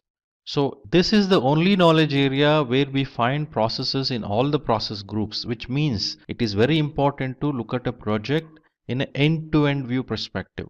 A full view of a project should be known to the project management. Only the project manager can become successful in doing the project management. The next knowledge area, project scope management, which focuses on ensuring collecting requirements, defining scope, creating work breakdown structures, and scope baseline. So scope management focuses on ensuring the necessary scope is defined and provided so that during execution projects are delivered accordingly, and monitoring controlling of the scope, the validation of the scope will be based on what is defined in the planning, what is planned as part of scope management. Similar to scope management, in schedule management, once that work breakdown structure is created, it is very essential to understand what it takes in terms of efforts, what it takes in terms of duration, and in what sequence project deliverables are completed, in what sequence activities are done. So schedule management focuses on that. The important technique what we use when it comes to schedule management is critical path method. So in a given project, when we establish a network diagram, so we may see multiple paths from beginning to end of the project. So some paths will be the longest path, which is called as critical path, and that will be the minimum time which is required to complete the project. So schedule management plan provides us a detailed schedule of a project along with sequencing and duration, and at the same time that is considered as a scheduled baseline. Then the cost management. So when we say cost, it is very essential for us to understand it is an outgoing money, outgoing monetary value. So projects incurs cost. When I say project incurs cost, there needs an investment from the organization who is actually doing this project. So the cost needs to be assessed, means an approximation of the cost needs to be done, a budget has to be allocated to the project, and within that budget, the project needs to be completed. It cannot go beyond that. So budget is established, allocation of budget and confirmation of budget happens, and cost perspective monitoring of the project happens based on what is that specific budget it has within that project has to done. That will become a baseline, cost baseline. So to measure the cost and schedule, a technique called earned value management is used, where the terminology like cost performance index, schedule performance index, actual cost, earned value, planned value, budgeted completion, estimate to complete. So these are the terminologies which are used as part of earned value management. Now let us move to quality management, project quality management. So it is very essential for us to ensure all the processes, all the activities, all the templates defined for the project are complied with. That is first thing while doing the project, during the project life cycle. Similarly, the deliverables which comes out of a project at the end of the project or at the end of the specific phase or specific stage or a specific milestone. So those deliverables should be according to the specifications defined and agreed upon. So quality management focuses on establishing that quality management approach so that project compliance is maintained at the same time. The results what is delivered is as per the specification what is agreed. The resource management focuses on ensuring all the resources which are required for the project are acquired, configured, installed. If it is a technology resources, if it is a human resources, the necessary induction of the project, the brainstorming required for team to understand what is the project is all about is given, and the necessary skills and capabilities are there with those human resources, and these team members execute the task of the project. So project resource management plays very important role. And now here when we say scope, when we say schedule, when we say cost, when we quality, in each of this, in other knowledge areas as well, the involvement of each of these resources are essential. So what resources gets into scope management, what resources gets into schedule management, what into cost. Likewise, for each of the knowledge areas, we see various different resources used. When I say in schedule management, effort has to be established. While we establish an effort, it is also required to understand what is the skills and capabilities required. So schedule management definitely work very close with resource management. Similarly, each of these resource comes with cost. So obviously cost management is involved. Then quality, yes. So who is going to do the quality management? So roles and responsibilities needs to be clearly articulated, defined if it is a human resource in resource management. Coming to communication management. So communication I think plays very important role. As we know, 90% of the time project manager spends on communications. Many a times we see project managers like only communicating. Many team members have told me, mentioning that project manager only does communication, project manager only asks questions. Now this impression to the team gets created because they only see what project manager is doing is communication, because team comes in when everything is done, everything is set right. So they see project manager during the monitoring and control mainly, not during initiation, not during planning, not during closure. So many team member comes and goes during the project. They only see project managers reviewing and asking the questions. So because of this, they assume project manager only communicates, project manager only asks questions. But it is very important to ask questions, but there is a perspective and objective behind it, which already project manager is involved and created like a plan, like signing off, coordinating with stakeholders, understanding requirements, many things has done. In all these areas, communication is involved. So it plays very vital role. So then project risk management, every initiatives organizations takes, every investment organization does, there is a risk. So already the identified risks are evaluated and project is taken up by the organization, which means the business has already understood what is the risk associated with this particular project. Considering that, they have taken up a project. But while doing this project, while doing the project management, lot of risk comes across. Project manager should keep identifying the risk, assessing the risk, analyzing the risks qualitatively and quantitatively depending on the level of impact of the risk. So risk means we already know it is uncertainty of certain occurrence, an outcome. It may be positive or negative. Positive, you can take advantage of that, you exploit it, you enhance it. Whereas negative risk, you mitigate, you respond, you will have accepting those or transferring it, sharing it. Transferring means you outsource or you take an insurance. So that is negative risk responses. Next, the project procurement management. The projects would involve certain procurement. So we need to ensure for this project, what is that I am creating myself and using it? What is that I'm going to procure from external suppliers? So whichever we decided in make or buy decisions, whichever we have decided that we need to procure from elsewhere.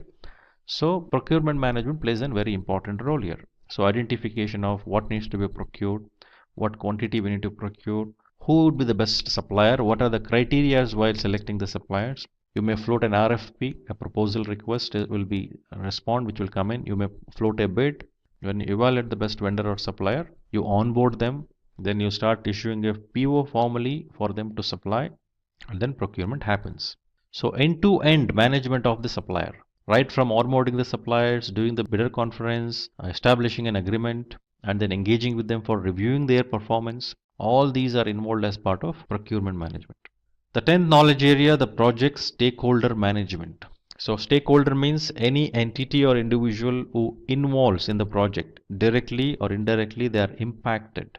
They influence the project and they get influenced. So very importantly, if we think about the stakeholders, we can think about customers, we can think about sponsor, we can think about team members, suppliers who plays very vital role in the success of the project. So engaging with the stakeholders, managing the stakeholders plays very important roles. And if every 9 knowledge areas there is something which you've done right, but something wrong done with the stakeholder management, entire project may go for toss. So one needs to be very careful understanding the dynamics associated with each of these 10 knowledge areas and then dealt with them accordingly. And integration management would integrate all of this as I mentioned earlier, so that end-to-end visibility of the project can be seen. So that is about 10 knowledge areas mentioned in PMBOK. The next question number 7. Why is the project planning considered as the most significant step in project lifecycle? The project planning is more significant. This will provide all the baseline plans, like as we saw in the previous question, scope baseline, cost baseline, schedule baseline. So all the baselines required, which will be referred, right? Each of the baselines are considered. Based on these baselines, project needs to be executed.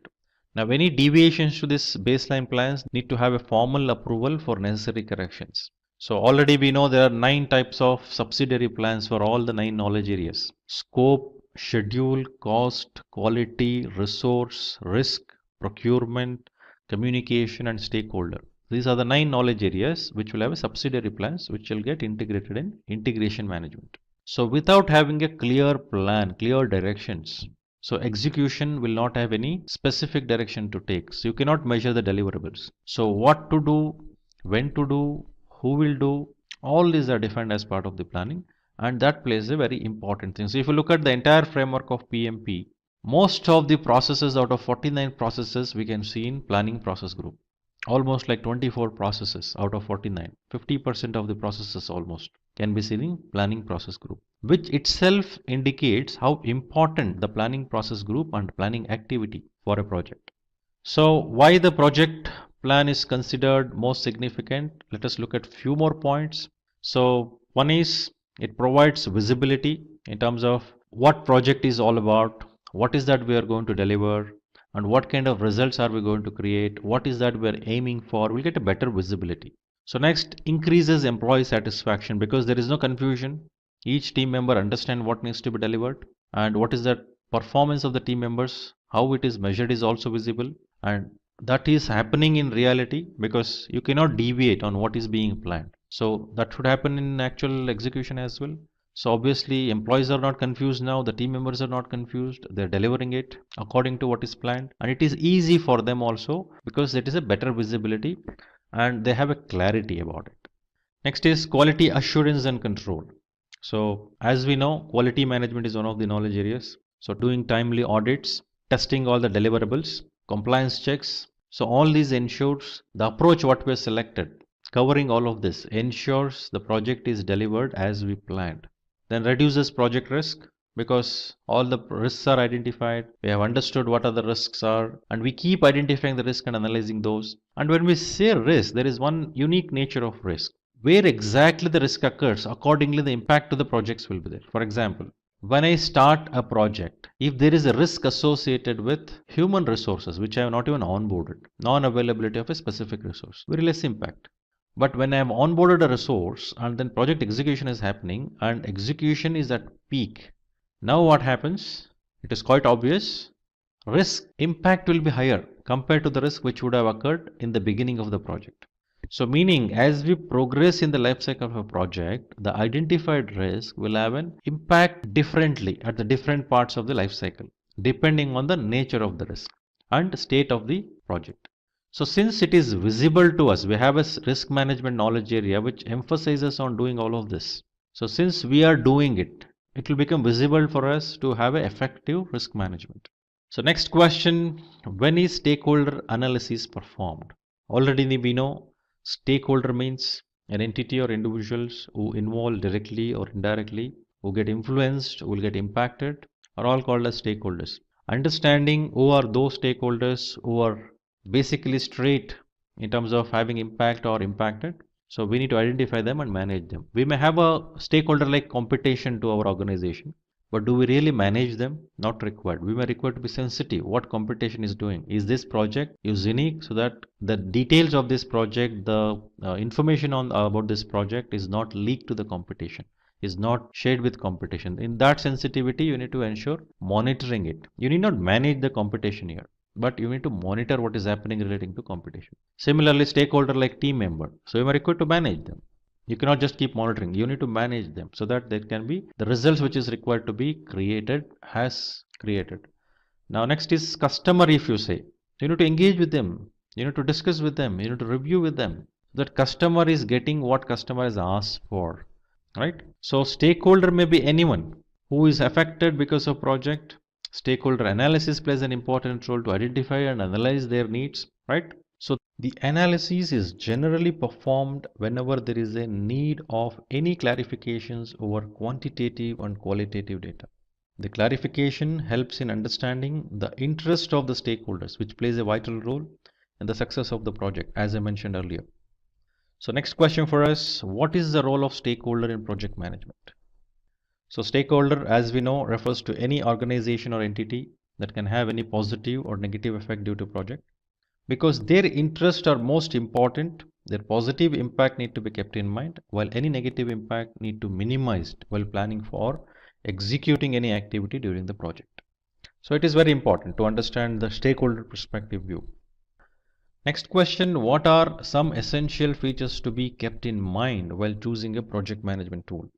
So project management tools basically assist the project manager and the project team in doing the project effectively. And I think efficient way of doing project is also ensured because many processes are automated and the transaction will become easier, the collaboration become easier, creation of dashboards and reports which will provide the visibility of the performance of the project. So let us look at some of the essential features required by project management tools. So risk management. Just now we discussed about risk management and its importance. If a project management tool assists while identifying and managing a risk, because when we identify risk, we update those in a risk register. So if tool has an established risk register where we can keep inputting this particular risks and keep alerting the specific details about, if we have a frequency of analyzing the risk repeatedly, the identified risk, so informing us, reminding us, telling that this risk calendar is like this, you may require to analyze those. That will help in making it better, right? Risk assessment as well as updates in terms of managing the risk. Or also lessons learned. Earlier, some risks which are of similar kind which are identified are managed like this. So lessons learned, recalling those. Coming to resource management.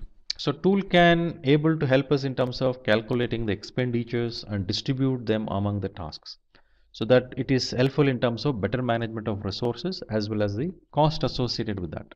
Then dependencies, milestones and critical path. So most of the project management tools what we have come across, minimum they will have this capability, establishing a Gantt chart, helping in terms of establishing a network diagram, which will provide us a visibility in terms of what is that the project flow would be, how the project flow would go on, and how the project is going to complete. What are the activities dependent on each other? So what are the relationship between each of the tasks? What are the milestone deliverables? Duration of the project? What are those activities happening in parallel? So visually, graphical representation it would give. So it should also minimize, simplify. The tool should have that capability. It should also have a minimal interfaces or ease of doing things like drag and drop interfaces. So ease functionalities, maintaining smooth maintenance and support, which it can help us in terms of doing a project management better. So basically tools helps us in terms of assisting to have efficient and effective project management. So all the information should be handy so that it is there with us always. So third party integration, like a tool must be able to help us in terms of collaborating with other tools, which would help us in sharing information. It would help us in terms of providing better visibility. Any other tools which are there in the organization. If I am speaking about documentation, records sharing, or any of the reports or creation of the dashboards, these are the capabilities which a tool can have, and at the same time, this can have an interface with other tools like Dropbox, Google Drive, which will help in have a better visibility and better collaboration. So agile workflow system, when we say the functions, features, functionality of this particular tool should help us becoming agile. So moving faster means quick inputs and feedbacks given, because when we say agile we are moving faster. When we're moving faster there should be quick feedbacks which should be coming back so that necessary corrections can be made quickly. So to do this, if tool can assist us in providing those details of increased flexibility and transparency, so that would help in becoming more productive. Then dashboards to manage projects, dashboards which will provide what is complete, what is not complete, what is the status of the project, how is the performance. So this would help in having a quick visibility into the performance of the project and also the progress of the project to track them. So that what is complete, what is not complete, and how it is progressing. Is it ahead of schedule, behind schedule, is it within budget or over budget? The visibility to that will always help in terms of getting better project management done. Then customizable workflows. So the tool should be able to adapt to the unique process to track work progression. So then if it provides a mobile application integration, so better to have team to know what is the status of it anytime, anywhere, so that ease of moving forward faster in the project management and making decisions will become easier. Because always having right information in right time with the right people is very essential, so that decision making can be more informed and quicker. Then collaborate easily. The tool should enable user to share documents, files, status, timelines and tasks with ease and quickly with many people. Then delegating tasks easily. It should be able to delegate tasks, assign roles and then ensure they have access to the right information. So that's all about tools. Now we'll move to the next question. So what do you think is the difference between projects, programs and portfolio? So this looks like a very generic question which is asked by any individuals during their interview.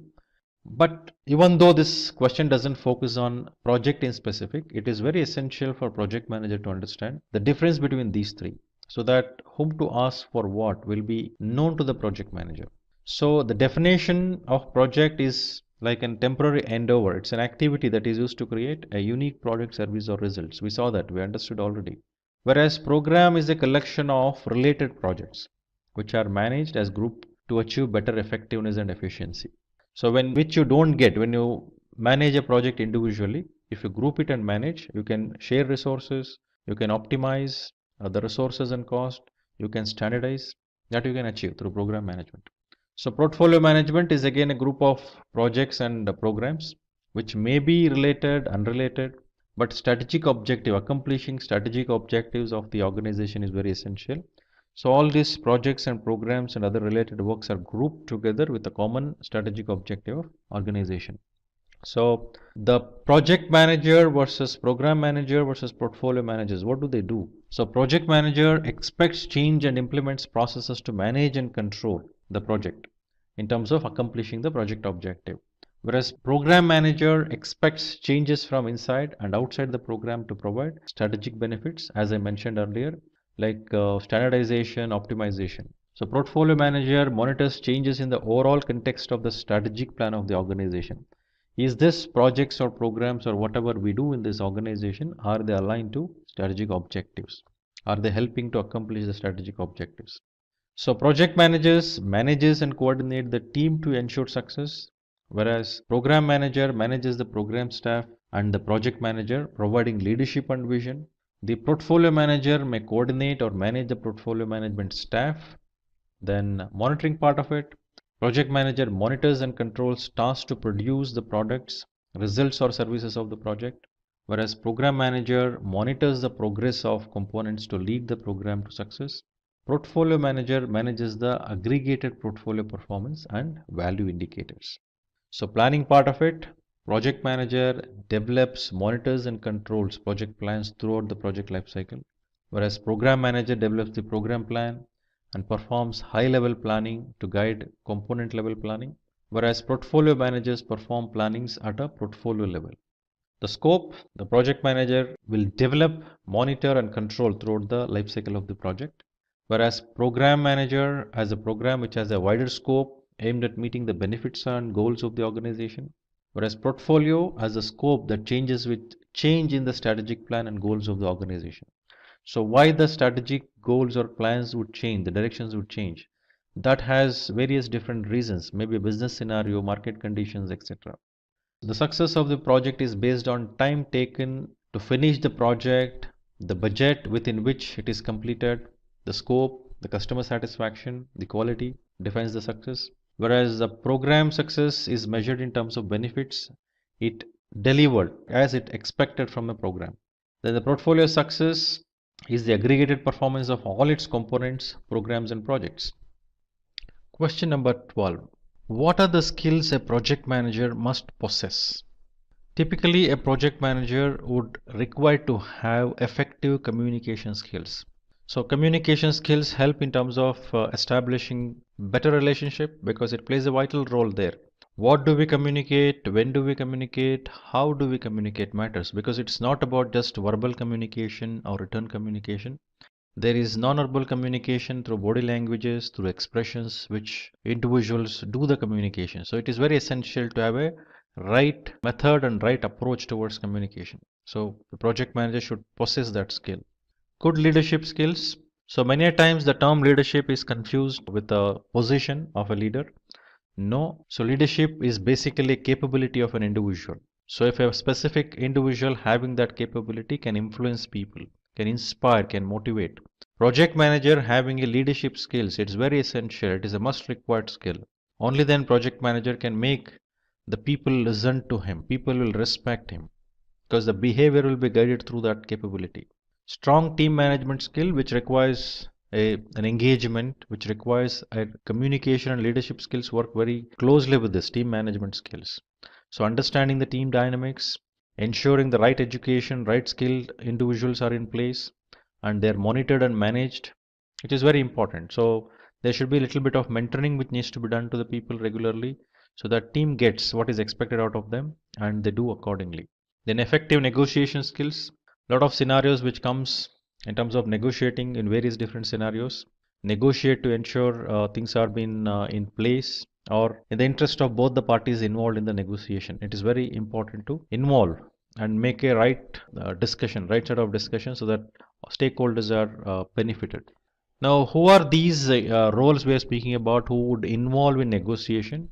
We can think of customers while establishing an agreement.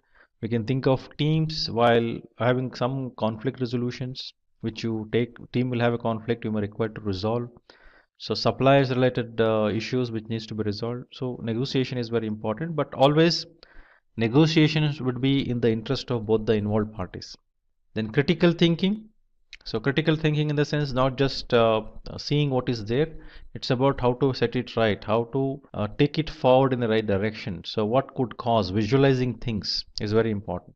Risk management skills, it's quite obvious. The most ignored area which I have seen throughout is the risk management. So I don't know what is the reason risk is ignored. Many of the projects what I have seen, almost like 80 to 85%, people don't even look at the risks. So it is very essential to look at the risk and manage the risk. Only then project can become successful. So question 13, what will be involved in project scope management? So we already know project scope means it involves both project scope as well as product scope. Now, scope management basically ensures project includes all those necessary things to be done in terms of activities, in terms of processes, in terms of resources, so that project objectives can be accomplished. So this particular process, project scope management, describes the project scope and documents how it will be designed, validated and controlled throughout the project lifecycle. So it collects requirement. So collect requirement process engages with stakeholders, discusses with them to understand what is their requirement, collect the requirements, document the requirements and establish requirement management plan. Then based on this requirement established, scope has to be defined. Means the detailed description of the project and product has to be developed and a list has to be created that includes all the requirements. Then creating the WBS, work breakdown structure. Once the scope is defined, so now the decomposition of that scope definition what is given has to be taken into the lowest possible level. It has to be like logically further it cannot be subdivided, right? So decomposition basically helps in terms of breaking down those ultimate deliverable into multiple lower level parts. For example, if I consider a car, I can think about two broad categories like exteriors and interiors. Now in exteriors, I can think of a body of the car, the rear view mirror, the wheel, the bonnet, the glass. So I can just decompose like this. Now until I decompose to the mirror, further I cannot decompose. In the mirror, what are all the things we can think of? Mirror cap, mirror glass, mirror mount. So further can I subdivide this? No. So each of the components involved in all the perspective, in the car perspective, broadly initially decomposed it to the level interior exteriors, and further down the line we took to the next level of components. Further down the line we again decomposed it. Now at the lowest level we actually look at the effort estimation, activity, resource required, all this we look at and we will do bottom up to consolidate to see what is the scope. So which will help us in becoming scope baseline. So validate scope is a process in monitoring and controlling which involves reviewing the deliverables with the customer or sponsor to ensure successful completion and formal acceptance of the deliverables. So formal acceptance is the key requirement when we validate the scope. If it is not according to the plan, that is rejected and it is sent back for change and necessary corrections. Then control scope. So in this process, the status of the project and product scope is monitored. Changes to the scope baseline, which is actually defined as part of the planning. If anything is seen in terms of deviation, that needs to be corrected. The change request would be raised. Then next question, tell us about some project management tools. So some of the most common and popular management tools which I have come across are listed here, like Plutio, Basecamp, Teamwork projects, Zoho projects, Asana, Jira software, Trello. I think details of this you may require to go to individual tool sections and then review those. Better if you can able to create a comparison sheet, always helps in terms of understanding what is that features functionality each of these tool has.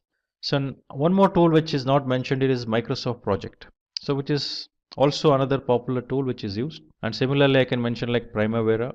So each of these has its own advantages, disadvantages. So you may require to list out what do you exactly want in terms of when you take up a tool for project management and what each of this tool has. If you can able to create a comparison sheet, that would help you in terms of selecting the right tool for your organization and projects. Question number 15. What is the significance of monitoring and controlling in the project lifecycle? So as we know, monitoring and controlling is a process group. So this involves tracking the project's performance alongside the planned project management activities. This also focuses on comparing actual and planned performance. So we have defined that in the planning. So what needs to be accomplished, how it has to be accomplished, what templates are to be used, what needs to be delivered. We have defined it in planning. So that needs to be compared with the actual thing what is created and what is that, how are we doing this currently, how it is done, is it complied with. Assessing performance to determine any corrective actions are identified, their status reported and appropriate responses to risks are taken. So ensuring an accurate information base, providing information to support status reporting, measuring progress and forecasting, adding forecasts to update cost and current schedule information, making sure approved changes are being implemented. Upon successfully performing monitoring and control, the processes within monitoring and controlling process group. So the possible outcomes would be like the change request, work performance reports, update to project management plan and project documents.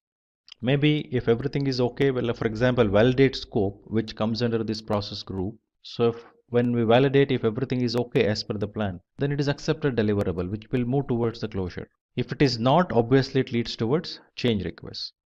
So question number 16 is, what's the key difference in the roles of the project and program manager?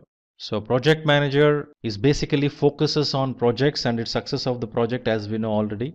Whereas program manager looks at all those projects which fall under the program are managed together and taken forward in the required direction. So program manager plans program level activities and the schedule of projects. So program managers defines terms of reference for projects. They starts, stops and monitor progress of constituent projects, manages program level risks and issues. They set up policies and procedures for projects. They resolve conflicts. They determine the program standards. Similarly, project manager focuses on planning a project based on dependencies and interfaces given by the project manager. So works within the defined TAR, terms of references given for the projects, runs the project, reports to program manager, manage project risks and issues and escalates them to program manager if required, if at all a project is part of a program. If it is not, then that escalation goes to sponsor. So project manager runs projects according to the policies and procedures, uses resources assigned to project manager and delivers the products that satisfy the requirements. Question number 17. What are the types of risks involved in the project? So we know that one of the knowledge areas in the project management is risk management. It is very essential for us to identify risk, assess and analyze risk, and have the risk response plans. So while doing it, it is also very important for us to understand categorizing the risks depending on where exactly what category this risk falls into, depending on the impacts. For example, some of the list which is given, common types of risk, the risk categories you can think of. It may be related to cost, schedule, performance, technology or technical, strategic, legal, market risk, risk related to external hazards, and it goes on. So these are the minimum set of list which we can think of in any project, the kind of risk are associated with which area. So when I say cost associated risk, it's all about monetary related, where we invest, where we actually monitor that budget, involve that budget, incur that cost related to that. Schedule in terms of doing it faster, doing it slower, doing it as per the plan. So various different details which are associated with the schedule. Likewise, each of these types what we have mentioned will have a risk accordingly associated with them.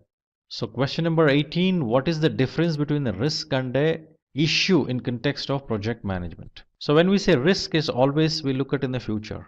So it's an uncertainty of outcome when we say we are looking at the future. It may be next moment in the future, but it is risk which is focused on the future. So risks may be positive or negative. Any risk we identify may have positive or negative impact.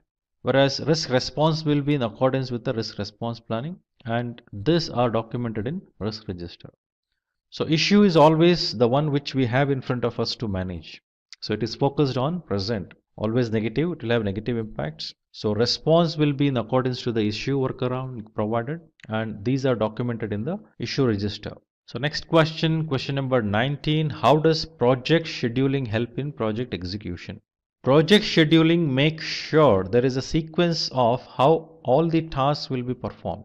After the resources are estimated and plan is made, the schedule plays a very important role, because when to do, when it is planned, it is very essential to do accordingly. So providing the sequence, what activity has to be done in what sequence, it's also very important. So this must be carried out first, and what should follow needs to be clearly understood.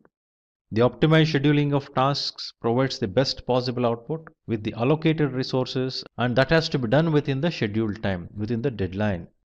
Question number 20, what do you understand by quality control? Now, quality control refers to activities needed to evaluate if the project meets all the requirements with respect to the scope of the project planning. Now, when we say a control, we should think about the output of a project, the deliverable. It has a specifications. So relating to that specifications, the features, functionalities, what needs to be delivered, is it delivered accordingly? So project managers defines the standard that the project must fulfill to be successful. Quality control includes validating the deliverables, satisfying the requirements of the stakeholders, identifying the cause of poor project quality, and taking necessary actions to eliminate problems. Right? Question number 21. Explain the forming in team dynamics. Basically, when we say team dynamics, it involves various different stages like forming, storming, norming, performing, and adjourning. So forming happens first. Now, this happens when the team first meets each other. So when they meet each other, they get introduced to each other and get to know their backgrounds, experience, and areas of expertise. The team members discuss about the project, discuss the project objectives, and beginning to think their role in the project. They're beginning to understand. They know what is this project is all about. So in detail, what is this project is all about will be understood by them in storming, which is the next stage in the team dynamics. Question number 22. So what is work breakdown structure and how does it affect the work estimates of tasks or activities? Work breakdown structure is a hierarchical replica of all the work in the project. For example, if I take up a specific object, a specific products or services which we are bringing out as a result. For example, if I take a car, so how will I visualize various different parts of the car? It's very difficult in one go. In execution perspective, in creation perspective, we may require to know every parts of it in detail. So work breakdown structure is established using decomposition as a technique, which means, for example, if I take car as an example, car has a whole when you visualize. Broadly, I would classify that into, decompose it to the first level like exteriors and interiors. After exteriors, I can further decompose the exterior part of it. Similarly, after interiors, I will decompose it further. In exteriors, what are the things I can think of? Like exteriors in terms of glass, in terms of body, in terms of tires, in terms of wheel, bonnet, mirror, rear view mirror which is outside. So likewise, I will have various different decompositions level. That is the second level of decomposition. Next, third level of decomposition I can go. In each of these parts, what I said, I can further elaborate those. If I take the rear view mirror as an example, so I can think about mirror cap, I can think about mirror glass, I can think about mirror mount. So these are the various different decomposed levels below mirror. Similarly, if I come to interiors, we can think about entertainment system, we can think about seats, we can think about AC, right? So we can think about anything else like dashboards. Now each of these components further I can decompose. So the idea of decomposing is I am going to understand what are the various product parts are involved to make a bigger product as a whole. So once I accomplish that, I will have a details at each of these levels and consolidate upwards. As shown in the picture here, the first level, task 1, task 2, task 3. Before I assign these tasks, I will have the product breakdown structure first. And from bottom level, I start adding up the activities, effort estimation, and then I keep consolidating upwards. Similarly, I will put the cost components to it. I will estimate the cost involved, the one which is required. And then I go upwards and consolidate. So WBS helps in organizing the work in a manageable sections. So this would help in establishing additional details, which would help in defining tasks, helping in estimation, helps in, when I say estimation, It is not just specific estimation, it's about cost estimation, schedule estimation, effort estimation, and then this will also help us in terms of sequencing further. So work breakdown structure will also have something called WBS dictionary, which gives the description of all the WBS elements. Next question, question number 23. What is meant by the term SPI? Now, SPI refers to Schedule Performance Index. So, Schedule Performance Index is a measure of schedule efficiency expressed as a ratio of earned value to the planned value. So, when I say earned value is the actual work which is completed. The value, the budgeted value for the actual work which is completed, and planned value is the budgeted value of the work which is supposed to be accomplished as per the plan. Now this will help us in understanding how the project is progressing in schedule perspective. If SPI is lesser than 1 means it is behind schedule. SPI is more than 1, it is ahead of schedule. If SPI is 1, it is as per the plan. Schedule is as per the plan. Question number 24. What is the significance of agile project management?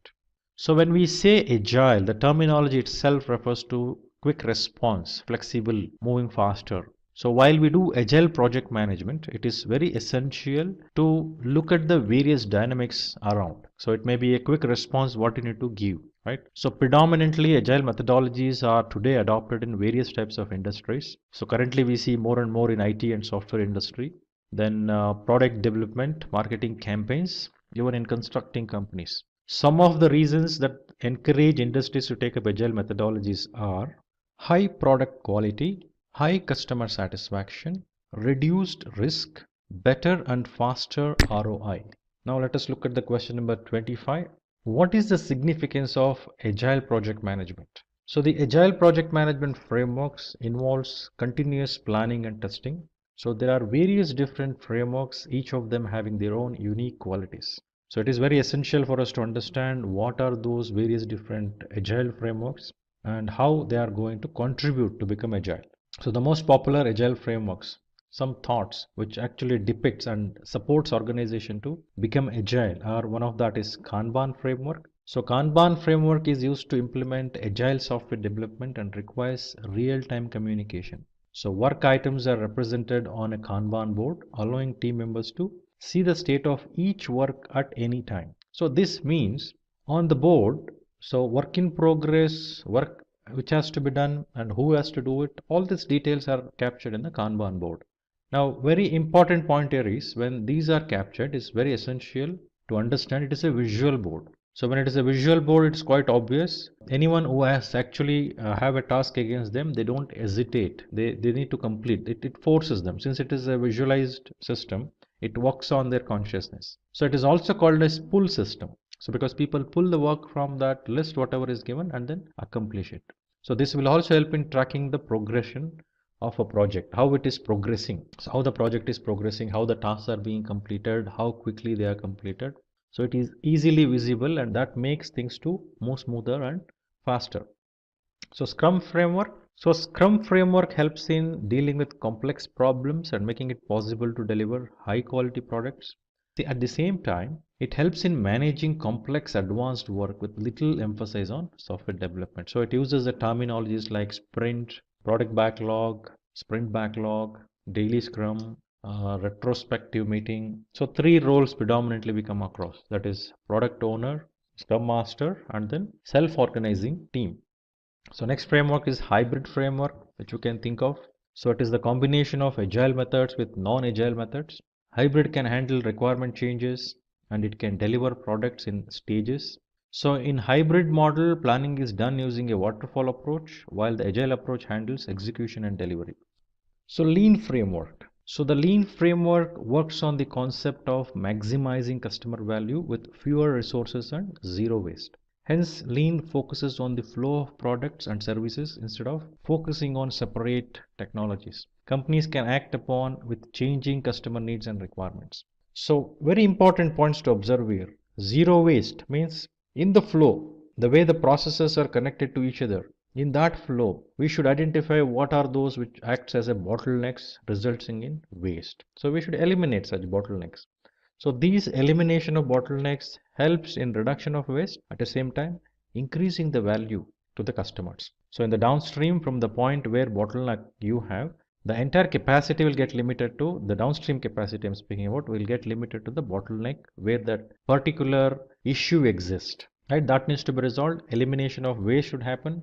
So waste is a result of anything which is a non-value adding activity. Right, so we need to identify as per the lean perspective. So the defects are not allowed to move forward to the downstream. That is the whole idea behind it. So next question 26, why does a project manager need to be proactive?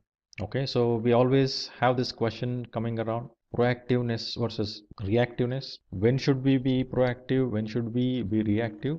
That we need to understand. Now, more proactive in nature, the project manager or any manager who is more proactive will basically visualize the future. So they act today so that tomorrow something negative impact will not happen. So a proactive project manager is actively able to determine the several communication needs of the stakeholders. So a proactive project manager is able to identify the risks in the early stage of the project. It is very essential. So what is that going to happen in future? That needs to be visualized, act today so that occurrences can be handled better or eliminated. Question number 27. What does a critical path method imply? So firstly, let us understand what is critical path means. So critical path is basically a longest path in a given project network diagram. So that would be the minimum time required for a project to complete.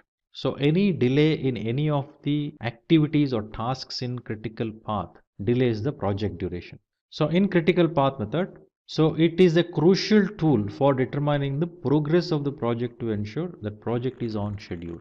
So as I mentioned, any delay in any of the activities or tasks in the critical path delays the project itself. So monitoring on these activities in a critical path will become more important so that project can happen as per the plan, as per the date what is given. So critical path method helps in determining the essential or critical path by finding out the longest stretch of dependent tasks. So that each dependencies, each flow from left to right, from beginning to end has to be visualized and monitored very closely so that project finish date is not delayed. It happens according to the plan. So next question, defined planned value, actual cost and earned value. So when we say planned value is the approved value of the work that needs to be completed within a given period. It serves as a baseline and needs to be calculated before work can be started. It is also known as budgeted cost of work schedule. So formula to calculate planned value is planned percentage of work completed into project budget. Assume your project budget is 10,000, whatsoever the currencies. Let us assume 10,000 is my project budget. So my project duration is 5 months. Each month I have a plan to complete the work worth of 2,000. So which means that 2,000 is my planned value. The work which is supposed to be accomplished within the end of that first month is work worth of 2,000. So if I do the work which is lesser than work worth of maybe lesser than 2,000, I am behind schedule. If I complete the work worth more than 2,000, then I am ahead of schedule. So planned value will become that reference, the 2,000 what I mentioned as a planned value. The work worth of 2,000 I'm supposed to complete before the end of the month 1. If I say any work which is completed according to the budgeted value, I will make this planned value as a reference to decide whether I am behind schedule or ahead of schedule. Actual cost. Actual cost refer to the value of total expenses that you have incurred for the work done till date. For example, in the previous discussion relating to the planned value, at the end of month 1, the planned value was 2,000. So that is the work worth which we are supposed to complete. Now let us assume we have completed a work where the work worth relating to that actual work completed is around 1,800. Means I am behind schedule for sure. But at the same time, to complete the work worth of 1,800, how much I incurred actually? So if I have incurred actual cost also 1,800, then cost wise I'm according to the plan, but behind schedule, because I've only completed the work worth of 1,800 against the work worth of 2,000, which is the planned value. I'm behind schedule. But to complete it, the actual cost I incurred is 1,800, so cost wise I'm according to the plan. If my actual cost is lesser than 1,800, then I'm doing very good in cost perspective. If my actual cost is more than 1,800, then I'm using more money, means over budget. So actual cost helps us in relating to planned value to define whether cost wise how am I doing. So it is also known as actual cost of work performed. So this will be used to calculate cost variance and cost performance index. Earned value. Earned value represents the value produced by a project. It is also known as budgeted cost of work performed. In our example, the earned value is 1800, meaning I have completed the work worth of 1800. That is the earned value.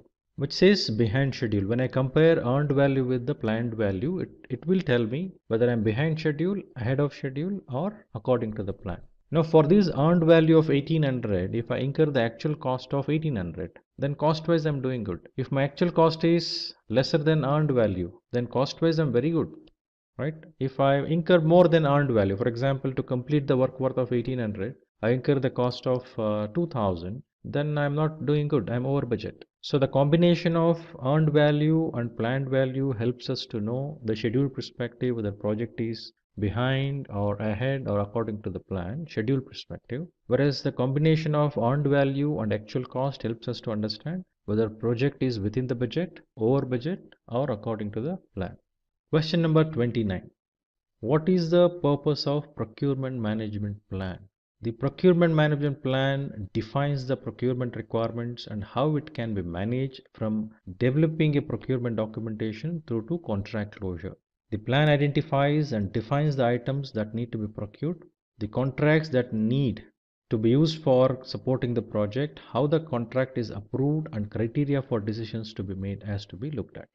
The plan also includes other items including considerations for procurement risks and procurement risk management, deciding how cost needs to be determined, standard procurement documentation usage, and constraints to procurement. Question number 30. When is postmortem analysis performed in the project management? A postmortem in a project or project retrospective refers to process that's performed at the conclusion of the phase for a multi-stage project. This aims to help identify process improvements that can prevent future risks and to ensure best practices are repeated. Postmortems involve a combination of quantitative and qualitative data. It also includes qualitative data like end user, stakeholder, and team satisfaction, potential for reuse, and the quality of end deliverable that is perceived. Question number 31. What is the purpose of risk register? A risk register is basically a tool that is used to document risks and the actions to handle each of those risks. The management of risk is an ongoing process that has the project team raising risks with the risk manager or a project manager who then logs the risks and determines an appropriate course of action to handle the risk. The risk register also needs to be reviewed regularly to ensure the appropriate actions are performed. It could be reviewed in every project team meeting or at the end of each phase of the project life cycle.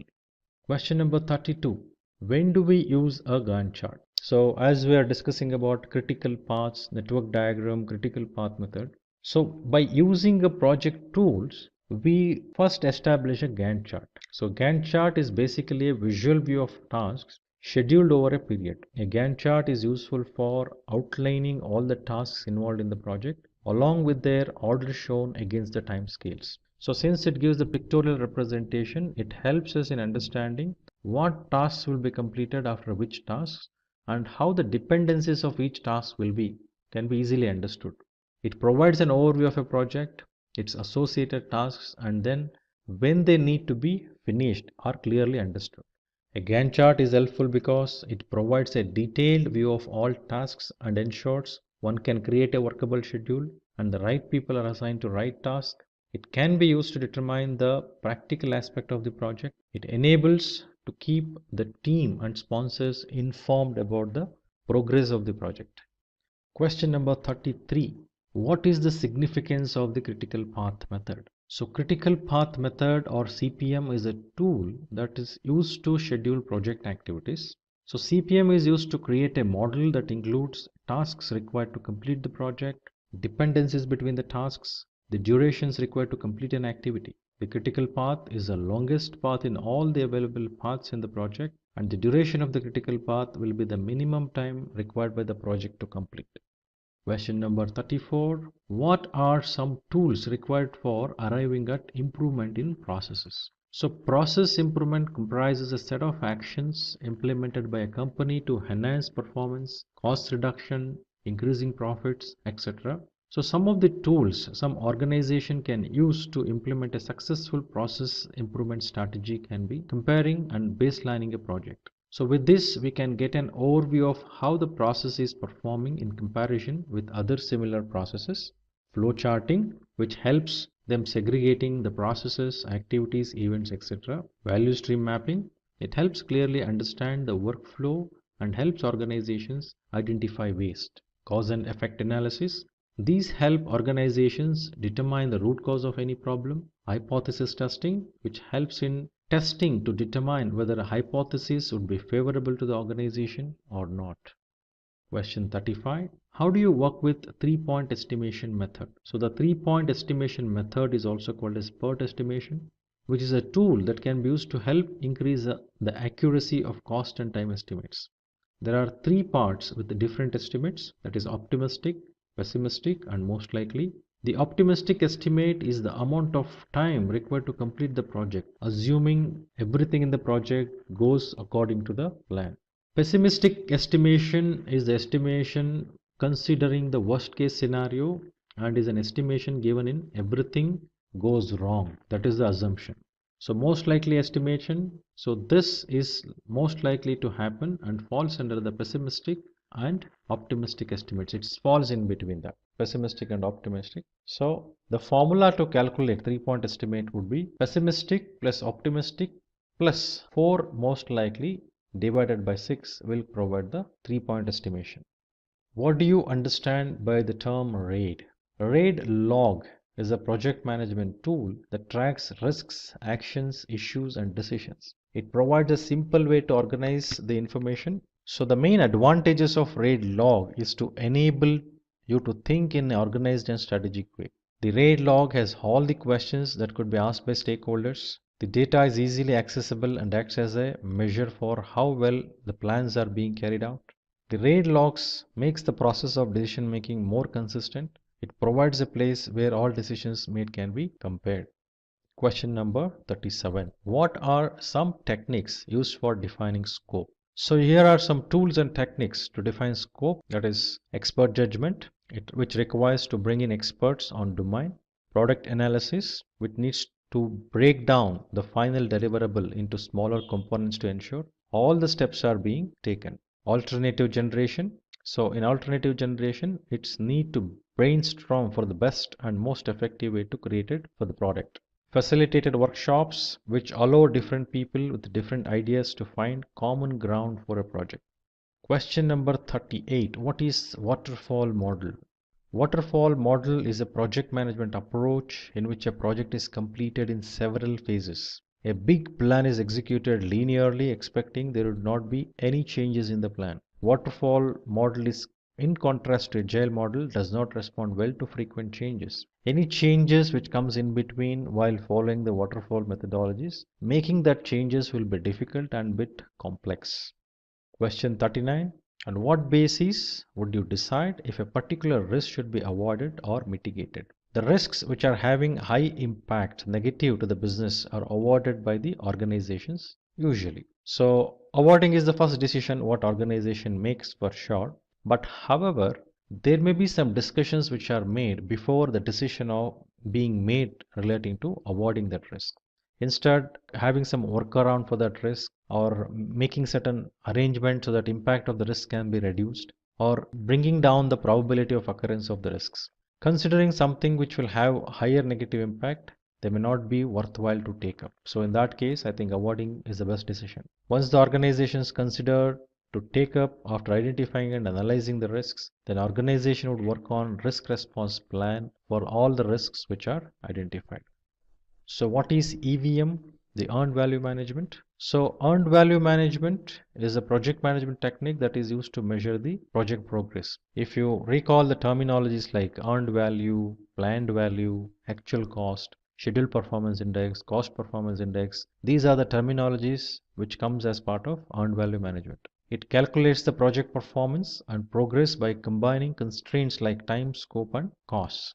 So question 41. What is the difference in product lifecycle and project lifecycle? So project lifecycle refers to the sequence of stages or phases the project undergoes from the time it is initiated till it is closed. So this project lifecycle involves 5 process groups, which is initiating process group, planning process group, executing process group, monitoring and controlling process group, closure process group, which should be there throughout the project life cycle along with the 10 knowledge areas and 49 processes.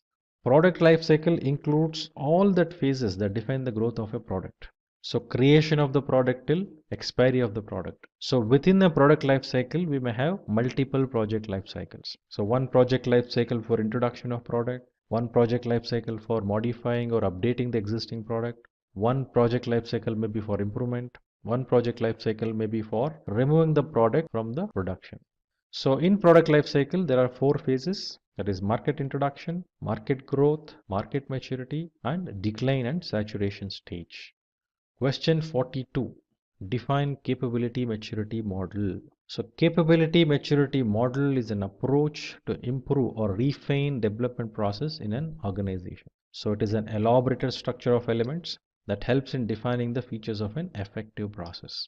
Next question 43. What do you know about triple constraint, the triangle in project management? So basically the triple constraint refers to scope, schedule and cost, right? So it helps in actually analyzing the project status, the way project is progressing, and these are the 3 critical considerations mainly which needs to be made. So further to these triple constraints, scope, time and cost, quality, resource and risks are also considered as a constraints. So any change in any of the constraints would have an impact on other constraints. Question 44. What is a decision support system? Decision support system is an information system used in decision-making activities in an organization or a business. It analyzes data sets and extracts information that may be used to solve complex problems and take decisions. How many types of DSS are there? So there are several types of DSS, that is data-driven, model-driven, knowledge-driven, and document-driven.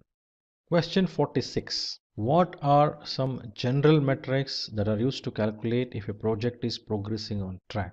So if a project is progressing on track, it is very essential to consider the productivity, which means units of input, units of output, actual cost, that is total cost per time period to time period, cost variance, which refers to budgeted cost of work versus actual cost of work, schedule variance, which is the difference between budgeted cost of work performed and budget cost of work scheduled, cost performance index, which is earned value to actual cost.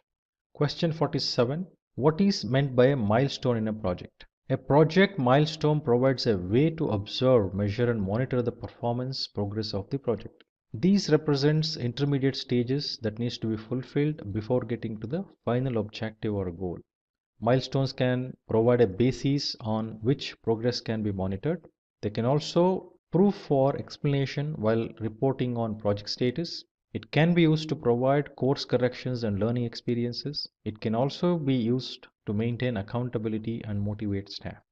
Question 48. How can you estimate the activity time of a project? The activity time or duration refers to the process of evaluating the number of work periods required to finish individual activities with the resources available. These help achieve the project objectives on set dates and delivery schedules decided by project management team and key stakeholders. Here are some tools and techniques to calculate activity durations. So those are expert judgment, analogous estimation, PERT method, 3-point estimates, parametric estimating, alternative analysis, published estimating data, vendor bid analysis, etc.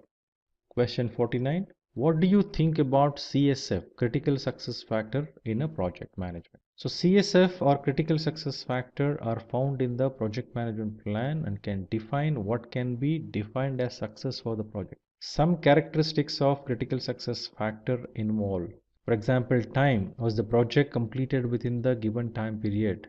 Cost. Did it stay within the budgeted cost? Quality. Did it meet the specification level? Stakeholder. Was the result accepted by the end user? Project changes where scope changes are minimal and are agreed upon. Performing organization, did it affect the corporate culture? Commitment is required from team members, clients, top management, and all stakeholders, which is very essential, and it is one of the main critical success factors. Goals must be specific, measurable, attainable, relevant, and time bound. There must be process for quick identification and resolution of conflict. Good project leadership is to be established. Risk management policies have to be established. There must be proper project planning that needs to be done. Then best practices need to be applied at all stages. Proper communications must take place to ensure information is passed across. Question number 50. What do you understand by the term SOW? So SOW or statement of work is a document that includes and defines each aspects of the project. It is a foundation for the project plan. So before planning and executing, the SOW lays down the entire landscape of the project. So it consists of introduction, the purpose of the project, the scope of the project, when it is done, where it is done, the tasks, milestones, deliverables, schedule, standards, success. How are you going to determine the success? Means how do you know the project is success? What is that you're going to measure or consider for measurement? Requirements, then any other things which needs to be considered as part of SOW as part of that specific project, and then closing. So SOW can be of three categories, which will have design details, level of effort, time and materials, which defines an hourly service and the materials required to perform the tasks, which may be performance based, focuses on purpose of the project, resources, and quality expected from the output. Question 51. What is a fishbone diagram and when is it used? So fishbone diagram, which is also called as Ishikawa diagram, is a visualization tool that used to categorize potential causes, that is problems, for an issue to identify the root causes. So fishbone diagram is used in product development and troubleshooting processes. It helps in team brainstorming for potential causes and then represents them in a diagram based on their degree of importance. So when this diagram is used, it helps us in identifying the possible causes of an issue, to develop a product that can address issue with current market offerings, to several areas of weakness or bottlenecks in the business process, to handle recurring issues or employees burnout, to ensure any correction will resolve the issue. So question 52. What is the Pareto principle or 80-20 principle? So as the name itself indicates, the Pareto principle states that 80% of consequences come from 20% of causes, indicating an unequal relationship between inputs and outputs. It can be applied to a range of areas like manufacturing, management, and human resources. It is usually focused on businesses that are client-based. Some of the advantages of Pareto principles are increased productivity, increased profitability, identifying and fixing problems, and improved customer service. Question 53. Can you tell us about your past project? So now, while answering these type of questions, firstly we need to understand this question is open and generic in nature. So while answering such questions, following points has to be considered. So identify what is that project you have done. So state the objective of the project, project deliverables, your roles and responsibility in the project, and what have you achieved in that project, what was accomplished, what went well, what did not go well, then project duration, project budget, and actual cost incurred in the project. Question 54. If customer is not happy with the project, what will you do as a project manager? So in any given project, customer satisfaction is very important to ensure success of a project. In the scenario where customer expresses their dissatisfaction, one has to ensure understanding the reason for dissatisfaction. So are all the requirement fulfilled or not? Project manager has to confirm that first. Was customer involved in all decision making activities, etc.? To confirm that his customer is informed about everything. So before customer is dissatisfied, it is always good and important that customer is satisfied. That needs to be ensured. So it is very important to be customer to understand, and customer's pulse is understood, and handling the customers accordingly. So allowing customer to become a dissatisfied customer is not a choice to have. So one needs to ensure customer is not at all dissatisfied in the first place. Beyond your control, if customer is still dissatisfied, better you work on it to understand why the customer is dissatisfied, what is the cause of it, and address it. Question 55. What are the different kinds of project you have worked upon? So these type of questions are again generic in nature. While answering those questions, please ensure you speak about various different domains of the project which you have, and that should have variation in when I say different domains of the project. What were the deliverables of those projects? Project's nature and complexity, unique challenges in each different type of projects, then project duration, budget, and actual cost. Question 56. Did you ever face a situations where the project team was demotivated, and what did you do to bring them back on track? So as we know, project team plays very important role in success of any project. It is very critical to keep them motivated. The demotivation may happen for various reasons. So one is to keep the following points in mind while dealing with the team. That is team engagement. So engagement may be both formal and informal. So rewards and recognitions for the team for the good job they have done. Conflict management, wherever the conflict occurs. It is quite obvious. Whenever the team is involved, conflict occurs. Performance evaluation and monitoring. Mentoring is very key. So wherever it is required to mentor, wherever it is required to give them a good perspective of the project and their learning and capability. So mentoring and coaching is very essential, and also providing opportunities for education and training so that they will have a better learning and accomplish or acquire the required skills. Question 57. If you get your dream job, and I assume this is your dream job, what value you think you be adding to the organization? So this question is very tricky one and also a generic question. So one needs to ensure while answering this question to discuss the following points. Why the job is your dream job? Whatever the job you are speaking about, why do you say that that is your dream job? What is the reason? Why? What would be your motivation point in this dream job? What exactly is motivating you there in this particular job? How this dream job can link to objectives of organization and the profession, and roadmap of the job role. So what is that you are going to become while you become this in future? What could be the roadmap of this role? Question 58. What challenges have you encountered while dealing with other team members? As already mentioned, project team plays very important role in success of a project. Each team member comes with the different skills, maturity mindsets, and background which put across many challenges. Some of the important changing scenarios, means challenging scenarios, is team not collaborating, individuals' performance and motivation levels in each of the projects, role preferences and the allocated roles, performance appraisals, communication gaps, various things which actually brings the challenges and also motivates people to behave certain way they are behaving. Question 59. Share from your experience the challenges you faced while using project management tools. So we all know that tools plays very important role in our management activity. Similarly, the effective management of project requires an efficient tool.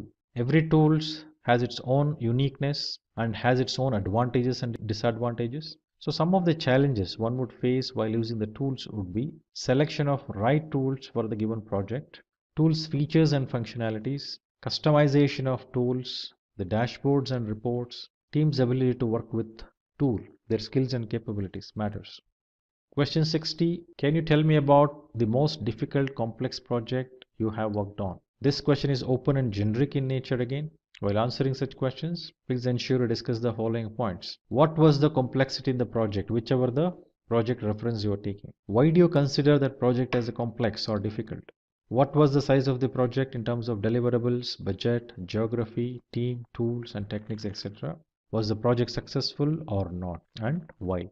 Question 61. When do you know the project is off track? So it is very essential for every project manager to ensure project is going as per the plan. So there should not be any deviations from the actual plan. So every project will have a set plans based on which project have to be completed successfully. Due to various different scenarios, project go off track. Recognizing and correcting those is very critical and crucial. So one needs to follow a specific approach to ensure project will not go off track. So but we need to understand whether project is going off track or not. So one of the key thing which we need to know is SPI and CPI. So SPI is the schedule performance index, the CPI the cost performance index. So when SPI is lesser than 1, which means project is behind schedule. When SPI is 1, then it's as per the schedule. If SPI is greater than 1, which means project is ahead of schedule. Similarly for CPI, if CPI is lesser than 1, project is over budget. CPI is more than 1, project is under budget. If CPI is 1, project budget is as per the plan. So similarly, the results of audits and testing done as part of quality management also reveals the details related to compliance and off specifications which needs to be corrected if they are not expected. Next question, have you managed remote teams and outsourced resources? So these questions come from the scenario where you have to manage the team not reporting to you directly and they are managed by different individuals. While having such resources, the dynamics will be different. So while managing such resources, one has to ensure the engaging with them is different than the way the individuals are engaged, the internal teams. So it is required to engage with that team more often. The performance of the team members has to be well known to the reporting manager and that needs to be communicated regularly. The next question, if you could go to the past and do one thing differently as a project manager, what would you do and why? So every project manager who has managed several projects earlier will think of doing better which they have done already. So this is because of the experience they had while doing the project and the insights they have today compared to the day they did that project. So while answering this question, following points has to be kept in mind. What went well and what did not go well? Why do you think they happened and what would have been the better solution? Why do you think it could have been done better? Why did you not do it earlier the way you're thinking the right way of doing it today? So what was the cause? Were you not informed about it? Or there was some force which was working on you to take it in that way? What made you to do that way? So why are you thinking that this is the better way to do it? What are the reasons that you need to mention? So next question, as a project manager, what is the most common challenge that you face? So obviously when you say take up a project as a project manager, every project manager will come across various different challenges. Every project will have various challenges to deal with. Project managers has to prepare themselves to handle those. They should not shy away from those. So typical challenges which project manager would come across would be the scope perspective not clearly defined. So not having proper sign off between customer and project organization. Then the deadline dates or schedules which are given are not realistic. Low budget allocated, low cost allocated, capabilities and skills of the team, then project environment, etc. Well done on completing the Project Management Full Course. You have gained essential skills that are highly valued in today's job market. Thank you for joining us in this course. If you found it helpful, please share it with others and subscribe for more courses on project management and other important skills. Staying ahead in your career requires continuous learning and upskilling. Whether you're a student aiming to learn today's top skills or a working professional looking to advance your career, we've got you covered. Explore our impressive catalog of certification programs in cutting-edge domains, including data science, cloud computing, cybersecurity, AI, machine learning, or digital marketing. Designed in collaboration with leading universities and top corporations and delivered by industry experts, choose any of our programs and set yourself on the path to career success. Click the link in the description to know more.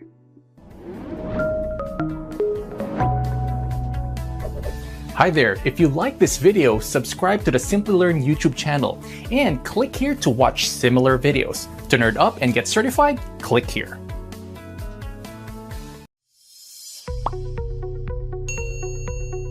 Welcome to our Project Management Full Course. In this course, you will learn all the key skills you need to become a successful project manager. Project management is an important skill in many industries, helping teams finish tasks on time, stay within budget, and deliver great results. Whether you are just starting out or want to improve your skills, this course is perfect for you. We will cover the basics like planning, scheduling, budgeting, and managing risk. You will also explore